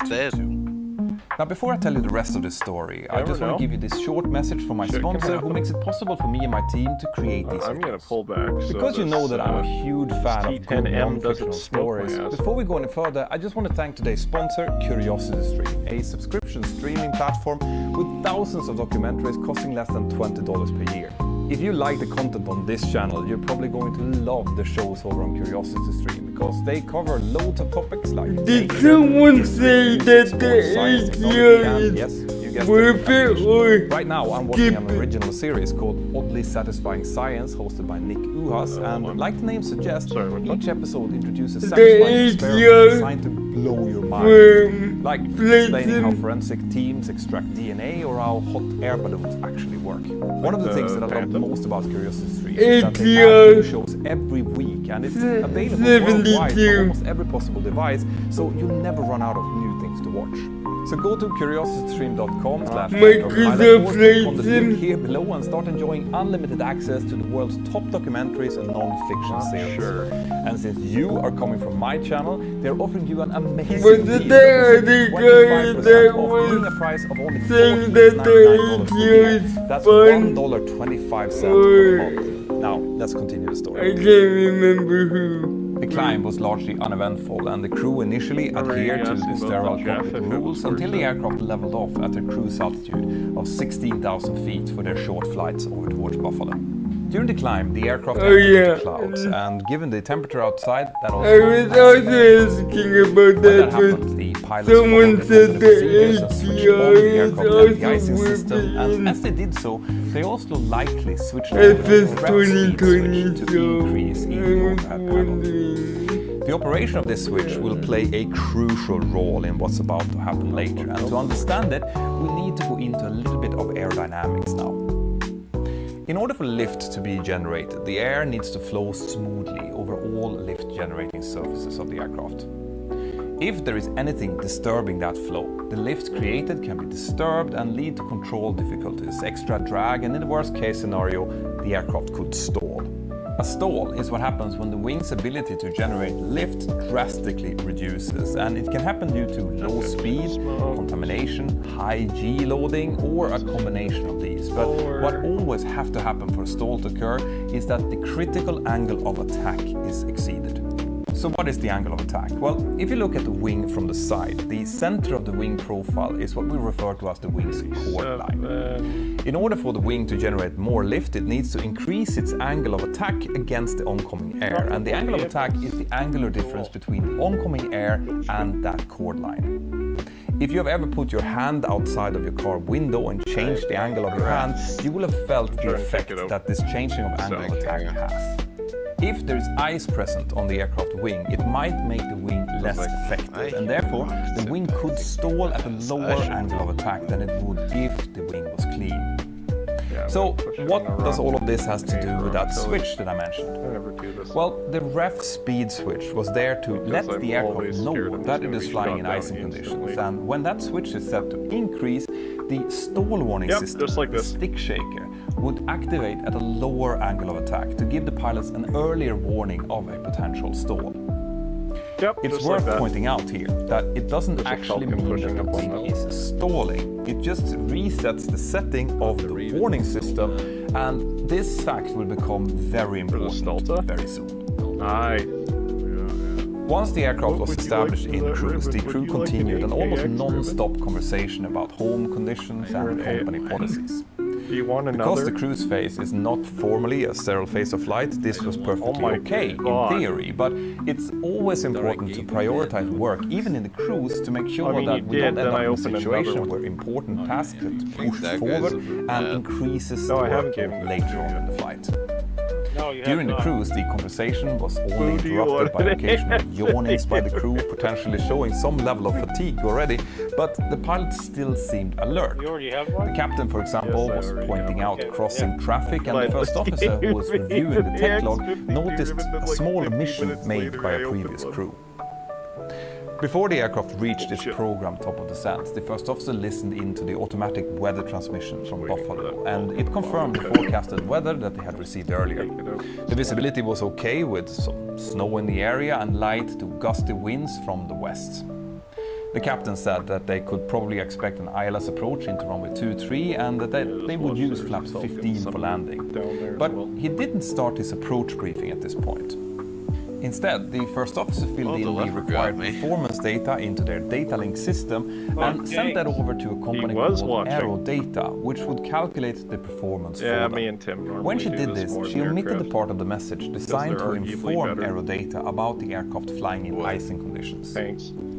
Now, Aerodata sent the reference speeds and the performance back to the crew, and the speeds that they ended up setting was an approach reference speed of 118 knots and a go-around reference speed of 114 knots.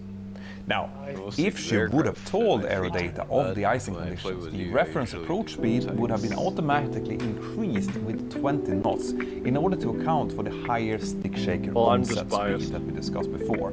But sadly, that wasn't done. Because tanks are better. At time 21:56, the first officer told the captain that it might be easier on my ears if they started to descend a little bit earlier.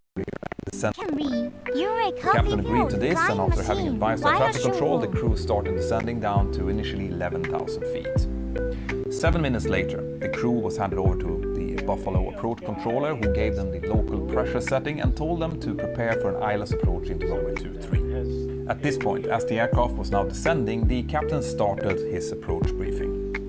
During the brief, the aircraft was cleared to descend to 6,000 feet, and at time 22:06, the aircraft descended past 10,000 feet, meaning that they were now in a sterile phase of flight again. The captain continued his briefing, where he also reconfirmed the approach reference speeds, again without any discussion about icing or the position of the reference speed switch. Now, there is a possibility that since the crew had activated the ref speed increase much earlier in the flight, they might have just forgotten about it. The crew were now cleared to descend to 4,000 feet, and the captain asked the first officer how her ears were feeling. She responded that they were feeling stuffy and popping.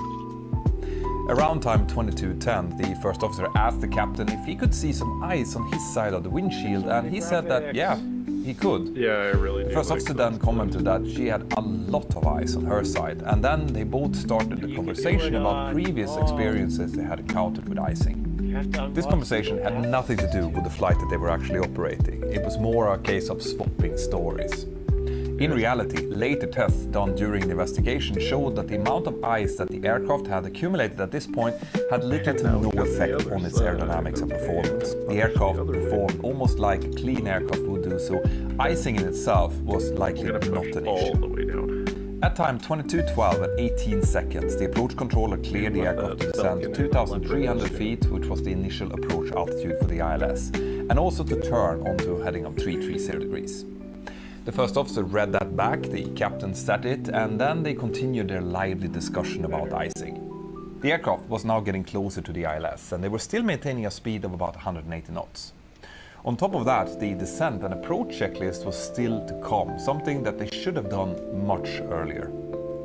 The captain now realized this and asked for the checklist to be completed. In the Colgan Air checklist at the time, there was no triggers regarding the use of different approach speeds due to icing.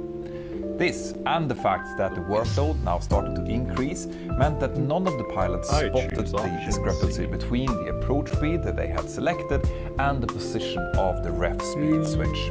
Oh my the aircraft now leveled off at 2,300 feet, and the Buffalo approach controller asked the crew to turn further left onto heading on 310 degrees. The captain now asked for flaps 5 to be selected, and as he was doing that, the controller told them to turn further left, heading 260 degrees, and clear them for the ILS approach. The first officer read back the clearance, and since they were now less than 3 miles away from the outer marker of the ILS, that's the point in the approach, which is quite close to the runway, they needed to decelerate quickly in order to establish the stabilized approach speed. Decelerating is generally not a huge problem for a turboprop aircraft like the Q400. By changing the pitch of the propeller, you can increase the drag substantially, and that's exactly what the captain wanted. He reduced the power levels back to almost idle, and as he was doing this, the approach controller instructed them to contact Buffalo Tower.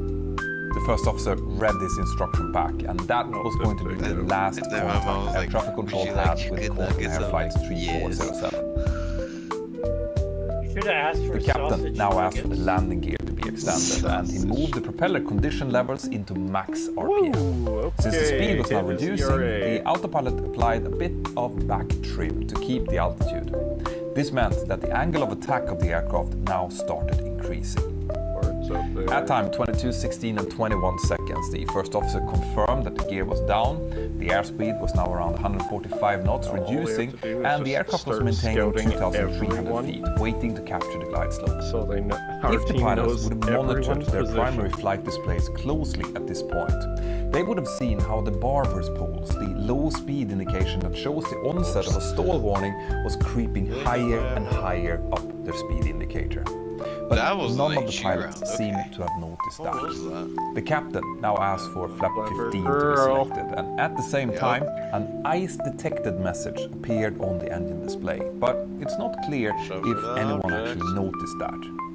This could have served as the last reminder of the reference speed selector switch and its position. The first officer moved the flap selector to the flaps 10 position, where there was a small detent she needed to move the selector through in order to select flap 15, but she never made it to flap 15. Because at time 22:16 and 27 seconds, the speed had reduced to 135 knots, and the angle of attack reached a pre-programmed ice threshold. The stick shaker now suddenly activated, and that likely caused an immediate startle to the crew. It is important to point out here that the aircraft was not in or even close to a stall at this point. Those games, man. The subsequent investigation showed that the ice accumulated on the aircraft at this point did not affect its performance. So the only reason that the stick shaker activated here was because the crew had set the rev speed selector to increase at the same time as they were trying to decelerate to an approach reference speed, which was not set for icing. He knows how he's when playing. The stick shaker sounded, the autopilot automatically disconnected as it was supposed to do. The captain reacted to this by pulling back on his controls and also add some, but not max, thrust. This sudden pull of control generated an immediate increase of G-loading on the wings, and when you do that, you further increase the angle of attack of the wing, bringing it closer to an actual stall. Object 279. This is the reason the first thing that any pilot should do when recognizing an onset of a stall is to pitch forward to reduce the angle of attack and unload the wings. After that, you can think of reducing bank angle or adding thrusts as appropriate, but unloading the wing must be the first thing to do. This is among the very first things that I learned in flight training, and it's drilled into every pilot throughout their career. So why did the captain now pull back on the controls, the complete opposite to what he had been taught? Well, we will never know this for sure, but it likely had to do with the training that the airline pilots were receiving at the time. Because during training and checking in the simulator, reducing altitude loss during an approach to stall and recovery maneuver was heavily prioritized. If a pilot lost more than 100 feet during the maneuver, it could be recorded as a fail on the check ride. Now, we've seen another example of how that could influence the crew. That was in the Pinnacle Airlines accident, which I also covered in this channel. I'll link to that towards the end of the video. But the Q400 was also a very capable aircraft and had shown that it could pull itself out of an approaching stall by just adding power and keeping the nose more or less leveled. So there is a possibility that this is what went through the mind of the captain as this sudden stick shaker warning came out of nowhere. What actually happened was that his abrupt pull-up maneuver now actually caused the stall that the warning was designed to avoid. This stall induced a rapid roll, initially 45 degrees to the left and then back over towards the right. And as that happened, another feature of the aircraft's anti-stall protection system kicked in, the stick pusher. A stick pusher does what the name suggests. It pushes the stick forward in order to rapidly reduce the angle of attack if the pilots are not doing so. The stick pusher activates when an actual stall is sensed, which was the case now, but instead of allowing the nose to be lowered, the captain fought against it by applying even more back pressure. Again, the complete opposite of what needed to be done. As this was happening, the first officer, who likely had her hand on the flap selector, decided to select the flaps up. She did this without any command from the captain, and when the speed had dropped to around 100 knots. Reducing the flaps formed part of the recovery procedure, but only when the speed had increased enough to allow it, and only after the direction of the pilot flying. Retracting the flaps at this speed and attitude aggravated the situation severely, since the flaps are there to increase the lift at low speed. Again, it's hard to know why she did this without any instruction.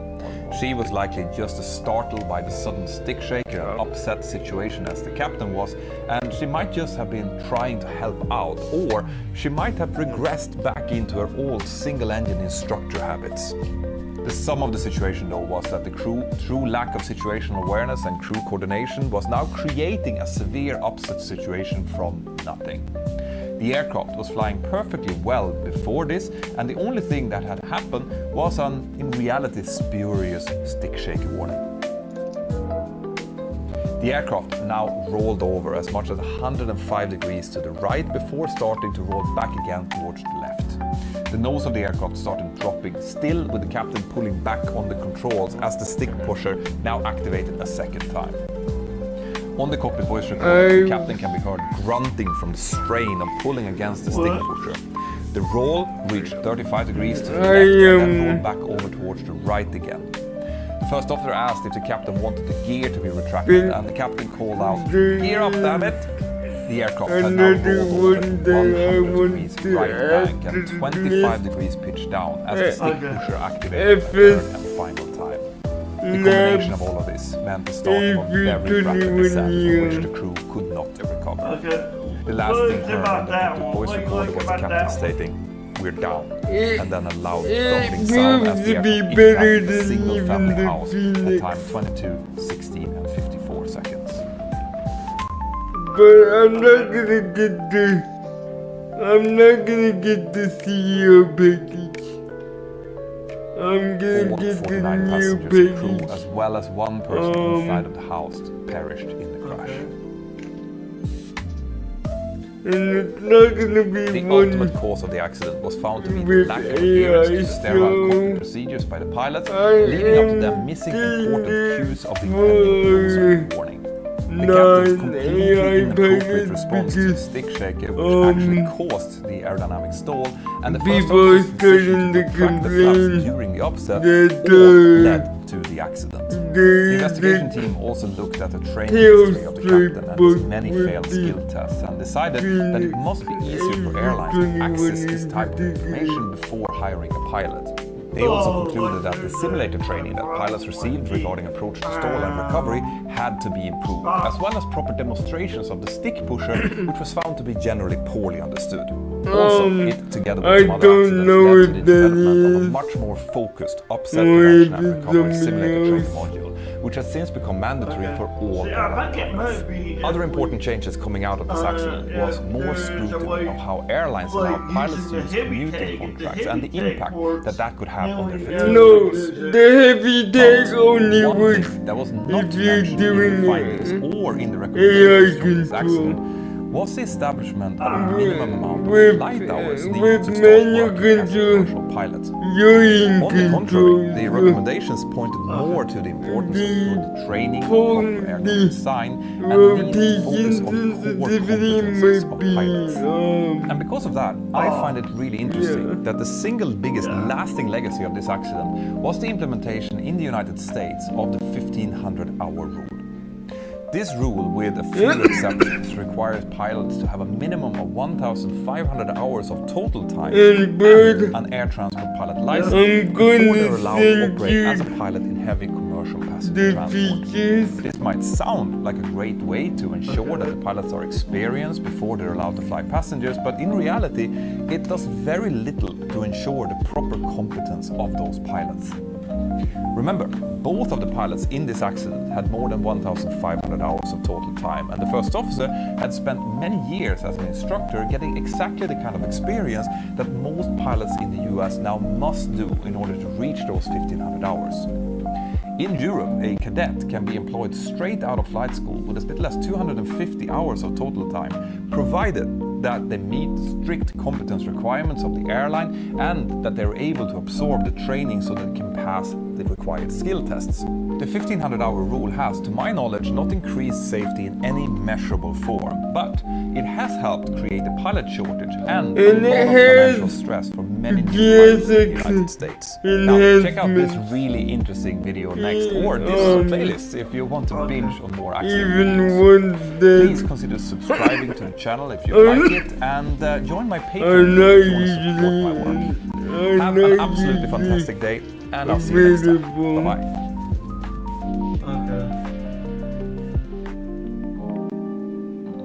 At what point do you decide to abort an approach, and what would cause you to do that? The pilots of this MD-82 is soon going to be faced with that very question, and their answer will have terrible consequences. Stay tuned.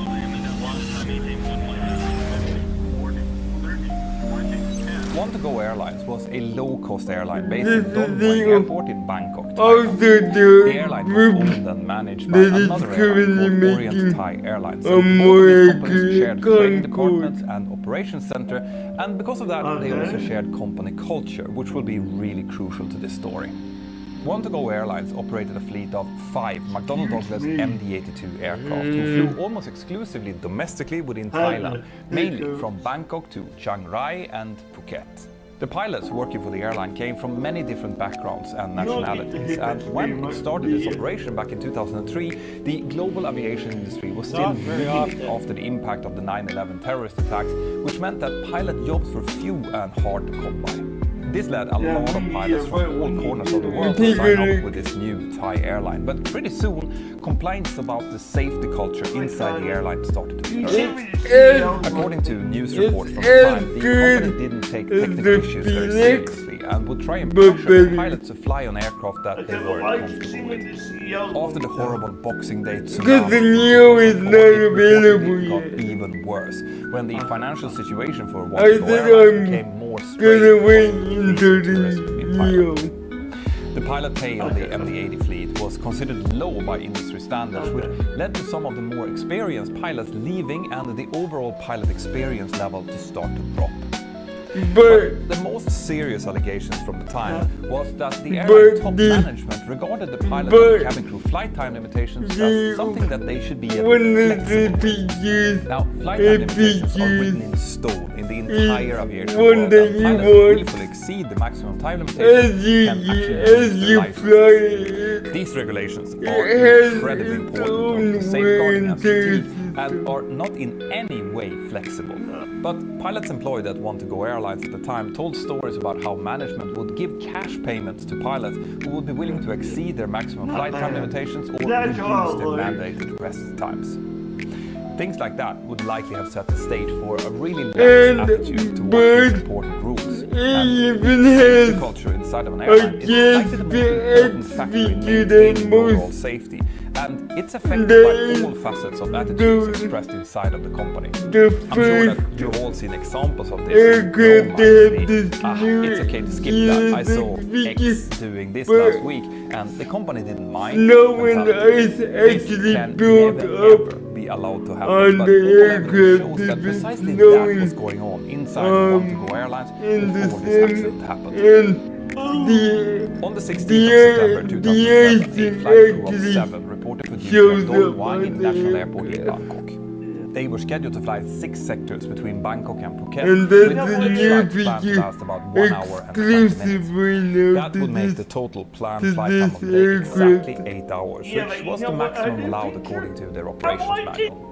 Both pilots had received adequate rest during the previous night, but they had been working hard in the month before the flight, something that will become important later on. The captain of the flight was a 57-year-old Indonesian national. Here we go again. Experienced with over 16,700 time and 4,330 of those flown on the MD-82. Before he started his civilian flying career, he had worked for the Indonesian Air Force. His training record was okay, but he had a reputation among his colleagues of not operating well under stress. And the last event was in 2001, a full 6 years earlier. Together with him in the cockpit was a 30-year-old Thai first officer. He started his flying career only a couple of years earlier and was therefore considerably less experienced. His total flying time was just under 1,500 hours, with the vast majority being flown on the MD-80 fleets. September is traditionally the coldest and wettest month in Thailand, just at the end of the summer monsoon season. This means that the weather can change quickly between reasonably sunny and warm to the development of huge thunderstorms with heavy rain.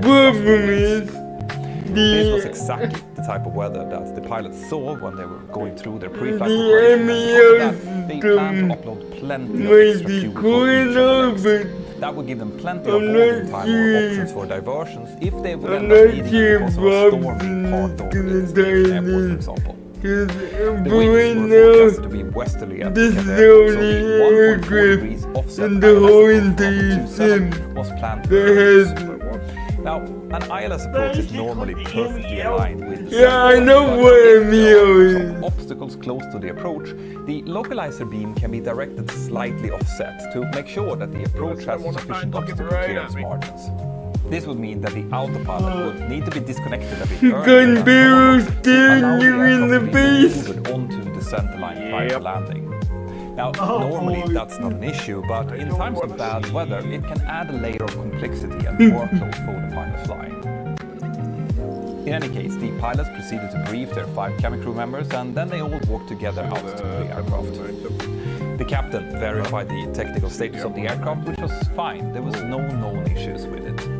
There's no real information about the first 2 flights between Bangkok and the crew flew on that day. They seem to have gone on without any major issues, and on the 3rd flight, the first officer was going to be pilot flying. The time was now around 1400 in the afternoon, and it's typically in the late afternoon that the over Phuket Island. Because of that, the crew operated close to 10 tons of fuel, more than twice the fuel burn that they would need on that 1 hour and 20-minute flight over towards Phuket. The crew boarded the 123 passengers, consisting of largely holiday makers from several countries who were eager to go and explore fantastic beaches, nightlife and islands in the archipelago outside Phuket and Krabi. Now, I know how they must have felt, because that part of Thailand around Krabi and Ao Nang is actually one of my favorite places in the whole world. So I've flown that area several times. On par with Greece, maybe a little bit cheaper than the When the boarding was completed, Want2Go Airlines Flight 269 requested pushback at start, and at time 14:30, the aircraft took off normally and started climbing southwest towards Phuket. The climb up was perfectly uneventful, and the aircraft was eventually cleared to climb to their cruising altitude of 32,000 feet to join up with Airways 458, which would bring them towards the destination. Now, during the flight, the captain was acting as pilot monitoring and was therefore in charge of the radios. The cockpit voice recorder shows that he made multiple radio-related mistakes like confusing the call sign and missing some air traffic control instructions. This could be a sign of fatigue, but given the fact that this was the third flight on the same route that day, it might also just be a case of mixing up call signs from earlier flights. Now, a flight that is 1 hour and 20 minutes long is a fairly short flight. It takes around 30 minutes to climb and another 30 minutes to descend, so it's very likely that the crew started preparing for the approach and gathered weather information pretty soon after they reached their cruising level. And when they did that, they would have seen that the weather in Phuket had started to take a turn for the worse. There was a special weather report issued for Phuket, meaning that the weather had changed dramatically between the two scheduled observations, prompting a new observation to be made. The new weather report stated that the wind was coming from 270 degrees with 9 knots. There was visibility of 4 kilometers in heavy rain, scattered clouds at 1,500 feet, broken clouds at 11,000 feet. The temperature was 26 degrees with a dew point of 24 degrees and a pressure setting of 1,006 hectopascal. Now, this weather probably didn't look that bad to the pilots because the wind was light and going straight down the runway, and even though there was heavy rain reported, as long as there was no thunderstorms in the area and the runway wasn't flooded, this would have been perfectly doable. However, given that these pilots were very familiar with the weather in the area, it's also likely that they knew that this type of weather, heavy rain, could mean a quickly deteriorating situation with possibly much worse visibility and heavy winds later on. In any case, the first officer stayed on as pilots flying and started preparing and briefing for the but that's two different things. change of control, so to the captain. Took down that house. Does not do. Instead, at approximately time Does 15 not do. time, If you don't even descend down towards the and airplane. but Before I explain the full action sequence, here comes a short message from my sponsor. Whether you're interested in learning about cutting-edge science or exploring histories about ancient civilizations, today's sponsor, Curiosity will have something for you. It's the best platform for watching unique, award-winning films and documentaries about science, history, technology, nature, travel, and much more. The platform is really user-friendly, and it has allowed me to stream my favorite shows on any device, anywhere, at any time, which is really handy when I'm out on the go. I recently watched a documentary titled MIA, Hunt for a World Plane, about the journey of an ex-CIA agent and a retired FBI officer through the jungles of Burma in search of a mysterious crashed aircraft. So, if you like the vibe of this channel, then I highly encourage you to go to curiositystream.com/mentorpilot or scan this QR code and use the promo code MentorPilot to save 25%.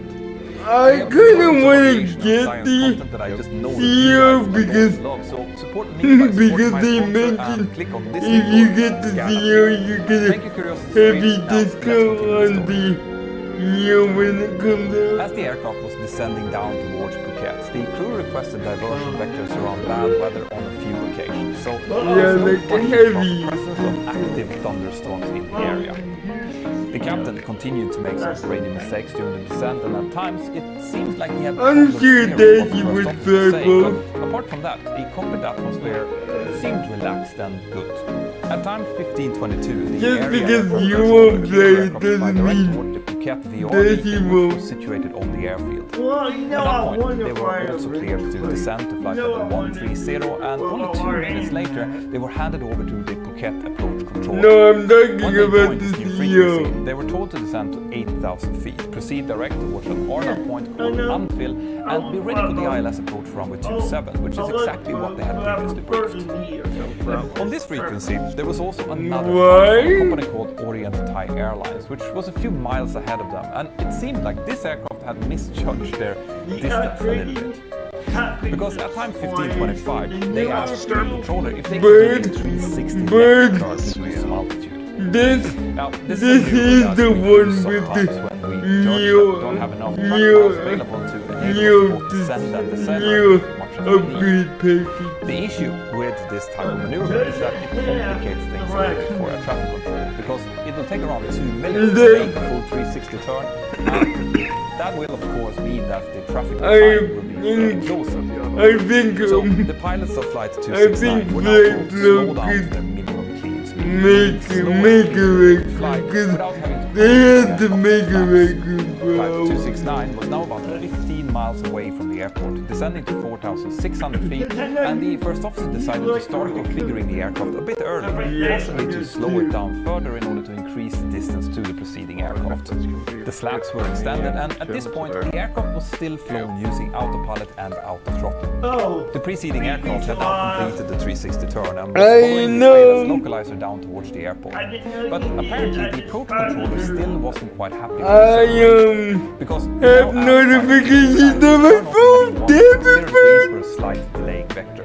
The problem was that as the pilots turned onto that heading, they could see some really bad weather on their weather radar in front of them. So the first officer now asked the captain if he could request to use heading 180 degrees instead to avoid weather. This heading was to show that the situational awareness was working well at this stage. But this will soon change. The aircraft that was flying ahead of them was now handed over to the Phuket Tower frequency, and the pilots of Flight 269 was now expecting to get vectors to intercept the ILS localizer. But instead of getting clear to do that, the controller instructed them to fly through the localizer in order to further extend the distance to the preceding aircraft. The pilots accepted that, but the problem was that on the other side of the localizer, the pilots could see another large thunderstorm, which they didn't want to get close to. So they asked for further right turns, which prompted the controller to finally clear them for the ILS. Now, as you can see here, there was already a lot of bad weather around the aircraft, and unfortunately, the weather over the airport didn't look any better. Maybe this was the reason why the crew now missed completing their approach checklist, because some stress and possibly also some fatigue had started to creep in. Eventually, the aircraft established itself on the ILS approach, and when they had done so, they were also handed over to the Phuket Tower controller for the landing clearance.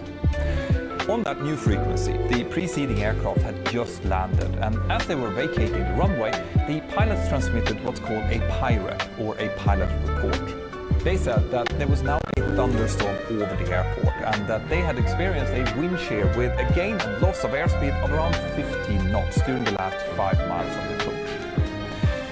Now, a wind shear is basically what it sounds like. It's a phenomenon when the wind changes either direction or intensity very quickly, causing the aircraft's airspeed to change with it. An aircraft measures its speed not in relation to the ground, but in relation to the amount of air flowing over its wings. So if the wind changes suddenly, it will cause a sudden increase or decrease in the indicated airspeed, which can be quite dangerous, especially during takeoff and landing when the margins to aerodynamic stalls are much smaller. Wind shears are typically associated with large storm clouds, and it's actually one of the reasons why we avoid flying close to these type of clouds in the first place. So the aircraft that had just landed in front of them reported a shear of around 15 knots, which is a significant shear, but can still be dealt with, providing that the pilots are ready for it and that they add some margin to their flight speed. It is important to point out here that there is a difference between reporting a wind shear in a PIREP and actually receiving a wind shear from the ground proximity warning system. Pilots can sometimes report speed fluctuations as wind shear in order to advise traffic behind them about the possible issue, but it might still have been possible to fly that approach in a stabilized way. No, I mean like the color change. If the aircraft's handling falls outside some specific parameters, a wind shear escape maneuver must be flown, but that had not happened to the preceding aircraft.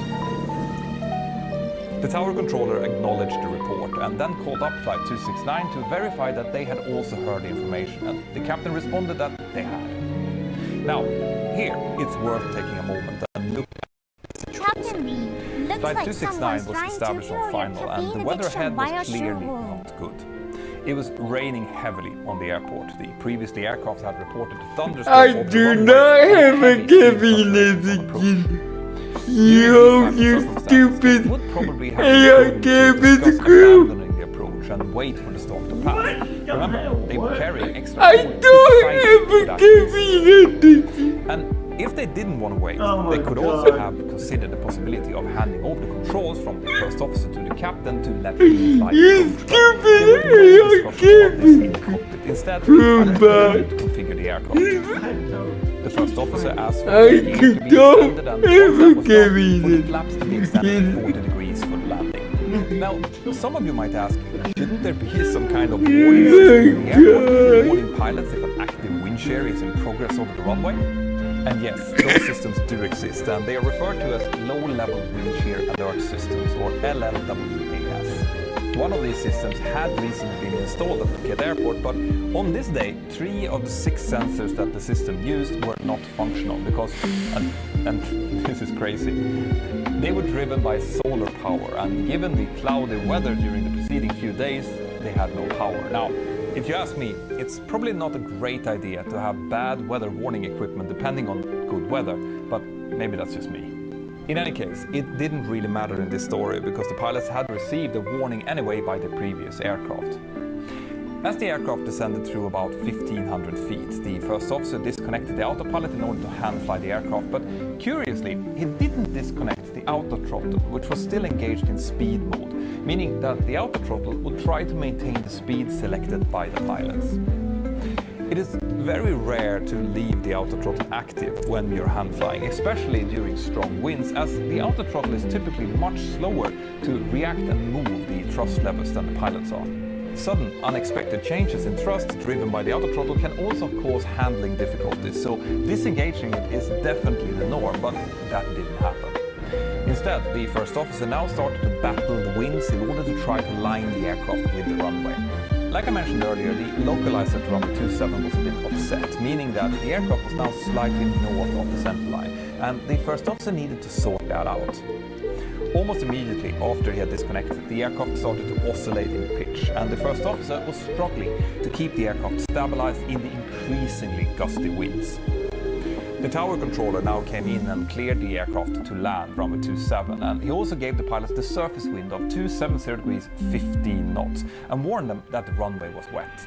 The captain read back the landing clearance and set the fly speed to 140 knots before he started running through the landing checklist.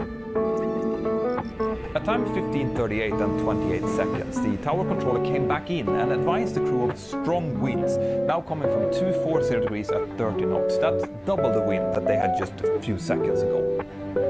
The captain acknowledged this, and after he had done that, the tower controller immediately came back asking the crew for their intentions. Now, for the controller to ask for the pilot's intention is a little bit unusual, and it's likely an indication that the controller was a bit worried about the developing situation with the rapidly changing wind and the previously reported wind shear. The final decision, though, to continue the approach always lies with the flight crew, and the captain responded, landing, after having first looked at the first officer to confirm this. But just to be sure, the captain now asked the tower controller to repeat the wind information, and the controller came back with an even stronger wind of 240 degrees at now 40 knots. Just after that, the aircraft descended through 500 feet and now started to encounter the rapidly changing winds which the other aircraft had reported. The airspeed initially increased slightly, which caused the still active auto throttle to reduce the engine back to 1.3 engine pressure ratio, EPR, which is close to idle thrust. As this happens, the aircraft increased its descent rate to close to 1,800 feet per minute, which is way higher than the stabilized approach criteria below 1,000 feet, which tends to be a maximum of 1,000 feet per minute. Both this descent rate and the idle thrust condition should have triggered a go-around, but the crew continued the now unstabilized approach, and things were about to get even worse. As the aircraft descended through 115 feet, the strong gust of headwind, which had caused the speed increase earlier, now disappeared as quickly as it had come. This caused the speed to quickly drop down towards 126 knots, well below the calculated approach speed. When the captain saw this, he called out, "Power! You're below speed! Power!" And the first officer responded by manually pushing both thrusters forward to an EPR of 2.0, which is basically max go-around thrust. He also pitched up slightly in order to reduce that descent rate. Remember, this is all happening very fast and now very close to the ground. This increase in thrust, likely combined with another gust of wind, increased the speed to 166 knots as the aircraft passed 50 feet basically over the runway threshold. The the ground proximity warning system No, now I don't suddenly remember called my out registration details for Amos. This was the last It's straw for the making first me officer, who now wisely decided to go around. He called out, "Go around, flaps 15," and then pitched the aircraft up to about 12 degrees altitude before he, without warning, handed over the controls to the captain with the words, "Your controls." This happened at a very critical stage of the flight and very close to the runway. It was not a suitable point to hand over the controls, and the captain, who had agreed to the go-around decision, would likely be really surprised by this. He had just selected flaps 15 as the first officer had asked for, and now he took over the controls, likely with both of his hands on the control, and he called, "Set my heading and landing gear?" To which the first officer responded, "The gear is up," as he had just selected it up. No. The aircraft started to climb away, but during this very rushed and confused situation, two critical things had happened. Remember how I said that the auto throttle was still engaged? Well, there is a function of the auto throttle which was programmed to help the aircraft during a landing when engaged. If the aircraft was configured in landing configuration and it wasn't in go-around mode, the auto throttle would start retarding the thrust back to idle when it descended through 50 feet off the ground.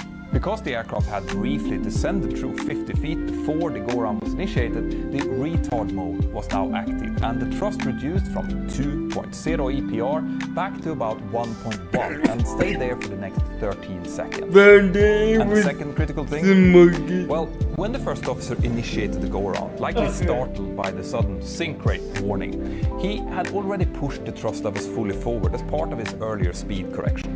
And then, during the rushed initiation of the go-around, he forgot to push the palm toga button.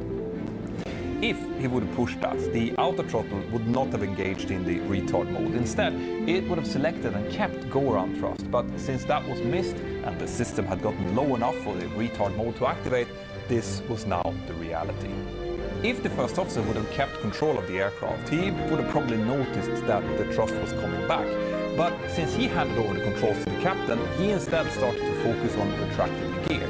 And the captain, who had been handed the aircraft in the middle of a recently executed go-around, likely kept both of his hands on the control wheel, thinking that the toga button had already been pushed. If any of the pilots would have scanned their flight mode announcer, they would have seen that the auto throttle was in retard, but at this point, things were happening very quickly. The first indication that something was wrong came as the speed remained quite low, around 122 knots, even though the captain started pitching forward to accelerate. The aircraft reached a maximum altitude of 262 feet before it started descending back down again. And since the gear had been selected up, the ground proximity warning system warning "landing gear" could be heard twice, followed by a and "pull up" warning. This must have alerted the captain to what was going on, because the thrust levels were now suddenly pushed forward and the engine started accelerating back towards go-around thrust, but it was too late. The last thing that could be heard on the cockpit voice recorder was a wind shear warning, before 1 second later the aircraft crashed into the grass on the northern side of runway 27. The front of the aircraft sustained massive impact damage, and the right wing was torn clear off as it impacted an embankment, spilling the remainder of the extra fuel that the aircraft had been carrying out onto the aircraft, where it ignited and caused a major fire. When the aircraft finally came to a stop, some passengers managed to escape through a left side overwing exit, but 85 passengers and 5 crew members, including both pilots, perished in the ensuing fire.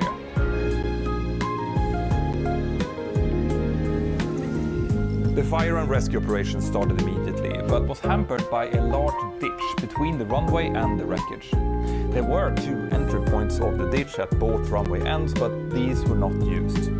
There was also some considerable confusion when it came to the coordination of the rescue work, especially to involve rescue forces from the nearby city, because it was later found that the airport didn't have a developed crash-on-airport emergency plan available.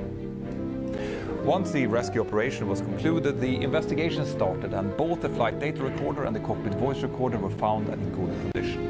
With the help of those, it was relatively quickly established that the failure of the pilots to execute a go-around when the approach became unstabilized was the first major error. The then failure of the first officer to push the toga button was the reason that the auto throttle had gone into retard mode, so the aircraft had functioned exactly as it was designed.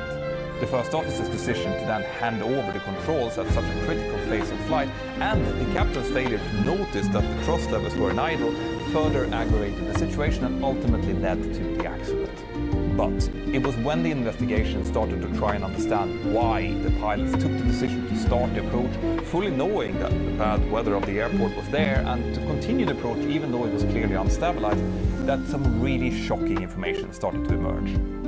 It was found that both the captain and the first officer had exceeded the maximum duty time during the month before the flight, possibly leading to fatigue issues and accumulated stress. They had also received less than their minimum rest on a few occasions, and this was found to be a relatively common thing throughout the one-to-go airline operation, as well as with their mother company, Orient Thai Airways. And if that wasn't enough, the airline allegedly first provided investigators with falsified records of the pilot's flight time. The pilot training at the airline was found to not have been up to international standards, with simulators who didn't properly work and checking syllabi which wasn't followed. There was no set procedure for when and how a handover of controls was supposed to be done, nor had the crew gone through any recurrent CRM courses, even though this was mandated to be done at least every 12 months by their own manuals. All of this also shone a bad light on the Thai aviation authorities, who had regularly audited both of these airlines without finding any of these gross shortcomings. The safety recommendations included changes at Phuket Airport, including widening of the open safety area on the side of the runway, not wide enough, improvements on rescue planning and coordination, as well as more permanent sources of power for the wind shear alert system. When it came to the airline, the investigation was very harsh, as there was numerous signs of willful neglect and incredible shortcomings, which all needed to be sorted for the airline to be allowed to operate. These shortcomings led to the airline being put on the blacklist in the European Union, and even though they would never have flown to the EU anyway, this was a clear sign for anyone out there that this was not a safe airline to fly with. Now, I really recommend everyone out there to have a look at this blacklist before you book any flight with a small company in a country that you're not familiar with. I will link to the list in the video description here, and I will also put it on my website, mentorpilot.com, where, by the way, you can also find some cool aviation news from all over the world. Want-to-Go Airlines were folded into its parent company in 2010, and the whole operation ceased in 2018, so they're thankfully not around anymore. Before we begin, I have one last really important message to share. After this accident happened, several ex-Want-to-Go pilots came out in the press giving witness about the unsafe practices that they had witnessed inside of the airline. Several of them also said in these interviews that they were just waiting for an accident to happen. Now, that's just not good enough. If you're a professional pilot, or anyone really, it's your duty to report any unsafe practices that you see, first to the airline through established channels, and finally to the proper authority. If you don't feel confident doing so in person or through your employer, there are anonymous reports. I love the new Eclipse system.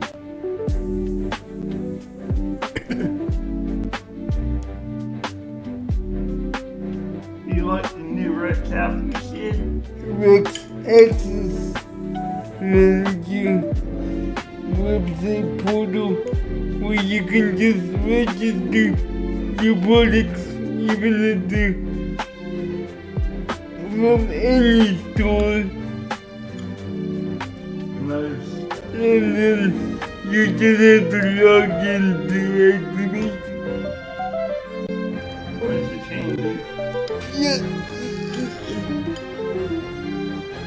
But do they let you deactivate your mobile machines too? So how does that work?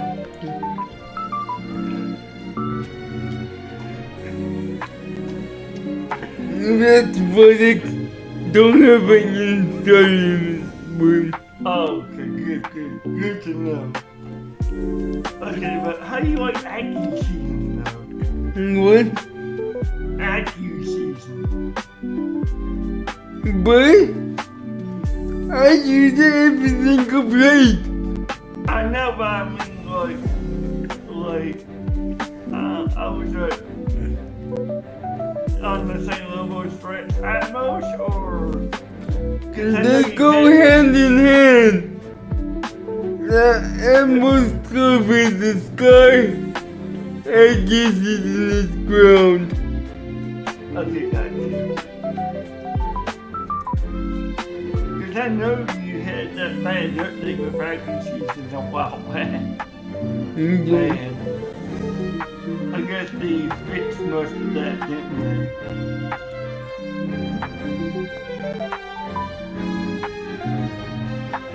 But you wanna go home? Yes. Yes, I think they went to bed because it's like 9 or 10 o'clock. I think they went to bed. One guy, he had a phone call and he had to go.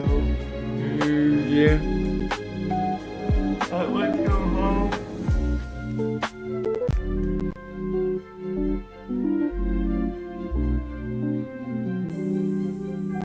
There we go.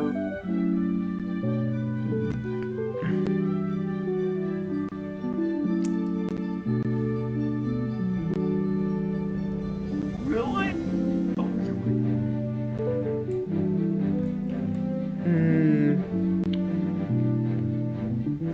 Now I'm in my Discord that's reading rebooting.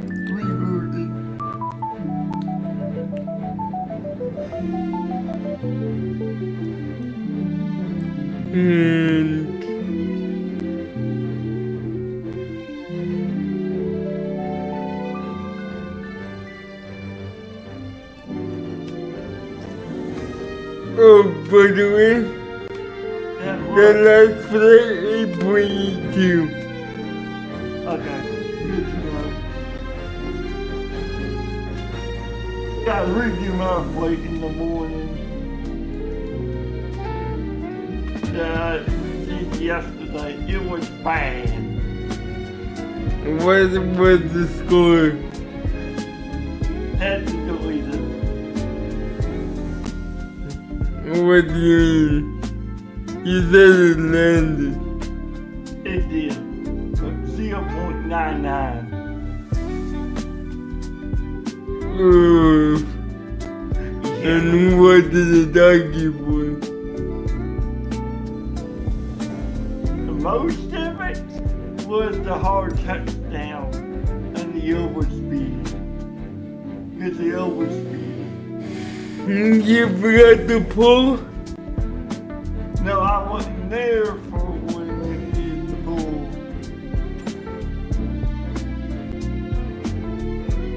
And see, that's the thing. Usually your airport, I don't have to pull, but it's just a bad approach for it. It would have.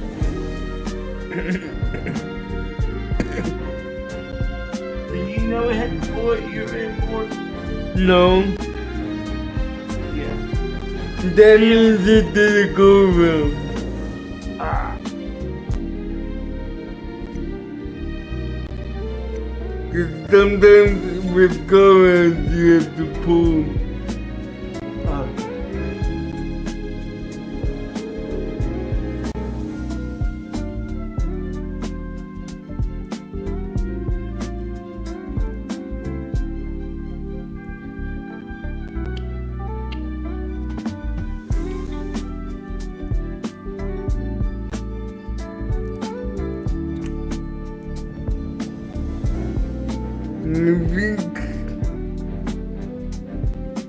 What?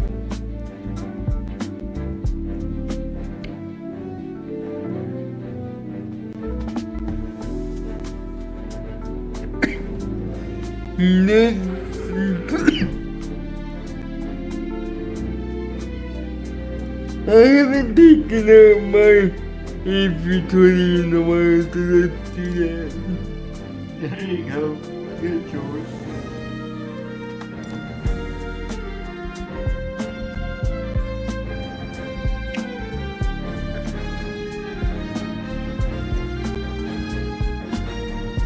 But the question is, before I see the plane, what is the distance?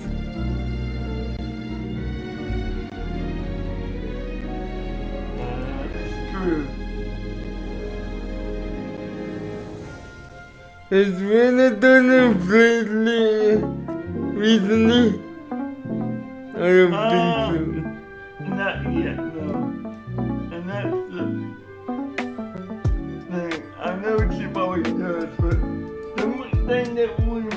ask you, but I forgot about it.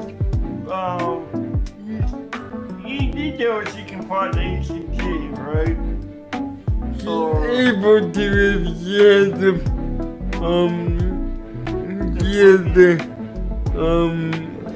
simply plug in. Okay, but which paint though? That's the question that she used. The old one. Okay. But would that one work on the ACT though? Yeah. That's how I wasn't sure. I thought you had to ask you which paint. Do we still have the old paint? Or do I have to grab it from the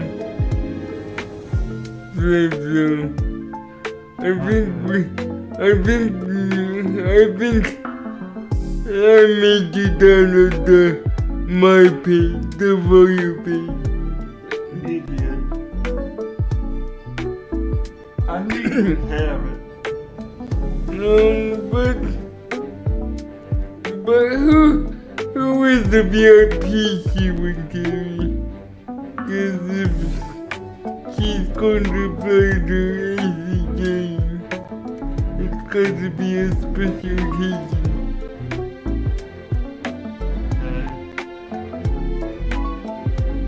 That's all I wanted to know what the rules are on. That's how I was asking for all the details.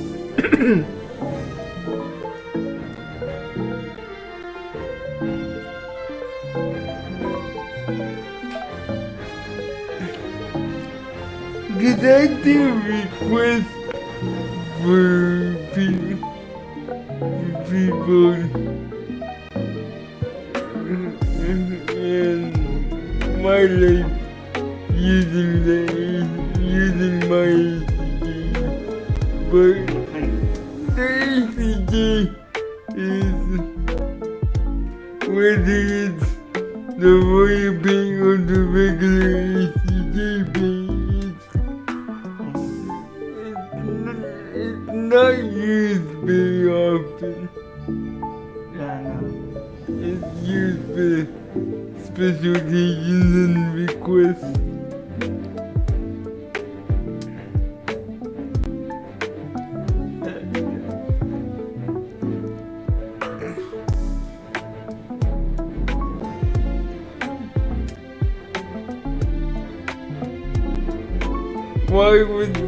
Why is he so hell-bent on playing the easy game anyway? I don't know. Does he know it's reserved for special occasions?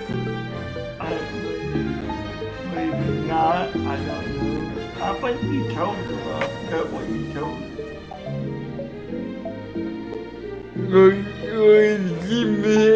Or is she mistaking the ACG with the regular AP19 pen?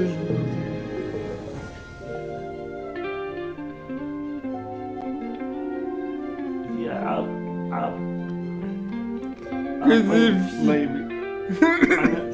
Because if she wants to play the AP19,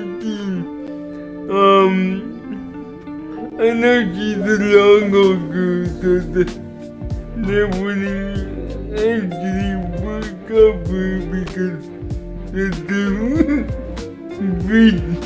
3,000 miles max range on the dot. But yeah, I know she did. But the ACK has those 7 ACT tanks, so... And the passenger seats removed so not less weight, but it is an ACG. If we flew there all the time, we'd be hemorrhaging money. So I will allow it to play games again, only if she gives me a valid reason to do so every time. Okay. Okay. Same for you. Yeah, alright. Yeah, I As the know. days always do. I know.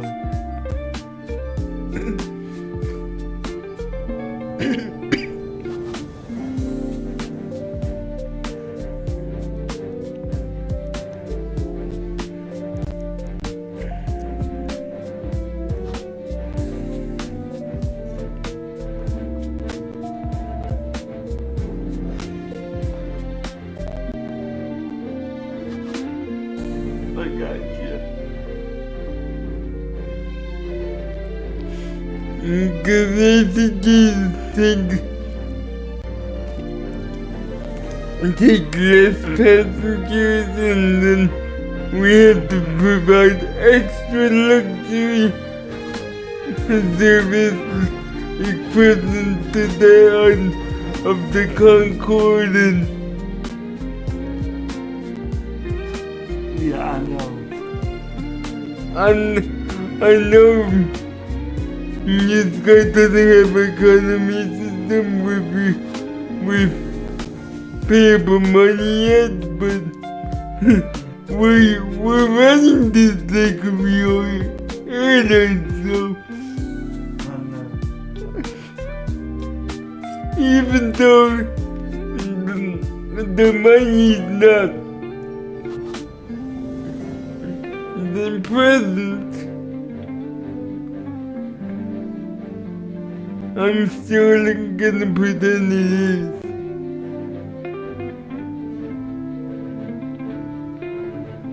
See, that's the thing though. That flight, I made $13,000 back the way because of the school. But money doesn't matter on Newsky yet. I know. It doesn't do anything on Newsky yet. I know. It's just there for look at me. It's just there to make you feel good. Yeah.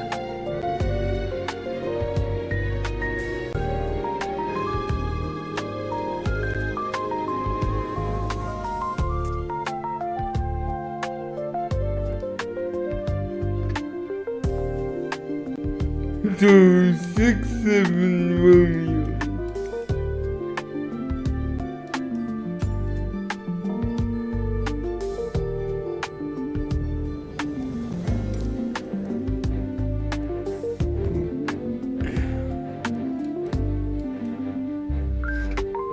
I have a feeling though that it might be kind of long for it might be kind of long for the A320s, even with the short distance range. It's probably 700 miles. Max. Yeah. But considering that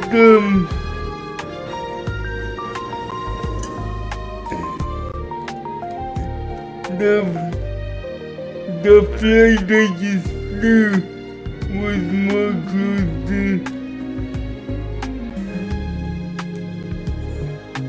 What you're was more close to 4. That might be a problem.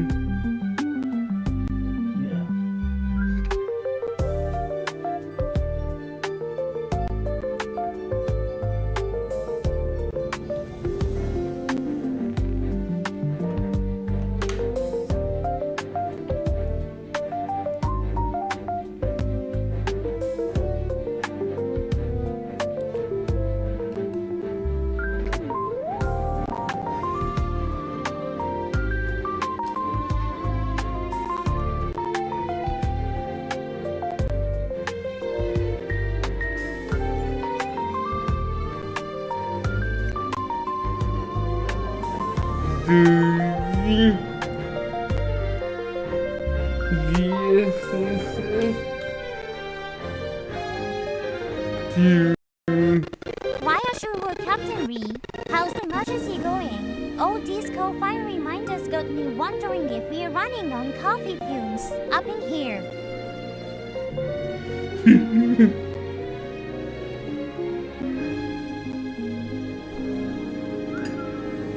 I'll be and then A320 and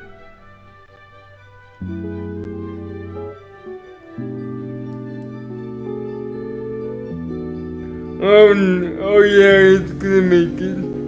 It's a 2 hour and 50. That ain't bad. It's gonna make it. You guys didn't have a problem.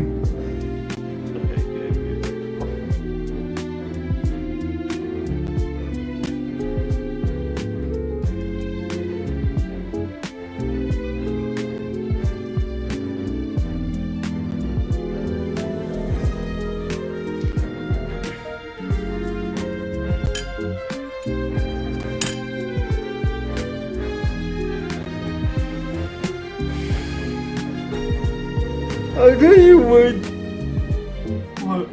Our plan is weird.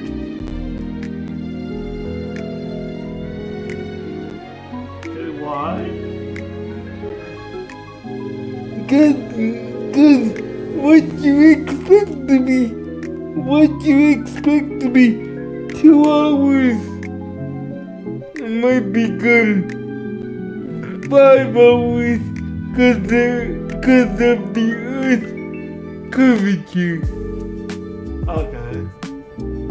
And what you might expect to be 5 hours might be only 2 hours.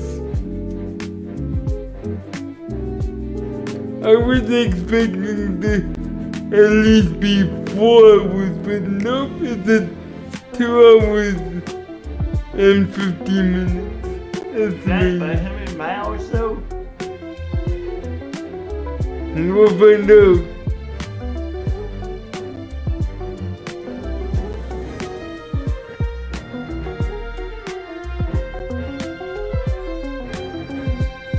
Because I know Newsky gives you the mileage before you start working.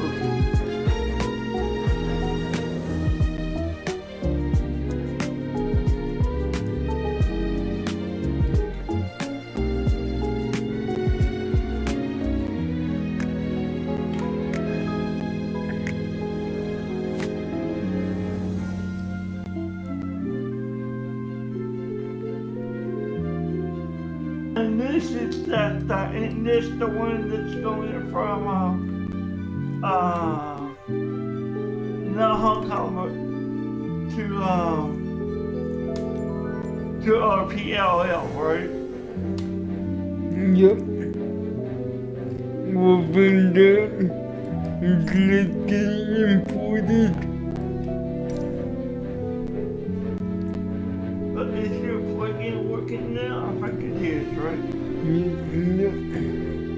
I think it is. I hope it is.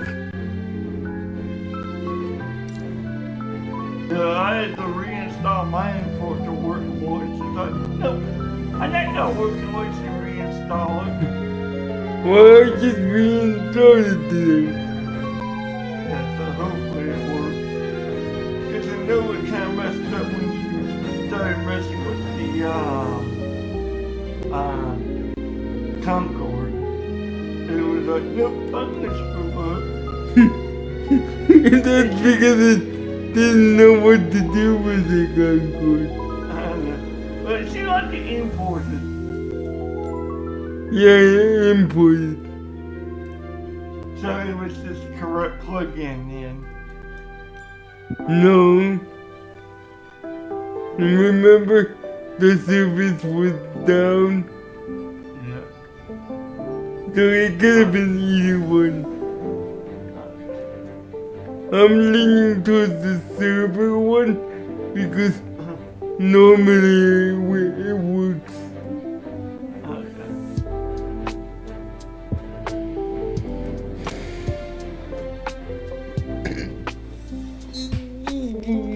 Did you select the gate? Yes. I didn't see you do that.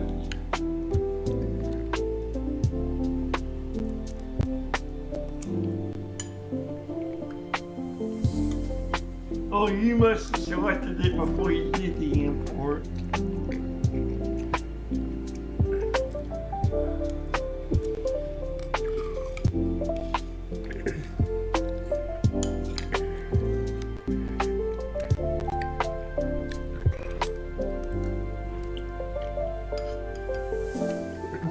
I'll tell you one thing, when I flew in FSX, floatplanes are kind of a tricky, even if folks in mix, you have to be careful with them.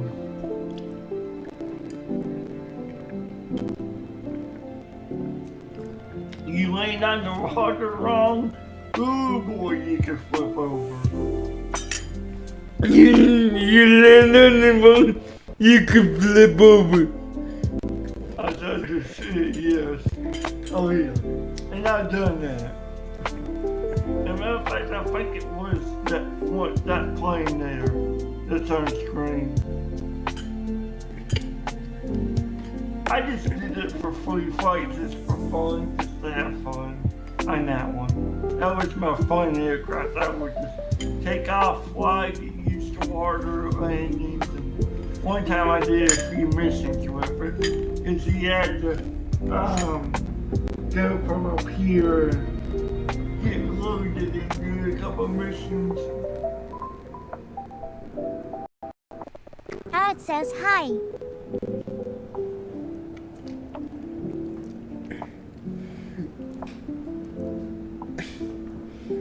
You know,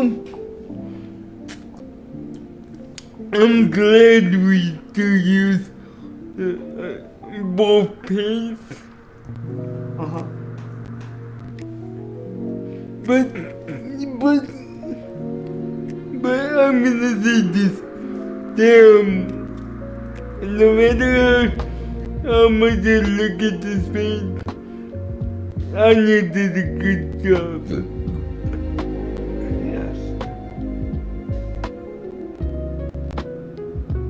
It's a good contrast color, ain't it?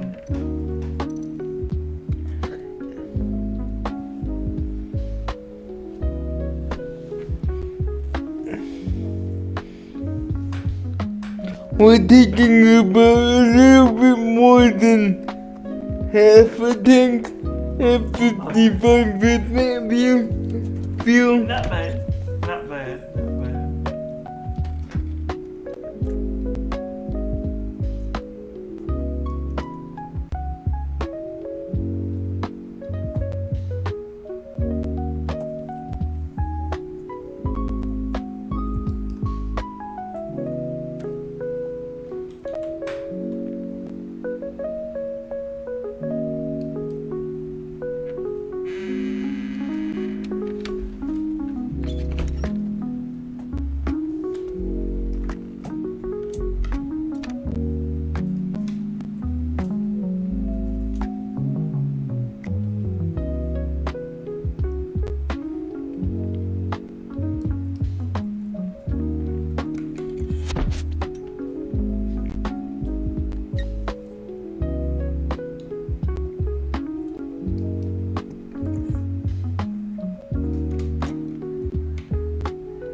I think I like my Atmos preset better than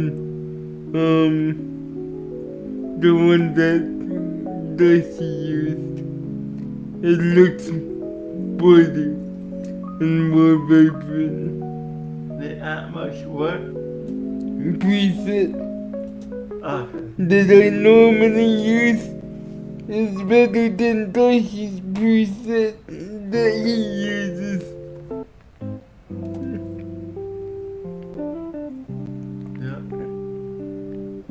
Okay, let's set up SOC. No,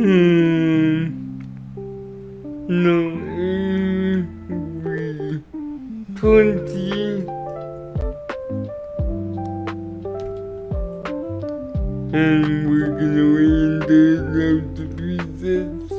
And we wanted to for Phoenix preset because it's the same layout. Yep. And then airline. Echo Charlie.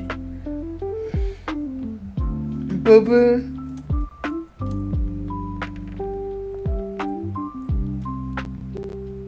And we're gonna set the time so it doesn't complain.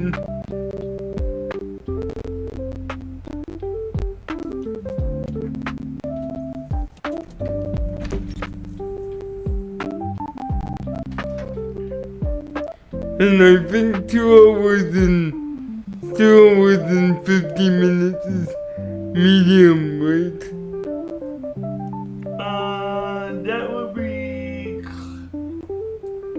That would be closer.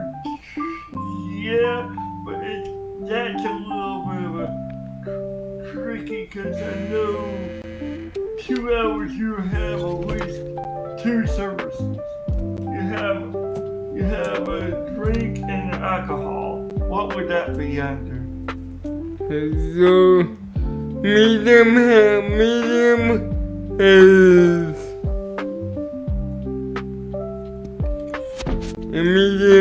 let's see. Medium has 2 drink services, 1 meal service, and 1 coffee service.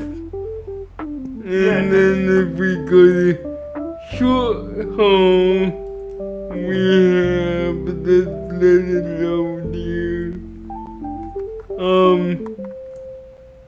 1 drink service and 1 meal service. So I think we're gonna go with medium haul. Yeah, because that sounds more. Cause I don't want to pull Delta.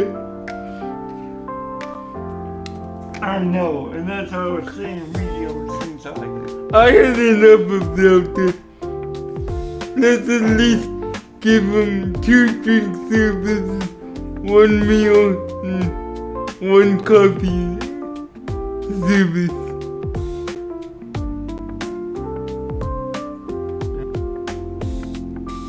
We're not gonna pull Delta because we're better than them.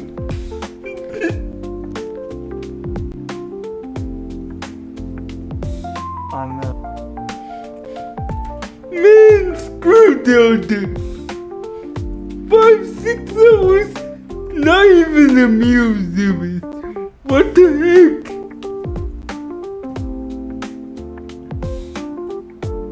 All they gave us is sun chips and cookies. My ass.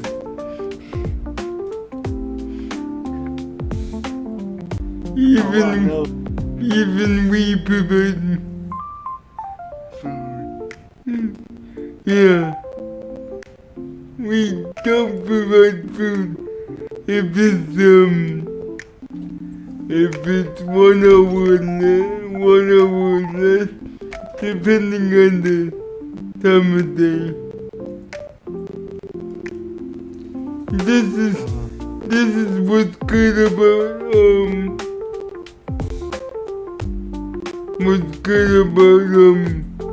SOC is it accounts for the time of day. What I went through with Delta is like when pancakes we didn't account for time of day.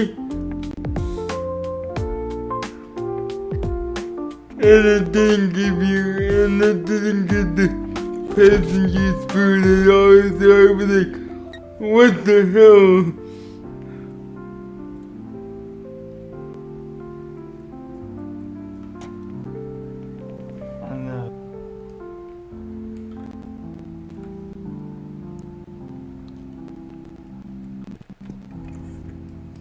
keep the passengers happy, they keep coming back. If the passengers come back, you'll be happy.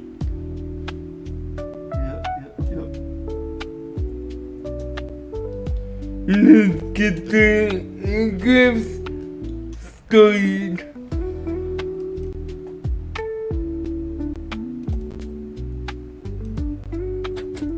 Hongqiao clearance delivery Luna 67 Romeo IFR to Manila ready to copy.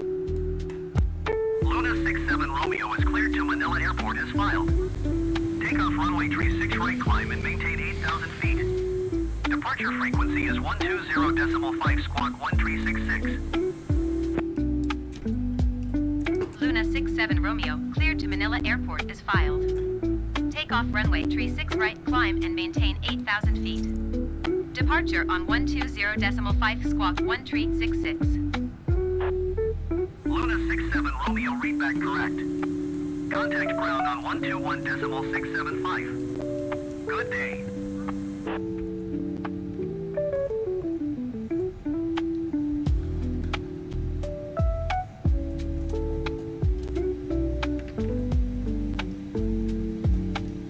Okay, now I see how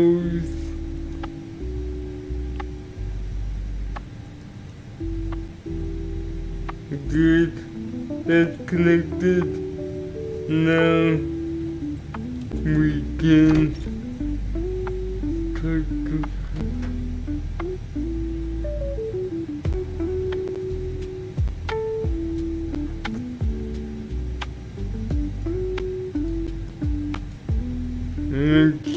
music is connected.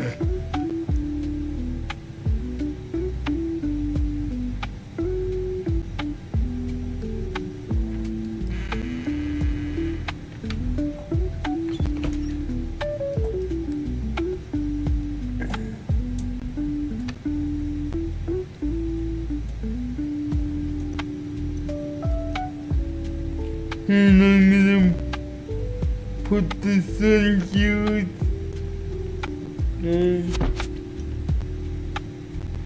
Because it's a bit sunny. Yes. Put these on.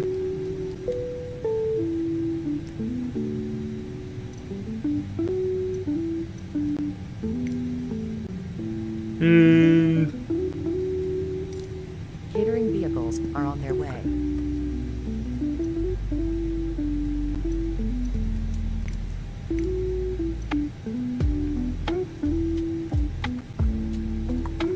Boarding requested.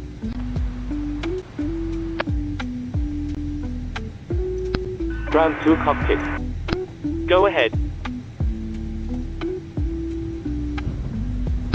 Hi Captain, microphone check please. Loud and clear. Okay Captain, radio check is complete. We'll contact you when we're ready to start loading. Roger. Do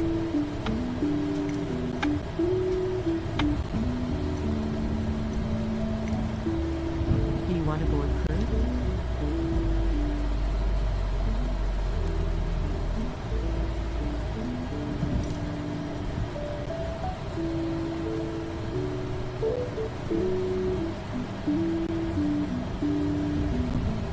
Hello, Captain. We are ready for pushback.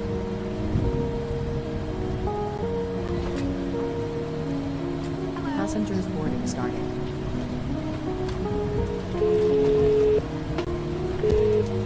Hello. Good morning, Captain. How are you? Hi there, we're fine thanks. Great. We're getting ready for takeoff. If you need anything else, just give me a call and I'll answer as quickly as I can. I'm a little busy right now, though. Thanks a lot. No problem. All stations, we're about to start boarding.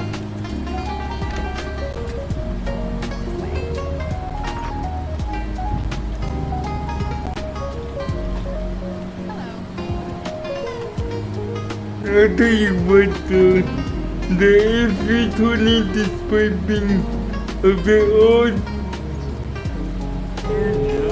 it's still workhorse.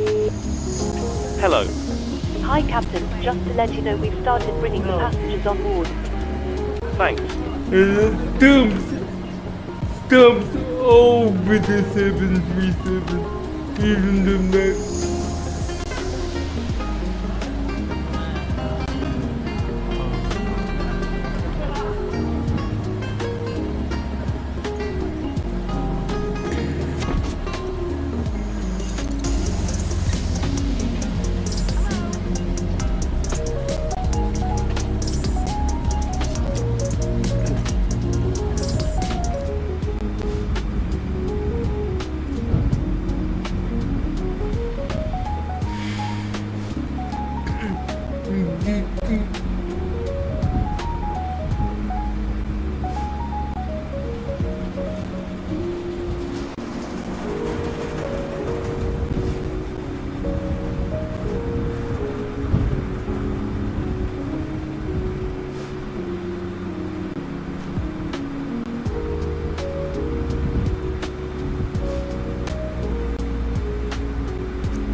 Oh, we have Johnny Eastern catering.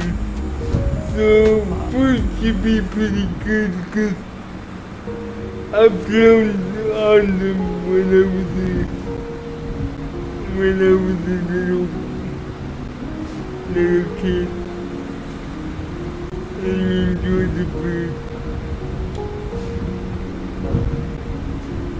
So we should be having some pretty happy customers, although we're in Shanghai, so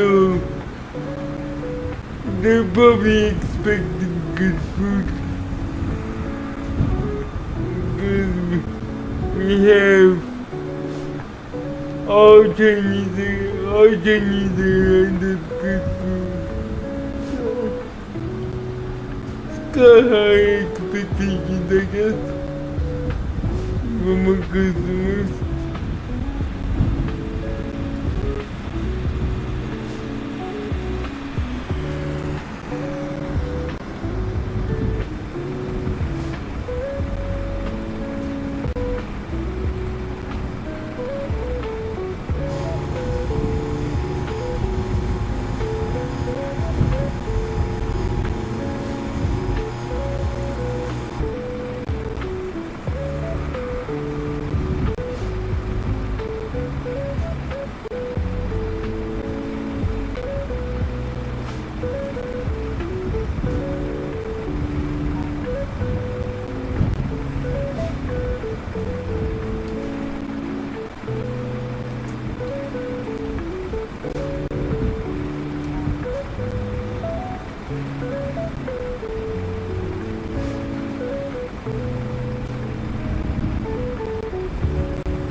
Ground.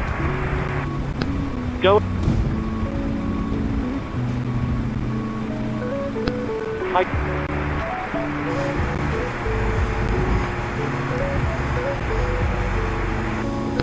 Roger.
Ground 2. Go it.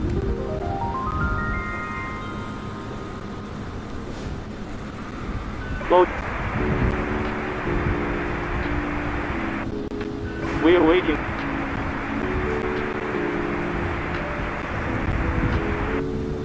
Roger.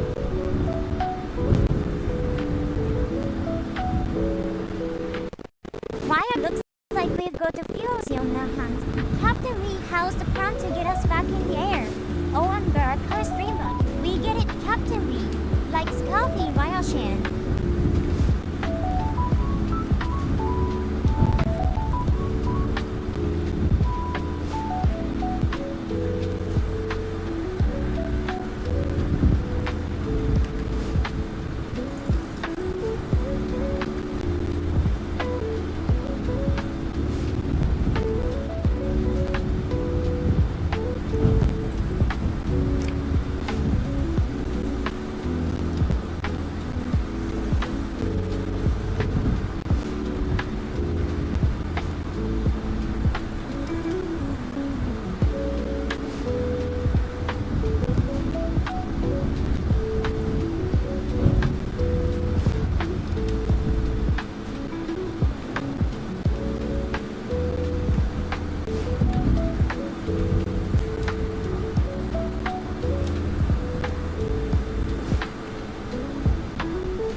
454 tree taxi to parking.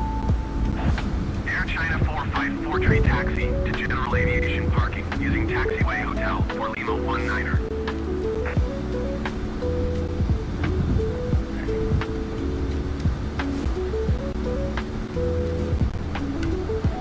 Taxiing to general aviation parking via taxiway hotel for Lima 19er Air China 454 tree.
Welcome to Eclipse Airlines. We are so thrilled to have you on board. Our captain is currently preparing for our prompt departure, but while you wait, please ensure that you are sitting comfortably and all wheelchair tie-downs for those who are using wheelchairs are secured. Don't hesitate to inform our flight attendants if your wheelchair tie-downs aren't secured or you're not sitting comfortably. エクリプス航空へようこそ。私どものフライトにご搭乗いただき誠にありがとうございます。機長は迅速な離陸の準備をしておりますが、お待ちいただく間、車椅子をご利用のお客様は快適にお座りいただき、車椅子のタイダウンストラップがすべて固定されていることをご確認ください。車椅子の固定ベルトが閉まっていない場合、または快適にお座りいただけない場合は、速やかに客室乗務員にお知らせください。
I tell you what, I also like China Southern delivery. That's the one passing by now. The blue with the red ceiling head. Yes. The mystical lion that you asked about. Yeah, the ceiling. Yeah, I do. There's some pretty good livers up there. What's the one that had the shark face?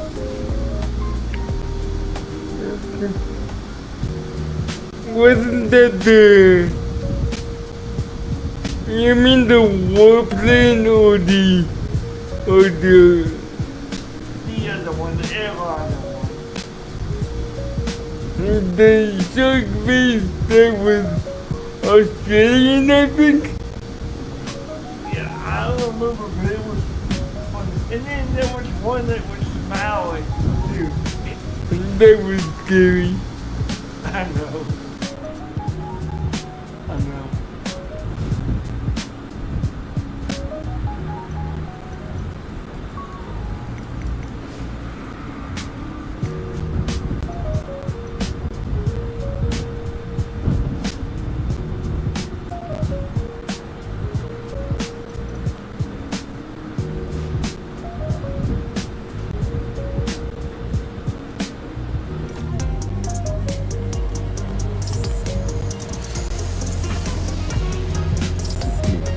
Okay, I'm gonna start APU now. Okay.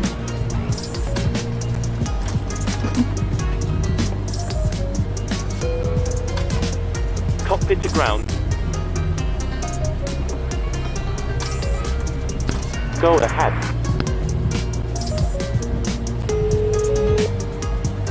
Hello. Hi, Captain. Okay, we've received the load sheet from ground. There's the passenger count, the crew count, and the total souls count. Plus yourselves, of course. Thank you. Okay, looks like we're all set to go whenever you're ready. Excellent. I'll instruct ground that we're ready to remove the jetway, and you can go ahead and close the doors. No problem.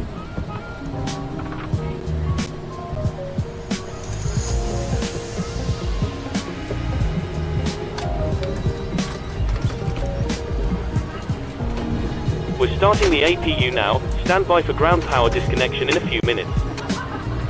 Roger.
Ground 2 cockpit.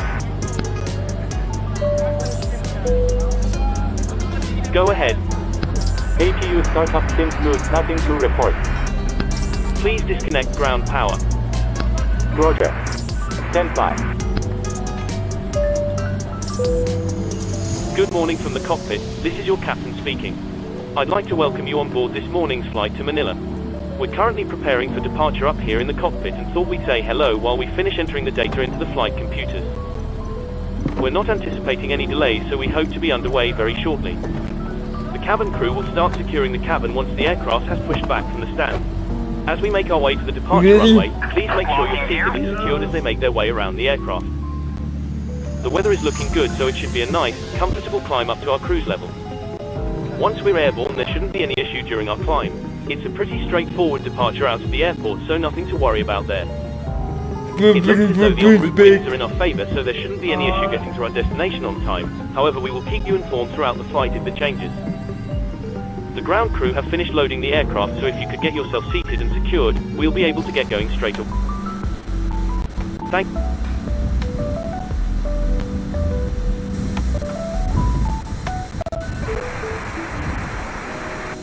Release parking brakes, please. Ground 2. Go ahead. Release parking brakes, please.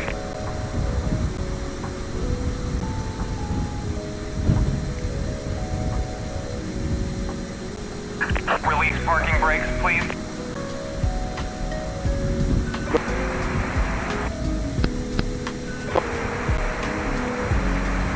Release parking brakes, please. Okay, releasing parking brakes. I'm gonna go to bed.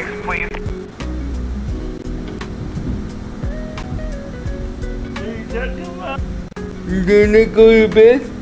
Release parking brakes, please. Parking brake. Commencing push. All engines clear, start at will.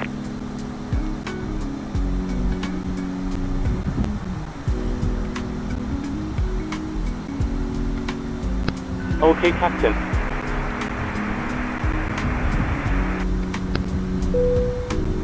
Cabin.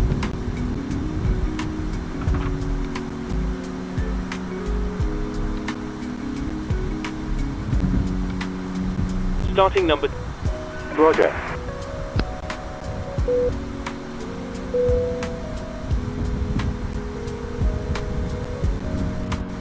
ご挨拶フライトの安全を確保するため、機長は迅速な離陸の準備としてこのビデオを上映することを決定しました。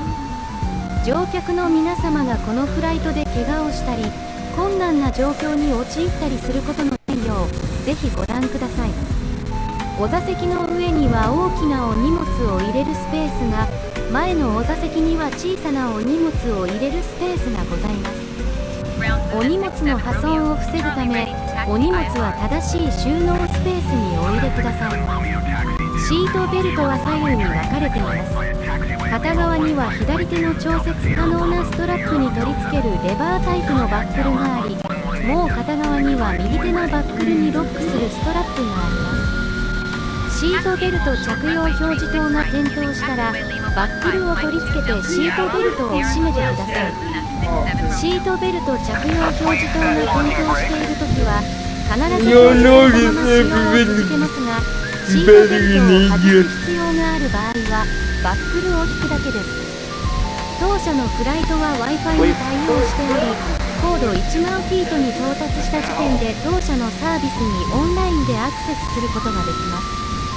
ただし、機長が離陸する前にお使いの端末をフライトモードに設定するか、フライトモードが搭載されていない端末の場合は電源をお切りください。または、フライトモードに対応した別の携帯電話をご用意ください。フライトにご参加いただけない特別なお手伝い Parking brake is set. Unlocking gear. Stand by. Please keep your parking brake on while we monitor engine startup and disconnect the tow. 離着陸のスピードが速いため、I am not sure. のアナウンスが流れたら電子機器からすべてのケーブルを抜いてください。また、ノートパソコンや大型機器は使用しないときは座席の下にあるノートパソコン専用コンパートメントに入れてください。煙は客室乗務員の解除を困難にし、健康被害をもたらす可能性があるためです。ストロー、電子タバコ、普通のタバコ、キューバ葉巻はソードアートオンラインの最新シリーズの化粧室でアニメを見る Okay, Captain. Looks like a good start off on our engine and mode is disconnected. Node wheel is free, so you're good to go. We'll get ourselves disconnected now. So have a safe flight. Look out for the pin on the right, and we'll see you next time. Yes, I Thanks have. for the help. Pin on the right, and we'll see you next time. Yes, I've been to both. Of course. Shanghai when I was very little, so this airport mainly is for domestic, but it takes some international, like from Singapore, Japan, and Korea.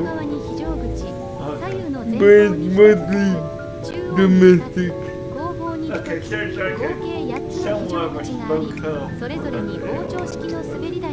It's the secondary hub with China Eastern and China Southern, and also,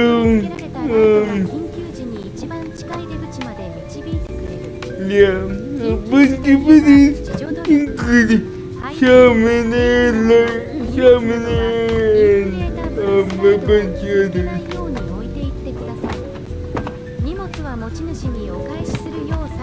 This is the one that you can see right there. Up there is this Shanghai right there. In Chinese and in English.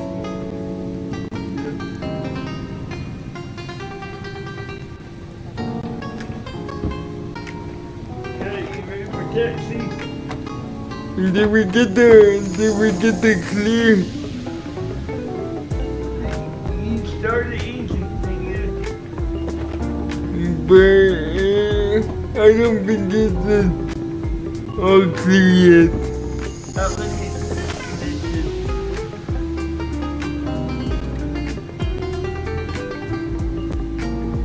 Are you sure? You can start.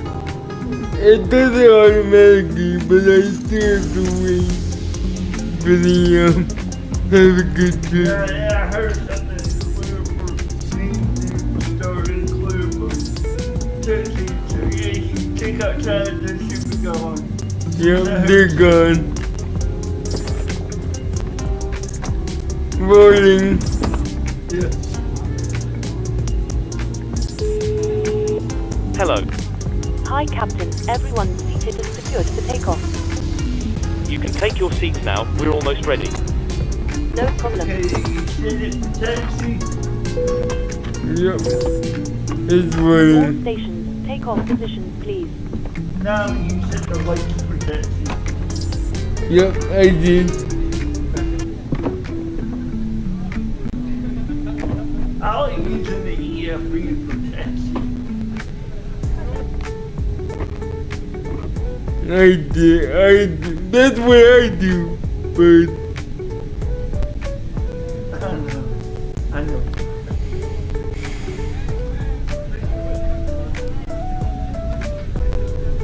I still do it regularly too. I do both. it's nice staying here in Shanghai.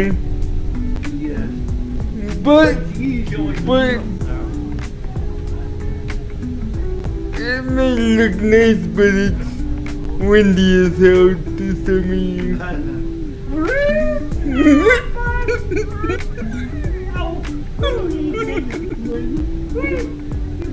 You walk, Buster. You better be the Buster. You walk on bus driver,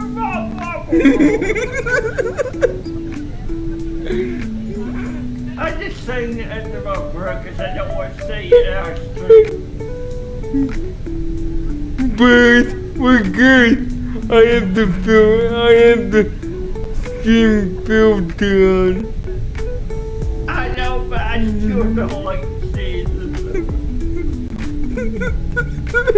Because I forget we 18 plus, I forget we are rated. That's why. What were you gonna say?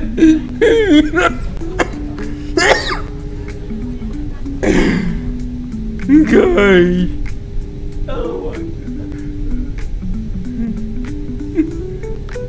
It was gonna be pretty bad. That's why I was taking into my grill. Cause that guy just like, no, I just gotta go in front of an airline and beat somebody. But that's real. That's how most of the passengers loved. Cause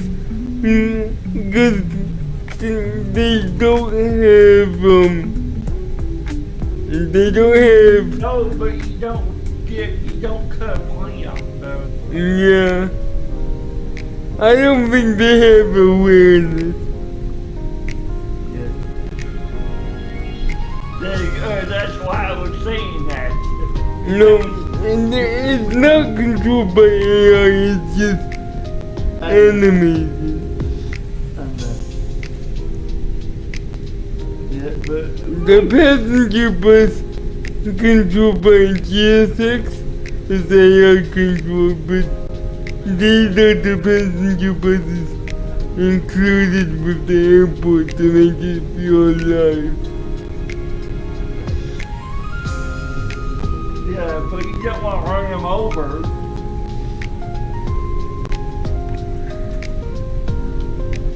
That's the whole thing. That's the one that I didn't like about GSS is seeing that way you almost run over somebody.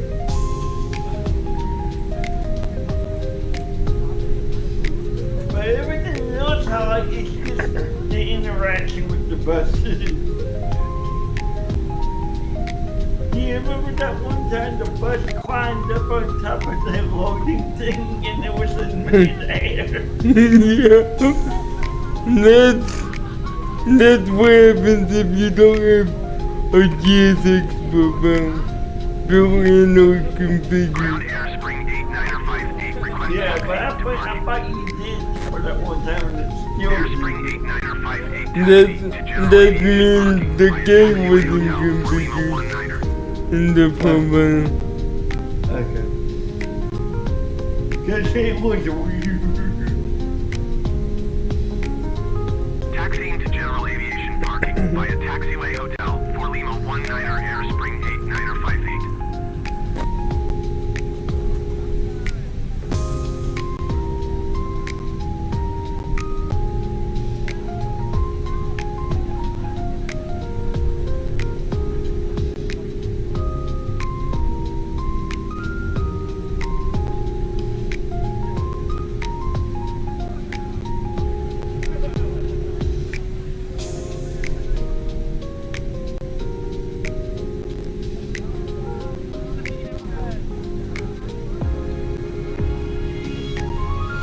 Oh boy.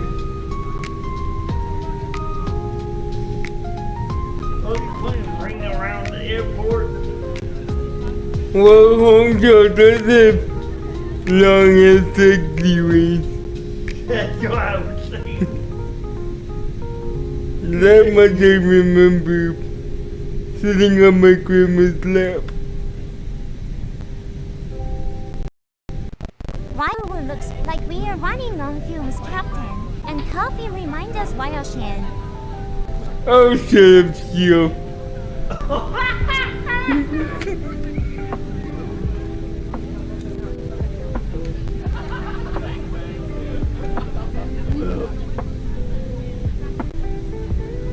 It is kind of accurate though. But not for fuel, no.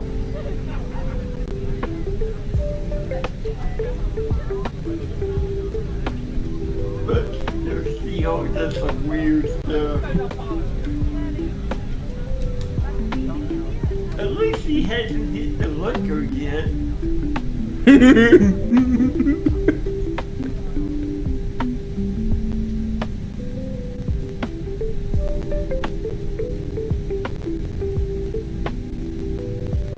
What is this? A railway? Really?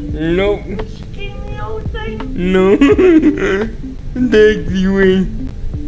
Oh my god. More? Yup.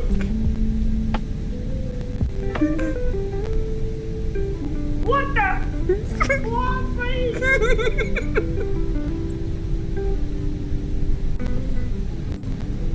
be patient, bird.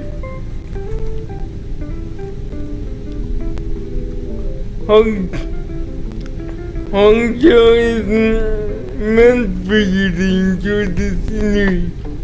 I found that out for my Well, you know what I said though? It's a beautiful airport. And they recreated it the way I remember. And what do you remember, like, long Oh, days this? away? But you see, it's not like this anymore, is it? It is. Oh my God! Again? Almost there. This is the entry point. See? I know. I see the yellow stripe.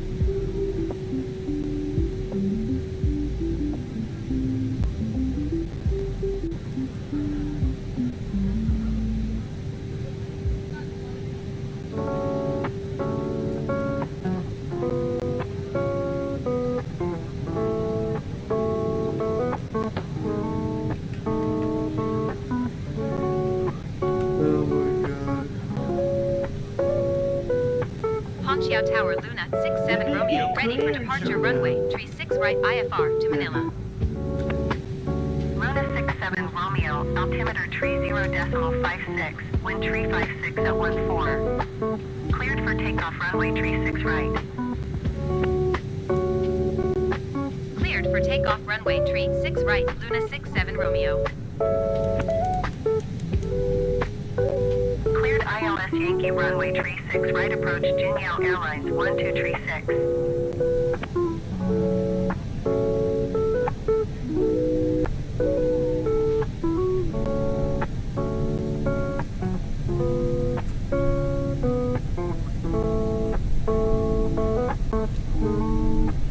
The leg.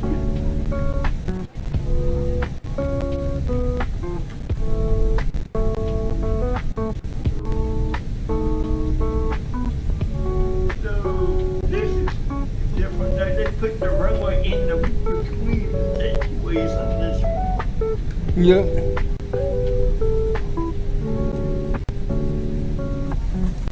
Hit the takeoff point. Toga.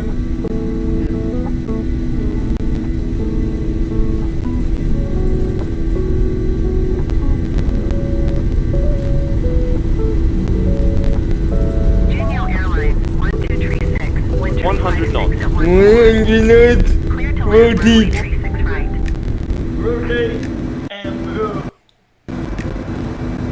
Clear to land runway 36 right. Jinyao Airlines 1236. Positive rate. Gear up.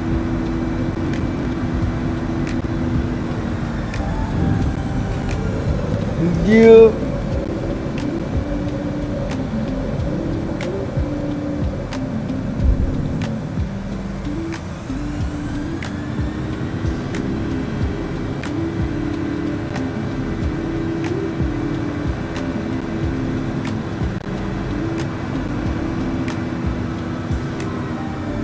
Luna 67 Romeo, contact Nanchang Center on 120.5. Good day. Going to Taking it too high. Romeo. Nanchang Center Luna 67 Romeo is passing 1,100 feet, climbing 8,000 feet. Luna 67 Goodbye, Romeo, Shanghai. altimeter 30.56 radar contact. Continue to SS 503. Oh. Luna 67 Romeo, keep speed not above 220 knots. Keep speed not above 220 knots. Luna 67 Romeo.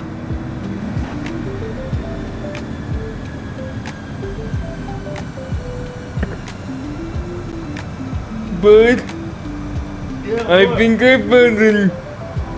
Wait.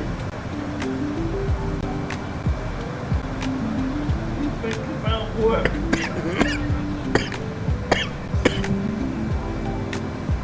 Never mind. Okay. Dang it.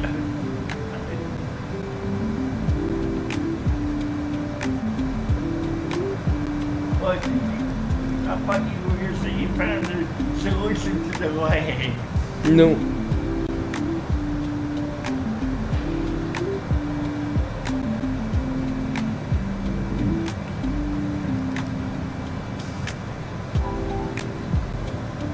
Airbus 637, you are entry miles northwest. Descend and maintain 6,800 feet. Keep speed not above 205 knots. Expect ILS Yankee runway 03 approach via Sazen transition. Clear to Sazen. Boeing 488 climb and maintain 8,400 feet.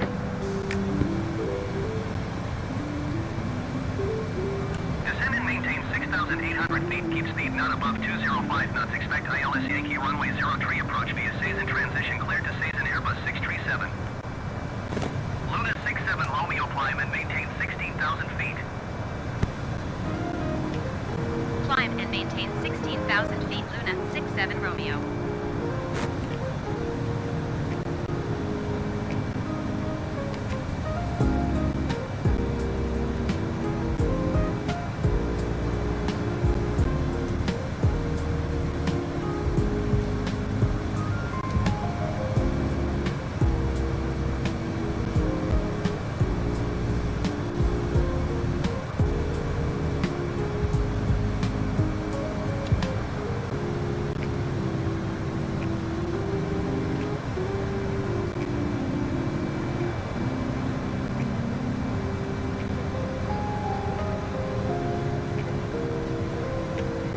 So if we go, when we go to China, what is that one airport we fly to? Parts of the other one. We're going to probably, Pudong. Not Pudong, like, yeah.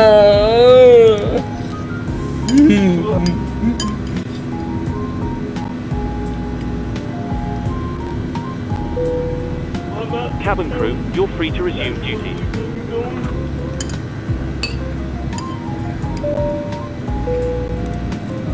Dear passengers, we want to inform you that we have reached 10,000 feet and have begun on our first service session.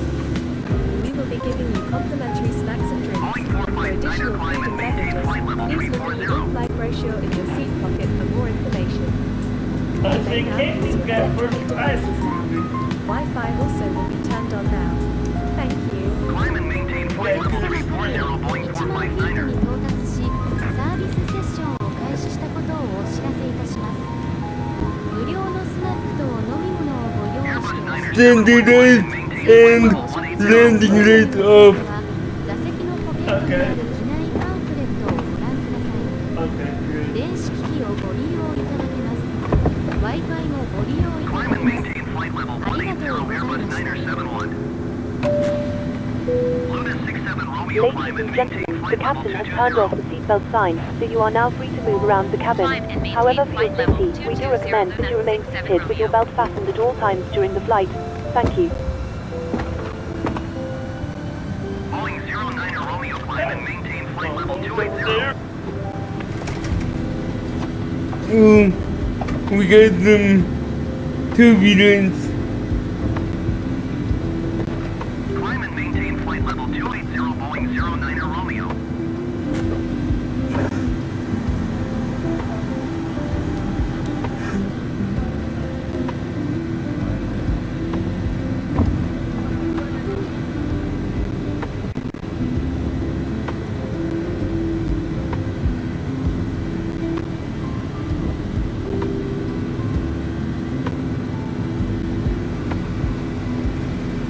Airbus 2 Delta 1 climb and maintain flight level 290.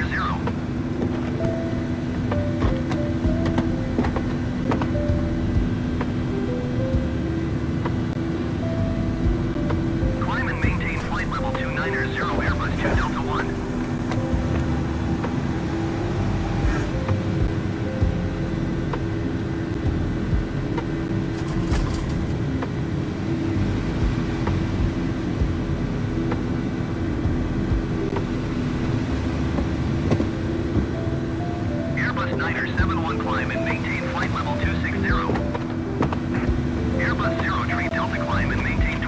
6,000 feet.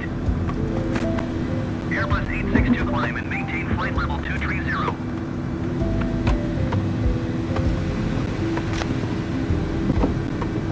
Climb and maintain 12,000 feet Airbus 0 tree. Climb and maintain flight level 230 Airbus 862. Airbus 496 climb and maintain 8,100 feet. Why don't you put it up there with the ships, bro? Maintain 4,900 feet. Keep speed not above 205 knots. Expect ILS Don't want runway it. 36 right approach via D192N transition. Cleared to D192N. Airbus 08 tree climb and maintain flight level 240. Luna 67 Romeo climb and maintain flight level 310. Climb and maintain flight level 310 Luna 67 Romeo.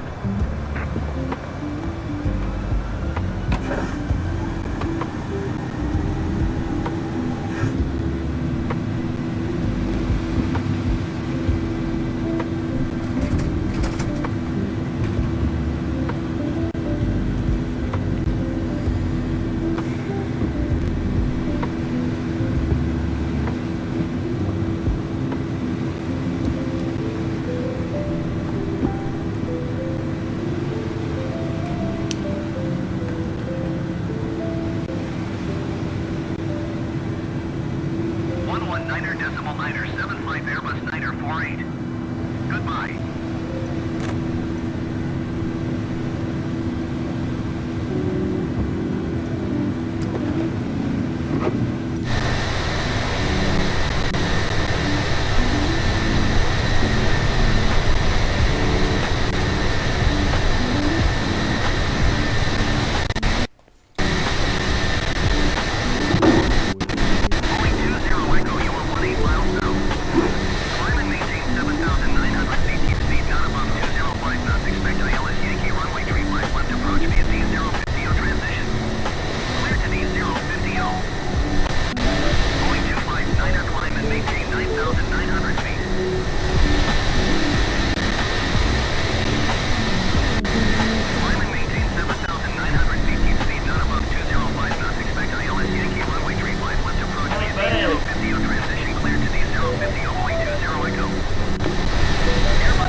I can't get over how good the paint is when you overclean the air.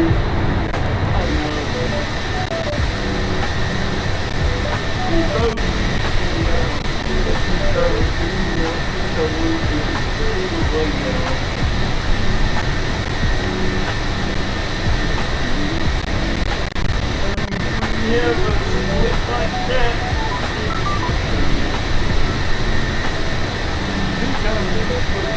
Really nice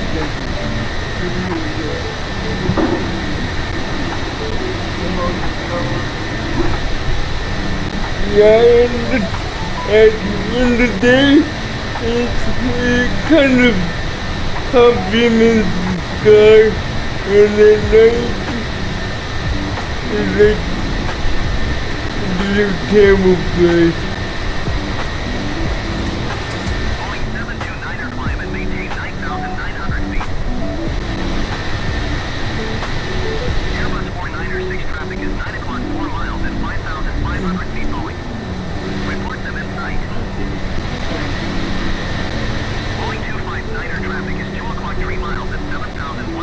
I don't think I could have done better delivery.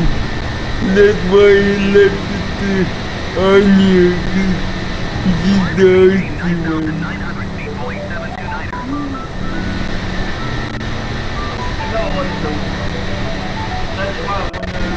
I kind of like it.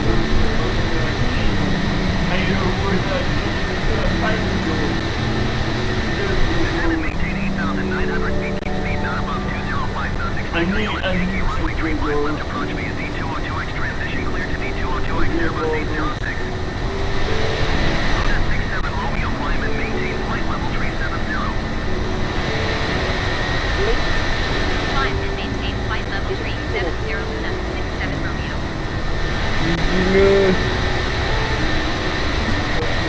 When the window, the only thing that's not comparable with the bandit window is the thing in your life. The AC-20 not comparable with the bandit window, but I think that the bandit window does not belong on the AC-20 because it gives it the classic look. We kind of so here with the AC-20. You know what I mean?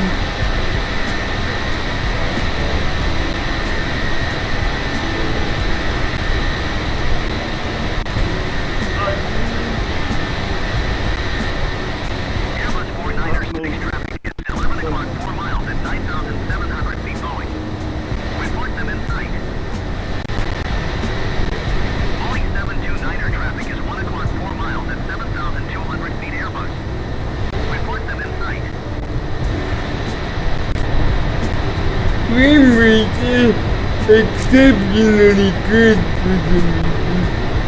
Airbus 4906 have the Boeing in sight. It was stuttering a bit earlier when I went outside.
Good one. We've reached our crew. We're making good progress. Climb and maintain flight level 360 Unless... Airbus 763.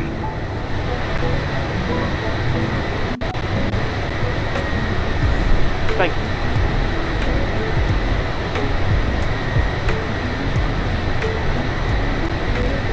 Climb and maintain 7,900 feet. Keep speed not above 205 knots. Expect ILS Yankee runway 35 left approach via D202X transition cleared to D202X Boeing 259er.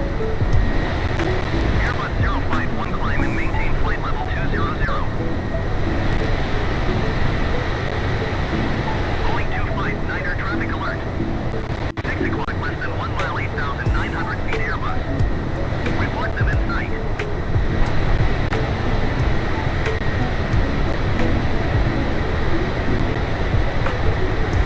Climb and maintain flight level 200 Airbus 051.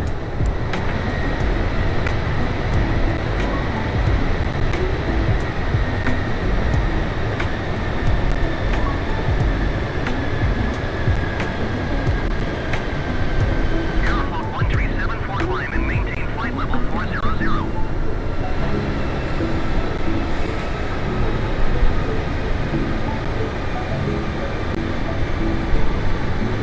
Boeing 21 lake contact Ningbo approach on 125.45.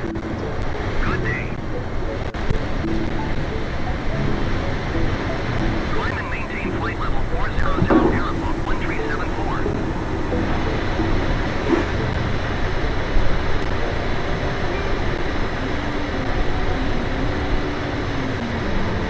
Going to 125.45, Boeing 21 Mike.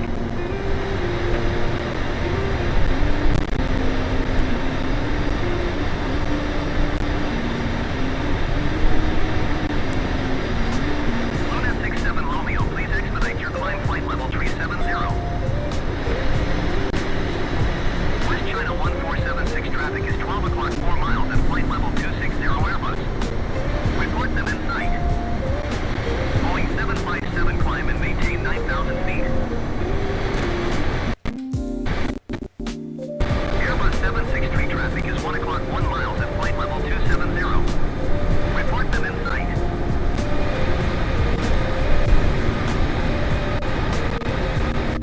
West China 1476 have the Airbus in sight. Airbus 763 have the in sight.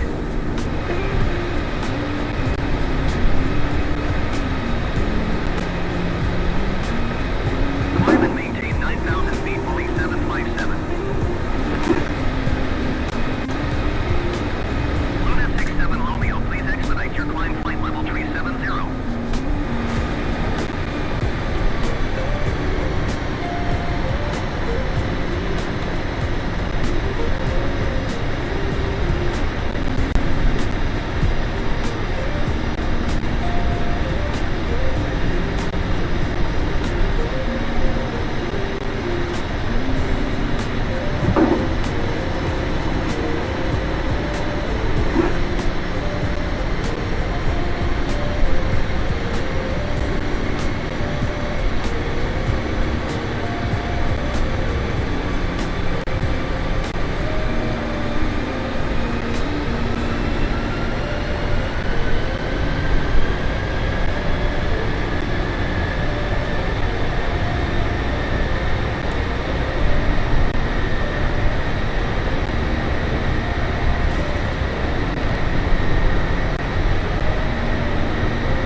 Airbus 051 climb and maintain flight level 340.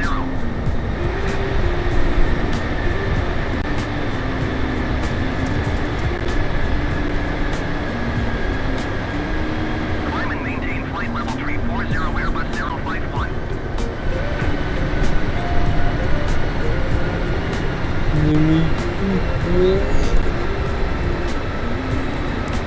Luna 67 Romeo, please expedite your climb flight level 370.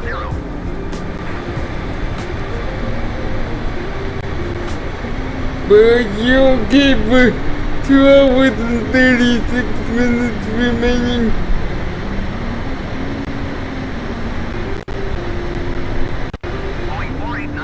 Bird. Flight level 230.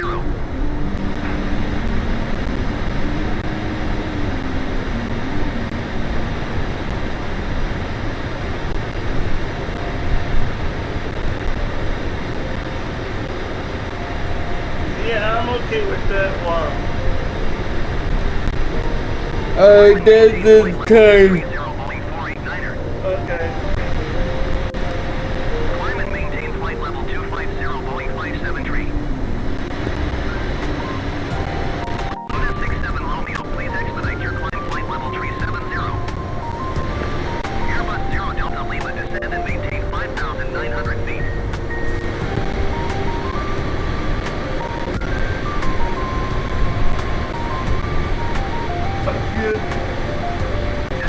Moving everything over. Boeing 017 climb and maintain flight level 20.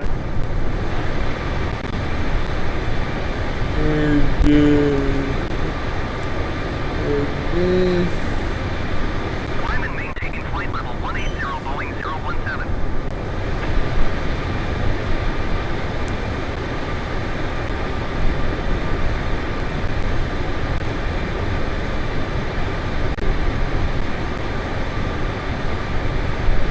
Luna 67 Romeo, please expedite your climb flight level 370.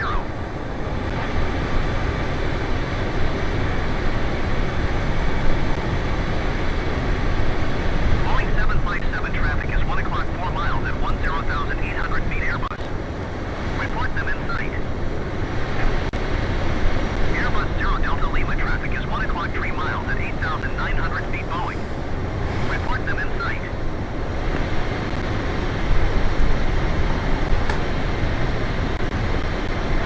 Yeah, Vegas, correct? Airbus 0 Delta Lima has the Boeing in sight.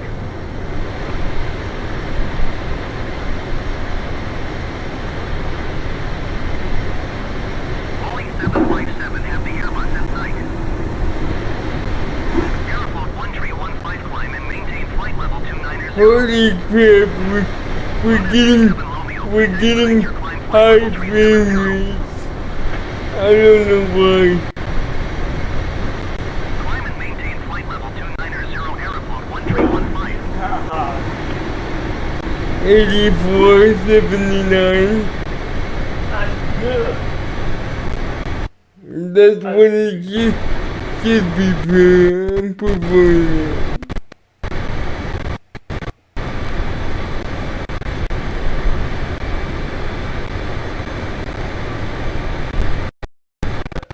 Captain B, I thought the memo you like coffee via sugar.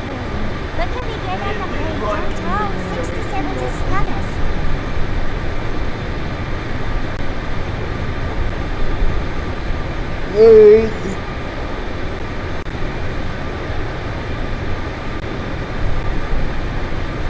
Alright, bird. Yep. Alright, doing that now.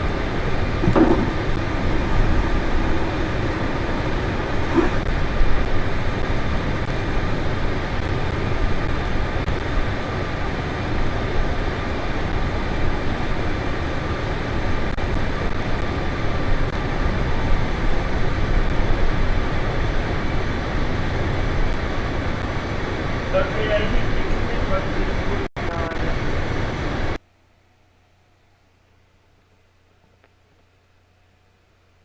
and it disconnected me. What?